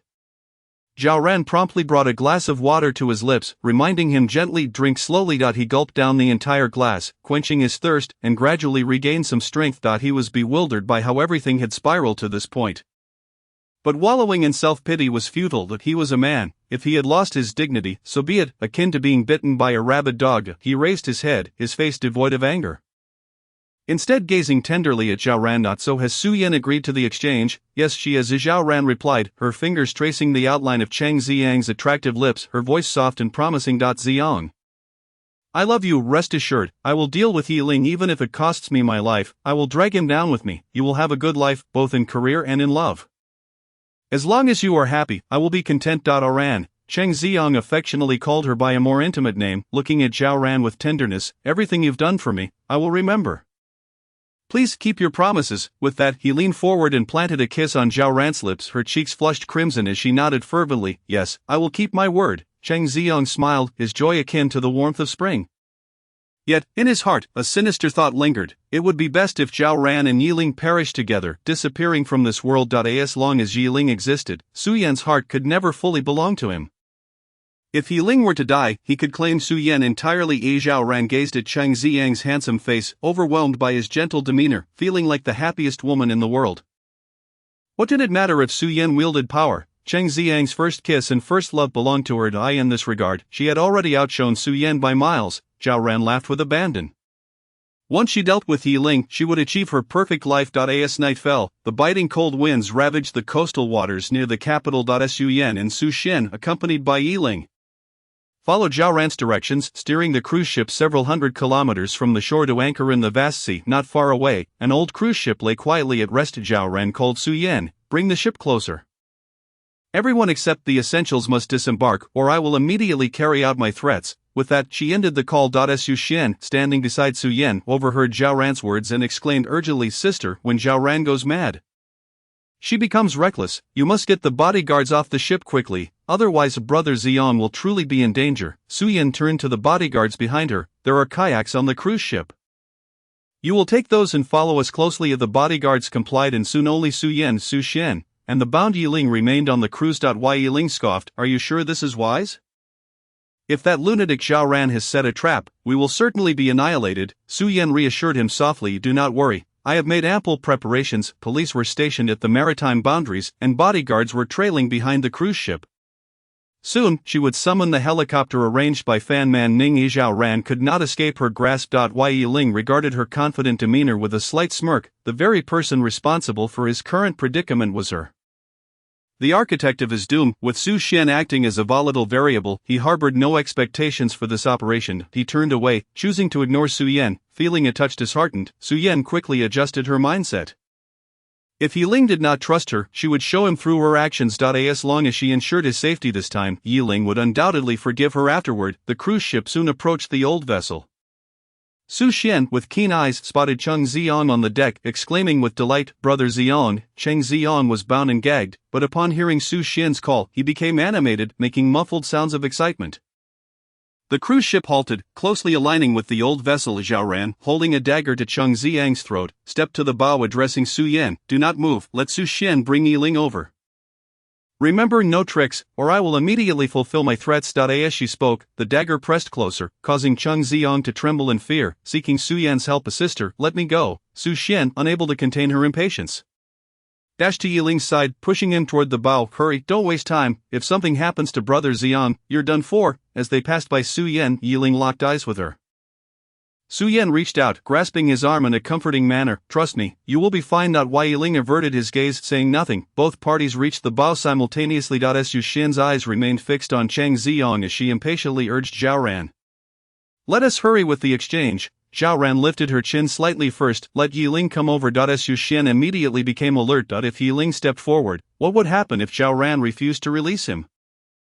Zhao Ran grinned widely. Miss Su, do you still not comprehend the situation? If you do not follow my instructions? Her hand twitched, and Cheng Ziyang emitted a whimper as a crimson line appeared on his fair neck. Startled by the sight of blood, Su Shen acted on instinct, shoving Yi Ling forward. Go, quickly. Yi Ling stumbled, lunging towards the other side. In that instant, Cheng Ziyang and Zhao Ran exchanged a covert glance. The next moment, Zhao Ran pushed him from behind. With a resounding splash, Cheng Ziyang plunged into the sea. Brother Ziyang! Su Shen screamed in horror. Su Yan, who had been observing the situation, was taken aback by the sudden turn of events. She quickly retrieved her phone and dialed Jump In and rescue him. the bodyguards trailing the cruise ship dove into the water, striving to save Chang Ziong. Everyone's attention was captivated by the figure in the water. So, when a thunderous roar erupted, Su Yan was momentarily stunned. The old cruise ship sped away into the pitch-black night, vanishing from sight, regaining her senses. Su Yan's eyes flared with fury as Zhao Ran had hidden accomplices aboard. She spun around, shouting towards the control room, "Start the ship, follow that cruise." Yet, the ship remained eerily still. Su Yan felt her blood boil as she stormed towards the control room. Kicking the door open, it lay empty, the crew nowhere to be found. Meanwhile, the bodyguards finally rescued Chang Ziong from the water, but the coldness of the night had left him hypothermic, necessitating urgent medical attention. Su Yan emerged from the control room, her eyes blazing with rage. Su Shen, where are the people from the control room? Su Shen stiffened, quickly donning a look of confusion. "Sister, what are you talking about?" "No one is in the control room." With a sharp slap, Su Yan struck her hard across the face, her voice laced with fury. "I ask you, where are they? Just a moment ago, it was just the few of us here. Besides you, who else would dare to play tricks?" Su Shen's right cheek was swollen and bruised, a sight that was truly shocking. It was evident that Su Yan was genuinely enraged this time. Sparing no effort in her wrath, Su Shen tilted her head, spitting out a mouthful of blood. At this point, she could no longer pretend. She raised her head to meet Su Yan's furious gaze and declared, "Yes, it was I who caused the crew to abandon ship." Chapter 57. Zhao Ran presses on Yiling's self-rescue. Su Yan seethed, demanding, "What's your reason?" Su Shen's eyes were filled with resentment as she replied, "Because I detest Yiling. I wish for his demise. If it weren't for him, Ziong wouldn't have ended up like this." "Well, you truly are something," Su Yan retorted with a sardonic laugh. She raised her hand and struck Su Shen hard across the face once more. Su Shen was stunned. It was the first time in her life that Su Yan had hit her, and with such force. All of this for that scoundrel, Yiling? Tears of grievance streamed down her face. Su Yan ignored her, casually signaling a bodyguard to take Su Shen back to the old residence, declaring, "Without my command, she is not to leave a step." Su Shen, covering her cheek, protested defiantly, "Sister, it's one thing for you to hit me, but now you want to imprison me. Are you even my real sister?" "Silence!" Su Yan shot her a fierce glare. "If anything happens to Yiling tonight, I will send you abroad and ensure you never return." Su Shen was taken aback, rooted to the spot, unable to believe that these words were spoken by the sister who had always cherished her. The bodyguard promptly moved to escort her away. Surprisingly, this time, Su Shen did not resist. Su Yan took out her phone and dialed a number. "Are you following?" A cacophony of noise erupted from the other end, the sound of a propeller whirring. "Rest assured, miss, we are tailing them. The target is still on the move. Stay close," came the reply. After hanging up, Su Yan felt a measure of relief. A bodyguard stepped forward to report, "Miss, a new yacht is approaching, and the police have been notified." Su Yan glanced at her phone and made an immediate decision. Change boats, head southwest at a 45-degree angle. She had previously planted a tracker on Yiling to ensure they would not lose their direction at sea. The group swiftly switched yachts, propelling themselves towards their intended destination. Meanwhile, Yiling had just boarded the ship, only to be seized by Zhao Ran with a dagger and taken to the control room. Fearing Yiling's strength, Zhao Ran produced a bundle of coarse rope and bound his feet. She then instructed the crewman, "Keep an eye on him. I'm going to fetch something and will return shortly." The crewman was a slender middle-aged man with sunken cheeks and a sallow complexion, clearly a victim of chronic malnutrition. A gambler at heart, his sole focus was money. He had been hired by Zhao Ran for 30,000 yuan. After hearing her orders, he merely waved her off. "Go on and just remember to transfer the rest of the money to my account," Zhao Ran replied impatiently and cast a final glance at Yiling before leaving. With only Yiling and the crewman remaining in the control room, the late-night voyage became tedious. To stave off drowsiness, the crewman played a song on his phone, humming along as he steered the ship. Completely oblivious to Yiling's presence. While Yiling observed his surroundings quietly, the control room was small, and he was positioned in the corner, just a few steps away from the crewman, slightly adjusting his sleeve. He discreetly retrieved a fruit knife that he had taken from the table while at home, concealed well beneath his winter clothing. Maintaining his posture, he exerted force to cut the ropes binding his hands. Fortunately, the knife was quite sharp, and with a few deft movements, he freed his hands. The crewman, lost in music, remained unaware. Seizing the opportunity, Yiling quickly cut the rope from his feet. He tucked the fruit knife into the inner pocket of his clothing and stealthily approached the crewman. Aiming to strike. At just the right moment, he ensnared the crewman's neck with the coarse rope, applying all his strength. Logically, he should have been at a disadvantage, given that he had been drugged and was weaker than a woman. However, the crewman, being a slacker who spent his meager earnings on gambling, lacked the strength to resist for long before being rendered unconscious by Yiling. Yiling dragged him behind the door. Hiding him with the crewman incapacitated, the yacht's speed began to decrease. Footsteps approached, accompanied by Zhao Ran's furious voice, "Mazi, why is the ship slowing down? Do you still want the rest of your money?" As soon as Zhao Ran stepped into the control room, an intense pain shot through her lower back. In disbelief, she looked down to find a fruit knife embedded in her side, blood dripping steadily. Yiling had successfully launched a surprise attack, tightening the coarse rope around her neck with fierce determination, yet he had underestimated Zhao Ran's strength. Zhao Ran, taller and more robust than the average woman, had trained in taekwondo and possessed formidable skills. With a mighty yell, she summoned an extraordinary burst of strength and spun around, flinging Yiling away. In that moment of being hurled, Yiling yanked the fruit knife from her waist. With a splatter, blood sprayed across his face as he fell heavily onto the deck. Yiling let out a muffled groan, blood trickling from the corner of his mouth. Zhao Ran, clutching her wound, glared at Yiling with murderous intent, yet realization soon dawned upon her, and she sneered at him. Yiling, has your strength vanished? Last time, you could break my arm with one hand, and yet now, you fail to eliminate me even with a sneak attack? Yiling wiped the blood from his lips, fixing her with a silent stare. Zhao Ran raised an eyebrow, her smile sinister. You stabbed me. It's only fair I return the favor. She picked up a spiked club, a weapon she had specially ordered online, bristling with sharp points, perfect for inflicting pain. She had gone to retrieve it specifically for this moment. With the club in hand, she slowly advanced towards Yiling, a wicked grin on her face. You caused the man I love to become lame. I don't ask for much. How about I break one of your legs in return? Yiling had risen from the ground, gripping the fruit knife tightly as he stepped backward. The yacht was small, and soon he found himself at the edge. Beyond lay the vast sea. Watching Zhao Ran approach, his mind raced, seeking a way to counter her. Zhao Ran was malicious. Breaking a leg would not satisfy her. Raged, it was clear she intended to torture him. Go ahead, continue retreating. I know you can't swim, she taunted, stopping just a couple of steps away, relishing her role as the cat playing with the mouse. Yiling's heart raced as he stared at the dark waters beyond the ship's railing. He could not swim, and he was not strong enough to subdue Zhao Ran. As for awaiting rescue, he had no faith that Su Yan would come for him. A bitter smile crossed his lips. It seemed he was truly destined to perish here. Zhao Ran, her patience wearing thin, lifted the spiked club and swung it towards Yiling, shouting, Die! Chapter 58. Yiling jumps into the sea. Su Yan crumbles. Zhao Ran charged at Yiling, wielding the spiked club with alarming speed. Yiling swiftly sidestepped to avoid her assault. The club struck the ship's beam with a deafening clang, sending sparks flying from the violent impact, without giving Zhao Ran a moment to react. Yiling lunged forward, plunging the fruit knife deep into her arm. He distinctly heard the knife pierce flesh with a sickening sound. Ah! Zhao Ran screamed in agony, her anger surging as she kicked out at Yiling with all her might.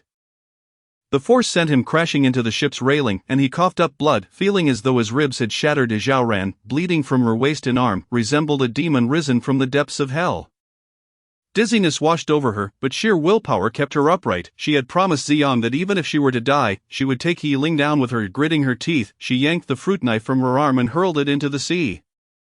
With a venomous glare directed at Yiling, she declared, Now that you're weaponless, if you have any sense, come over here willingly, and who knows, I might go easy on you. Yiling realized he had no escape. Yet, surprisingly, he felt no fear. He steadied himself against the railing, a slight smirk forming on his lips. Zhao Ran, I'm genuinely curious, what deep-seated grudge do you hold against me that makes you wish for my demise? Is it simply because I am a rival for Cheng Ziyang's affections? Both he and Zhao Ran were assistants to Su Yan. It seemed from the moment Zhao Ran joined the company, she had harbored an inexplicable animosity towards him. Zhao Ran, brandishing the spiked club, approached Yiling step by step, a relaxed and disdainful smile adorning her face. Indeed, I have no profound hatred towards you. I merely find you intolerable. You, an orphan without parents, what right do you have to compete for Su Yan with Ziyang? You're merely riding on your looks, fortunate enough to be taken in by the Su family. If you had any dignity, you would relinquish your claim to Ziyang and serve them as a dutiful servant for the rest of your life. Yiling was nearly driven to laughter by her nonsensical remarks.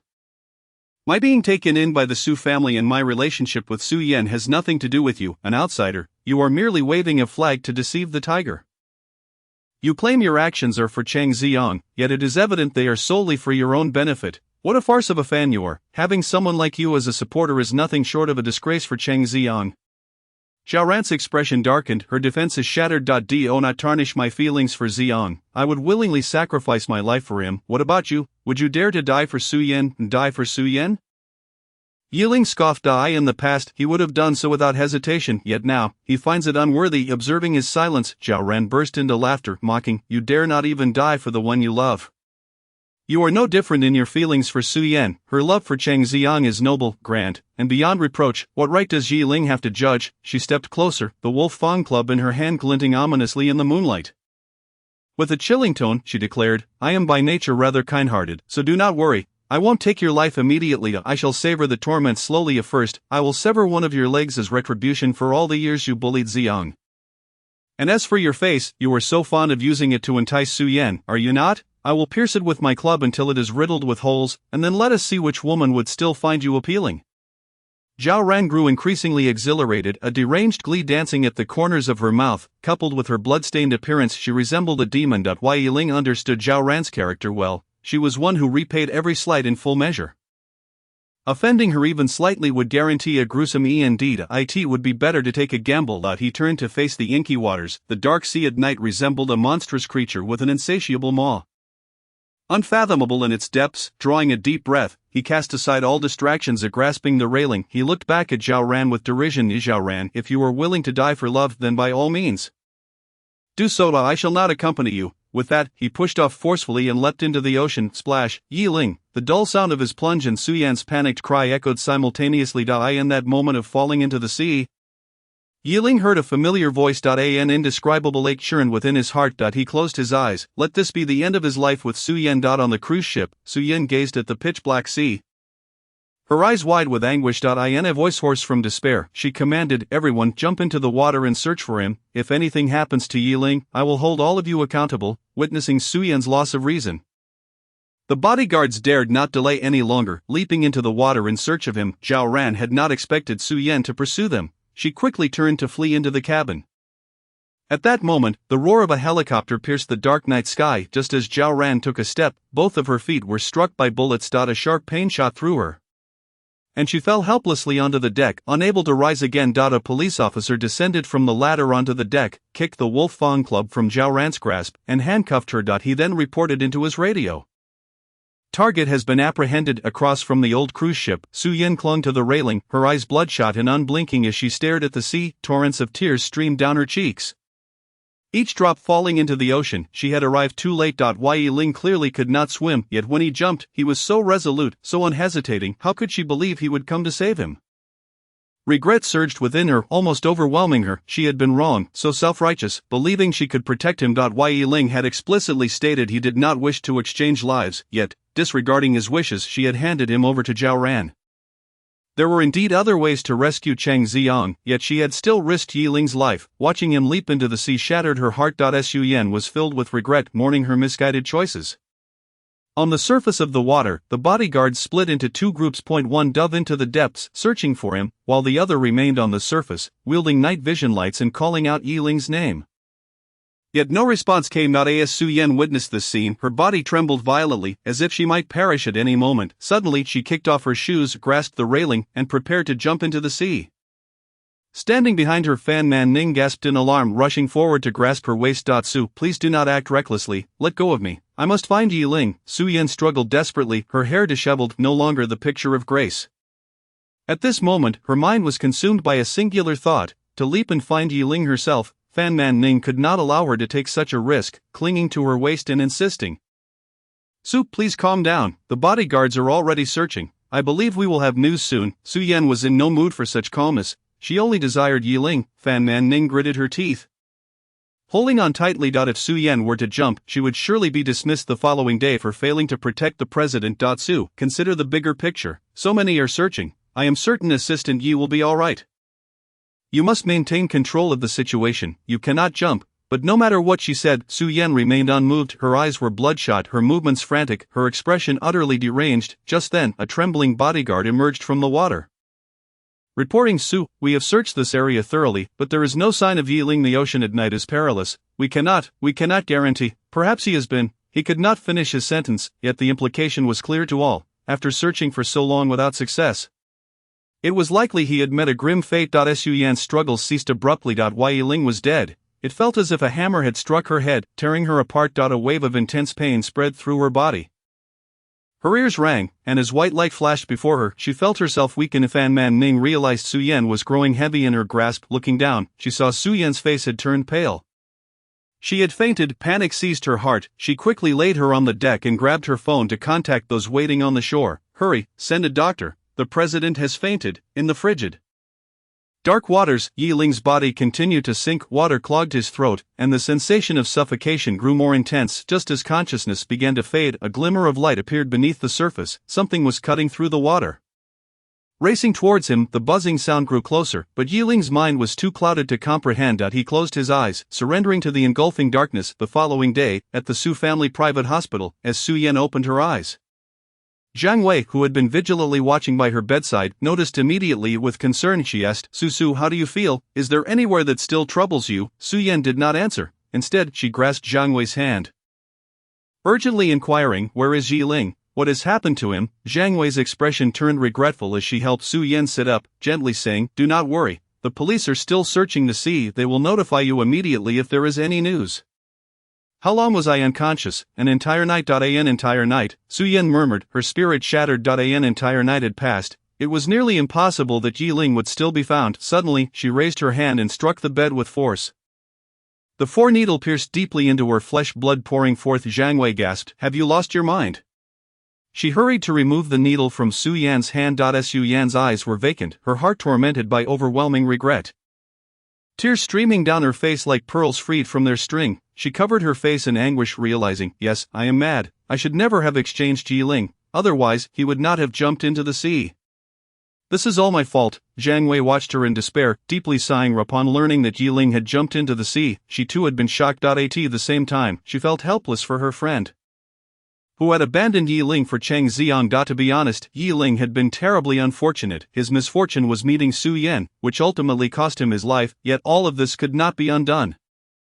Now, no matter how much Su Yan suffered, it made no difference. Yiling was gone forever. Had they known this day would come, would they have acted differently? In this world, there is no medicine for regret.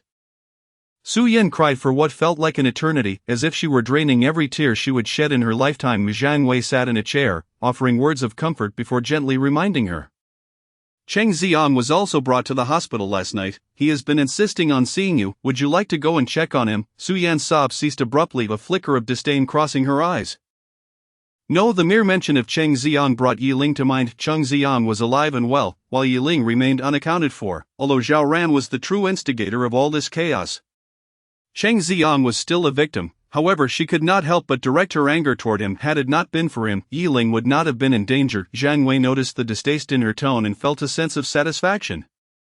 Cheng Xiang, that green tea prince, had long deserved to be cast aside. He had saved Su Yan, but she had compensated him enough. Not only had she ensured the Su group's protection over him, but she had also made him the youngest best actor in the entertainment industry. Yet he remained insatiable, desiring Su Yan's love while competing with Yiling now that Su Yan had spurned him.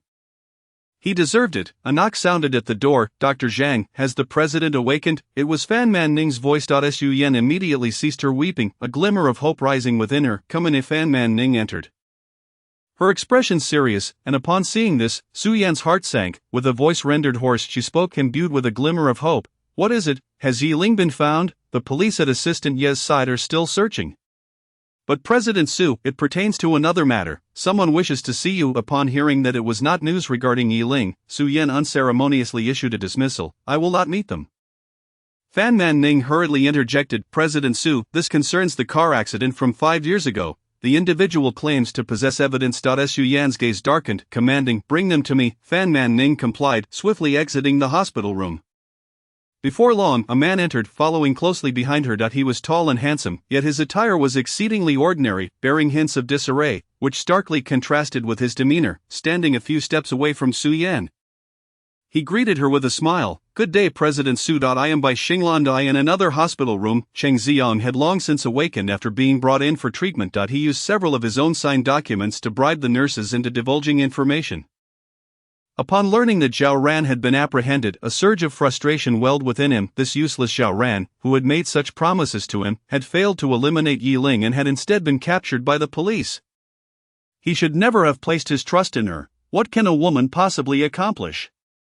Soon he learned from the nurses that Yi Ling had perished at sea, with the body yet to be recovered. The pent-up frustration dissipated in an instant. He was overwhelmed with joy, unable to contain his laughter. No body found. How splendid if it were never to be discovered in this lifetime. Chapter 60. Aftermath and Su Xian's forced departure abroad. As long as Yi Ling was dead, there would be no one left to vie for Su Yan's affection. Cheng Xiang was eager to see Su Yi in this battle. He had emerged victorious, and he intended to reap the fruits of his triumph. He instructed the nurses to convey a message to him, but they informed him that Su Yan was unwilling to meet. Cheng Xiang could hardly believe it, repeatedly asking, "My sister said she does not wish to see me. Could you be mistaken?" The nurse awkwardly nodded. "Mr. Chang, this was stated directly by Dr. Zhang. President Su does not wish to meet you." The fleeting joy brought by Yi Ling's death vanished in an instant. Cheng Xiang sat dazed on the hospital bed. Noticing his despondence, the nurse quietly exited the room. "Brother Xiang, you are awake." A melodious female voice shattered the silence of the room. Cheng Xiang regained his senses to see Su Xian before him, a gentle smile gracing his lips. Xian, you have come." Su Xian's eyes were shadowed with fatigue, clearly indicating a lack of rest. She stepped into the room, her gaze earnest as she scrutinized Cheng Xiang. Seeing only a slight pallor on his face, her heart finally eased. "Brother Xiang, it is such a relief you are well." Cheng Xiang smiled faintly, reaching out to pat her head. "I apologize for causing you concern, and I must thank you. Had it not been for you last night, I might have." He trailed off, a hint of embarrassment coloring his expression. Su Xian, filled with empathy, grasped his hand, soothingly murmuring, "Brother Xiang, this is not your fault. Blame Zhao Ran, that wretched woman. Fortunately she has been captured. Let us hope she rots in prison. And as for Yi Ling, if he had agreed to the exchange sooner, you would not have faced this calamity." Upon mentioning Yi Ling, a gleeful smile crossed her face. "Brother Xiang, you may not know, but Yi Ling was forced to jump into the sea last night, and they say his body has yet to be found. I believe he has surely been devoured by sharks. What is there left to search for?" Su Xian's words illuminated Cheng Xiang's mind, invigorating him as if he had received a shot of adrenaline. Indeed, Yi Ling was dead. Su Yan must have been too overwhelmed to process this news, hence her reluctance to see him. After all, Yi Ling's demise was to some extent tied to him. He still had time to gradually win over Su Yan, ultimately replacing Yi Ling in her heart. And with Yi Ling dead, what could he possibly contest? With this realization, Cheng Xiang's spirits lifted, and he found himself genuinely engaging with Su Xian. After a while of comforting him, Su Xian hesitantly spoke. "Brother Xiang, I actually snuck out today. This may be my last chance to see you." Cheng Xiang, concerned, queried. "Xian, what has happened?" "My sister discovered my little schemes. Now that Yi Ling is in trouble, she will undoubtedly not let me off the hook. Last night, she said she would send me abroad." As Su Xian spoke, her voice grew increasingly pitiful, tears welling in her eyes. Initially, she had harbored a glimmer of hope, believing that as long as Yi Ling was alive, she would not be sent away. Yet, upon learning of Yi Ling's fate, her joy was tinged with sorrow. With Yi Ling gone, Cheng Xiang would finally fulfill his wishes and be with Su Yan. She was glad to help Cheng Xiang achieve his desires, but the thought of being sent abroad and unable to see him easily left her heart heavy. Wiping away her tears, she gazed hopefully at the handsome man before her. "Brother Xiang, if my sister sends me away, would you be willing to forsake everything here and accompany me?" If Cheng Xiang agreed to join her, she vowed to cherish him for a lifetime. Cheng Xiang's smile faltered for a moment. However, he quickly replaced it with a tender gaze directed at Su Xian, gently wiping her tears with his fingers. "Xian, you are just a young girl going abroad in unfamiliar territory. Of course, I would be willing to accompany you, yet, as you know, my career is firmly rooted here. My team relies on me for their livelihood. How could I abandon them so irresponsibly?" Moreover, there was an even more crucial factor. After finally eliminating Yi Ling, he could monopolize Su Yan's affections. How could he possibly run away at this moment? What if another man seized the opportunity? All his efforts would have been in vain. Cheng Xiang never engaged in unprofitable ventures. To abandon everything for a mere girl like Su Xian? Preposterous. "Brother Xiang, I was merely joking. Please do not take it to heart." Su Xian felt both touched and saddened, her lips curling down in a barely concealed frown. Hadn't she foreseen this outcome? Cheng Xiang loved her sister. How could he forsake everything to leave with her? Standing, she extended her arms and embraced Cheng Xiang tightly. For a moment, he was rigid, but he soon reciprocated the embrace, gently patting her back. "Brother Xiang, take care of yourself in the country. I will miss you." Xian, do not be upset. When the opportunity arises, I will definitely come to see you." Hearing this, Su Xian smiled with relief. "Brother Xiang, until we meet again." She released him and left the hospital room resolutely. Cheng Ziong watched her departing figure, a smile gradually spreading across his face. At last, the final annoyance had left. I in the hospital lobby, where people bustled about, Su Xian had just exited the elevator when Fan Man Ning, flanked by bodyguards, blocked her path. With an impassive expression, Fan Man Ning stated, "Second Miss, President Su has arranged your study abroad in England. The flight is at 3 this afternoon. Please accompany us immediately." Su Xian's face drained of color, her heart plummeting. Su Yan was indeed serious. She truly intended to send her own sister abroad. "I refuse to believe it. You must be acting on your own accord. I will confront my sister myself."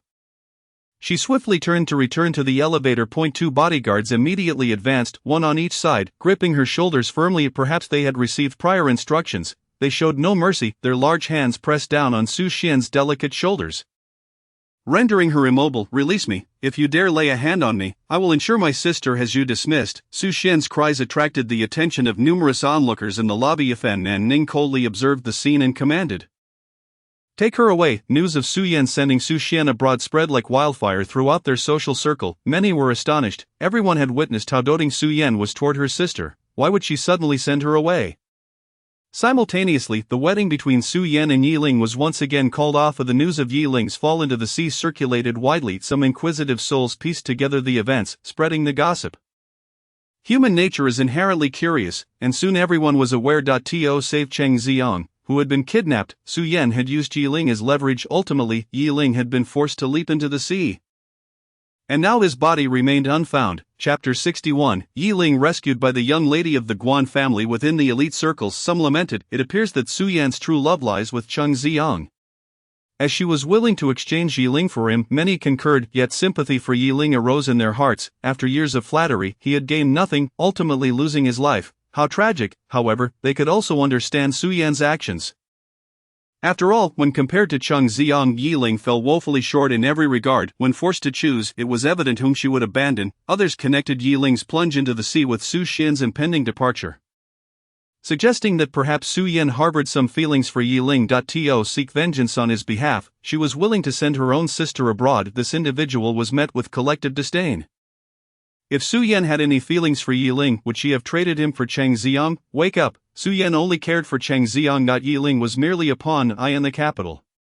Yi Ling remained oblivious to the rumors circulating about him that he had been unconscious for 3 days and nights. Upon awakening, he found himself in an unfamiliar hospital room. Observing the decor, he realized it was not the familiar private hospital of the Su family. A sigh of relief escaped him. "You are awake. Here, have some water." A hand offered him a cup of warm water. Yi Ling instinctively accepted the cup but soon recognized the voice as somewhat familiar. He looked up to find a man in his 50s seated beside his bed, his smile revealing pronounced wrinkles. The man's gray hair was meticulously combed back, giving him a vigorous appearance, showing no signs of aging. As the man observed Yi Ling with a puzzled expression, he smiled and took the initiative to introduce himself. "Hello, Mr. Yi. I am Jiang Kais, the uncle of Jiang Jianbai, and the current steward of the Guan family. You may call me Uncle Jiang. We spoke on the phone last time." Yi Ling finally recalled who he was. After receiving the call for the interview, he had gone to the meeting, but Jiang Kais had not shown up. This was indeed their first encounter. "Uncle Jiang, I am currently," Jiang Kais explained, "this is the private hospital of the Guan family. Rest assured, the Su family will not find you here." Seemingly aware of Yi Ling's concerns, he emphasized the word Su family. Yi Ling felt a slight sense of relief. Having narrowly escaped death, he wished to sever all ties with the Su family. He slowly sipped his water and inquired of Uncle Jiang, "I remember I sent a message to Jianbai that day. How is it that you were the one who saved me?" On the night of the hostage exchange, he had secretly sent a plea for help to Jiang Jianbai using his phone. "Upon receiving your message with the address, I happened to be in the vicinity of the coastal area of the capital that day. Jianbai could not make it in time, so he entrusted me with the task." Yi Ling understood now. It all made sense. He set down his cup and sincerely thanked Uncle Jiang. "Thank you, Uncle Jiang. I will certainly repay your life-saving grace in the future." Uncle Jiang waved his hand dismissively. "There's no need to thank me. In fact, the one you should really thank is our young lady. Young lady." At the mention of the young lady, a helpless yet affectionate smile appeared on Uncle Jiang's face. "She has just returned to the country and is struggling to adjust to the time difference. Last night, she insisted on taking a boat to go fishing. Coincidentally, the fishing area was quite close to where you were kidnapped. And our young lady used an underwater drone to rescue you." Hearing this, Yi Ling gradually came to realize that this young lady was the very person he would need to protect in the future. He wondered about her character and whether she would be easy to get along with. Regardless, he felt it necessary to express his gratitude to Uncle Jiang, and as for the young lady, he would personally thank her. "Who needs to thank me?" Just as Yi Ling finished speaking, the door to the hospital room swung open, and a languid, sweet voice chimed in. Yi Ling turned toward the entrance. A girl walked in, petite with skin that glowed with a rosy hue on her small face, framed by a pair of round, beautiful almond-shaped eyes. Her slightly chubby cheeks bore two shallow dimples. She was donned in a fluffy, exquisite princess dress and wore silver low-heeled shoes, revealing her fair, slender calves. She resembled an angel descended from the heavens, exuding an aura of purity and grace. Yi Ling observed her discreetly, wondering if she was still a young girl and whether she would be easy to get along with. Upon seeing her, Uncle Jiang stood up and greeted her with a smile. "Young lady, you have arrived. This is the bodyguard I have selected for you, Yi Ling." He then introduced Yi Ling. "She is Guanji, our young lady, and from now on she will be your superior." Yi Ling, severely injured and unable to rise from his bed, could only sit upright and greet Guanji. "Thank you for saving me. Young lady, I will work diligently to ensure your safety." Guanji raised an eyebrow at his words, offering no response, and instead gracefully approached the bedside. Leaning in close, she scrutinized him with an earnest expression. Yi Ling found himself momentarily bewildered by her sudden proximity, his body tensing in surprise. The distance was so close that he could feel her warm breath on his face, allowing him to observe every detail of her features. Her skin was so delicate that not a single pore was visible, even lacking the faintest hint of facial hair, and she wore no makeup at all. In comparison to Su Yan, this young lady from the Guan family was an entirely different type. However, she appeared quite young. He wondered if she was even of legal age. Guanji examined Yi Ling thoroughly, making him feel as if she were inspecting every inch of him, before finally straightening up and stepping back. Resting her chin on her hand, she asked Yi Ling in a tone of curious disbelief, "You seem quite decent looking, yet you are a love-struck fool." Yi Ling was taken aback. "What do you mean by love-struck fool?" Guanji directly pulled a chair to sit beside the bed, crossing her legs and picking up a plate of sunflower seeds from the table to crack open. "Word has spread that you willingly became a hostage for the young lady of the Su family, hoping to exchange yourself for someone she likes, and in the end, you even jumped into the sea to commit suicide." Yi Ling was left speechless, completely stunned. He had not anticipated that Guanji's personality would be so incongruous with her appearance. Moreover, what was she talking about? Becoming a hostage, voluntarily jumping into the sea to commit suicide? He had been coerced, he had been unconscious for several days. What on earth had transpired outside to give rise to such absurd rumors? Uncle Jiang felt a pang of embarrassment. His young lady was at it again. Her temperament had driven away countless bodyguards and assistants in the past. He had finally found a new one, and he couldn't afford to let her scare him away. Hurriedly he interjected, "Young lady, where did you hear that? Such things are simply untrue. Young Yi is a good child. He simply encountered unfortunate circumstances." Regarding Yi Ling's situation, he had learned everything from his nephew Jiang Jianbai and felt considerable sympathy for Yi Ling's plight. He hadn't expected the young lady to come in and strike at the heart of the matter so abruptly. If it were someone with a poor temper, they would likely have stormed off by now. Guanji blinked innocently. "Did I say something wrong? Isn't he a love-struck fool? I've heard about his entanglements with Su Yan even while being abroad." Although the Guan family had been overseas for years, they had always kept a close eye on developments in the domestic scene. There were dedicated individuals collecting information on the wealthy families of the capital city, encompassing not only their business dealings but also their private lives. Affairs, scandals, and sibling rivalries over the same man were all part of the daily entertainment. Guanji relished such tales, especially the more sensational they were. Among them, she was particularly fascinated by the emotional entanglements involving the young lady of the Su family, her childhood husband, and a movie star, which had enough drama to fill a television series. She never imagined that the new bodyguard Uncle Jiang had found would be one of the key players in that saga. Eager to hear more, she leaned in closer. Recalling the past made Yi Ling feel a bit awkward. "Young lady, I prefer not to dwell on matters of the heart." Guanji narrowed her eyes, her expression cooling. Though her beauty was striking, her cold demeanor exuded an imposing presence. Yi Ling, you must understand that I cannot keep a love-struck fool as my bodyguard. What if a conflict arises between me and Su Yan, and your foolish heart takes over, leading you to betray me? Guanji's words cut straight to the core. Even Uncle Jiang, who wanted to defend Yi Ling, Fell silent. Yi Ling felt a whirlwind of emotions after hearing Guanji's words. To some extent, she spoke the truth. He had once been entirely consumed by love, even losing himself for Su Yan. However, the recent kidnapping incident had brought him a profound realization. As he leaped into the sea, enveloped by the water, his life ebbing away, memories of the past replayed like a film. He regretted it. He should have extricated himself from that hopeless relationship much earlier. At just 26, he could have embraced a brighter, more vibrant life. Fortunately, fate had granted him a second chance. Taking a deep breath, he looked at Guanji with utmost seriousness. Young lady, I understand that my past actions make it difficult for you to trust me right now, but the old Yi Ling is no more. The man before you now will not be shackled by burdensome emotions.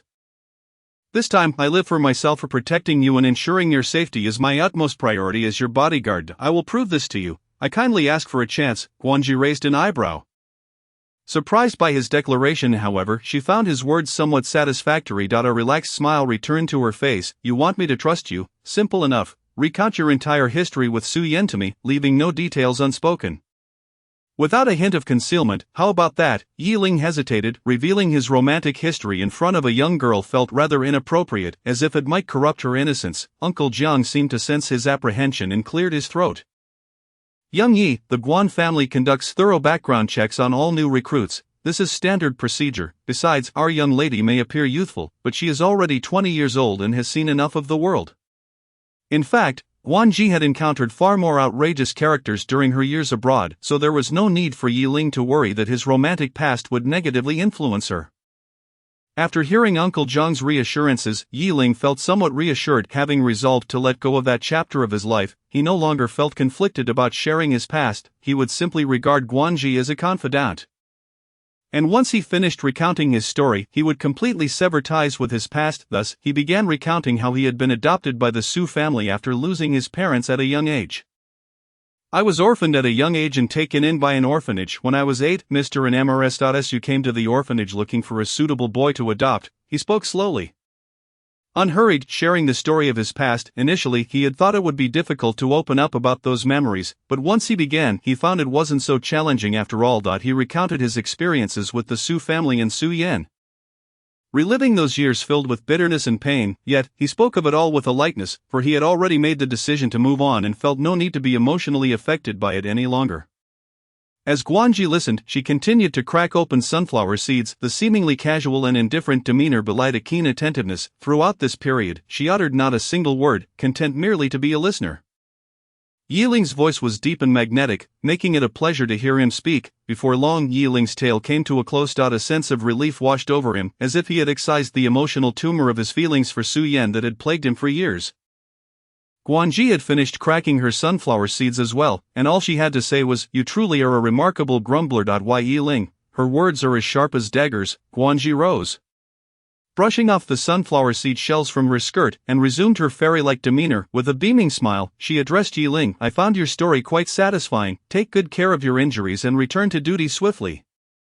With that, she turned to Jiang Bo, stating, "The person is now entrusted to your care." "Yes, Mississippi." Guanji entered with a whirlwind and exited just as briskly. It was only after she had departed for quite some time that Yi Ling regained his senses. His eyes lighting up as he inquired, "Jiang Bo, did the young lady just imply she is willing to give me a chance?" Jiang Bo chuckled and nodded. "Do not be deceived by her sharp tongue. She possesses a tender heart. In time, you will come to understand this. For the duration of your recovery, you shall be undisturbed." The implication of no interruptions conveyed much. With Guanji's earlier words, he now belonged to the Guan family. They would ensure his safety, shielding him from the Su family's grasp. After having accompanied the young lady in her antics, "You must be exhausted. Rest well, as someone will bring you dinner. That lad Jianbai has been quite worried about you and mentioned he would visit you after work." "Understood, thank you." Jiang Bo. After a few more instructions, Jiang Bo departed the ward. Yi Ling reclined once more on the hospital bed. The lengthy conversation had drained his energy rapidly. The area where Zhao Ran had broken his ribs began to ache again. He wearily closed his eyes, thoughts fading away. Soon, he slipped into a dream, experiencing a night filled with pleasant dreams. At the Nightshade Bar, when Zhang Wei arrived at the private room, a row of empty glasses already adorned the table before Su Yan. Her expression was devoid of emotion as she poured drink after drink for herself. Zhang Wei frowned, stepping forward to seize the glass from her hand. Su Yan, have you lost your mind? You already suffer from migraines. How can you consume so much alcohol? She summoned a server to clear the table of all beverages. Su Yan's face flushed, clearly inebriated, as she stumbled to reclaim her drink. Let me drink. I want a drink. Chapter 63, The Truth Behind the Car Accident. Cheng Xiang denies everything. Zhang Wei cast a pointed glance at the server, who hurriedly wheeled away the cart. Release me, I want a drink. Su Yan persisted, resembling a petulant child. What nonsense! If you fall ill, who will bear the burden? Zhang Wei exclaimed, grappling with Su Yan and forcing her to sit on the sofa beside her, observing her desolate state. A pang of sympathy struck her. They had been friends for over a decade. When had she ever seen Su Yan indulge in alcohol like this? She was always composed, rational, and never displayed her emotions. Yet now, for Yi Ling, she came here every night to drown her sorrows, even spiraling into drunken rages. This was a complete departure from her character. Outside, whispers circulated that Su Yan did not love Yi Ling. Yet Zhang Wei disagreed. In her eyes, Su Yan was undeniably in love, otherwise she would not be reduced to this state of despair, losing her grip on sanity. But with Yi Ling gone, what purpose did her profound feelings serve? She grasped Su Yan's icy hand, imploring, Su, please awaken to reality. Yi Ling is gone. Drowning yourself in alcohol every day will not alter the truth. Do you understand? Su Yan whipped her gaze toward Zhang Wei. Her eyes I see wide out. Why Yi Ling is not dead? Who says he is? Zhang Wei refused to coddle her, determined to rouse her from denial. It's been half a month. The police have disbanded the search parties at sea. This can only mean one thing, Yi Ling has perished. Even if you cannot accept the truth, it remains a fact. As her words echoed, an oppressive silence blanketed the room. Su Yan's face drained of color, her spirit seemingly dissipating along with Yi Ling's fate. Zhang Wei sighed deeply. Su, Yi Ling's death has grieved us all, but you cannot continue like this. You were the closest person to him in life. Now you must gather yourself to arrange his funeral. Zhang Wei had broached the subject of Yi Ling's funeral numerous times. Even without a body, it was time to erect a gravestone for him. Yet Su Yan obstinately refused to accept the truth, clinging to the belief that Yi Ling was alive. The arrangements for the funeral had been postponed, further fueling the malicious rumors outside. It was deemed cruel that Su Yan, in her grief, could not even procure a gravestone for Yi Ling. I will not hold a funeral. The stubbornness in Su Yan's eyes was alarming. Why Yi Ling is not dead? He will return to find me. After all, he loved me the most, did he not? How could he bear to leave me alone in this world? Zhang Wei was at a loss for words. She pulled out her phone and called Fan Man Ning. Come to the Nightshade Bar. Pick up your boss. She's drunk, the voice on the other end acknowledged. After hanging up, Zhang Wei looked at Su Yan. I know that no matter what I say, you won't listen, but even if you disregard your own well-being, you must consider the Su Group. Your parents entrusted the company to you, and Yi Ling sacrificed his opportunity to study abroad to help you seize power. He has stood by your side all these years, pouring his heart into this company. Are you truly willing to let it crumble in your hands? If Yi Ling were to know, he would undoubtedly feel distressed. After uttering these words, Zhang Wei turned and exited the room. Su Yan's muddled mind felt as if it had been struck by a hammer. She covered her face in anguish, tears streaming through her fingers. Why Yi Ling's departure was so abrupt, leaving behind nothing but silence. The only remaining bond she had with him was the company. Over the years, they had practically lived at the office, striving to expand the corporation. This was the sole thing she could cling to now. At that moment, a knock resounded at the door. Mr. Su, are you in there? It was Fan Man Ning come to retrieve her. Su Yan stood, shaking off her despair and confusion, her gaze gradually sharpening. She opened the door. Upon seeing her appearance, Fan Man Ning was taken aback. Su Yan had frequented this bar to drown her sorrows, always intoxicated, but this was the first time she opened the door herself. Mr. Su, are you drunk? Fan Man Ning cautiously inquired. Su Yan's voice was cool and clear. Return to the company. Her tone was unmistakably sober. Fan Man Ning was overwhelmed with joy. Yes, Mr. Su. From that day forth, Su Yan devoted nearly all her energy to the company. She had always been a workaholic, but now she hardly returned home. The butler, Uncle Zhang, brought meals to the office. Horrified by her frenzied work ethic, despite his various attempts to counsel her, Su Yan paid no heed.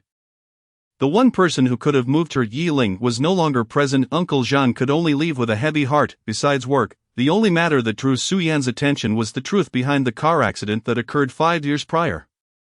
During her last visit to the hospital, Bai Xinglan had revealed everything he knew to Su Yan, even providing video evidence. Several clips confirmed that Dong Shui had colluded with the driver. Bai Xinglan firmly asserted that Dong Shui was acting on Cheng Xiang's behalf.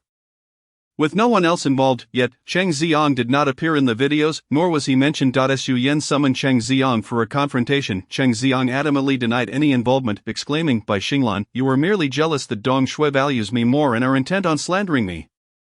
"What car accident? I have never orchestrated such a thing." Bai Xinglan scoffed. "Though this undertaking is perilous, the odds are in my favor. You may have only a limp, yet you have become the benefactor of Su Yan.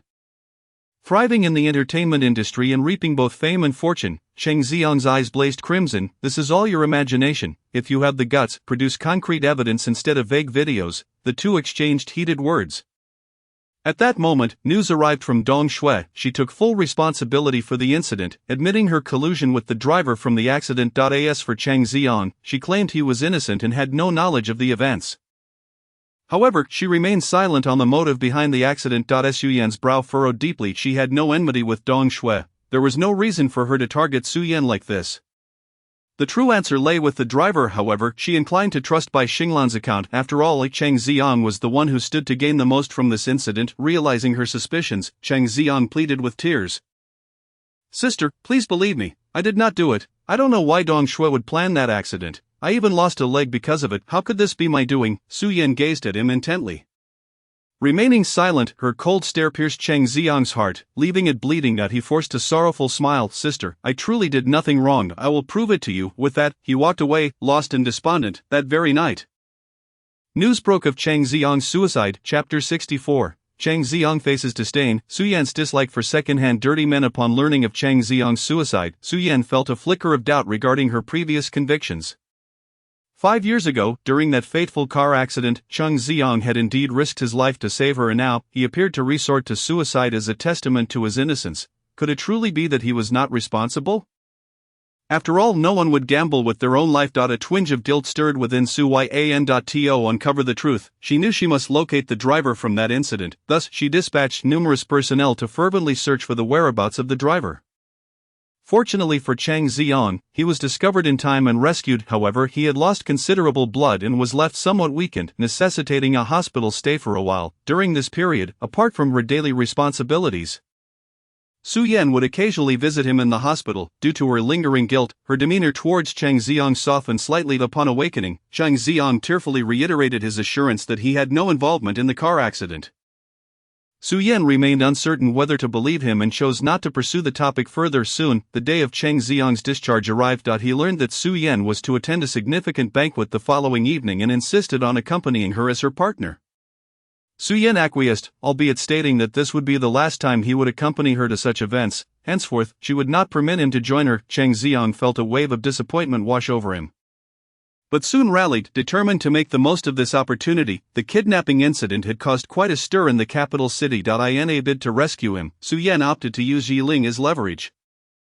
As the principal involved, Cheng Xiang knew it was time for him to re-emerge in the public eye to confirm the veracity of the rumors. Su Yan had chosen him over Yiling. He was the only one deserving of standing by her side. No one else could usurp that position. The banquet proceeded as scheduled at the largest five-star hotel in the capital, drawing the elite from various sectors. The event was hosted by the Guan family, who had not made an appearance in the country for quite some time. Rumor had it that the Guan family had appointed a new head 2 years prior and was shifting their business focus back domestically.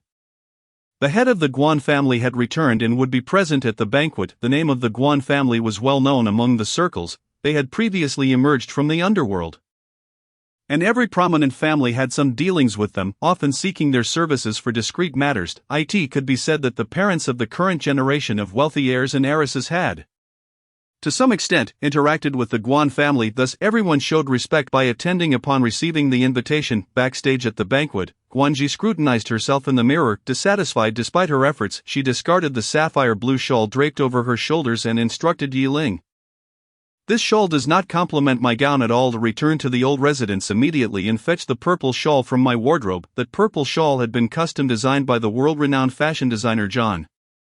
With only one in existence globally, tonight, she intended to steal the spotlight. "Understood." Mississippi Yiling responded dutifully and swiftly exited the room without hesitation. Having recovered his strength, he resumed his duties promptly under Jiang Bo's tutelage.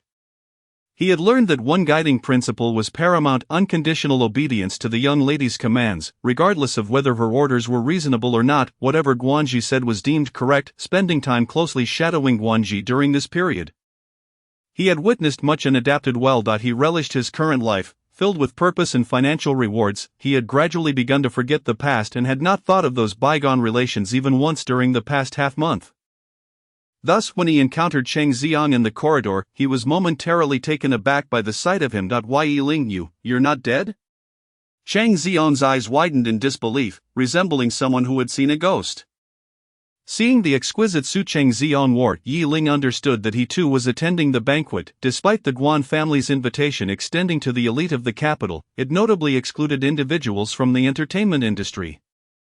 Cheng Xiang's presence undoubtedly indicated he was accompanying Su Ya, and it seemed that after his disappearance, the two had grown closer, an agreeable pairing indeed. With a sardonic smile playing on his lips, Yiling regarded Cheng Xiang with a sense of amusement.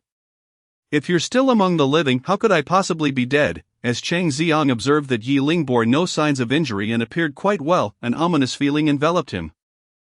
Did you fake your death? Are you deliberately pretending to be dead to win back my sister's affection? The thought that Su Yan's attitude had shifted dramatically since Yiling's supposed demise filled Cheng Xiang with a seething resentment.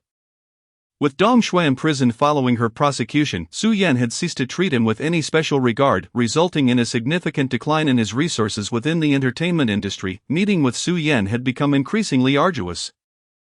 Even this banquet had only come about after much coaxing on his part, yet, before the banquet had even commenced, Su Yan had abandoned him to converse with others. The glances directed at him by the elite in attendance felt akin to ridicule. Reminiscent of how they once looked at Yiling, unable to bear the humiliation, he fled the banquet hall, only to unexpectedly encounter Yiling. He could not shake the feeling that his current predicament was part of Yiling's scheme. Fury surged within Cheng Xiang. Yiling, you are truly malicious, knowing that a living person can never compete with a dead one. You feign death to make my sister regret her choices, then you re-emerge. And she will feel guilt and gravitate towards you. Your calculations are astute, indeed. I assure you, I will not allow you to succeed, you scheming dog. I will expose your true colors before my sister. Cheng Xiang's audacity left Yiling astounded. Despite being the architect behind this calamity, Cheng Xiang audaciously accused him with righteous indignation. Cheng Xiang, if you have time to chat, you might as well go lick a toilet instead of spewing nonsense in front of me. Yiling mocked, you're so flustered. It appears Su Yan has yet to agree to be with you. Do you believe I want to go find Su Yan right now and ensure you never have a chance to redeem yourself? Of course, he had no intention of seeking out Su Yan. He merely wished to provoke Cheng Xiang. Cheng Xiang's anger was palpable as his attractive features twisted into a mask of fury. His face flushed, his eyes burning with a desire to pierce Yiling with daggers. Continuing to stoke the flames, Yiling added, and you're unaware that Su Yan possesses a severe cleanliness obsession. She detests second-hand dirty men. That day, during your intimate scene with Zhao Ran, we all heard it quite clearly. Intimate scene. Cheng Xiang's expression shattered. He had been drugged that day, his mind foggy. He only vaguely recalled an encounter with Zhao Ran. To think Zhao Ran would stoop so low as to call Su Yan and let her listen to their intimate moments, his chest heaved violently as he struggled to remain upright. Clutching a nearby pillar for support. No wonder Su Yan had scarcely seen him lately, not even allowing for any physical contact. Had she truly been repulsed by him? Chapter 65, Is Yiling faking his death? Su Yan's misunderstanding again. Furious, Cheng Xiang trembled all over, raising a finger to angrily accuse Yiling. You're talking nonsense. You just want to slander me. Zhao Ran would never do such a thing. Yiling, uninterested in further banter, swiftly produced his phone and played a recording. The audio contained heart-pounding, blush-inducing sounds. Upon receiving Zhao Ran's call previously, he had recorded the conversation just in case. Watching Cheng Xiang's face gradually pale was a source of satisfaction for him. Turn it off. Turn it off. Cheng Xiang was infuriated, lunging towards Yiling to snatch the phone from his grasp. He could not let that recording remain. It must be destroyed. Yiling, having fully regained his strength, would not indulge him. He delivered a powerful punch to Cheng Xiang's shoulder, sending him crashing into a pillar. With a sickening crack, one of Cheng Xiang's ribs broke. Cough, cough. Cheng Xiang spat out a mouthful of blood. Yiling towered over him, coldly observing, Cheng Xiang, you conspired with Zhao Ran to harm me, only to be ensnared in her own trap. Your current predicament is entirely of your own making, of my own making? Ha ha, if you had just died, none of this would have happened. Indeed, if Yiling disappeared from this world forever, Su Yan would not abandon him. Cheng Ziong clutched his chest and struggled to rise from the floor. A singular thought echoing relentlessly in his mind: if you know what is good for you, you should die completely instead of roaming around, being a nuisance. His gaze fixated on Yi Ling, he laughed a sinister, malicious, deranged laugh. But it matters not, since you have not fully perished. I shall assist you. After all, for someone like you, your greatest value in existence is to die. With that declaration, he charged at Yi Ling with greater speed than before. A glimmer of cold steel flashing in his hand, a small dagger. Yi Ling, sensing the madness emanating from Cheng Ziong, felt a wave of foreboding wash over him. He swiftly retreated a few steps. As Cheng Ziong lunged towards him, he swiftly raised his leg and delivered a powerful kick to his right leg. He had endured Cheng Ziong's provocations for long enough. This kick was delivered with all his might. Cheng Ziong barely managed to touch Yi Ling before he was sent flying once more. This time, he distinctly heard the sound of bones fracturing within his body. His right leg was broken. Ah! A heart-wrenching scream echoed through the corridor as Cheng Ziong lay on the ground, rolling in agony, clutching his right leg and wailing in despair. Blood dripped from his pant leg, pooling on the floor below. Yi Ling picked up the small dagger that had fallen to the ground, a glint of malice flashing in his eyes. He approached the writhing Cheng Ziong. Cheng Ziong, upon seeing the dagger in Yi Ling's hand, was filled with dread. What do you intend to do? Yi Ling raised the dagger, his expression eerily calm. Since you enjoy using your legs to garner sympathy, I shall truly assist you in becoming incapacitated.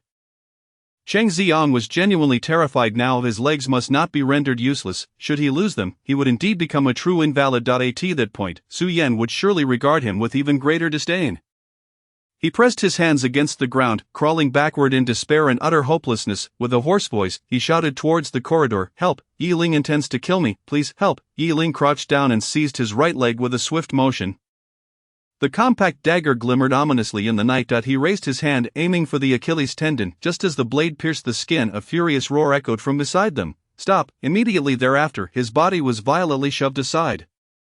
Yi Ling, caught off guard, stumbled but managed to brace himself against the ground to avoid falling. However, the dagger slipped from his grasp. As it clattered to the ground, someone kicked it away with a swift motion.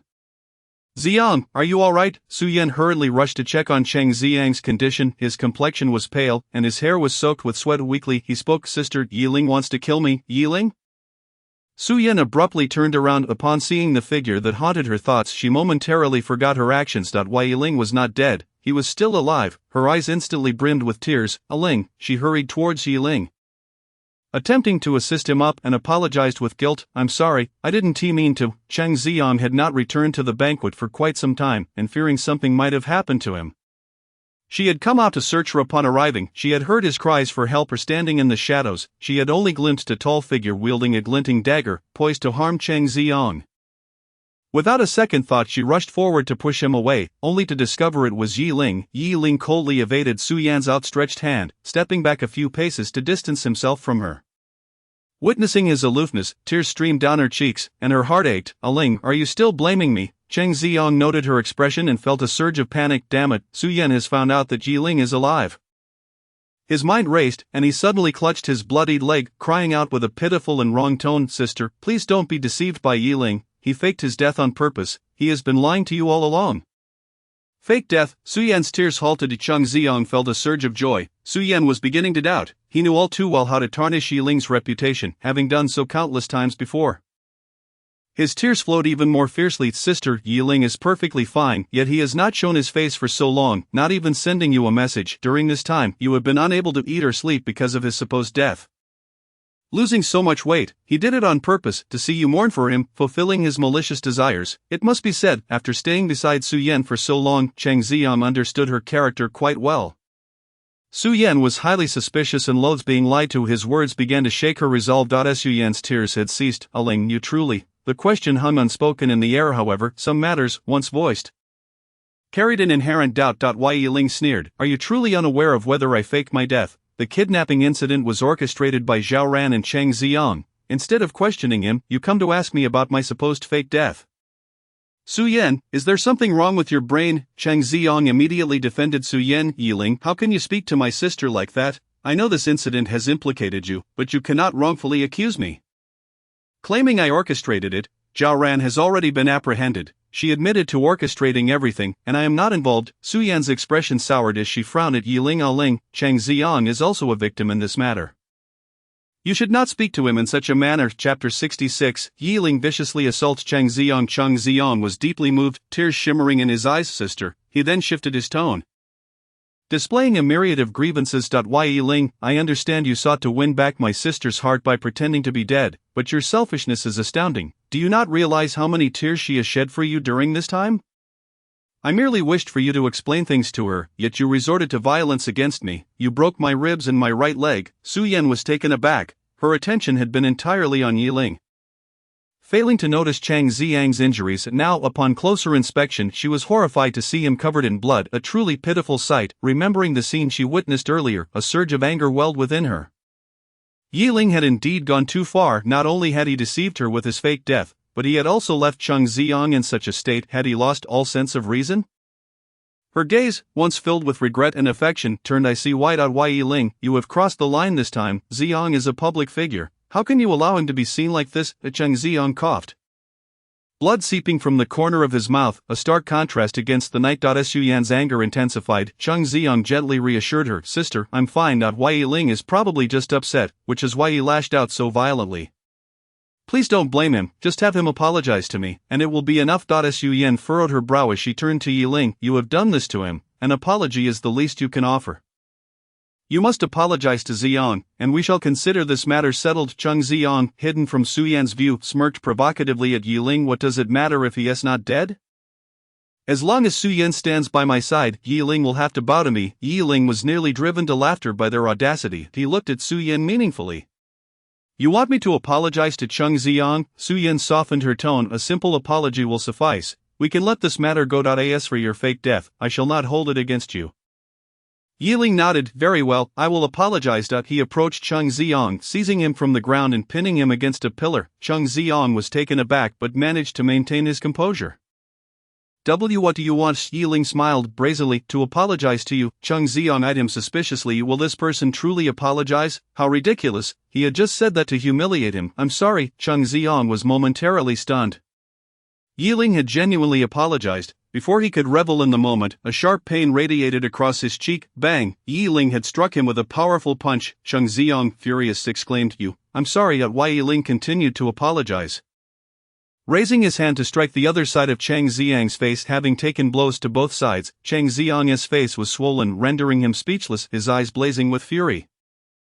Yiling, understanding, mused, You seem quite angry. It appears my apology was insufficient. He reiterated, I'm sorry, and followed it up with another punch. With each utterance of I'm sorry, he delivered another blow to Chang Ziyang. He held nothing back, and after several strikes, Chang Ziyang's face was a swollen mess. This visage hardly resembled the dream of countless girls. Su Yan was bewildered from the moment Yiling landed the first punch. Though he was apologizing, his expression bore a smile intertwined with an indescribable malice, sending chills down her spine. Yiling seemed different from before. It was as if he had broken free from shackles. Exuding an aura of freedom in his demeanor, nothing seemed capable of confining or restraining him any longer. This new persona appeared to be the true essence of him. Chang Ziyang, battered and bruised, could no longer feel his face. The taste of blood filled his mouth and nostrils. He had no doubt that Yiling intended to beat him to death. Weakly, he opened his mouth to plead. I don't need your apologies, sister. Save me. Su Yan snapped back to reality, rushing forward to pull Yiling away. Yiling, are you insane? You're going to kill him. By the time Su Yan reached him, Yiling had already released Chang Ziyang. He collapsed onto the ground, gasping for breath, barely clinging to life. Ziyang, oh Ziyang. Su Yan called out his name while dialing for an ambulance. Yiling, uninterested in this display of affection, simply turned to leave. Su Yan shouted, Yiling, where are you going?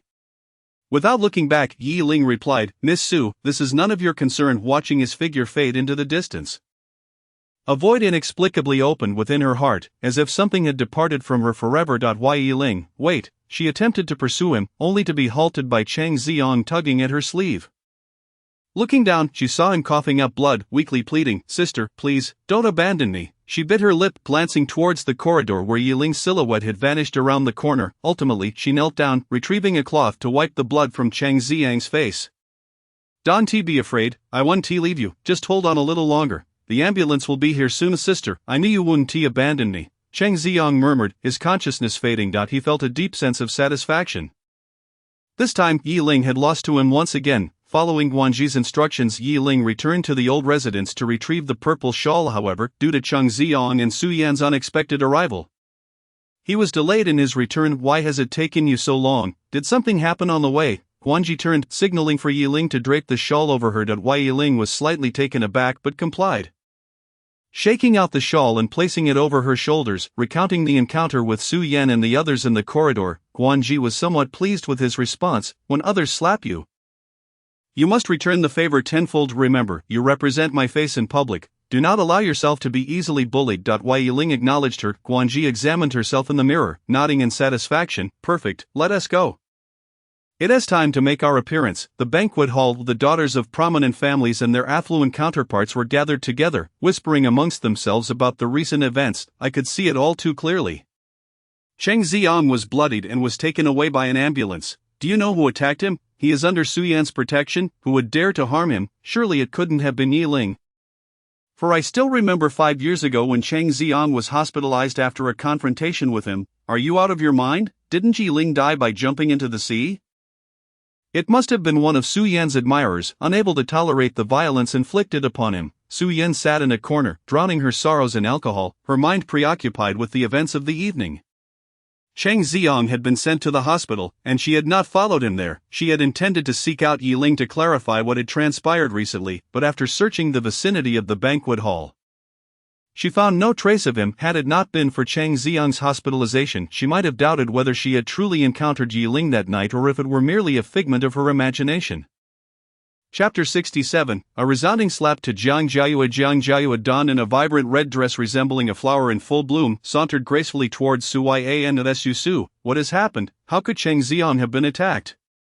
Who would dare to strike him? She had overheard the murmurs upon entering the banquet hall and was eager to confirm the details with Su Yan. Su Yan lowered her gaze, her voice strained. It was Yi Ling. Jiang Jiayue gasped. Yi Ling is not dead. She glanced around. But where is he? Why isn't he with you? Su Yan offered a wry smile. He refuses to forgive me. I have no idea where he has gone. Jiang Jiayue expressed her discontent. You've been consumed with thoughts of him, nearly wasting away. How could he treat you this way? It's utterly heartless. As Su Yan's close friend, Jiang Jiayue stood firmly by her side.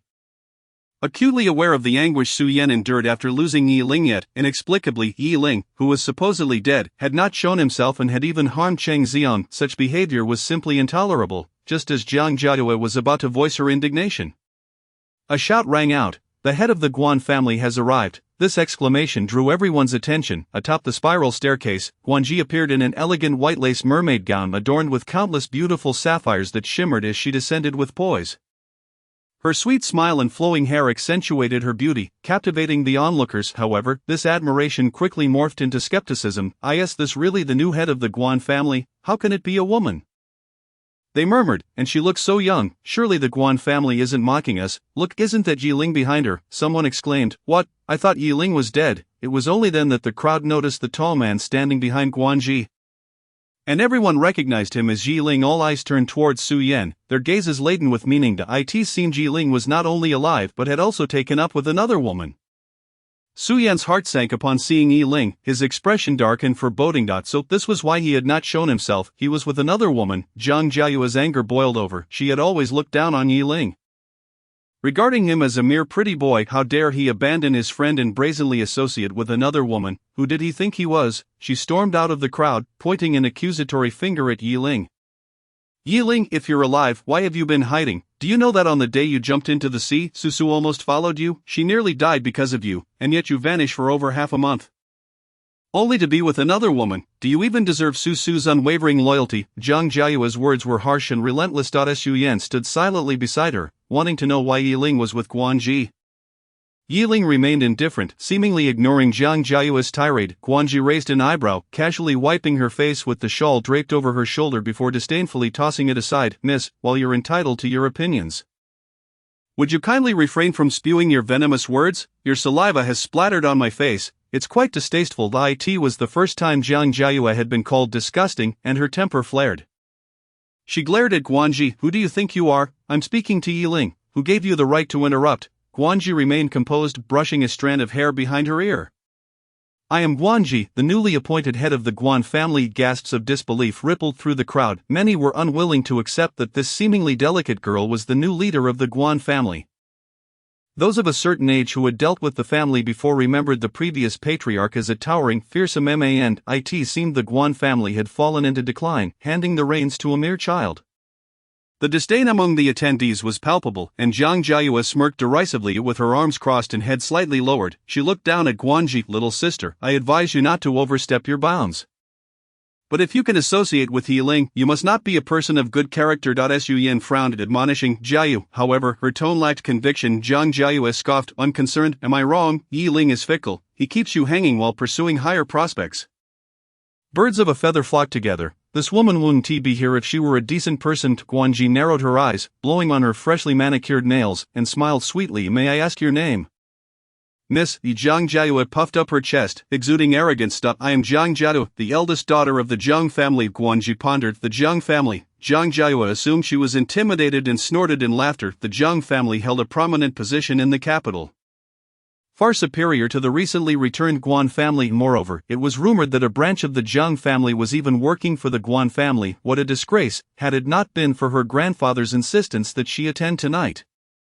She would not have bothered. She could have spent her time more enjoyably with a few male models instead. Guanji smiled and nodded. Very well, I shall remember that. She then turned to Yi Ling, commanding, go over and silence her. Zhang Jiayue's eyes widened in shock. What was this insolent girl saying? Yi Ling hesitated for a moment but soon stepped forward without hesitation, raising his hand to deliver a resounding slap to Zhang Jiayue. The sharp sound echoed through the banquet hall, resonating in the hearts of everyone present. Why Yi Ling had controlled his strength, but still Zhang Jiayue's face flushed from the impact. It was his first time striking a woman. And surprisingly, he felt no guilt, only a sense of relief, as Zhang Jiayue had often belittled him in the past. Whenever they crossed paths, she would make disparaging remarks about his worthiness for Su Yan. He had mentioned this to Su Yan before, but she insisted Zhang Jiayue was merely blunt and meant no harm. After all, she was Su Yan's friend, so he endured it. This slap, however, released years of pent-up frustration. Zhang Jiayue covered her cheek, stunned into silence. She couldn't believe Yi Ling had dared to strike her. Who did he think he was to lay a hand on her? Yi Ling, you're asking for trouble. Zhang Jiayue's composure shattered as she charged at Yi Ling, ready to retaliate. Guanji simply exchanged glances, and suddenly several bodyguards emerged, effortlessly restraining Zhang Jiayue. Take her away, she stated coolly. The crowd exchanged glances, surprised by Guanji's assertiveness showing no regard for the Zhang family. Wait, Su Yan's face darkened as she confronted Guanji. Miss Guan, your actions seem rather excessive. Chapter 68, Su Yan and Guanji. Who will she choose? Zhang Jiayue was Su Yan's ally, standing up for her. By ordering Zhang Jiayue to be taken away, Guanji was openly slapping Su Yan in the face. This was something Su Yan could not tolerate. She fixed her unwavering gaze on Guanji. Not to mention, what Zhang Jiayue said is true. The man beside you was my fiancé. It's rather inappropriate for Miss Guan to entangle herself with another woman's fiancé. Wouldn't you agree? Guanji frowned. You claim Yi Ling is your fiancé? Su Yan affirmed with conviction. Indeed. Guanji turned to Yi Ling, asking, is this true? Without hesitation, Yi Ling replied, no. Do you have feelings for her? None. Do you have any connection with her? None. Excellent. Guanji clasped her hands together, a smile gracing her lips as she tilted her head towards Su Yan. Miss Su, did you hear that? My bodyguard has confirmed that he has no ties to you. Perhaps you should cease your slander, you, Su Yan exclaimed in frustration, glaring at Yi Ling. Have you forgotten our engagement was arranged before my grandfather passed away? Are you looking to break it? Yi Ling's expression remained emotionless. I cannot reach your heights, Guanji chuckled, her eyes sparkling mischievously like a clever little fox. Miss Su, arranged marriages aren't in vogue these days. Su Yan's face turned a deep shade of anger. She felt profoundly disappointed by Yi Ling's cold demeanor. No matter how upset he was with her, he should not have humiliated her in front of others. They were meant to be a united front. Now, Miss Su, let us not dwell on this trivial matter when we are all gathered together, Guanji said lightly. And now, if you'll excuse me, she gestured to the bodyguards, why are you still standing there? Take her away. The bodyguards snapped back to reality and immediately began escorting Zhang Jiayue away. Zhang Jiayue, filled with fury, was about to speak when her bodyguard preemptively silenced her. She cast a desperate glance towards Su Yan. Su Yan remarked, Miss Guan just said we shouldn't dwell on trivial matters, yet now she is expelling guests. I ask that not a double standard. Guanji smiled. Indeed, I am double standard. This is my banquet. and I possess the authority to determine who may attend and who may not. Miss Su's interference seems to have crossed a line. Sun was momentarily taken aback, unprepared for such sharp retorts. In the time it took to collect herself, Jiang Jiayue had already been dragged away. Sun clenched her fists tightly, sensing that the woman before her was not to be underestimated, though initially appearing affable. It became evident upon closer interaction that she was a cunning adversary. Not having fully grasped her opponent's strength, Sun wisely chose to retreat, swallowing her indignation and remaining silent, her gaze fixated on Yi Ling. Tinged with irritation and profound regret, Guanji paid no further attention to her, instead lifting her gaze to the varied expressions of the crowd, her demeanor exuding warmth and serenity. Ladies and gentlemen, the Guan family has returned to develop new projects that urgently require partners. If your intention aligns with this purpose, I warmly welcome you to collaborate for mutual benefit. However, if you merely seek to witness the downfall of the Guan family or to belittle me through those around me, I regret to inform you that you may exit to the left without further ado. These words succinctly encapsulated the prior incident. Guanji was certainly not defending Yi Ling, rather, he was now part of her entourage. And Jiang Jiayue's blatant disrespect warranted a response. Both emotionally and rationally, she was compelled to address the affront. Furthermore, as this was her inaugural public appearance, displaying excessive weakness would only invite further contempt. Yi Ling understood Guanji's intent, feeling no sense of disappointment but rather a subtle warmth blossoming within him. At the very least, Su Yan had never defended him in such a manner. He was quite pleased with Guanji as a superior. The majority of the attendees exhibited no dissent, having already heard that the Guan family's return was well prepared, with several government-related projects in their grasp. Their presence at the banquet was motivated by the desire to partake in the forthcoming opportunities. They certainly would not be so foolish as to provoke their host. In their minds, profit was paramount.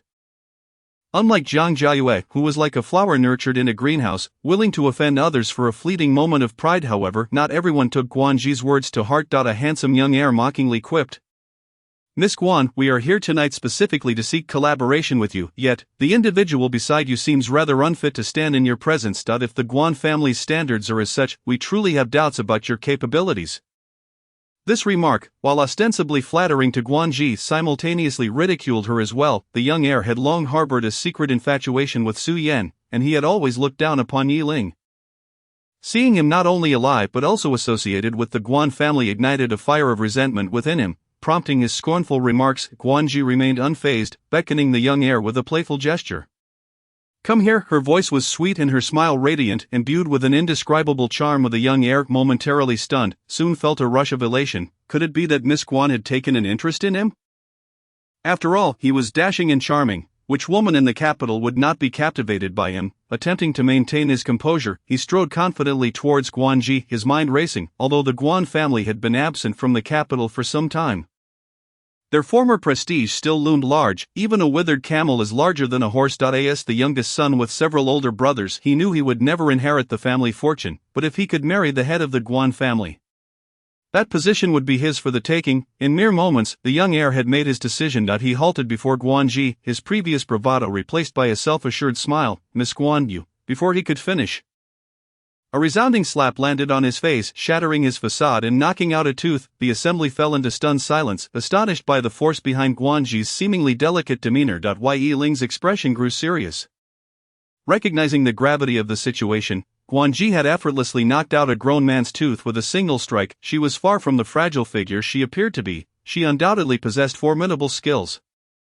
The banquet hall descended into an eerie silence, while Guanji, as if unfazed, shook her hand nonchalantly. Turning to Yi Ling, she complained, "What a thick skin he has, that slap has left my hand sore. Please help me massage it." Yi Ling lowered his gaze to her hand, which was fair and unblemished, while the young heiress' cheek was swollen and bruised. Nevertheless, he reached out, taking Guanji's hand and gently massaging her palm with his fingers. Su Yan, witnessing this scene, felt a surge of crimson rage within her. Chapter 69. Your actions are merely intended to make me jealous. How dare Yi Ling? He was here, yet he had the audacity to be intimate with another woman?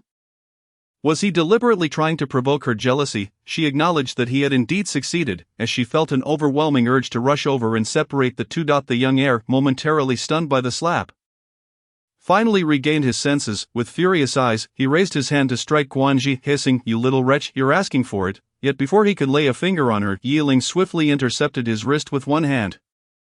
twisting it sharply. A crack echoed through the air, reminiscent of a bone breaking. Silence him and remove him from the premises, commanded Yiling immediately. A cadre of bodyguards emerged from the shadows, gagging the young heir and dragging him out like a lifeless dog. Guanji cheerfully added, "Oh, and remember to cut out his tongue and send it to his family. I detest those who speak foully." "Understood, head of the family," came the response. The young heir's eyes widened in terror as he sought help from the others in the hall. But upon meeting their gazes, they all averted their eyes. Su Yan, too, registered his plea for assistance but simply turned away, dismissing him as a fool. The young heir was dragged off in despair, leaving the atmosphere in the banquet hall even more tense. Guanji, still smiling, declared, "Please do not be alarmed, everyone, let the music play on and continue dancing. I am quite amiable." The crowd collectively thought amiable indeed. Yiling observed their expressions, a subtle smile gracing his lips. It was no wonder that before the banquet, Zhang Bo had repeatedly cautioned him. No matter what Miss Guan did tonight, he was to comply without question. Clearly, Guanji had long since resolved to instill a sense of respect among the affluent families of the capital, ensuring they would never dare to underestimate the Guan family. As Yiling regarded the composed and unflappable Guanji, he gained a newfound appreciation for this young lady. Now, let the banquet commence in earnest. For those interested in the projects, feel free to come and discuss them with me. I am most welcoming. Guanji stepped down from the platform, making her way towards the center of the banquet hall. A few seasoned socialites immediately signaled to their daughters and sons. Most individuals who navigated this circle were astute. Upon receiving their relatives' cues, several young ladies approached Guanji with warm smiles. "Miss Guan, where did you buy that lovely purple shawl? It's beautiful. I would love to get one too. This dress suits you perfectly. Is it a custom piece? It's absolutely stunning. Miss Guan, we should plan a shopping outing sometime. I know which shops in the capital have the most exquisite designs." Surrounded by a throng of young ladies and gentlemen, Guanji's earlier tension dissipated, and the banquet hall returned to its initial joyous atmosphere, filled with laughter and clinking glasses. Yiling found a position neither too close nor too distant, keeping a vigilant eye on Guanji. "Are you not going to explain yourself?" Su Yan approached Yiling, her expression one of displeasure. Yiling did not spare her a glance, replying coolly, "Miss Su, I am still on duty. Please do not disturb me." Su Yan, feeling indignant, grasped his hand, demanding, "Why are you with Guanji? What is your relationship with her? Have you transferred your affections?" Her questions tumbled out in a rush, her urgency palpable. The sight of Yiling standing beside Guanji unsettled her. Yiling forcefully withdrew his hand, fixing her with a cold stare. "This is my affair. It has nothing to do with you. Besides, we have never had any romantic involvement, so how could there be any question of shifting affections?" Su Yan's pupils quivered in shock. Biting her lip, she retorted, "How can you say we had no feelings? We were on the verge of marrying." "On the verge? That simply means it never materialized. This straightforward truth should not require my reminding." Miss Su. Su Yan felt a stab of pain at his repeated use of Miss Su. She recognized that Yiling still harbored resentment over her previous actions concerning the hostage exchange. She knew she had not fully considered the implications of that decision, and thus his anger and resentment were understandable. Regardless of his icy demeanor, she refused to leave. Softening her tone, she implored, "Yiling, I know you're still upset. Your actions are merely meant to provoke my jealousy. I admit, I am indeed stirred. No matter the reason for your association with Guanji, you must clarify things with her. And then we shall return home." Listening to Su Yan's words, Yiling found himself questioning whether she had been influenced by Cheng Xiang. How could it be that after only a brief separation, Su Yan's intellect had seemingly vanished? He maintained a stern expression, asserting, "First, do not tarnish the reputation of the young lady. Our relationship is strictly professional. She is my superior, and I am her bodyguard. Secondly, we no longer share any connection. I will not be accompanying you." Yiling was merely Guanji's bodyguard. Upon hearing those words directly from his lips, a flicker of surprise crossed Su Yan's eyes. It turned out that Yiling and Guanji were not in the kind of relationship she had assumed. "Since you have no connection with her, you should resign immediately. Why endure the hardships of being someone else's bodyguard? Return to my side. With me around, no one would dare to bully you," Su Yan asserted with unwavering conviction. Yiling could only perceive her as being delusional. He had endured bullying from countless others, and had Su Yan ever stepped forward to defend him with even a single word, he would not feel as despondent as he did at this moment. Su Yan merely urged him to be magnanimous, advising him to act like a man and not to be so petty. Such words were merely superficial, devoid of any real impact. Why should he care? He chose to dismiss her, and as he observed Guanji and the others exiting the banquet hall towards the back garden, he followed behind. Yiling, you haven't clarified anything yet. You mustn't leave. Su Yan grasped his arm forcefully, refusing to let go. This was the first time she had so publicly disregarded her image to reclaim a man. A look of disdain flashed in Yiling's eyes. Su Yan was truly irksome at that moment. He tightened his grip on her wrist, giving it a gentle twist. A sharp pain surged through Su Yan, prompting her to scream and release her hold. Simultaneously, her stiletto heel faltered, causing her to tumble to the ground with a thud. Utterly disheveled, the commotion attracted the attention of others in the banquet hall, and curious gazes fell upon Su Yan. With tears of grievance welling in her eyes, she stubbornly stared at Yi Ling, extending her hand towards him. Ling, at least for now, don't leave me alone, don't let me become a laughingstock. Yet her outstretched hand remained unheld. Finally, tears streamed down Su Yan's face, dampening her delicate features and rendering her pitiful. She tugged at Yi Ling's pant leg, her voice softening as she pleaded, "Is it too much to ask for you to help me up?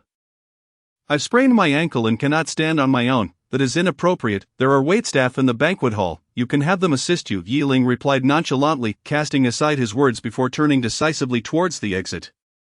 "Aling, Yi Ling," Su Yan called his name, her eyes reddening with heartbreak, yet Yi Ling never looked back. Chapter 70. Su Yan comes to a realization and proposes to Yi Ling. "What, you say this injury was caused by Yi Ling?"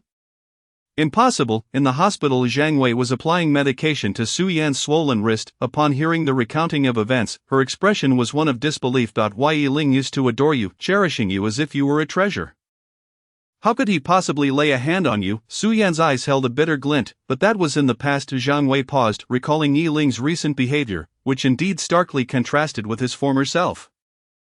"However, I believe a person's character cannot change overnight. After all, Yi Ling loved you for over a decade. How could he simply stop loving you?" A glimmer of hope flickered in Su Yan's eyes.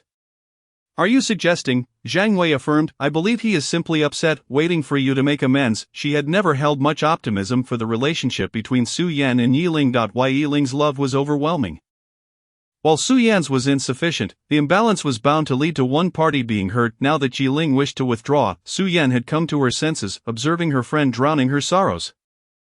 Neglecting food and drink, Zhang Wei realized that Su Yan had genuinely fallen for Yi Ling. Her desire to reconcile was sincere. Mistakes are inevitable in any relationship. One cannot simply sever ties, since Su Yan had recognized her faults. She deserved another chance. Zhang Wei believed Yi Ling likely felt the same way, for his anger indicated he had yet to let go of Su Yan. As long as Su Yan demonstrated her commitment through tangible actions, Yi Ling would certainly forgive her. Su Yan recalled Yi Ling's attitude towards her that evening, feeling hesitant. "But when I fell tonight, he wouldn't even help me up. Is he really just upset?"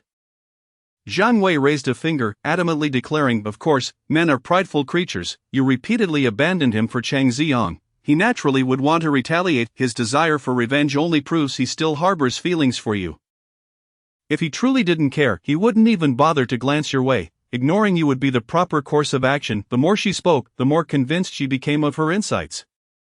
"And you mentioned he became Guanji's bodyguard. He could have chosen any number of jobs, yet he insists on being a bodyguard for a woman, which is simply to provoke your jealousy." "I understand. This is a common trick of Men. Do you really think Guanji would ever be interested in Yi Ling? Absolutely impossible," Su Yan asserted firmly. "Guanji is the kind of woman who holds herself in high regard.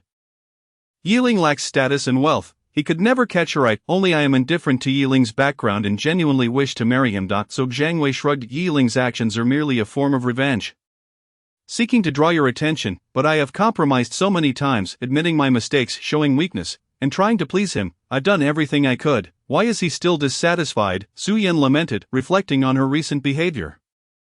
She had nearly lost herself in her efforts to appease Yi Ling, yet he remained unyielding. A profound sense of helplessness washed over her, leaving her at a loss for how to proceed. Zhang Wei replied earnestly, "That is because you have only offered verbal promises. If you truly wish for him to change his mind, you must take concrete actions to demonstrate your determination. Men also require a sense of security. Such as proposing to him." "Propose?" Su Yan was taken aback. This was an avenue she had never considered. "I know, traditionally men propose, while women remain passive, which might seem undignified. However, times have changed. Proposing to Yi Ling would demonstrate his significance in your heart. Imagine this: you appear before him with a grand bouquet of roses, personally placing the ring you selected on his finger, while uttering vows of eternal love. What a romantic scene that would be! Which man could remain unmoved? Su Yan remained silent for a long time. Zhang Wei's words illuminated her mind, dispelling the shadows within. Her face flushed with excitement as she embraced Zhang Wei, planting a kiss on her cheek. Wei, thank you. I shall act on this immediately. With that, she swiftly rose and strode towards the door. Hey, you haven't treated your leg yet. Before Zhang Wei could finish her sentence, Su Yan had already vanished from the doorway.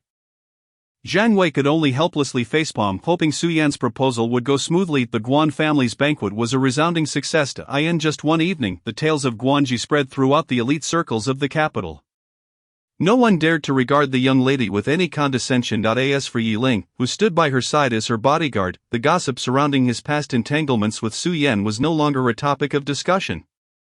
Yi Ling, however, remained indifferent to the external chatter. He diligently fulfilled his duties, working faithfully beside Guanji. Soon, the end of the month arrived, granting him 2 days off. After reporting to Uncle Jiang, he returned to his modest apartment in the suburbs. Having lived at the Guan residence, he planned to gather some personal items and perhaps buy gifts to visit the orphanage and see the children. Early in the morning, he set about tidying his home. He had plans to venture out in the afternoon for grocery shopping, meticulously filling his schedule with activities. He was now living entirely for himself, leading a fulfilling and joyful life. The absence of the need to revolve around another person was a true blessing. After spending 2 hours cleaning every corner of the house, he was about to mop the floor again when the doorbell rang. Puzzled, he wondered who could be visiting him, as he had no appointments recently. He set down the mop and opened the door. A wave of floral fragrance enveloped him, his pupils constricted as he tightened his face mask. Standing at the door was none other than Su Yan, who had not been seen for half a month. She was evidently dressed to impress, clad not in her usual professional attire but in a custom pink Chanel ensemble, draped with a white fluffy shawl. The bouquet of vibrant Juliet roses she cradled in her arms softened her previously aloof demeanor, adding a touch of allure. Ling, she greeted, her lips curving into a smile, her eyes sparkling with delight as she almost tenderly called out Yi Ling's name. Yi Ling felt a shiver run down his spine. This version of Su Yan was utterly foreign to him. He would much prefer her to remain the unattainable, unblemished figure she once was. Clenching the doorknob, he furrowed his brow. What brings you here? Su Yan extended the bouquet of roses towards him, gazing gently into Yi Ling's eyes. I'm here to propose to you. These 99 roses are for you, symbolizing everlasting love and fidelity, and this ring, a one-of-a-kind treasure, belongs solely to you. Chapter 71. The boldness of Su Yan's proposal. These words had been rehearsed countless times by Su Yan before her arrival. Now she finally managed to articulate them with success. In the past, she had navigated any situation with ease and composure, yet today, standing before Yi Ling, she realized the existence of nervousness. Her heart raced wildly as she awaited Yi Ling's response. I do. Yi Ling lowered his gaze and spotted a delicate red velvet box nestled among the roses, housing a diamond ring the size of a pigeon's egg. Its value was unmistakable, yet, instead of feeling touched, Yi Ling found the entire situation absurd. He even questioned whether Su Yan had suffered from amnesia. Did the commotion in the banquet hall not serve as a wake-up call? He pushed the roses away slightly and spoke in a grave tone. Su Yan, stop this foolishness. Su Yan did not receive the response she had anticipated, leaving her somewhat disheartened. However, she quickly composed herself and said earnestly, Ling, I'm not joking. I am serious. I understand that my past behavior has made you feel insecure, and I will change. Proposing to you as my first step. Yi Ling scoffed. I don't need you to take steps towards me. I need you to stay away. Su Yan. Do you understand? Ling, please don't be stubborn. I know you are being insincere, she retorted, her patience boundless at that moment, her voice softening. You know, very few women have the courage to propose. My active proposal should be sufficient to prove my sincerity. Don't you think? Your sincerity? Yi Ling seemed to have heard a joke. He nodded and replied, all right, if you wish to prove your sincerity to me, it is quite simple. Kneel down and propose to me now, and I shall forgive your past transgressions. What do you say? Kneeling to propose to Yi Ling? A crack appeared in Su Yan's expression. How could she possibly kneel before him? She had researched the customary proposal process online and knew that kneeling on one knee was standard practice. But she simply could not do it. She was a woman. Kneeling before a man was beyond her. Furthermore, she possessed a sense of pride. Throughout their relationship, she had always held the upper hand, even if she softened her stance now to win Yi Ling back. It was merely temporary. To ask her to kneel was, quite frankly, excessive. You were making this difficult for me. You know I cannot kneel. Yi Ling's expression remained calm. Yes, I am indeed making it difficult for you. Since you find it so challenging, perhaps you should leave now. He understood Su Yan's character well enough to know that she would never lower her dignity to kneel before him. His words were merely intended to encourage her to retreat and cease her entanglement with him. Upon hearing his response, Su Yan's eyes reddened, and her hands, which held the roses, trembled slightly. Biting her lip, she asked, "Must you be so heartless towards me? What must I do for you to forgive me? I admit I have been neglectful and indifferent towards you in the past, but I am changing. Why won't you even grant me a chance to prove it?" Her voice was choked with emotion. As though she had suffered a great injustice. Throughout her life, no one had dared to show her a cold shoulder, yet Yi Ling was trampling on her sincere feelings simply because he knew she liked him. Yi Ling was taken aback by her display of vulnerability and sorrow, as if he were the one who had betrayed her. The true instigator of all this turmoil was Su Yan herself. He found little desire to coddle her and bluntly stated, "Su Yan, if you claim to be changing and that your feelings for me are genuine, do you realize that I detest roses because I am allergic to them?" Su Yan's eyes widened in instinctive defense. "You are allergic to roses? You never told me." Her words halted abruptly as a memory resurfaced. It was the year they officially began their relationship, right after graduating high school. Yi Ling had invited her out for their first date and presented her with a bouquet of white bellflowers. She had asked why he hadn't given her roses, as it was customary for lovers. How had Yi Ling responded? He had said, "I'm sorry, I'm somewhat allergic to the scent of roses, but bellflowers are beautiful as well. They represent pure and devoted love. Trust me, I will treat you well." The innocent affection of youth was hidden amidst the pure beauty of the bellflowers, yet Su Yan had carelessly discarded it. She had even forgotten that Yi Ling was allergic to roses. Ling, I'm sorry, she struggled to articulate an explanation, for she recognized her wrongdoing in this matter. Why Yi Ling's gaze was icy. Thus, when Su Yan professed her sincerity, it struck him as bitterly ironic. To propose with the very roses he loathed, was this her version of sincerity? What a farce! Such sincerity was not something he could accept. "Leave now. Do not return." With that, Yi Ling shut the door firmly. He paid no further heed to Su Yan outside and resumed his chores. After tidying up, he prepared himself a lunch, ate heartily, and enjoyed a refreshing nap until evening. Donning his coat, he gathered the trash he had swept up earlier and set off for the nearby supermarket as planned. Outside, Su Yan had already departed, which only lightened his mood further. Strolling leisurely to the supermarket, he procured some essential household items. After settling the bill, he chose to dine at a nearby restaurant. By the time he returned home, it was already 9 o'clock at night. As he turned on the lights, he was nearly blinded by an object on the coffee table. Rubbing his eyes, he discovered a beautiful bouquet of white bellflowers. Nestled among the flowers was the red velvet box he had seen that morning, containing the diamond ring. Under the glow of the lights, it sparkled brilliantly. Also resting on the table was a card.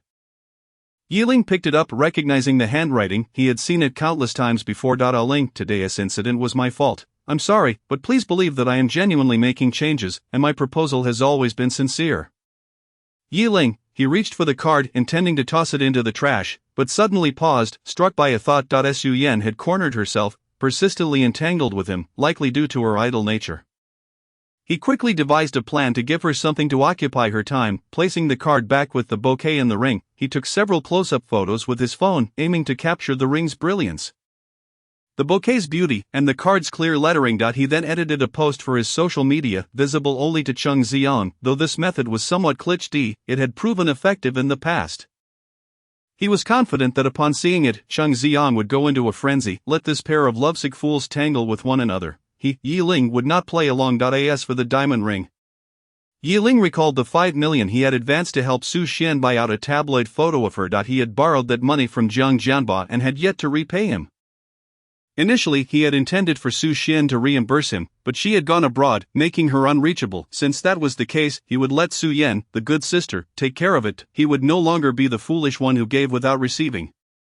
What was rightfully his, he would reclaim. He sent a photo of the ring to Jiang Jianba, messaging him, "I still owe you 5 million. Can I settle it with this ring?" Chapter 72. Cheng Xiang's jealousy leads to a breakdown. Jiang Jianba quickly replied, "Brother Yi, did you go to Africa to mine diamonds without me? Where did you get such a large ring?" "Su Yan proposed to me. Su Yan proposed to you. Is she alright? Did you agree?"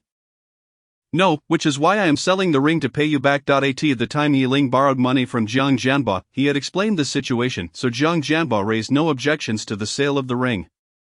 After all, Yi Ling did not owe the Su family anything. Su Yan should have repaid that debt long ago. Jiang Jianba said an okay emoji. "I'll take care of it. I estimate this ring is quite valuable." Probably worth more than 5 million. Yiling responded, I recall you have a project with the Su family. Any excess can be returned to Su Yan as project profit. Okay, with the matter of the ring resolved. Yiling breathed a sigh of relief. He genuinely wished to minimize contact with Su Yan. If the ring were to be passed back and forth, it would likely stir up more complications. It was simpler to have Jiang Jianba handle it.as for Su Yan. Cheng Xiang had likely already seen the post he made and would undoubtedly find a way to entangle her further. Preventing her from meeting him. As Yiling had anticipated, Cheng Xiang was currently throwing a fit in the hospital. He glared at his phone with intense focus. The photos of the ring, the bouquet, and the card were all tormenting him. Su Yan had actually proposed to Yiling. It was Su Yan who had taken the initiative, even gifting Yiling such a substantial diamond ring. He was consumed by jealousy. Get out, all of you, get out. He hurled his phone across the room, causing a loud crash. The nurse, who was changing his leg bandage, jumped in surprise at his sudden outburst. Trembling, she asked, Mr. Chang, what is wrong? And Cheng Xiang's handsome face twisted with rage, his eyes wild with madness. I said get out, are you deaf? The nurse's eardrums nearly burst from his shouting. She stood up shakily, gathering her supplies and hurriedly fleeing the room. This was no longer the gentle and amiable star. He resembled a deranged lunatic. Yiling died. You should have died at sea and never appeared before my sister again. Cheng Xiang swept his hand across the table, sending everything crashing to the floor. Even the blanket on the bed was tossed aside as he stomped on it with his uninjured foot, as if he were trampling Yiling's face. Fiercely venting his frustrations, the cacophony from the room drew Zhang Wei's attention as she approached and opened the door. Upon witnessing the chaos, her expression darkened. If you don't want to stay here, you can leave right now. Her voice was clear and authoritative, bringing Cheng Xiang back to his senses from his rage-induced stupor. Breathing heavily, he stared at Zhang Wei without speaking. She looked thoroughly displeased. She had never liked Cheng Xiang. That he had taken advantage of his small favor with Su Yan to overreach, even dreaming of taking Yiling's place. What a repulsive creature he was. In her opinion, such a scheming little green tea should be cast aside early, allowing him to fend for himself. Su Yan surprisingly kept him by her side, as if her heart were clouded by pig lard. Cheng Xiang was aware that Zhang Wei disapproved of him, yet he had no intention of pretending before her. After all, from beginning to end, the only heart he sought to capture was Su Yan's.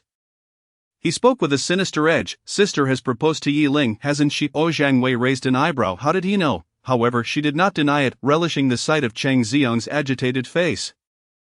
Indeed, the proposal had taken place, and it was she who had suggested it. What, are you envious? Su Yan had prepared for this proposal for nearly half a month, striving for perfection. As her advisor, Zhang Wei had naturally contributed significantly. Today marked the day of Su Yan's proposal to Yiling. The progress must have been smooth, for she could hardly conceive of a reason for Yiling to refuse. Cheng Xiang glared at Zhang Wei with fury, his teeth grinding audibly. Why did you let my sister propose to Yiling? He is utterly unworthy. Wu Zhang Wei found this amusing. Unworthy? And you think you are worthy? You an actor, how noble can you possibly be? Her words were merciless, and Cheng Xiang's face turned a kaleidoscope of colors, as if a dye had been spilled upon it. My sister only feels guilty towards him for the incident of jumping into the sea. She cannot genuinely want to propose. It must be to make amends for Yiling. It has to be. Cheng Xiang clutched his head, repeating these phrases in a frenzied manner. Zhang Wei was determined to provoke him further. Su Yan's proposal to Yiling is undoubtedly sincere, more sincere than ever. I suggest you cease your antics. If you behave yourself, you might even find yourself seated at the main table at the wedding. A heartless jab. Impossible. My sister has feelings for me. I am special in her heart, and Yiling can never compare to me. Cheng Xiang screamed these words, then began to smash objects in a fit of rage. Zhang Wei could no longer endure it. She promptly took out her phone and called the head of security. Send a few people. Cheng Xiang is going mad in the hospital. We cannot treat him here. Send him directly to the mental institution. The voice on the other end inquired, what if Mr.Su finds out? Zhang Wei scoffed, I am the vice president of the hospital, he is merely a patient. Do I lack the authority to decide? Understood, I will send someone immediately. Zhang Wei hung up, her gaze fixed coldly on Cheng Xiang, who was still rampaging in the ward. This was only the beginning. Once Yiling and Su Yan truly reconciled, there would be plenty of tears for Cheng Xiang to shed. On the weekend, Su Yan remained at the company, working late. She anxiously awaited any news from Yiling throughout the day. But none came. No news is good news, she thought. Furthermore, Yiling had not returned the ring or the flowers, which perhaps indicated that he had accepted her proposal. Men, after all, often needed to maintain their pride and could be a bit aloof. She understood. Her assistant, Fan Man Ning, entered the office to report, "Mr. Su, there is a video conference at 3 o'clock this afternoon that requires your presence. Postpone it to tomorrow morning." Fan Man Ning was taken aback. Su Yan seemed to be in good spirits, and she reiterated, "The meeting is rescheduled for tomorrow morning. Do not arrange any work for this afternoon. I have a date with Yi Ling." Chapter 73. Su Yan awakens to the idea of a date with Yi Ling at 8. Mr.Su was reconciling with assistant Yi La. Fan Man Ning was astonished, but as this was a private matter, she refrained from asking further, merely nodding and leaving to make arrangements. Su Yan had already devised a meticulous plan. To win back Yi Ling, she needed to remind him of their passionate romance. A date was an essential part of this endeavor. She planned to invite Yi Ling to dinner, followed by a movie, and perhaps a stroll through the shops, eventually returning to the old residence, seamlessly leaving him to spend the night. The more she thought about it, the more her heart surged with excitement. She took out her phone to message Yi Ling, only to notice the large exclamation mark, realizing he had yet to remove her from his blacklist. However, this minor hiccup did not dampen her spirits. She dialed the internal line, instructing Fan Man Ning to bring her Rolls-Royce around. Intending to head out to the suburbs to meet him, this time, she would take the initiative. Zhang Jianbai's efficiency was impressive, and he quickly found a valuation for the ring. It was worth 10 million. Yi Ling was somewhat taken aback, as he had not anticipated Su Yan to be so extravagant this time. On the phone, Zhang Jianbai spoke cautiously, "Brother Yi, I also discovered something particularly shocking about this ring. Please don't be angry when you hear it." "I won't be angry, just tell me." After the trials with Su Yan and Cheng Xiang, he had developed a high tolerance for shocking news. "I consulted a friend in the jewelry industry for the valuation. He mentioned that the diamond ring is an antique originating from an auction abroad. He attended that auction and saw that Su Yan was the one who purchased it. Yi Ling was not surprised. Su Yan had a penchant for antique jewelry and frequently attended various auctions. In fact, there was a dedicated room in the old residence for her collectibles. Zhang Jianbai continued, "My friend was seated not far from Su Yan and observed that she was with Cheng Xiang at the time. It was Cheng Xiang who expressed his admiration for the ring, prompting Su Yan to buy it. This was the crux of the matter." Yi Ling chuckled. Su Yan was indeed impressive. She had bought a ring for Cheng Xiang but repurposed it for her own proposal. Did she believe he still loved her as he once did, allowing her such audacity? Noticing Yi Ling's silence, Zhang Jianbai grew concerned. "Brother Yi, are you all right?" Yi Ling replied softly, "Is your friend able to recall when the auction took place?" I believe it was around last Mid-Autumn Festival. He happened to be on holiday and traveled abroad, coincidentally running into Su Yan and the others. Last Mid-Autumn Festival, that was the 7th anniversary of his relationship with Su Yan. A day he remembered vividly. He had spent hours preparing a candlelit dinner at the old residence, waiting for Su Yan to return home to celebrate, yet, she never came back, leaving him anxious and on the verge of calling the police. Only to find out from Cheng Xiang's social media that Su Yan had gone abroad with him. Everything now fell into place. Su Yan had accompanied Cheng Xiang to the auction. The thought of her appearing sincere in her apology while secretly engaging in such behavior made Yi Ling feel nauseated.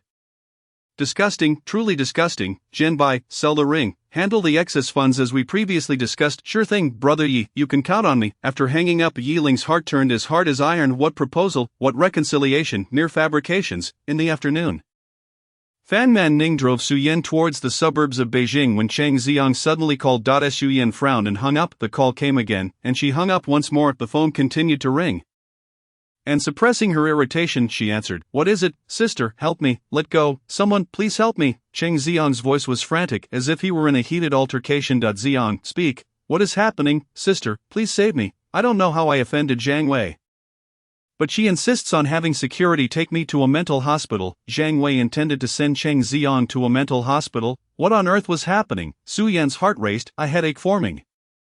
"I won't go in. I refuse to go in," Cheng Xiang shouted hoarsely, the sounds on the other end becoming chaotic as if a scuffle had broken out.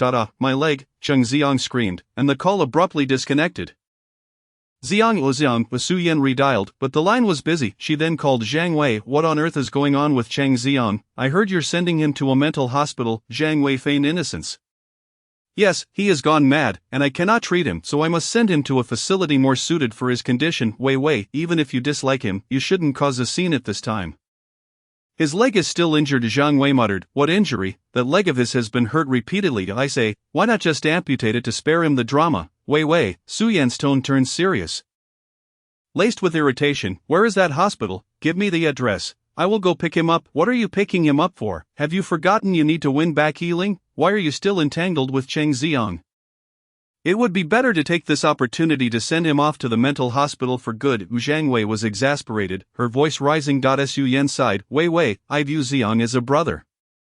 Why does everyone misunderstand me? Besides, his injury was caused by Yiling. We are family, and if he has made a mistake, I must help him out. Zhang Wei scoffed, then hung up. Su Yan, forget it, Zhang Wei has always been like this. And there is no need to dwell on it. Soon her subordinates sent her the address of the mental hospital. She instructed Fan Man Ning, who was driving change of plans, we are heading to Xiangya Mental Health Center. Mr. Su, are we not picking up Yiling? Fan Man Ning had overheard their conversation and was surprised that Su Yan chose Cheng Xiang instead, feeling it was unjust for Yiling. Su Yan felt somewhat helpless. She did not wish for such an unexpected situation to arise. However, the urgency of Cheng Xiang's situation was clear, and she could only make this choice. First, we will go to Cheng Xiang, once that matter is settled. I will go to pick up Yiling. I trust he will understand. Fan Man Ning's face flushed with embarrassment. However, the orders from her superior could not be disobeyed, and she had no choice but to turn the car around. Meanwhile, Yiling remained blissfully unaware of Su Yan's intentions to arrange a date with him. He was preparing to leave in the afternoon to visit the children at the orphanage when the doorbell rang unexpectedly. Fearing it was Su Yan again, he glanced through the peephole and was surprised to see someone he did not expect. He hurriedly opened the door. Wei Shuajie, what brings you here? Upon seeing Yiling, Wei Chen's eyes brimmed with tears. She reached out her hands to gently touch his cheeks and chest, checking for any signs of injury. With an anxious tone, she asked, Yi Shuedi, I heard you were kidnapped and forced to jump into the sea. Are you alright? Did you get hurt? Chapter 74, Su Yan's jealousy. Slapping Wei Chen, the soft touch of her hands sent a tingling sensation through Yiling, causing him to blush slightly. He quickly evaded Wei Chen's hands and smiled. Wei Shuajie, that kidnapping happened a month ago. I have fully recovered, so please don't worry. Wei Chen felt a twinge of regret. I'm sorry, I had to return to my home country in a hurry and couldn't manage some work properly. I was abroad all last month. If I had known you were injured, I would have come back sooner. Wei Yiling hurried to reassure her. Wei Shuajie has her own matters to attend to. It's perfectly understandable. Besides, I'm fine now. Thank you for your concern. By the way, how did you find out I live here? I asked Zhang Shuedi. I was just hoping for a stroke of luck, but I didn't expect you to actually be home. After a brief moment of fluster, Wei Qian's face brightened again with her usual radiant smile. She handed Yiling the items she had brought. These are for you to replenish your health. Remember to take them. Wei Yiling looked down at the items in her hands. A foreign nutritional supplement brand that he had previously purchased to please Feng Honli. It was exorbitantly priced, costing tens of thousands for a small box. Wei Qian had brought him 10 boxes. He hurriedly pushed them back, saying, No, this is too precious. I've already recovered, so you should keep it for yourself. Oh, it's not that valuable at all. This brand was started by a friend of mine, and they have excess stock that they couldn't sell, so they gave it to me for free. I've eaten too much of it and ended up with nosebleeds from the surplus nutrition.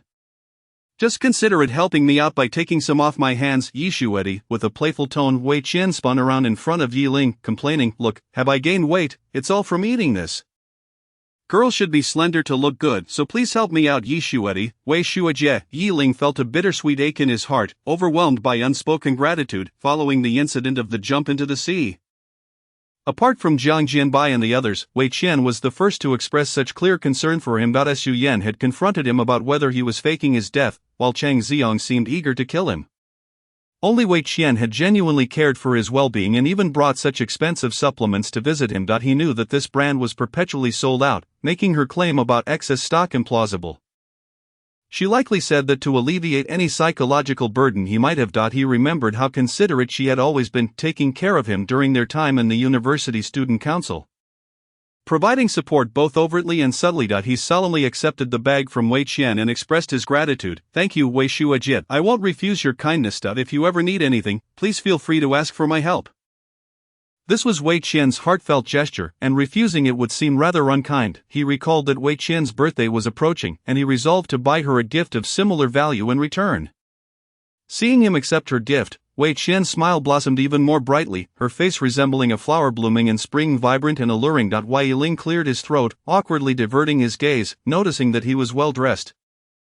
Wei Qian curiously asked, Yi Shuedi, are you going out? Yes, I'm planning to visit the orphanage to see the children. It's been over a month since I last went. As he spoke of the children, Yiling's expression softened, a gentle smile lighting up his eyes. Wei Qian's eyes sparkled with excitement. Can I join you? Yiling was momentarily taken aback. What, I happen to be free too, may I go with you?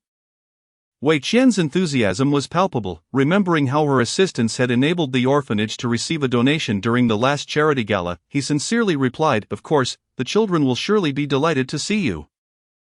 That's wonderful, Wei Qian exclaimed joyfully, her beautiful face radiating happiness. Her smile brightened Yiling's mood, lifting the weight off his heart as if the clouds had parted to let the sunlight shine through.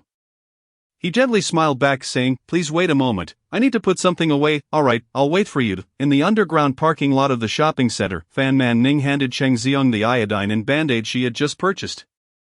Here, Cheng Xiang did not take them but instead looked at Su Yan with a pitiful expression. His sister, could you help me apply the medicine? He had argued with the security guards and received several punches to the face.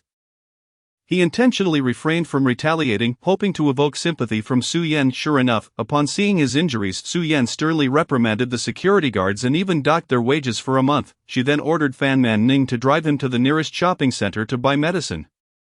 Let Assistant Fan help you. Su Yan did not lift her head, focused on the time. An hour had already passed, and any further delay would jeopardize her date with Yiling. She had already instructed her subordinates to bring another car, and Cheng Xiang would be left to Fan Man Ning's care. Noticing Su Yan's distraction, Cheng Xiang did not press the issue. As long as she was by his side, he did not care if she was not with Yiling. He smiled at Fan Man Ning, saying, Assistant Fan, thank you for your hard work. Fan Man Ning, feeling helpless, could only open the packaging and help him apply the medicine. Cheng Xiang, bored, gazed out the window. Suddenly, his eyes widened, and he exclaimed, Sister, isn't that Yiling? Why is he with another woman? Su Yan immediately looked up, her sharp gaze sweeping out the window. A red car was parked about 7 or 8 meters away from them. Yiling had just exited the vehicle and walked to the passenger side. Opening the door, Wei Qian leaned out from the car, and Yiling gallantly held his hand above the car roof to prevent her from bumping her head. Noticing his gesture, Wei Qian smiled at him, seemingly saying thank you. Wai Yiling smiled back. To the onlookers, the atmosphere between them appeared intimate and ambiguous, as if no third party could intrude. Cheng Xiang, seeing this, immediately added fuel to the fire. Sister, I heard you propose to Yiling, and he accepted. How dare he act ambiguously with another woman? Isn't that cheating? Su Yan's eyes widened as she fixated on the scene before her. It felt as though thousands of ants were gnawing at her heart, and the flames of jealousy consumed her reason. With her eyes blazing red, she abruptly pushed open the car door. Su's own Fan Man Ning sensed the impending disaster and quickly discarded what she was holding, hastening after her. Meanwhile, Yiling was in the midst of discussing plans with Wei Qian for buying gifts for the children at the shopping center. They were walking side by side, maintaining a distance of just a couple of fists between them. Wei Qian enthusiastically suggested, how about buying some fruit and vitamins? The children are still growing, and they need proper nutrition. Yiling smiled in agreement. Sure, with the new year approaching, let us also buy some stationery and books as New Year gifts. As they focused on their discussion, they remained oblivious to the footsteps behind them. By the time Yiling sensed something amiss, Su Yan had already positioned herself diagonally behind Wei Qian and suddenly slapped her across the face. The sharp sound of the slap echoed through the parking lot. Chapter 75, A Woman's Slap. A man's slap. The atmosphere fell abruptly silent. Wei Qian's cheek burned with pain as she belatedly processed what had happened, looking dazedly toward the source of the commotion. Her gaze locked onto Su Yan's frenzied, bloodshot eyes, unable to believe. Su Yan, Wei Qian, I warned you before not to get close to Yiling. Why must you compete with me? Su Yan's voice dripped with malice, her composure on the verge of collapse as she raised her hand to strike Wei Qian again. However, before she could reach her, a large hand swung toward her face, with a resounding slap. The force knocked Su Yan off balance, causing her to fall to the ground. Her palms scraped harshly against the ground, bloodied and raw. Ignoring the pain, she looked up to meet Yiling's icy, piercing gaze. You hit me? You actually hit me? She screamed in a frenzy. Wai Yiling glared coldly at her, devoid of the warmth he once held, now exhibiting stark disdain. Wei Shuajie did nothing wrong, you charged in and struck her first. This slap is merely retribution. She did nothing wrong, she sought to seduce you during our university days and now attacks you again. That is her fault. Su Yan clutched her cheek, her eyes brimming with hatred, threatening to overflow. How dare Yiling betray her? A frenzied thought surged within her mind. If she could not have him, then she would destroy everything. She would not allow another woman to lay claim to what was hers. Wei Qian was taken aback by the madness in Su Yan's eyes. Fearing that the situation would spiral out of control, she quickly pulled Yiling back. Yi Shuadi, I'm fine, please calm down. Seeing her swollen cheek, Yiling felt a wave of guilt wash over him. I'm sorry, I've put you in danger. Wei Qian offered a reassuring smile. This is not your fault. No one expected Su Yan to show up here and lose control.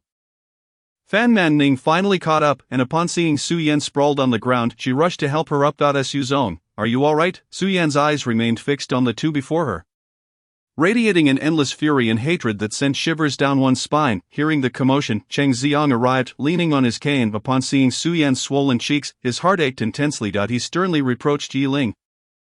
Yiling, how dare you lay a hand on my sister? Have you lost your mind? What gives you the right to treat her this way, you violent maniac? Yes, I am mad. Your incessant bullying has driven me to madness. Yiling, upon spotting Cheng Xiang, immediately realized that today's incident was inextricably linked to him. A surge of fury coursed through him, and without allowing Cheng Xiang a moment to react, he advanced menacingly and delivered a powerful punch. Cheng Xiang barely had time to cry out before his body was propelled backward with tremendous force. With a resounding crash, he slammed into Su Yan's Rolls-Royce, leaving a massive dent in its frame. Fan Manning, witnessing this scene, was paralyzed with fear. Seeing Cheng Xiang motionless and silent, she was left uncertain of his fate. Trembling, she fumbled for her phone and dialed emergency services. Su Yan, unable to contain her anger, exclaimed, Yiling, Cheng Xiang has done nothing wrong. What gives you the right to strike him? Did he do nothing wrong? He has been sowing discord and playing both sides, and now he has the audacity to appear before me. This is his fault. Yiling retorted, echoing her earlier words. Su Yan scoffed, Cheng Xiang was merely defending my honor. Is it not you who is in the wrong? You accepted my proposal yesterday and then turned around to indulge in intimate relations with another woman. You are the one who has strayed, yet you still dare to act so self-righteously. Yiling, incredulous, replied, when did I ever accept your proposal? You never returned the ring or the flowers. Did you not tacitly accept my proposal? Su Yan countered. The mention of the ring reminded Yiling of the auction incident. Stifling his nausea, he confessed, I sold the ring. Su Yan's fury ignited. You sold it? On what grounds did you dare to do that? It was a token of her sincere affection. How could you treat it so carelessly? Yiling smirked. You think I am unaware? That ring was meant for Cheng Xiang, and now you dare to offer it to me as a proposal. Do you still consider yourself noble in this? It's disgusting. Stop twisting the truth. I bought that ring for you. Su Yan's face momentarily betrayed her uncertainty at why Yiling, catching this, coldly challenged, very well, then dare to swear it. If you speak one falsehood, Cheng Xiang shall not survive this day. Su Yan fell silent. Wai Yiling found it laughable. With her web of lies, which of her words could be trusted? Biting her lip fiercely, Su Yan finally spoke. I can explain. The ring was indeed purchased for Cheng Xiang, but I never intended to give it to him. I believed only you were worthy of wearing it. Last year, she had to go abroad for research on a project. At the time, Cheng Xiang had just been crowned Best Actor, gaining immense attention and being besieged by obsessive fans. He wished to accompany her to escape the limelight. She had consented. During her free time, she learned of an auction and brought Cheng Xiang along.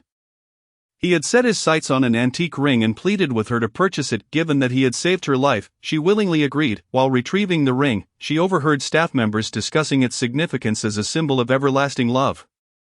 Intended for a single recipient throughout one's life, she inexplicably thought of Yiling, the only one she envisioned spending her life with. Consequently, she purchased a similarly valued watch in place of the ring for Cheng Xiang.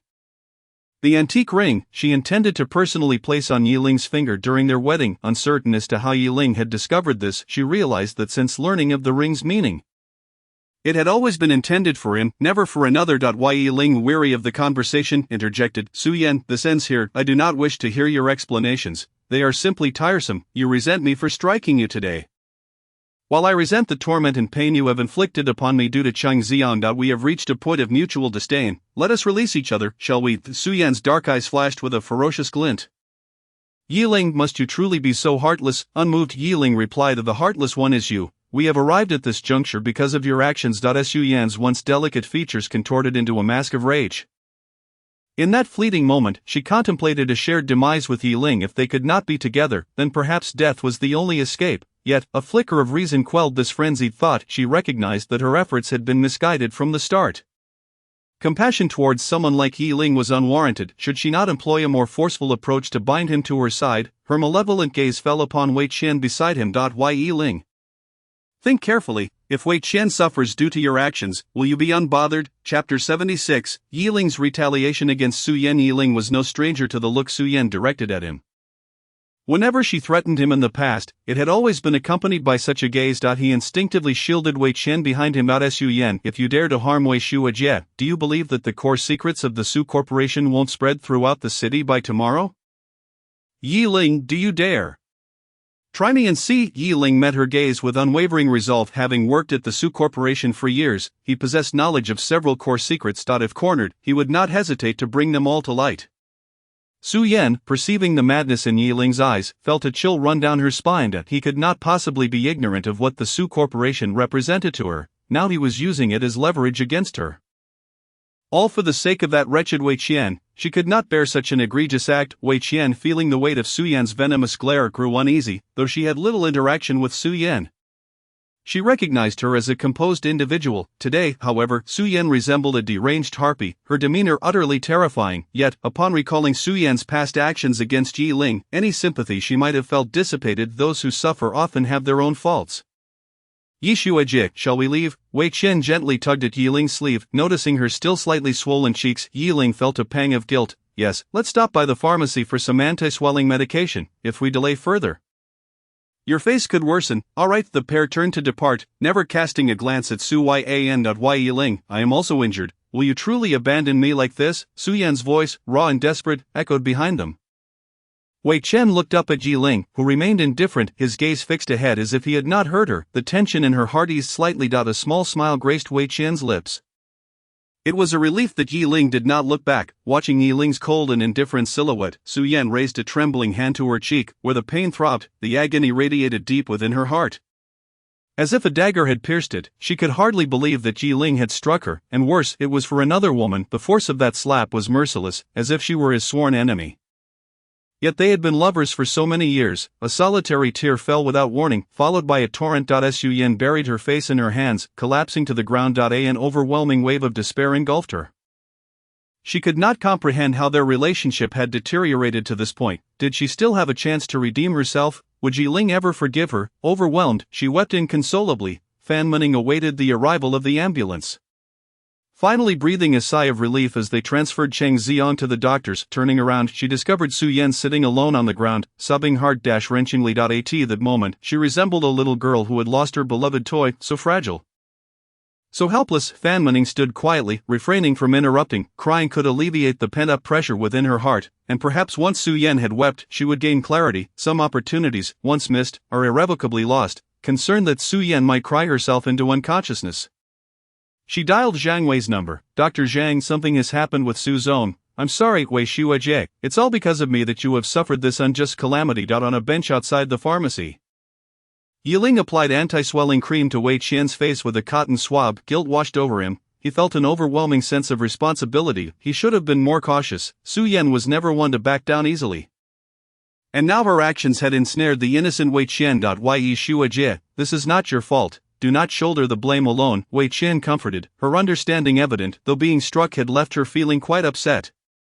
Yi Ling had already avenged her, and thus the matter could be laid to rest. Moreover, the situation had unfolded so abruptly that nobody had time to react. Yi Ling's spirits were dampened. Wei Shuajie, do you think I am violent for having struck a woman? He was astonished by his own actions, but Su Yan's frenzy had left him with no room for tolerance. Wei Qian gazed at him with gentle eyes, her voice imbued with soothing warmth. Of course not, Yi Shuajie. I know the kind of person you are. You are gentle and forgiving. You would never act this way unless you were pushed to your limits. I have witnessed how deeply you once loved Su Yan. I am genuinely pleased to see you moving on from that relationship, having the courage to leave the past behind and begin anew. In this relationship, Yi Ling had never been at fault. It was Su Yan who mistook falsehoods for treasures, abandoning him for Cheng Ziong. Now that Yi Ling had awakened to the truth, even from the standpoint of friendship, Wei Qian felt happy for him. Yi Ling could sense Wei Qian's sincerity. He shyly scratched his cheek, realizing that he had been overly sentimental. Thank you, Senior Wei. Wei Qian's eyes curved into a smile. In truth, she felt she should be thanking Su Yan to some extent. Had it not been for Su Yan's antics, Yi Ling would not have come to such a clear understanding. She felt a pang of sympathy for everything Yi Ling had endured and was willing to dedicate her remaining years to his side. Healing his wounds, however, she knew that haste was not advisable. Yi Ling had just emerged from a failed relationship and needed time to heal. Her role was to silently accompany him. Yi Ling applied ointment on Wei Qian's injury. The ointment worked wonders. Her face was less swollen, though upon closer inspection, faint red marks remained. Senior Wei, allow me to escort you home. I can manage the orphanage on my own, he offered. Wei Qian shook her head. No way, I promise to accompany you, and I cannot go back on my word. Besides, I truly wish to meet the children. But your injury, Yiling began, but Wei Qian waved her hand with a smile. Oh, it's just a minor injury. No matter how fierce Su Yan is, she is still a woman and lacks great strength. Besides, my skin is tough, and I've already applied the ointment. I'll be fine in no time. With her resolute attitude, Yiling refrained from further persuasion. They proceeded as initially planned, heading to the underground supermarket in the mall to buy supplies for the children. Wei Qian was cheerful and conversational, adept at keeping the dialogue flowing, making Yiling feel at ease in her company. Before long, they had completely forgotten about the earlier commotion, and the atmosphere returned to its previous lightheartedness. After finishing their shopping, Yiling drove Wei Qian to the orphanage. The children had already heard from the director that Yiling would be visiting today and were eagerly waiting at the entrance. As the red sedan came to a halt, the children joyfully rushed forward, calling out sweetly, "Brother Yi, we missed you so much." Yiling smiled as he patted each child's head, retrieving gifts from the trunk. Wei Qian also got out of the car to assist. The children were captivated by the sight of such a beautiful sister, their eyes wide with wonder. The boldest among them, Tuanzi, asked Yiling, "Brother, who is this beautiful sister?" Chapter 77. Wei Qian confesses to Yiling again. Hearing his words, Wei Qian bent down with a smile, pinching his cheek gently. "Hello, my name is Wei Qian, and I am your brother Yi's friend. You can call me Sister Wei." Tuanzi's fair little face flushed crimson. "This beautiful sister smells so nice," he whispered shyly. "Sister Wei is so, nice. Oh, what a good boy." Wei Qian was charmed by his bashful demeanor, reaching out to stroke his head. Wei Yiling turned to the children. "Sister Wei is my friend, so you all must treat her well and not play tricks on her, understood?" Little Do giggled. "The Sister Wei is so pretty, we would never bully her," the other children chimed in. Yes, Yiling chuckled helplessly at their antics. He distributed the gifts he had purchased, while Wei Qian held some as well, yet the children all wanted to be close to the beautiful sister, swarming around her. "Sister Wei, I want a gift." "Me too, thank you, Sister Wei." Wei Qian laughed as she handed out gifts. "Alright, don't rush, there's enough for everyone." Wei Yiling watched the joyful scene unfold, the smile never leaving his lips. Having grown up in the orphanage, he had long considered it his home, viewing these children as his dearest family. Their carefree growth was his greatest joy. Brother Yi, Xiaoyi tugged at Yiling's pant leg.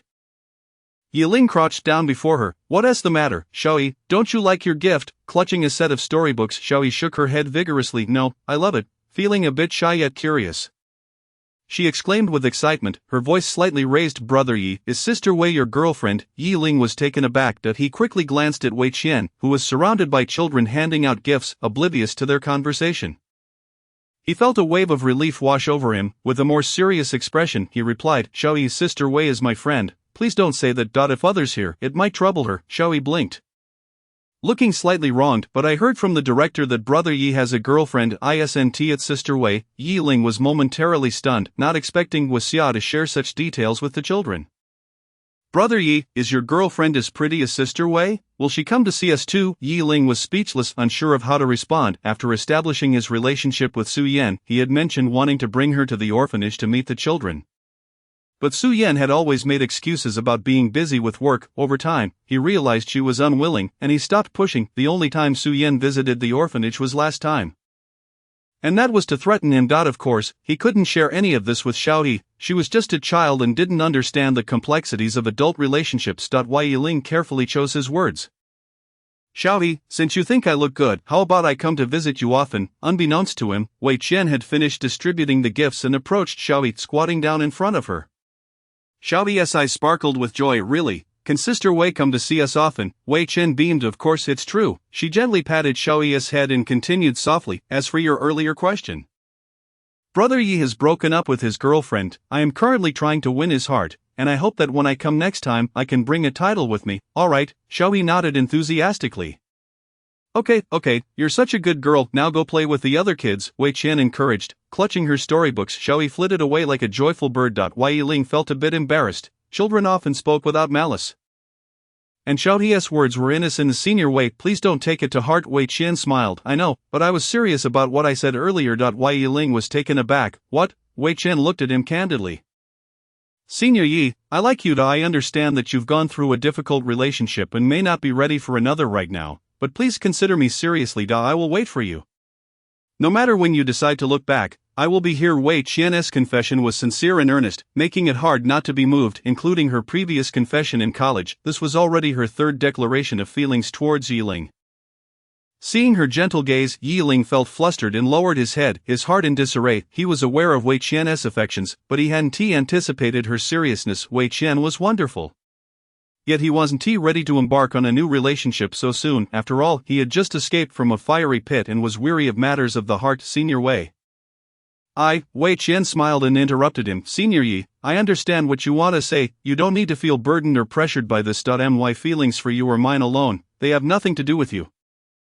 Just be yourself. When the day comes that you are ready to embrace a new relationship, I hope you will turn back and see that I have always been here. I'll go check on the children.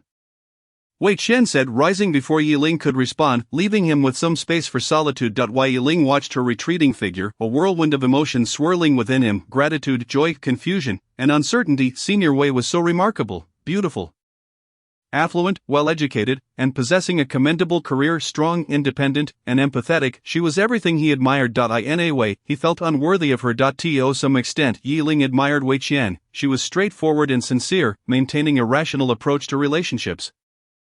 Never blinded by emotions, unlike himself, who had been trapped in the labyrinth of love for 8 years, unable to escape, ultimately leaving him exhausted and battered. Never mind, I'll take it slow, time will heal all wounds. He believed he would find his way out one day. Su Yan had succumbed to tears once more. When she awoke, she found herself in a hospital bed, with Zhang Wei by her side.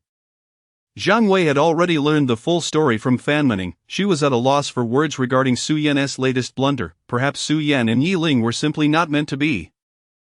Even fate seemed to be against her. How do you feel? Zhang Wei asked. Su Yan stared at the ceiling, her gaze vacant, indifferent to everything around her. Unfazed by Su Yan's demeanor, Zhang Wei continued, Su. What I am about to tell you is very important, and it concerns Cheng Zhang. Su Yan's fingers twitched, but she remained silent. In the past couple of days, as I reorganized the hospital, I discovered that some doctors and nurses were bribed by Cheng Zhang under duress. I found out that on the day of your wedding, he did not have an accident. His leg was never injured. What? Su Yan abruptly turned her head, her eyes fixed intently on Zhang Wei. Chapter 78. Su Yan learns the truth and confronts Cheng Zhang. Zhang Wei calmly explained the entire situation. The doctor in charge of Cheng Zhang has been on leave for the past few days, so I assigned a new doctor to handle his treatment. During a full-body examination, it became apparent that there were no signs of injury on his left leg. And the injury on his right leg was not as severe as he had claimed. I checked the medical records written by his previous doctor and found evidence of deceit. Under questioning, I discovered that he had accepted a substantial bribe from Cheng Zhang and deliberately exaggerated the severity of the condition to elicit your sympathy. Su, we've all been deceived by Cheng Zhang. On the day of the wedding, he feigned a car accident solely to sabotage your union with Yiling. What accident, what leg injury relapse, everything was orchestrated by Cheng Zhang, even though Zhang Wei was already aware of Cheng Zhang's character. She never anticipated the depths of his scheming and malice. To entangle Su Yan, he bribed numerous individuals to assist him in his deceit. Had she not stumbled upon the truth by chance, Su Yan would have remained oblivious to how long he intended to mislead her. Su Yan narrowed her eyes, a calmness akin to an impending storm reflected within them. Is there evidence? Zhang Wei nodded. I have detained those who were bribed by him, but if you doubt me, I can summon them now for a confrontation. Nonita. Zhang Wei, growing anxious, exclaimed, You can't still believe in Cheng Zhang, can you? To obstruct your relationship with Yiling? He has committed countless vile acts. You intend to shield him, and regarding the recent kidnapping incident, don't think that Zhao Ran's confession absolves him. I have scrutinized all the hospital surveillance. One camera clearly captured Cheng Zhang voluntarily leaving with Zhao Ran. He was never drugged. The kidnapping was a conspiracy between him and Zhao Ran to end Yiling's life. The more Zhang Wei spoke, the angrier she became, her gaze towards Su Yan filled with disappointment. With so much concrete evidence, how could Su Yan still defend Cheng Zhang? She deserved to lose Yiling. Su Yan, irritated by Zhang Wei's loud voice, rubbed her temples away. Wait, please calm down. I never said I didn't believe you. Zhang Wei remained furious. Then what do you mean? She had tirelessly gathered evidence, and if Su Yan remained bewitched by this green tea man, she would question the purpose of their friendship, truly infuriating. Su Yan's expression was devoid of emotion. If everything is indeed true, I will no longer tolerate Cheng Zhang. Deep within, her heart was far from the tranquility she displayed. She reflected on the recent events. If not for Chang Xiang's interference, the wedding would not have been cancelled, and she and Yi Ling would have been married by now. Why Yi Ling would have continued to cherish her as he once did. And they would have built a happy family together, with her as the breadwinner and him managing the household instead. He now harbored nothing but disdain for her. If Chang Xiang was indeed behind all this, she would ensure he faced the consequences. In an instant, it seemed all her pent-up resentment found an outlet. Su Yan rose from the hospital bed, her gaze icy and devoid of mercy. Take me to Chang Xiang. She yearned to hear the truth from his own lips. Zhang Wei, unable to contain herself, quickly supported her. He's in the next ward. I'll take you there. In the adjacent ward, Chang Xiang lay incapacitated, his body riddled with bandages from the pulverizing blow Yi Ling had dealt him. He could move only his eyes, which burned with a chilling resentment. Following this injury, he would be bedridden for at least 2 to 3 months. The thought that Yi Ling was responsible for his condition filled him with a desire for vengeance.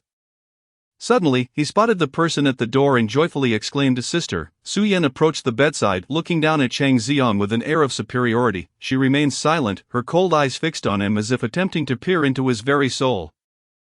Chang Xiang felt an inexplicable sense of panic under her gaze. Forcing a smile, he pitifully said, "Sister, please don't look at me like that. I'm quite hideous right now. I never imagined Yi Ling would be so filled with hatred. That punch was lethal. If Assistant Fan Han-Ti called for an ambulance in time, I might never have seen you again." Su Yan's voice was frigid. Do you hate Yi Ling for what he has done to you? Chang Xiang hesitated, then quickly forced a sorrowful laugh. "I am no saint. Of course, I hate him for what he has done to me, but I know you like him, and for your sake, I can choose not to hate him." Zhang Wei, unable to contain her disgust, scoffed, "How noble of you, even the Lesan giant Buddha would have to make room for you." Chang Xiang was irritated by Zhang Wei's presence, having mentally cursed her countless times. However, mindful of Su Yan's presence, he maintained his facade of the wronged party, lowering his eyes in a pitiful manner, hoping Su Yan would defend him. In the past, whenever Zhang Wei criticized him, Su Yan would always stand up for him. Surely this time would be no different. Su Yan observed his demeanor, feeling a deep sorrow for having been deceived for so long. Chang Xiang was indeed a skilled actor. But with careful observation, his flaws were evident. At that moment, despite his apparent hatred for Zhang Wei, he still feigned victimhood to elicit sympathy from her. "Chang Xiang, you have been performing for me all along, haven't you?" Chang Xiang was taken aback, unsure of the meaning behind her words. Su Yan's gaze was icy. "On the day of the wedding, you did not have a car accident, you bribed doctors to stage it. The kidnapping was also a conspiracy between you and Zhao Ran intended to eliminate Yi Ling." Su Yan's tone was resolute. Chang Xiang, desperate, felt as though he might explode with anxiety, yet he could not move his body. So he looked at Su Yan with pitiful, reddened eyes. "Sister, I don't know what you're talking about. Who has been sowing discord between us?" His gaze suddenly drifted towards Zhang Wei. Zhang Wei was so enraged she felt like tearing out his eyes. "You needn't deny it. There are witnesses and evidence." Unmoved, Su Yan's expression remained cold. Chang Xiang surmised that Su Yan had uncovered something, especially with Zhang Wei's gleeful expression. His heart sank with fear and panic. "Sister, it's not as you think." Su Yan stared at him impassively, a tremendous pressure enveloping him. Chang Xiang broke out in a cold sweat. I did not fabricate the accident, nor conspire with Zhao Ran.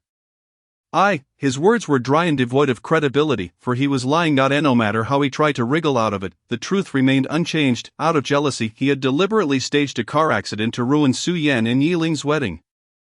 In his desire to possess Su Yan entirely, he conspired with Zhao Ran to ensure Yi Ling's demise. These were the facts. His actions were not clean, and it was only a matter of time before the truth came to light. Tears streamed down his face like pearls from a broken string. "Sister, I did all this because I love you so much. Is it wrong for me to love you?" Chapter 79. Su Yan bans Chang Xiang. Zhang Wei was almost amused to the point of anger by Chang Xiang's words.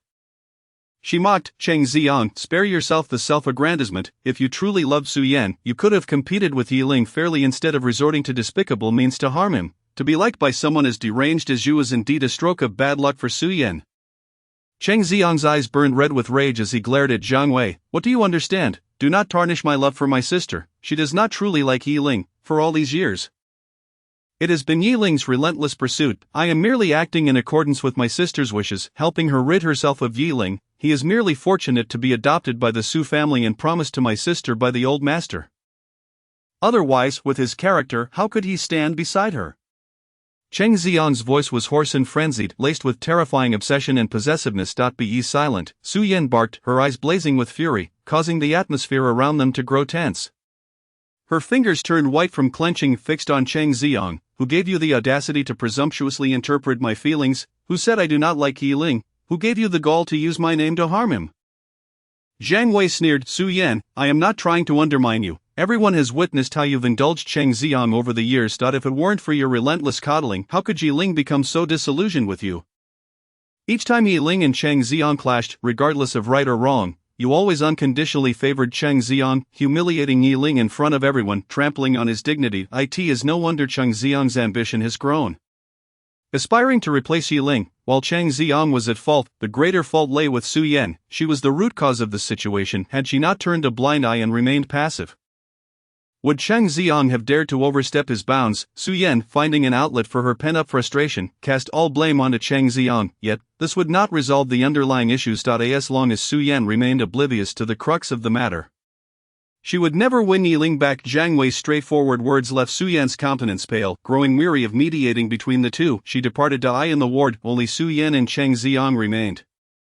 Cheng Xiang stared at her with tear-filled eyes, heart aching as he looked at Su Yan. He was not in the wrong. How could he be at fault? His love for Su Yan was the reason behind his actions.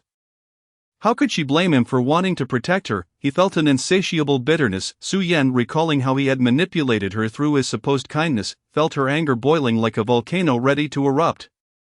Cheng Xiang, do you take pleasure in watching me and Yi Ling turn against each other because of you? Sister, I would never. I love you so much. If you are sad, I am also heartbroken.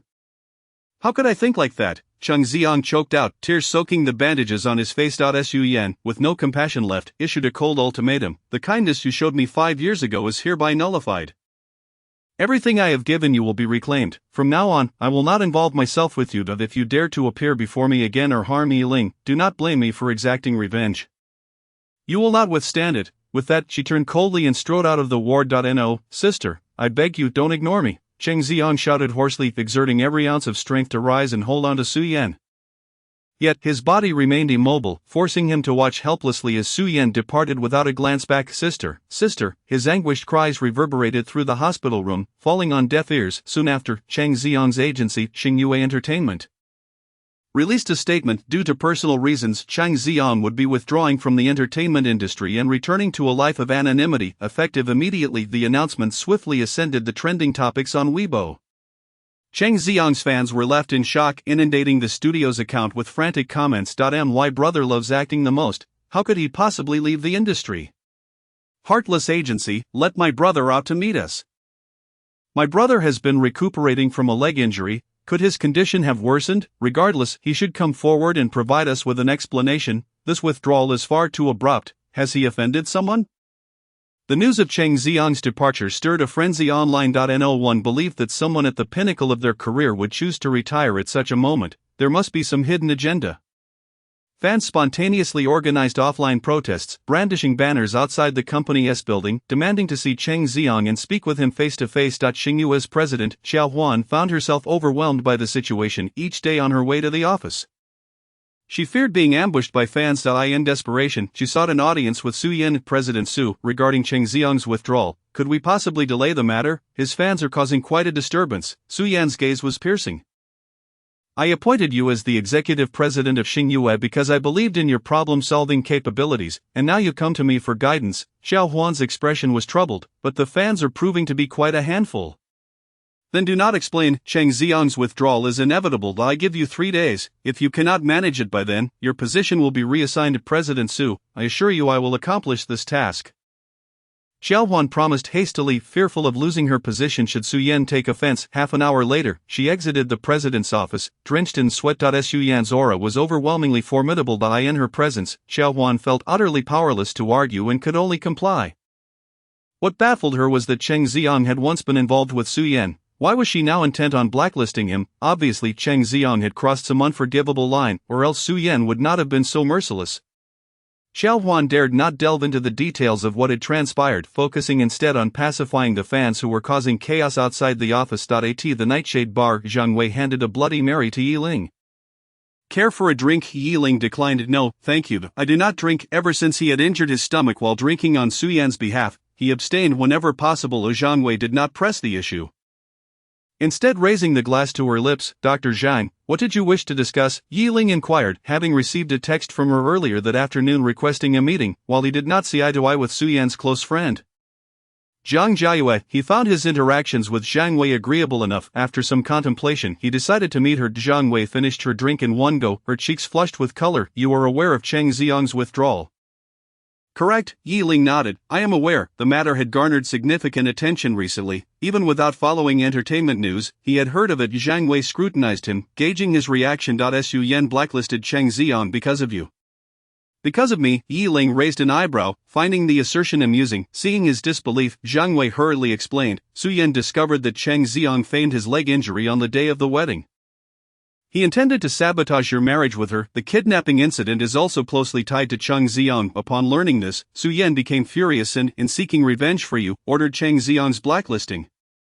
Yi Ling scoffed. Dr. Zhang, you need not defend Su Yan so ardently. This is not about avenging me. It is merely Su Yan's reaction upon realizing she had been deceived, lashing out in embarrassment.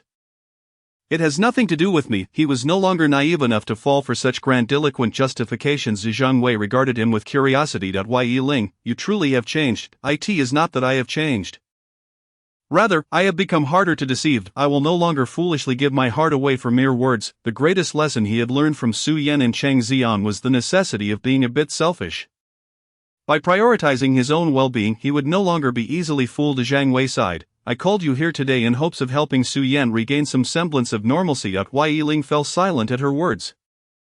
Zhang Wei continued, since learning the truth, Su Yan has been utterly dejected. She truly wishes to see you, but the thought of how deeply Cheng Xiang has hurt you fills her with shame. During this period, she had buried herself in work, scarcely sleeping or eating, her days consumed by the grind, hoping to stave off intrusive thoughts. Why? Yi Ling, as Su Yan's best friend, I can assure you that she loves you. That is beyond doubt. She simply did not understand love in the past, and her heart was clouded time and again. She has harmed you because of Cheng Xiang, but she now recognizes her mistakes and has punished him. Can you not grant her another chance? Yi Ling regarded Zhang Wei, his eyes icy. Dr. Zhang, I understand your loyalty as a friend, and your concern for her is commendable, but who will consider my feelings? I nearly lost my life because of them. Had I truly died that day at sea, would you still come before me to plead Su Yan's case? Zhang Wei laughed awkwardly. Let us not speak of death. It is morbid. Yi Ling coldly interrupted. My stance on this relationship was made abundantly clear on the day the wedding was called off. Su Yan and I are to part ways, each going our own direction. Becoming strangers once more without further interference. No matter how many times you ask, my answer remains unchanged. Yi Ling stood, picked up his phone from the table, and said, I have matters to attend to. I am leaving. If there is nothing urgent, I would prefer we cease all contact moving forward. With that, he blocked her number and social media accounts right before her eyes and walked away. Zhang Wei's face turned pale. Yi Ling had become quite prickly. It seemed he was no longer easy to deal with. Nevertheless, for Su Yan's sake, she felt she had done her utmost. If he refused to reconcile, there was nothing more she could do regarding their situation. Upon returning from his leave, Yi Ling resumed his duties at Guanji's side. Guanji was an excellent employer, generous with her compensation. However, being her bodyguard was undeniably perilous. In just half a month, he had faced 3 assassination attempts while accompanying her. He had privately inquired with Jiang Bo, who explained that Guanji was merely an inexperienced young woman.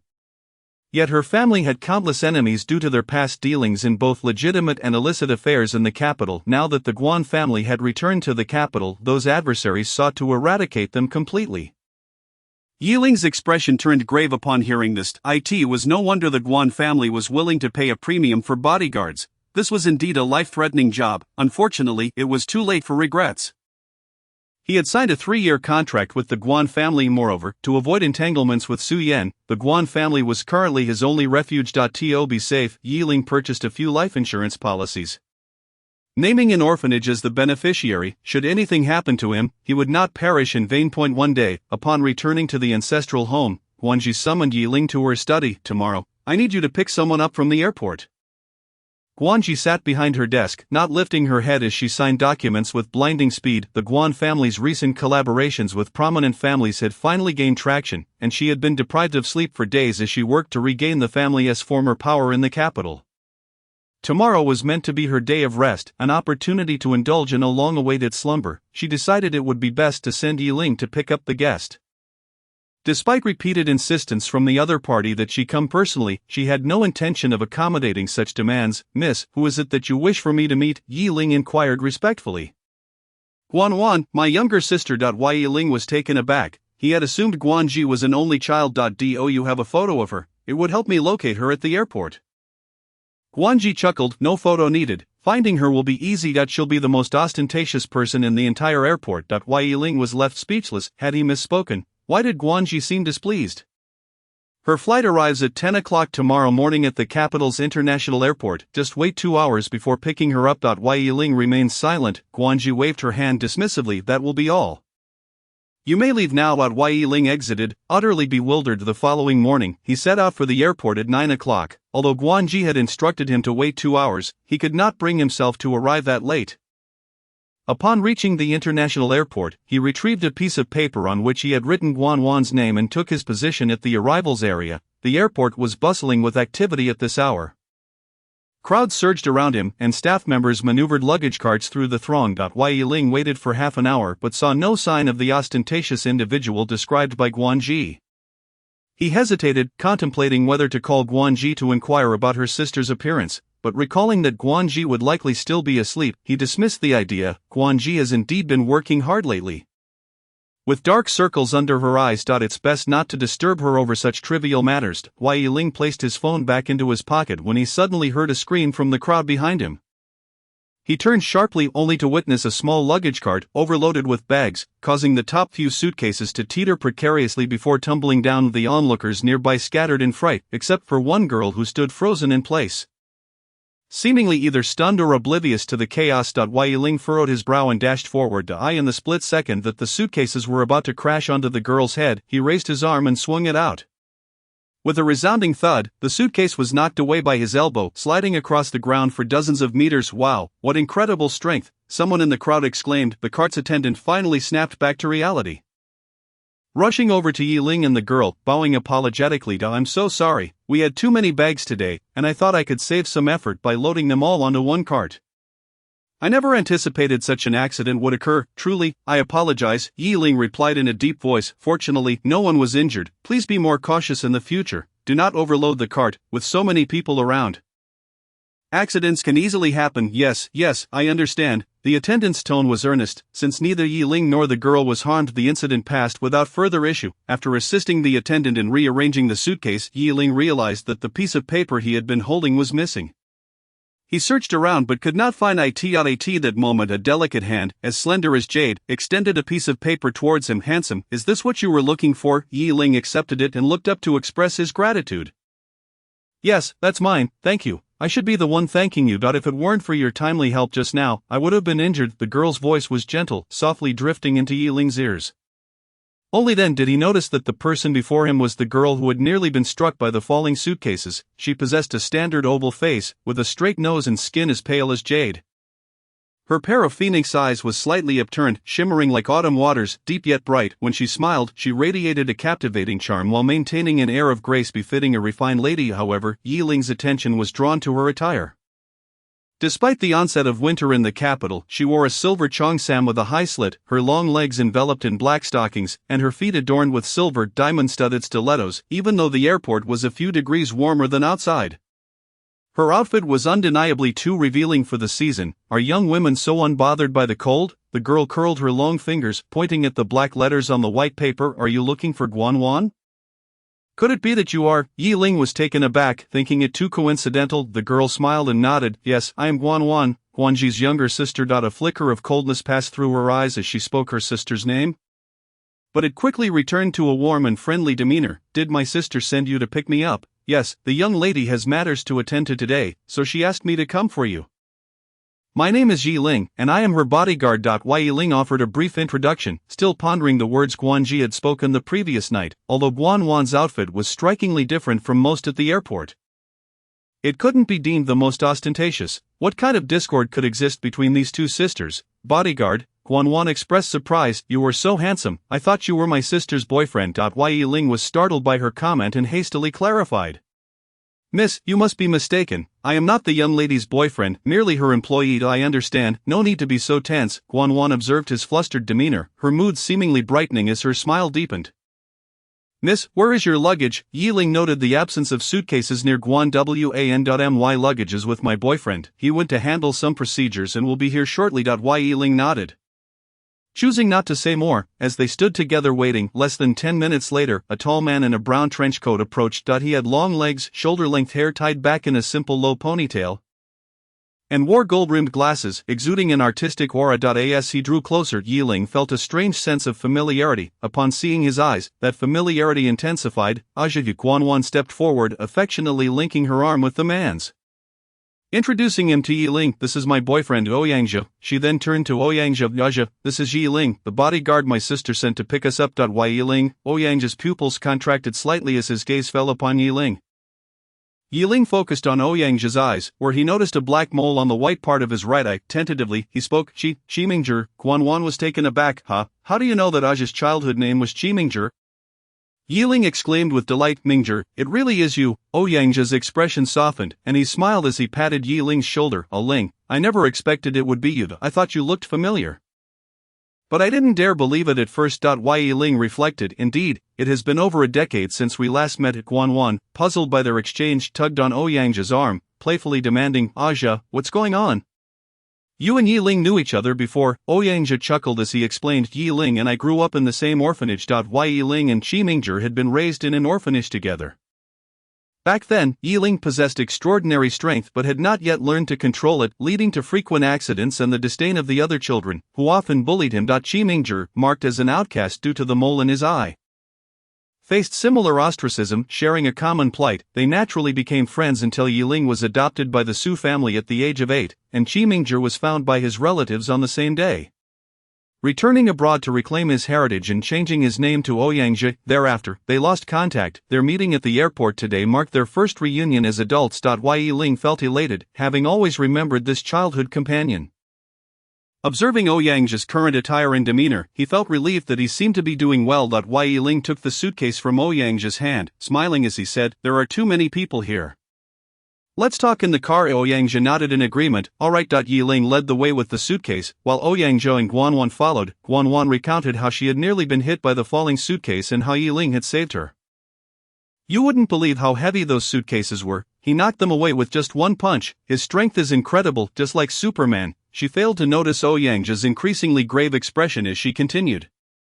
Aja, I remember you mentioning that the men in your family are exceptionally strong. Could it be that Yiling is a long-lost brother of yours? Guanwan's tone was entirely playful. But Ouyangja's face darkened as he sharply interjected, Stop talking. Guanwan was startled by his sudden reprimand. After a moment she smirked and replied, Ouyangja, are you telling me to be quiet? Ouyangja's expression shifted slightly before he quickly donned a gentle smile, softly explaining, Guanwan, you know my family's circumstances are unique. It's best not to discuss matters related to strength in public. It could attract unwanted attention. Guanwan huffed in response, choosing to let it go. The trio exited the airport and boarded the car, heading back to the Guan family estate. On the way, Yiling and Ouyangja engaged in light conversation about their experiences over the years. Through Ouyangja, Yiling learned that after reclaiming his heritage, Chimingzhi had adopted the name Ouyangja. The Ouyang family treated him well, as he had an older brother and sister, allowing him the freedom to pursue his dreams. He had a passion for painting and had become a renowned international artist, with his works fetching millions. His return to the country this time was primarily to reunite with his relatives during the New Year festivities. Though they hadn't seen each other in over a decade, the two conversed amicably, and the atmosphere was pleasant. An hour later, the car arrived at the Guan residence. Uncle Jiang had already heard the news and came out to greet them. Miss Guan, he said respectfully. Guanwan smiled brightly. Hello, Uncle Jiang, where is my sister? Uncle Jiang chuckled. The young lady is still resting. And who is this gentleman beside you? Guanwan affectionately leaned her head on Ouyangja's shoulder, introducing him. This is my boyfriend Ouyangja. I brought him back to meet my sister as a courtesy. Ouyangja regarded Uncle Jiang with poise, saying, I apologize for the intrusion. I brought some gifts as a token of respect. He then handed over the suitcase he had been carrying. Uncle Jiang smiled politely, signaling a servant to take the luggage. However, he mentally repeated Ouyangja's name, pondering whether he was connected to that family.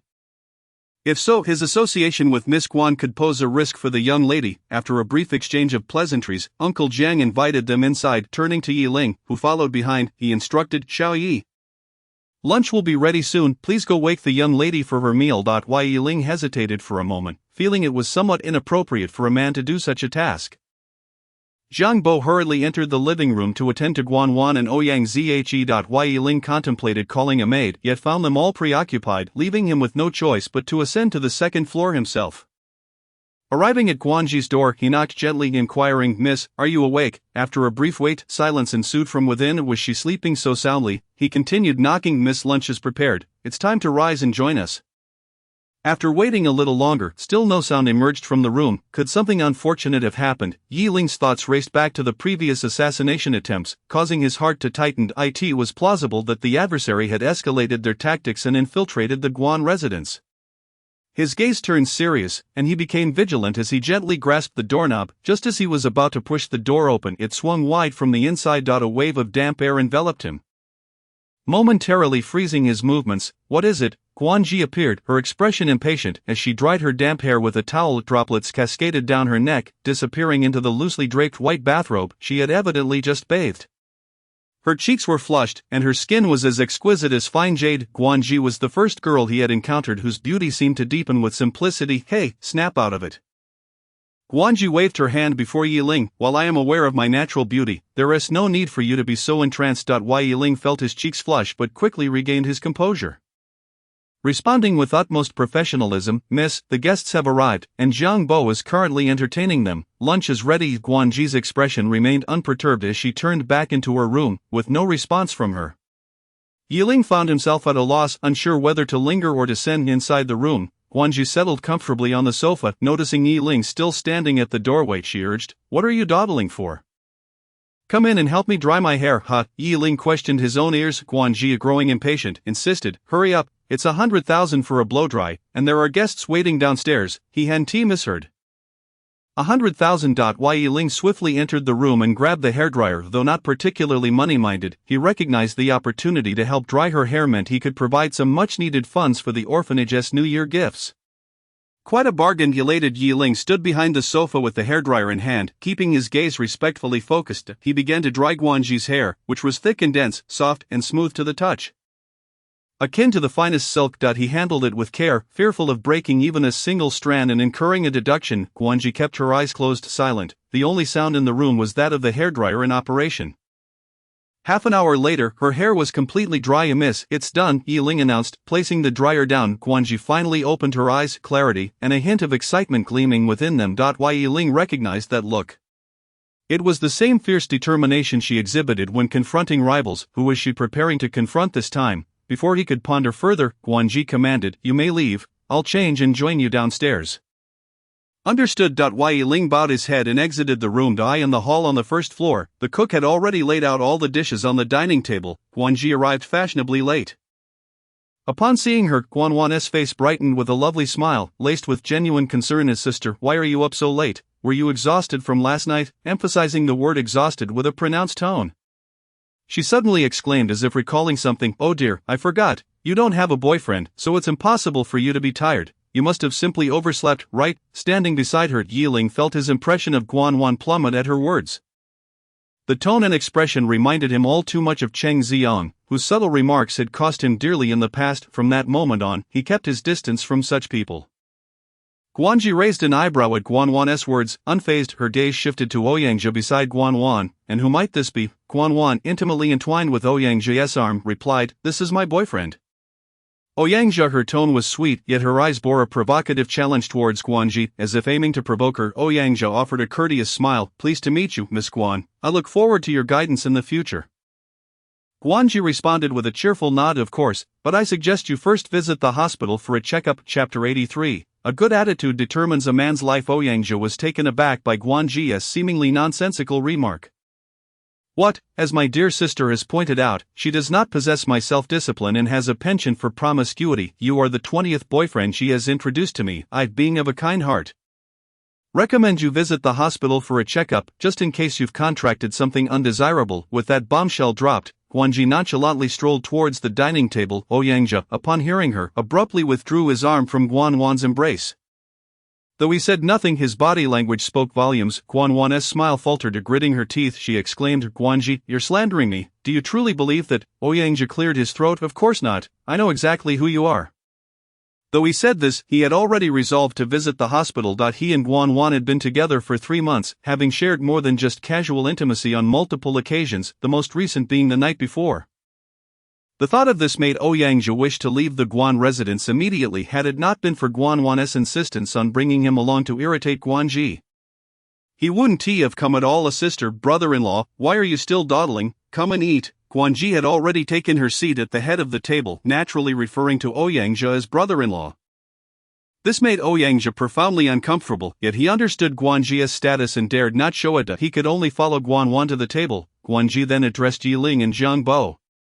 You two need not stand on ceremony, come sit and dine with us. Yi Ling and Jiang Bo exchanged glances, silently agreeing to take their seats at Guan Ji's side, while Guan Wan and Ouyang sat opposite them.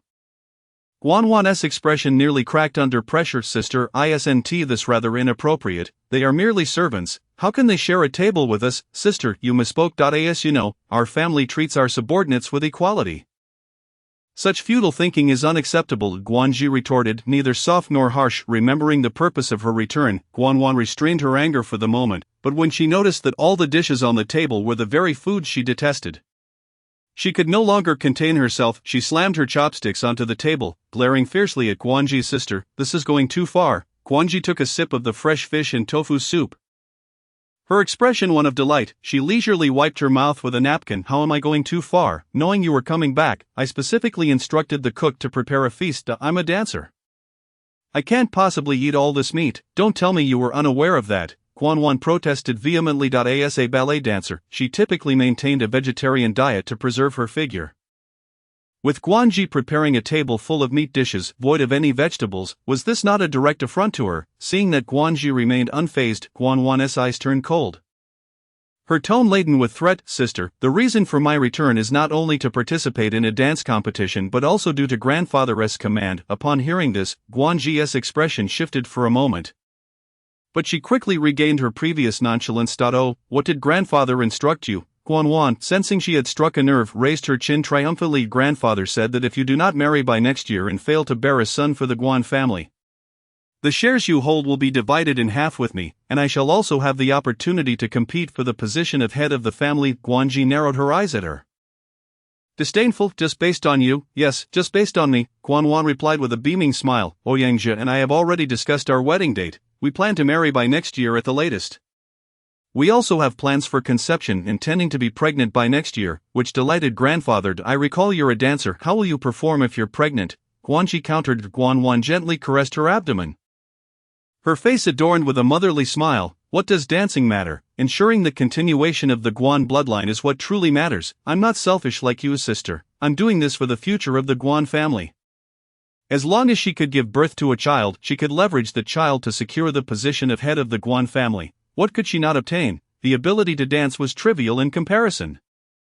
Guan Wan was a pragmatic individual, with clear goals and a willingness to employ any means to achieve them. Guan Ji, unfazed by her words, continued to eat her meal, surprised by her nonchalant attitude. Guan Wan pressed on his sister. What is your attitude? Guan Ji picked up a braised lioness head meatball and savored it. Well, it's still not next year, is it? Let us eat first and discuss later. Everyone present, Yi Ling was nearly moved to give her a thumbs up. There was no denying that Guan Ji's attitude was remarkably resilient. Noticing Guan Wan's face turning green with anger, she continued to enjoy her meal with gusto. He felt he had much to learn from her. A good attitude determines a man's life. Guan Wan was so incensed that she nearly overturned the table, but Ouyang beside her restrained her. Wan, calm down, Miss Guan is merely jesting with you. Guan Wan took a deep breath, and then, with a forced smile, she revealed her trump card. Sister, grandfather has instructed me to encourage you to go on blind dates to expedite your marriage. She extracted a small booklet from her bag and tossed it to Guan Ji across the table. Yi Ling, with quick reflexes, caught it just in time, preventing it from striking Guan Ji. Guan Wan remarked, this booklet contains a list of distinguished young talents from the capital that grandfather has personally selected for you. He has already made the necessary arrangements, and starting tomorrow, you will embark on a series of blind dates. Guan Wan fixed her gaze on her with a peculiar smile. I shall dutifully follow grandfather's instructions and ensure you make the most of these encounters. A flicker of interest finally appeared in Guan Ji's eyes as she turned to Yi Ling. Let us take a look. Wai Yiling opened the booklet and swiftly skimmed through its contents. Indeed, it catalogued the promising youth of the capital, and he even spotted the name Jiang Jianba. He handed the booklet to Guanji. There are no issues here. Only then did Guanji take it, casting a casual glance over the pages before returning it to Yiling. Please keep it for me. Certainly. Guanwan smirked slightly. After years of dealing with Guanji, she recognized the signs of impatience and even anger brewing within her. It was worth the effort she had put in before returning home, cleverly devising a plan to curb Guanji's defiance. Due to her mother's influence, Guanji harbored an intense distrust of men. Over the years, she had not even entertained the notion of romance, let alone marriage. Now, being thrust into blind dates felt akin to a death sentence.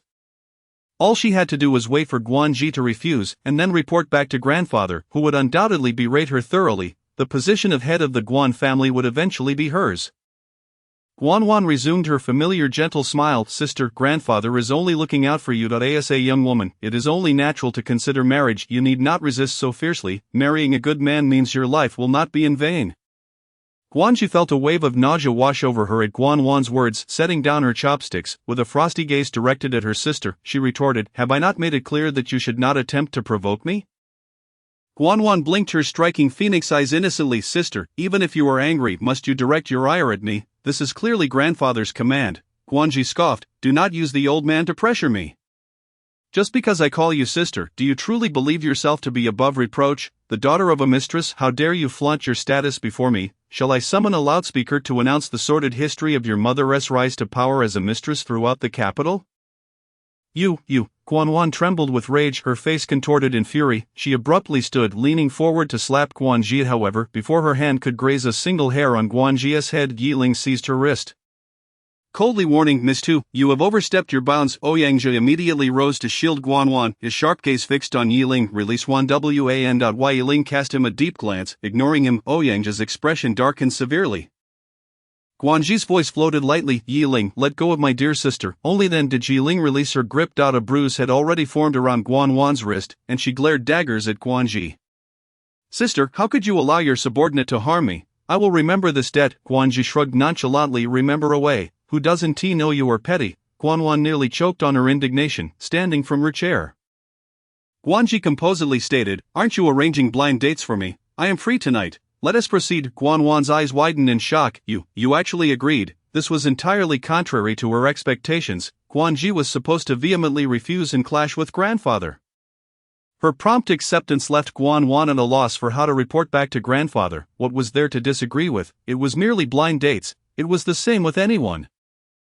Upon hearing this, Yiling felt an indescribable sensation stir within him. Arrange it, and send the address to my phone. Guanji ceased her conversation with her sister and turned to leave the dining room. Yiling had accompanied me for a stroll. Of course. Wai Yiling followed in her wake. The dining room was left with only Guanwan and Ouyangji. Ouyangji's expression was grave. What do we do?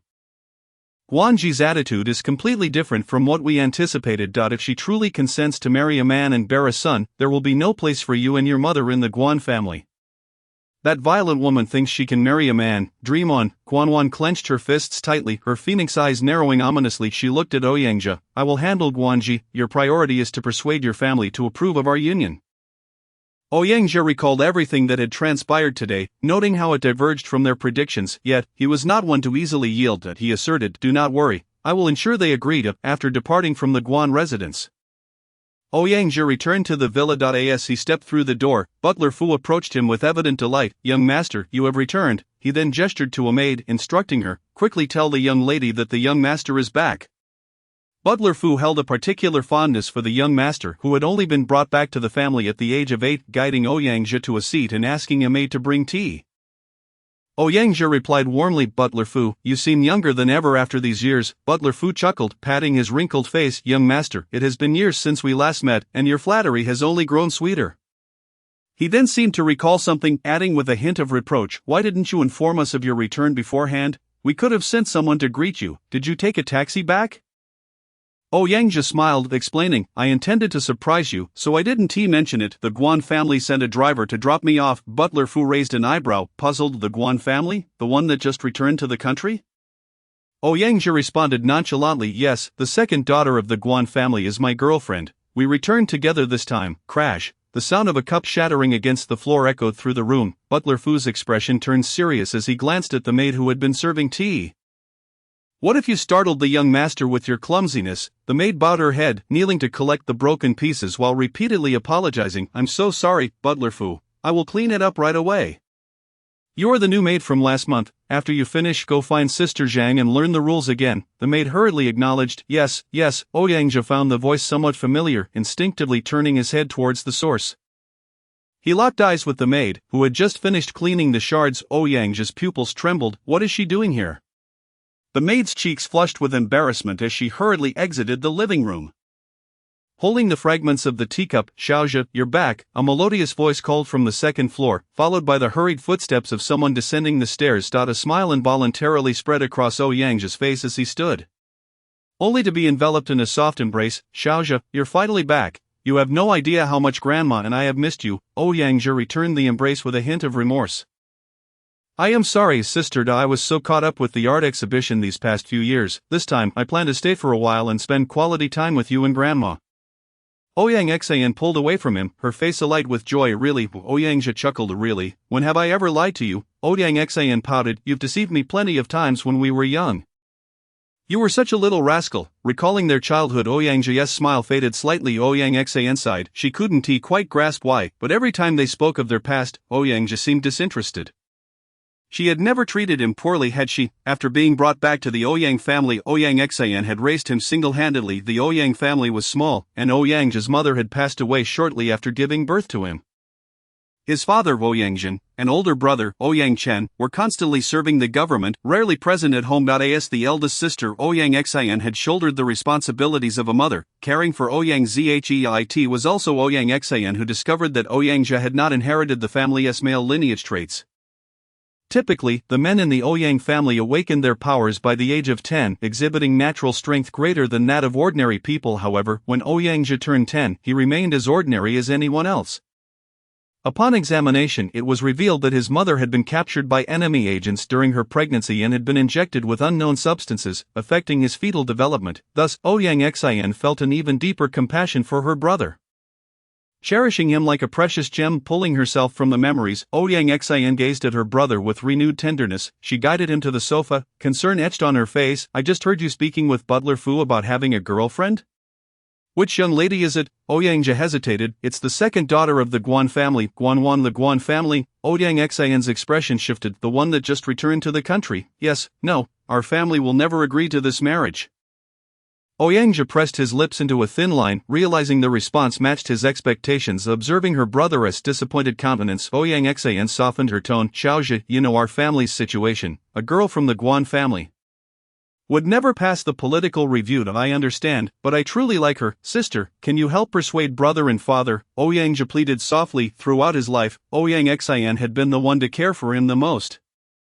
His father and brother, perhaps due to the innate emotional reserve of men, had always been indifferent towards him. Perhaps there exists a more profound reason, yet Ouyang dared not contemplate that possibility. "Sister, I have never asked you for anything before, but for this one matter, could you lend me your assistance?" However, upon witnessing her younger brother's pitiable and humble plea, Ouyang's heart softened. Ultimately, she relented. "Very well. I shall inquire, but do not harbor excessive hopes." "Thank you, sister. I knew you cared for me the most," Ouyang exclaimed, overwhelmed with joy, and enveloped Ouyang in a bear hug. Seeing him behave like a child brought a smile to Ouyang's face. She gently patted his shoulder. "All right, since you rarely return home, how about joining me tomorrow to visit Grandma at the hospital? She has been thinking of you." Ouyang readily agreed. "Sure, I will follow whatever you say." "Sister." The atmosphere between the siblings was harmonious. Learning that Ouyang had hardly eaten at the Guan residence, Ouyang promptly instructed the cook to prepare a sumptuous lunch. After sharing the meal, Ouyang returned to his room to rest, while Ouyang left to rehearse a play at the theater. Before ascending the stairs, Ouyang called out to the new maid, "You bring a plate of fruit to my room." "Yes, young master," the maid responded respectfully, turning to head to the kitchen. On the second floor, outside Ouyang's room, a knock echoed. As he opened the door, a soft, fragrant female figure leaped into his embrace. A sweet, sultry voice reached his ears. "Aja, I missed you so much." Ouyang's expression changed abruptly, yet he quickly extended his hand to close the door, pulling the woman clinging to him away. "Nian Nian." If someone sees us like this, it could lead to significant trouble. Shi Nian pouted in displeasure. Aja, after such a long time apart, you greet me with a lecture. Ouyang suppressed his irritation, striving to appear gentle. Of course not, you know my current situation, we must be cautious in all matters. Shi Nian's demeanor softened at his words, her expression brightening. She casually placed the fruit platter on the table and wrapped her arms around Ouyang's neck. Her voice laced with jealousy. Aja, I just overheard the housekeeper say you have a girlfriend, and she is the second niece of the Guan family. Ouyang had already prepared his response. Maintaining a calm facade. My relationship with Miss Guan is merely a facade. She seeks to secure the position of head of the Guan family, while I aim to gain her support to smoothly take over the family business. He had painstakingly arrived at this position and had no intention of being merely a powerless rich heir. He intended to fight for his place, once he had control of the Ouyang family.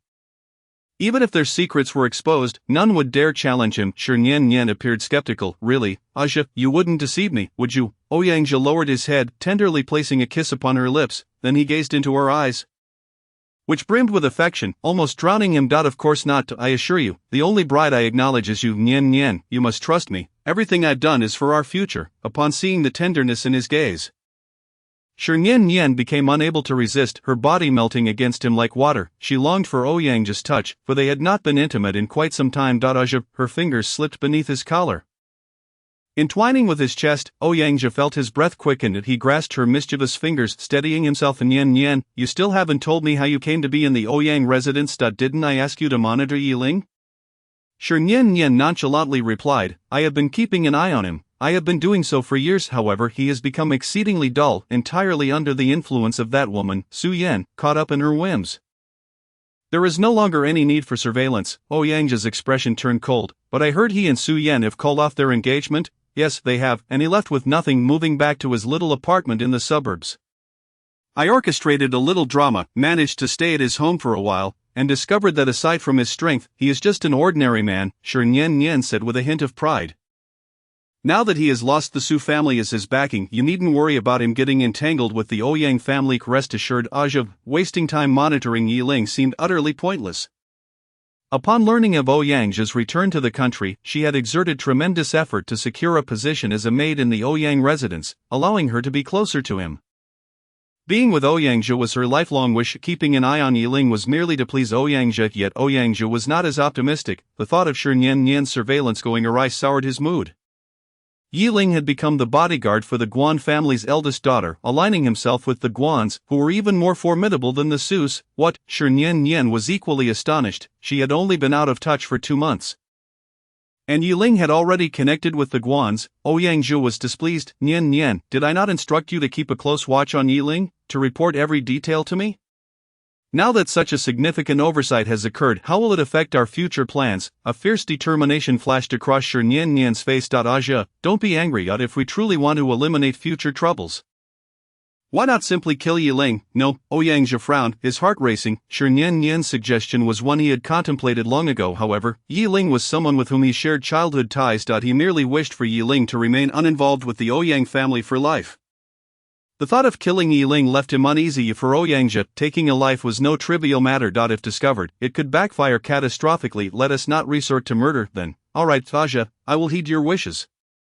Shi Nian wrapped her arms around Ouyang's neck, leaning against his chest. Ouyang held her, calming his agitated heart. He needed to contemplate the matter concerning Yiling further. At the renowned 5-star restaurant Jinwei Xiang, a popular venue for couples in Beijing, situated in the city's bustling commercial center, one could gaze upon the entire cityscape from its topmost floor. It was the prime destination for affluent individuals seeking romance.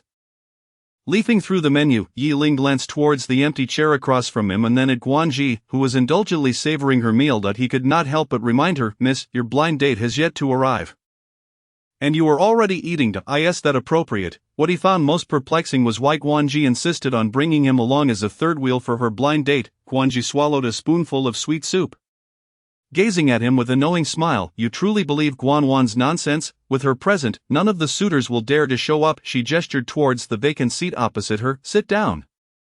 Eat your food. Do not let it go to waste. Why? Yiling hesitated. Is that really acceptable? That is an order. Without further ado, Yiling took a seat across from Guanji and picked up his chopsticks. Pleased with his compliance, Guanji felt a sudden urge to confide. Do you know why none of the suitors will come? Yiling was genuinely curious but maintained an air of composure.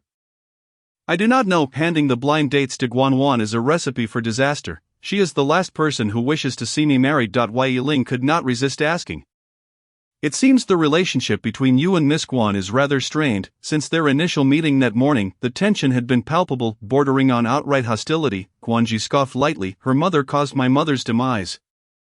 Taking her place as a mistress. If you were in my shoes, would you befriend the daughter of the woman who usurped your mother? Yiling answered without hesitation. Absolutely not. Exactly. I have always said that Guanwan is a mere facade.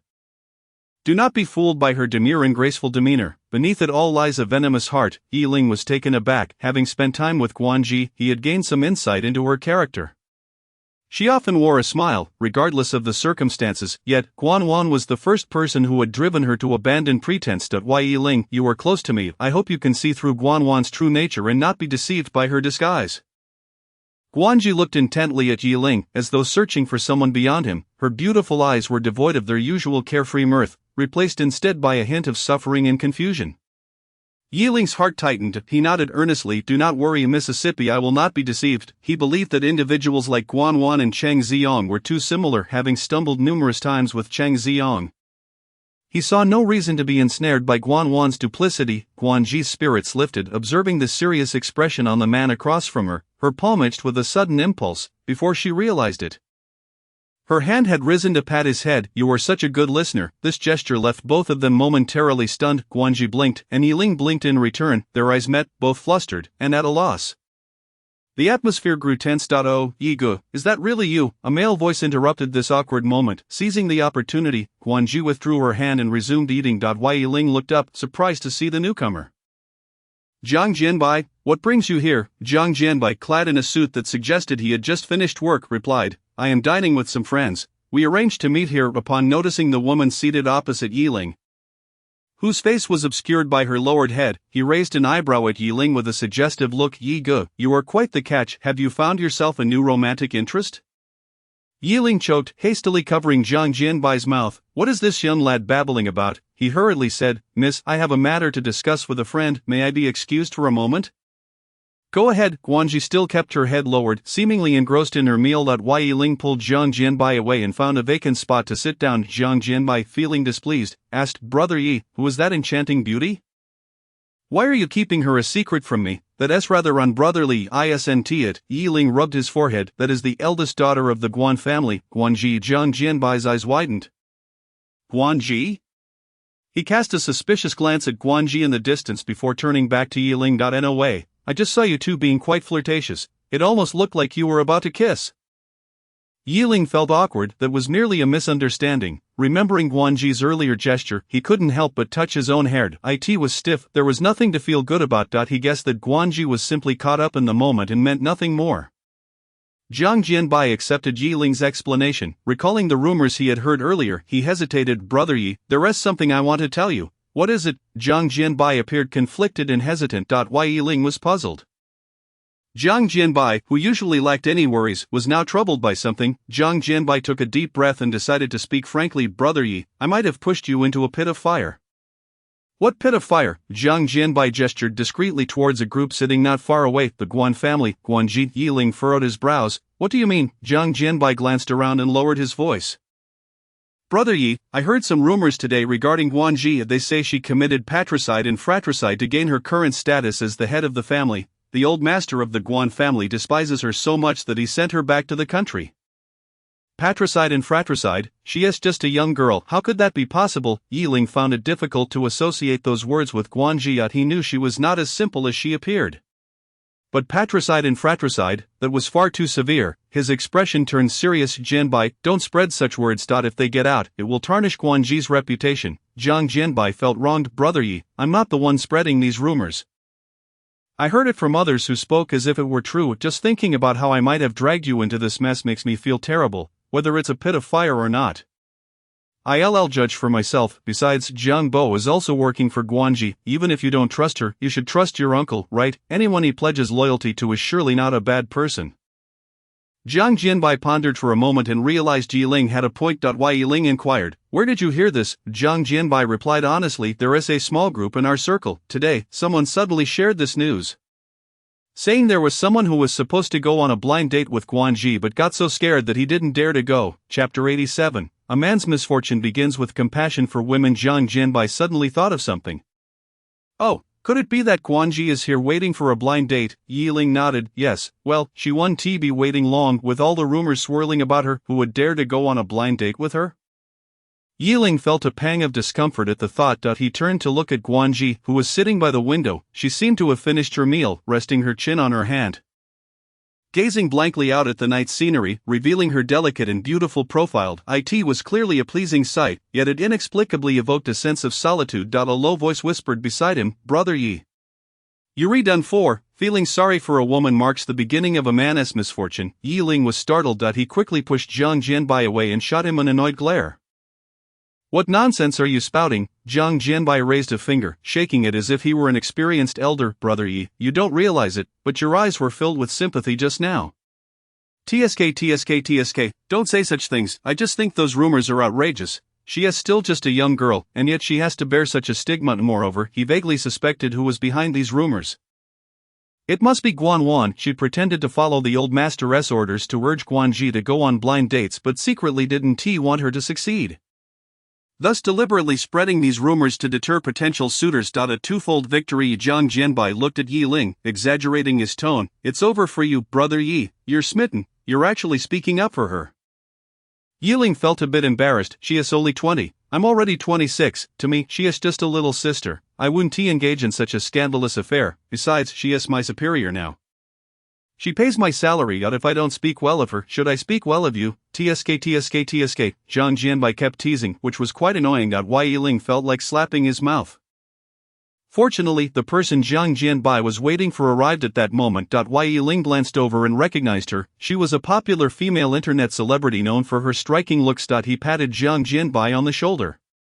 "You, remember to be careful." Zhang Jianbai was quite loyal but had one flaw: he was a flirt. He had nearly dated every beautiful internet celebrity in the capital. However, such matters were consensual. Zhang Jianbai was generous with his money, and none of the girls who had parted ways with him spoke poorly of him. In some respects, Zhang Jianbai was quite impressive in matters of the heart, a feat Yiling found hard to match. He didn't want to be a third wheel any longer and returned to Guanji's side. Guanji's expression had returned to normal, as if nothing had happened. She picked up her bag and said, "Let us go." Yiling called out to her. "Mississippi." Guanji paused, turned back to him. "What is it?" Yiling hesitated for a moment before saying, "There is a friend of mine, Zhang Jianbai, on your blind date list. Is it possible to exclude him? He is not quite suitable for you." With Zhang Jianbai dating a popular internet celebrity right under Guanji's nose, it was hard to imagine them together. Furthermore, Zhang Jianbai preferred women with curvy figures, and Guanji seemed not to fit his taste. Guanji considered for a moment and then pointed at a corner across the room. "Is Zhang Jianbai the one feeding the internet celebrity over there?" Yiling turned to look in the direction she pointed and felt a wave of embarrassment wash over him. In just a few minutes, Zhang Jianbai and that internet celebrity were already locked in a kiss. Although he was reluctant to admit it, he nodded. "Yes, that is him." Guanji waved her hand. "Don't worry, I won't seek out a fickle man." Yiling silently thought, "Jianbai, you can rest easy. A girl with Guanji's character is truly not suitable for you." They prepared to leave, as he had to get up early the next day to inspect a new shopping mall project. Yes, the next day, at Yongtai Shopping Center, Ouyang accompanied Ouyang Xian as she browsed a women's clothing store. Ouyang Xian was comparing several scarves, indecisively asking Xiaozhe, "Which one do you think looks better? They all seem quite nice." Ouyang felt the materials of the scarves one by one and picked out a red one. "This one, it feels quite soft, and the red is festive. Grandma loves such vibrant colors. You should also buy the rest." "Didn't you say Grandma has a few good friends at the nursing home? Consider it a gift from us." "You're really thoughtful." Xiaozhe. Ouyang Xian smiled and handed the scarves to the shop staff. "Please wrap them all up." "Certainly, that will be a total of 888 yuan. I'll pay." Ouyang went to the counter to settle the bill. Ouyang Xian felt a sense of satisfaction watching him, thinking how nice it was to have a brother who eagerly offered to pay. Ouyang chuckled to sister, "You're too easily pleased. This is just the beginning. While I'm here in the country, if you want anything, just let me know. I won't let you spend a single penny." Ouyang Xan certainly wouldn't accept that. However, Ouyang J's words warmed her heart, and a smile remained on her face. Her brother was truly worth raising. The staff took some time to wrap the scarves. And Ouyang Xan, feeling a bit tired from shopping, sat down on a sofa by the window with Ouyang Zhe to rest. They chatted about visiting grandma at the nursing home when a staff member brought them hot drinks. As Ouyang Zhe took the cup, his gaze inadvertently swept outside. Suddenly he froze. Yi Ling, what is he doing here? He stood just a few meters away outside the women's clothing store, holding a luxurious handbag meant for women. Tall and strikingly handsome, he drew attention effortlessly. Several girls were already sneaking glances at him, taking photos with their phones. Thump, thump, thump. Ouyang Zhe felt his heart racing. A wave of panic washed over him. Yi Ling and Ouyang Xan were siblings. Their features remarkably similar, especially their eyes, which seemed to have been molded from the same stamp. If Ouyang Xan were to see him, Ouyang Zhe couldn't bear to imagine the consequences. Xiao Zhe. What are you looking at? Is there something outside? Ouyang Xan turned her head curiously, noticing him staring out the window. Sister. Ouyang Zhe quickly reached out to block Ouyang Xan's view. Xiao Zhe, sister, you have an eyelash stuck on your eyelid. Let me help you remove it. Ouyang Xan felt a tickle on her eyelid. Just then, the hand blocking her view was pulled away, restoring her sight. Ouyang Zhe stood in front of her, smiling gently. Sister, the scarves should be ready for wrapping. Shall we go? If we delay any longer, grandma might be upset. Alright. Ouyang Xan stood up. Ouyang Zhe walked ahead, proceeding to the front desk to retrieve the scarf. Ouyang Xan followed closely behind him, yet she could not resist the temptation to glance out the window. That fleeting glance caused her gaze to linger.